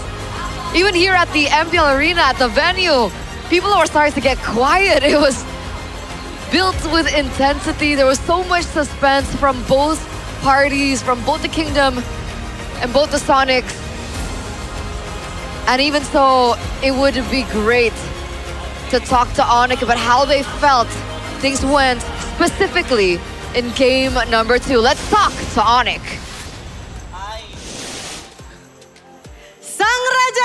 Smith masih The Sky menunjukkan Kings dominasinya di Royal Derby. show how dominant they are with a win on the Royal Derby. Wow. Wow. Luar biasa sekali. That Halo was fantastic. semuanya. Hello, guys. Halo. Gimana kabarnya malam ini, Upi? Baik. How do you guys feel? Lutfi? Baik, wah terlihat ya match yang cukup panas diberikan apalagi di game yang kedua. It was a hot match in game number 2. Ada apa dengan game yang kedua? What happened in game number 2? Apa ya? Mungkin Heroes yang mungkin sih. Heroes. Yang buat jadi susah tadi. I think the Heroes gave us the Hero tough dari time. siapa tuh? Chip. Dari Chip. Ya. Dari Said. Iya benar, Said. Dari Said cukup menyusahkan Said's chip seorang apparently was the Upi biggest berarti. problem for them. Semuanya. Semuanya. But all of them gave him problems. Cukup mengganggu semua teman-teman Onyx ya. Iya. Tapi kalau misalnya dari Upi sendiri, melihat roster RRQ yang Looking sekarang, at the new gimana, RRQ roster, Lutfi, what do you think? Apa ya? I don't know. Jago. Jago? Ya. Terus ada lagi? They're good. Enggak. Is there anything else? Jago. They're good. Kamu That's tuh masih it. karena ini adalah so far ya, ini tuh adalah game terlama untuk di musim ini loh. Kerasa nggak tadi? Kenapa? Ini sejauh was the ini ya, longest ini game tuh of the adalah season game so far. terlama di musim ini, di season 18. Kerasa nggak tadi pas Did you main feel di game like it was yang the kedua? longest game? Karena kan kalian saling tukar balas serangan Because you were satu going sama back and lain. forth the entire game. Rasanya pas udah mau end sih, Yeah. tiba-tiba udah 30 menit. I definitely felt it towards the end only. I only noticed it when we were about to end the game. Luar Then we biasa saw the sekali, timer and it was kita like, damn, bisa 30 merasakan ya. minutes. Masih cukup panas di sini, tapi sambil akan bergeser ke Kyrie. It's still heated here, but I'm gonna move on to Kyrie. Hello, Kyrie. Kyrie, melihat Kyrie. di game yang pertama, kamu lincah banget. Looking at game Tapi dari number Kyrie 1, you sendiri, were amazing. Ini Onyx tuh emang suka pakai You were very Harley atau gimana sih, Slippery Kyrie? on the Harley. You really like to play Harley or what? What is it Emang behind the hero Harley? power aku aja sih. I think it's just a good hero. It's a good hero Emang for me. hero power dari Power Kyrie hero. aja, salah satunya ya. Ya betul. Cuman, Kyrie inget gak kapan terakhir kali satu lane ataupun ngelawan Demon Kite? Do you remember Kayaknya udah the lama last banget. time you faced off kapan against ya, Demon Bi? Kite? Udah lama banget ya? I don't know. When was it? GOF tahun lalu yang sama It was last Bang year's Ler, masih sama GOF Bang with Ler. Skyler. Gimana sekarang ketemu lagi? Kenapa? Sekarang ketemu lagi gimana? Makin How do you feel galak about kah? meeting him Atau again? Gimana? Demon Kite-nya? What do you think about Demon Kite? Apa ya? Sama aja sih. I think it's the same. Sama aja apanya? Sama-sama menang. We beat them Sama-sama menang. both times. Iya. It's the same thing. Mungkin sekarang I win again. dia masih adaptasi lah. Karena Maybe kan he's still bahasa Indo adapting. lumayan susah kan. Nggak secepat itu buat belajarnya. So I think he's just Dan adapting. He's still learning the language. Ya That's mungkin probably the chemistry reason sama timnya that, juga you know, masih the chemistry belum isn't there yet with full power. his team. Belum It's not at their full power. Mengingat memang dari Demon Kite sendiri katanya nih ya, dari Demon Kite sendiri tuh belum memberikan 100%-nya. Kenapa? Sorry. Dari Demon Kite sendiri. So Demon Kite says katanya that tuh he dia sempat hasn't ngomong, Sabila baca di sosial really, media, dari Demon Kite belum memberikan 100%-nya given his nih 100% Kyrie. just yet. Tapi kalau dari Kyrie sendiri, But according to you, apa Kai, yang perlu diwaspadai sih what dari do you Demon need Kite melihat to gameplaynya di match respect tadi? from Demon Kite? Apa? Mungkin kayak pergerakannya kah, terus Maybe his move, rotation. Mungkin mindset dia, karena dia I think jungler his yang mindset. sangat tenang. Because he's a very Dia bisa calm mikir walaupun jungler.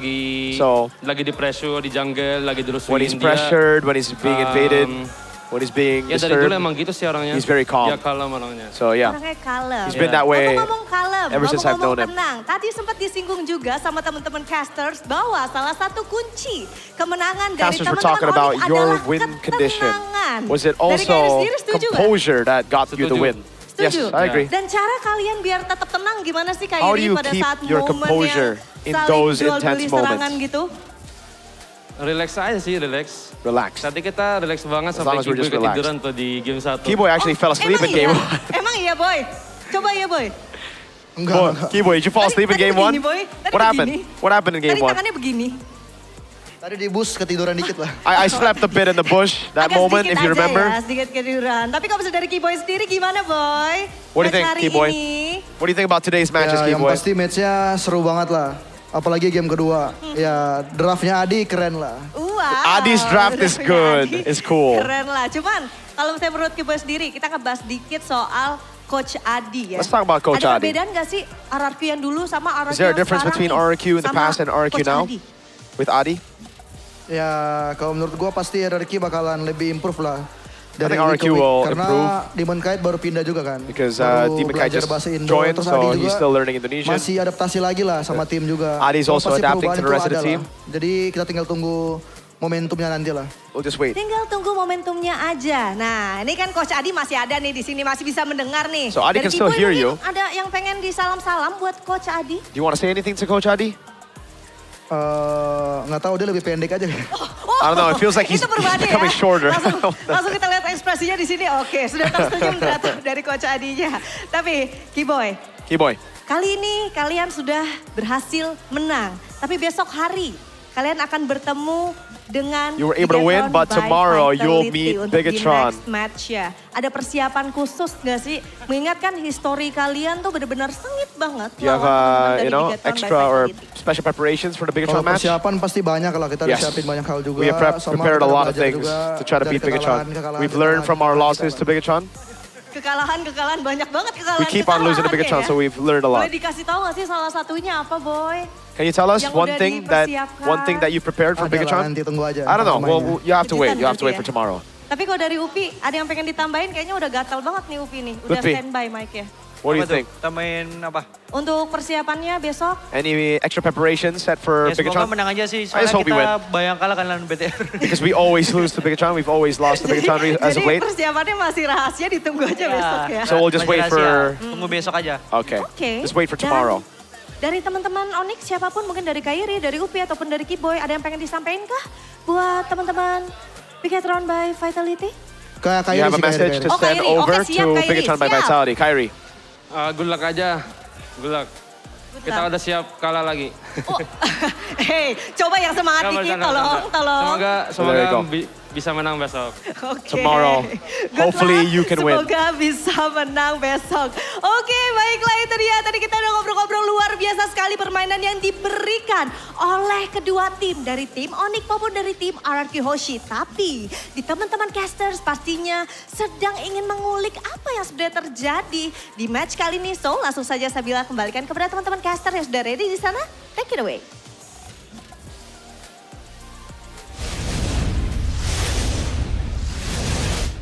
Go in the interview. Dude, I don't know. He was missing the thought he entire was- time. I thought I was translating Kelra earlier. I'm so confused. Like, what do you think? I'm not sure. It's Kelra!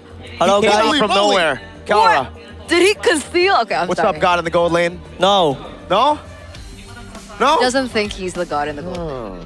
He thinks it's still Oheb. But can you accept gold standard though? No, no. No? Wow. So what are you, Kelra? Are you the Kelra. Filipino Just Kelra. savage? Just Kelra. Kelra. Just Kelra. Just Kelra. Just Kelra now. Kelra, who doesn't like interviews. Yeah. Oh, no. I don't like it. Are you more nervous here or that 30-minute game? Be honest. I'm not nervous anymore. In interview. Oh! He's learned. So you want interviews now, okay? So we'll request I'm you just every kidding. time. He tried to play it cool. He had us in the first half, not gonna lie. No, but I'm actually quite curious as well. Like, how did you feel about that 30-minute game? Like, did you expect it to go that long? I really expected because they use chip. Okay, he expected it because they used chip. Okay, so I have a question way back to game one first. Kelra, we finally got to see you on a fighter gold lane again. It's been a while, you know? Yay. It seems like you said in MSC that you prefer the marksman, right? Yeah. But Kyrie told us that, no, you're equally good on both fighter and marksman.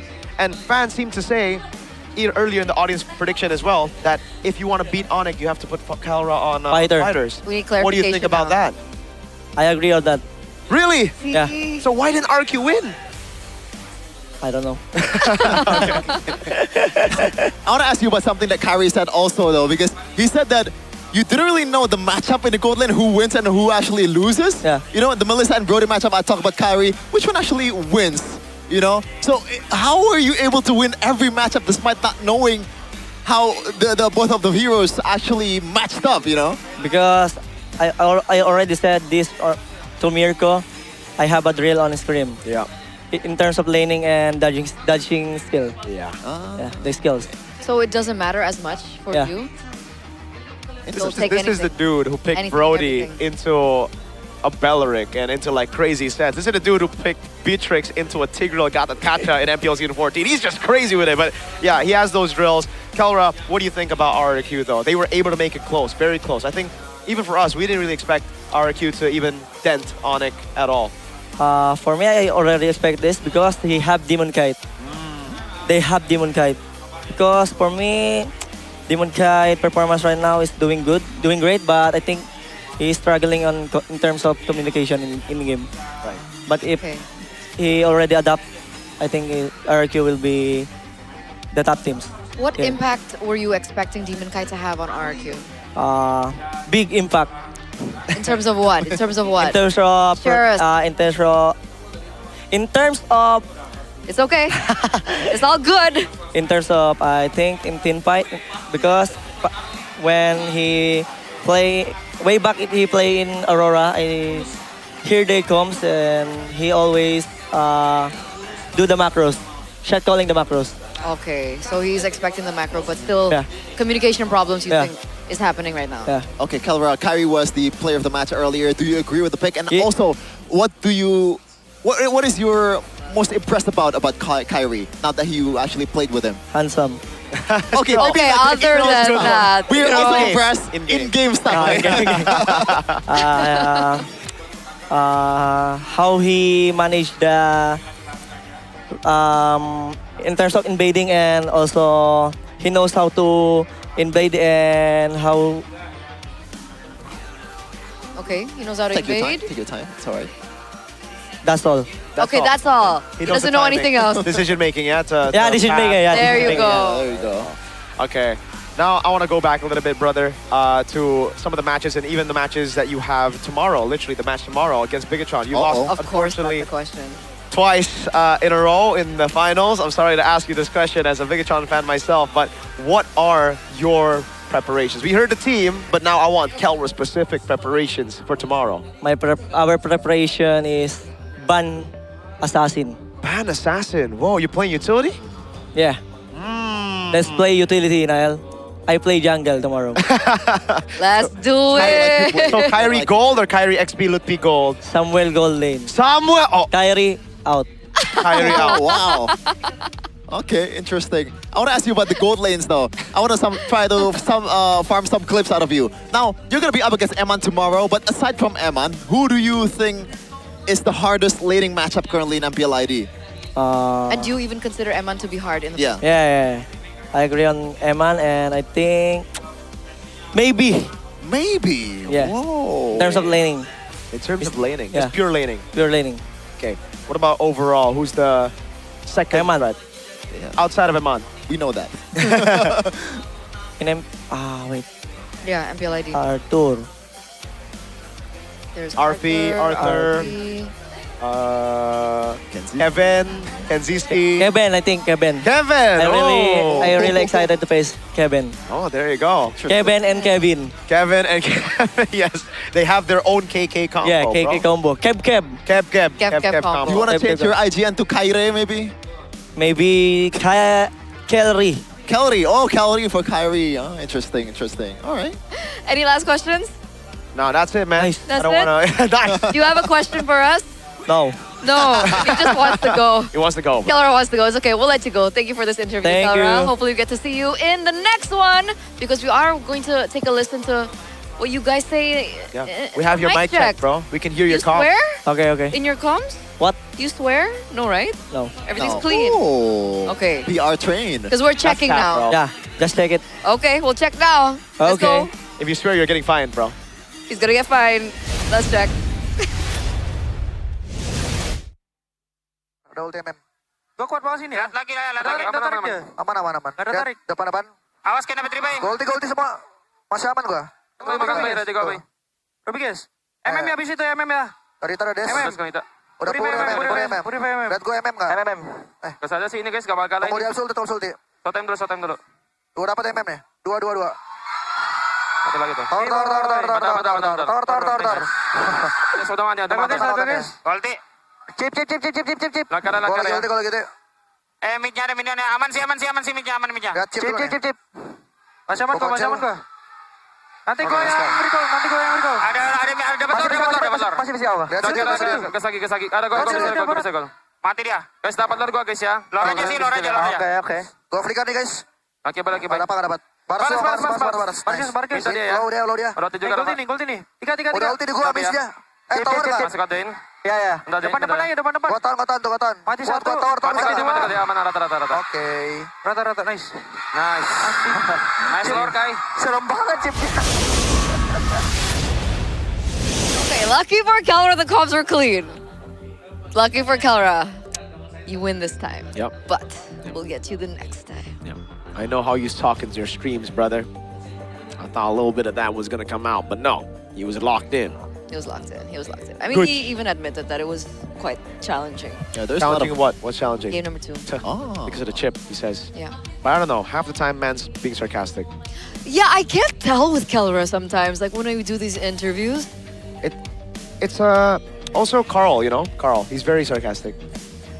I like it. I like the sarcasm. I love it. But the sarcasm for Carl is a bit dry, right? I mean, so people don't really know that he's actually... No. People on the internet are just idiots. Okay. Okay. They don't know how to tell. This is very cool things. You'll get used to it. It's okay. That's why you guys love him. So. Or hate me. Or that is true. It's like legit opposite spectrum with Mirko. There's no in between. But there was no in between as well between Onyx and RRQ. I think again in this Royal Derby, Onyx just outclassed RRQ even with a difficult composition to pull off in the late game, especially when it comes down to like macro. Onyx still. What is this? Onyx still. It's macro now. Find a way to win. So congratulations. Parmigiano. Whoa! No, I'm just trying to I'm just trying to instigate, bro. I shocked. What? I was shocked. You shocked? Who did you shock? Who did you shock? I shocked at the cam zone, but shocked the cam zone? Phoenix, there's Malati You know a lot and of friends. Wow, you only know one person? You only know Malati and friends? Prepare to be posted on TikTok. Yeah, the dark side of BAs. Careful. Okay, I don't want to get this Careful. Oh my you God. only know Malati? That's kind of crazy, y'all. That's kind of crazy. Yeah, that deserves a bonk. Dark side. That's a bomb. That's a bomb. It's scary. That's a bomb. It's scary out here in the MPL arena in these dark times, yo.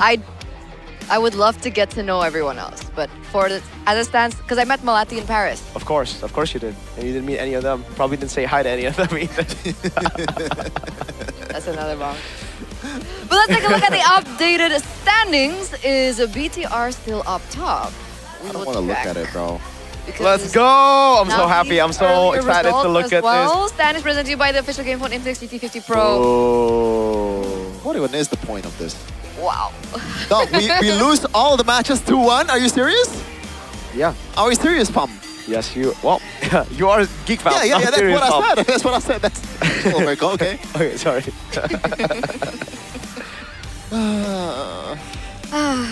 Number 1. Oh yeah, you're number This happened last season, Aunt. Yeah, the upper brackets. And what happened? 3-0. It's fine. 3-0, by the way. 3-0, by the way. Did you get upper brackets or not? Okay, I can't talk to you right now. 3-0. I don't want to talk to you right now. But let's take a look at the Superfan Cup standings because it might be very different. There it is. And I was sitting on the Bigatron side, by the way. Who the hell are playing for the Cavalry? You? Probably you, yeah. It's me. Okay, wow. It's me. You just came out clean, all right. Yeah, my bad. Is it you and Arashi? Yeah, and realized. While he's in Bangkok? Yeah. Yeah, but you're throwing everyone under the bus. Like, why did you have to bring up those people? Why did you bring up Realize? I brought up Realize. He brought up Arashi. You need 2 more just to complete this. Wait, team. I don't know. Yeah, because all of us are good players except you guys. Damn. That's crazy, dude. I can't think of 2 more people. Naveen. I don't think Navid's bad. No, whoa, okay, your standing is really low, brother. Brigida Cho. Sure. I'm bringing Brigida. You've never played with Nevin, bro. You do not want to do that. Okay. Yeah. She's bad and not Michael Jackson, you know? Not Michael Jackson bad. Noted. You know how bad he is? End of his career? Dewa Alter Ego, match number 1 for tomorrow. Match number 2 followed in by, ooh, that's fun, BTR and Onyx. And number 3... Why are you even laughing? What, dude? It's not done deal yet, brother. It's not done deal yet. Nah, do it, what do is this, bro? Do it. Let's show the camera first. Like, that deserves. That's uncalled for. That's uncalled for. That's a triple. Whoa, whoa, whoa, whoa. That's a lot of bonks. It's because it's him. It's really funny if it's him. Well, I'm gonna leave you guys to it. I'm gonna eat my sausage. Shepard, do you want my sausage? Peace offering. Okay, I'll take that. Okay. I got 2 sausages. I'm happy. Yes, he had one is earlier. already in my stomach. And then now he gets a new one because he wants to be fueled back up It's already processed in my stomach with good sausage. with my gastric acid. Yes. In my colon now. 3 hours later, I'll probably, pour it out again. I don't think we needed to know that, but it was nice while it lasted, right? Like that process of the digestion in the beginning and stuff. He devoured that. You love It's really sausages, good, guys. bro. It's really good, guys. In There's more a ways lot than of one. flavors. Unfortunately, I cannot enjoy the spicy one, so I will that's why. let them take this one. But I really like the cheese. The cheese one's good. And I like the lemon sauce one as well. I really like cheese. I love cheese as well. I love hot sauce. Unfortunately, is it because you're weak or is it because of the gastric The acid? gastric, yes. Okay. I can't do spicy. That sucks, man. It That does, really it sucks. does, it does, it does. Not even joking. I'm not even trying to insult you or anything like that, but I feel you. Having allergies is pretty bad. Well, it's not really necessarily an allergy, but if you have an allergy, for example, to seafood, like just imagine how bad is it? Like I don't need to, yeah. Lafelle and Leo. And Leo's allergic to pineapple. Well, sucks for them. Lafelle I seafood. agree. It's really weird when he's like nice. It feels weird. Dude, Feels eerie. you need a haircut, Sheffin. I didn't mean it to be disrespectful. I just say, I just wanted to segue to this. Dog. I don't want to. That came out It's of not the nowhere. haircut. It's not the haircut, but you know what's the problem, all right? What? I'm not gonna say anything else. You know what's the problem? Oh, you know we're preaching to this? Yeah, that's Okay. why. That's why I said you need a haircut. What did you? What? That's why I bridged it that way. Okay, I'm sorry to all. Okay, never mind. I don't know what he had in mind, but clearly we were not in sync. Oh my god. All right. Anyway, he needs a haircut. He might need one. I might need one. So we can go get it together. Because if you guys watch MPL, you guys get a code that you guys can scan down below here for 50% off grooming Oh. at Captain Barbershop. Sheffin knows a lot about that. Grooming. Why'd you have to say the word, brother? So before you head out, make sure you stay fresh and sharp with grooming at Captain Barbershop. It's easy. Just scan the QR code below. Get 50% off grooming at Captain Barbershop, subject to MPL. Oh, why is it there? Why am I getting hurt by saying grooming? Like, maybe he likes to go to barbershops. Why did I get bumped? Wait, what is she doing right now? I don't get it. Let's we were move on. Okay, go check it out, boys. Check it out, all right? Is it only exclusive for guys or is it just... No. It's for both. Everyone. Ah, why is It's for everyone and anyone. Ah, I see. Yeah. Gotta go there then. Have you been there? I actually have a wanted yearly to. membership on Captain. So I cut my hair, yeah. But when they offer the talents, we were in Paris. I would go to Captain, all right? Unfortunately, we don't have Captain in Solo. Oh, It's so not it's even true, amazing. it's true, okay. So yeah, open a branch in Solo, brother. Like There you go. Solo is already a big city, all right? You know?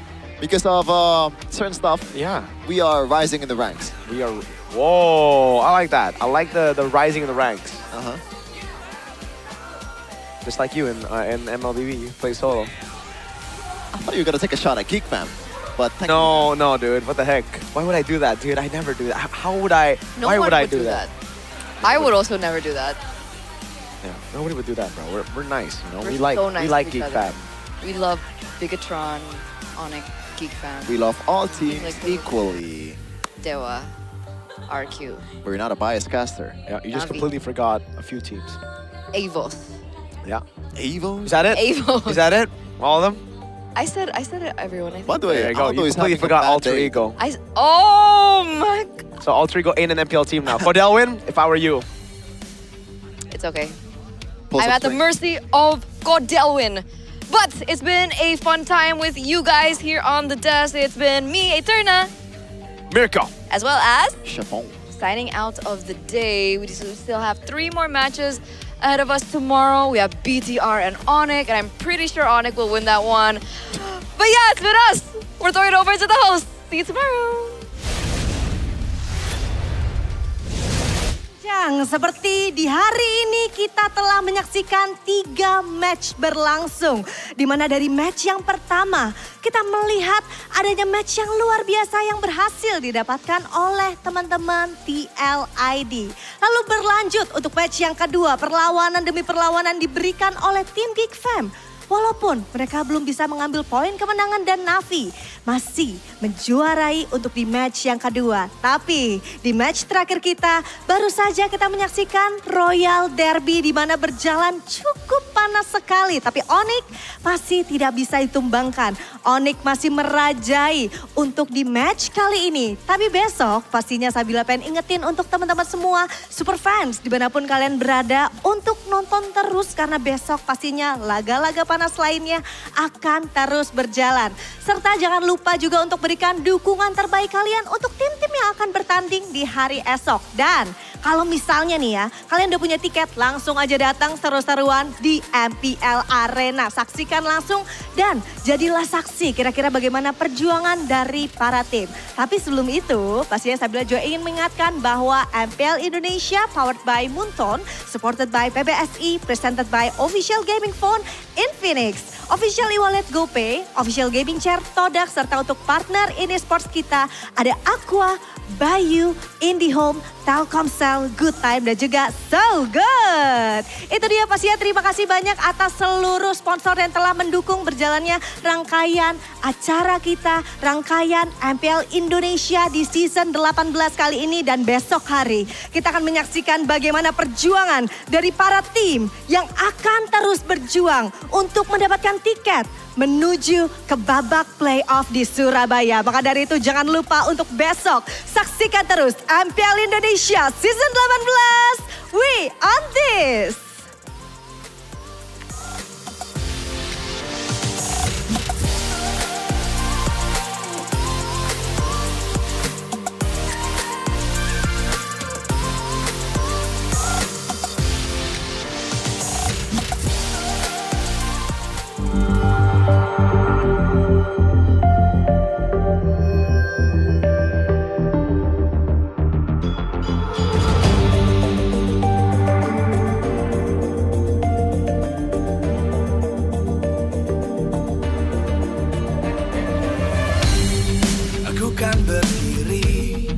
Terus berlari, terus ke arah puncak tertinggi.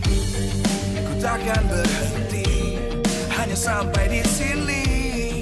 Kemenangan abadi menanti.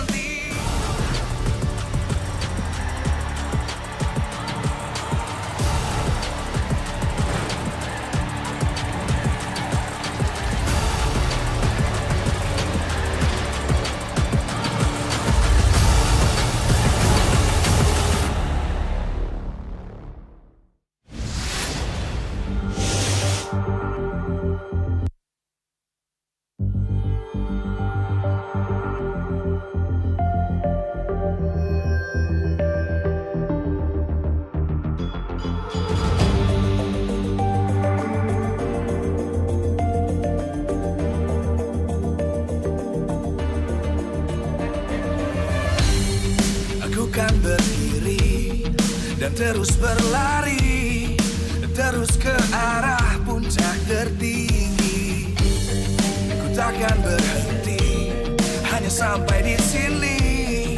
Kemenangan abadi menanti. You know we won't miss if we unite our focus. And if you haven't noticed, we all live. Nyalakan apimu, hadapi semua tantangan. Hadang semua serangan, jatuh bukan halangan. Bakar semangatmu, janganlah engkau menyerah. Kita akan buat sejarah. We all this, we won't miss. We all this, we won't miss.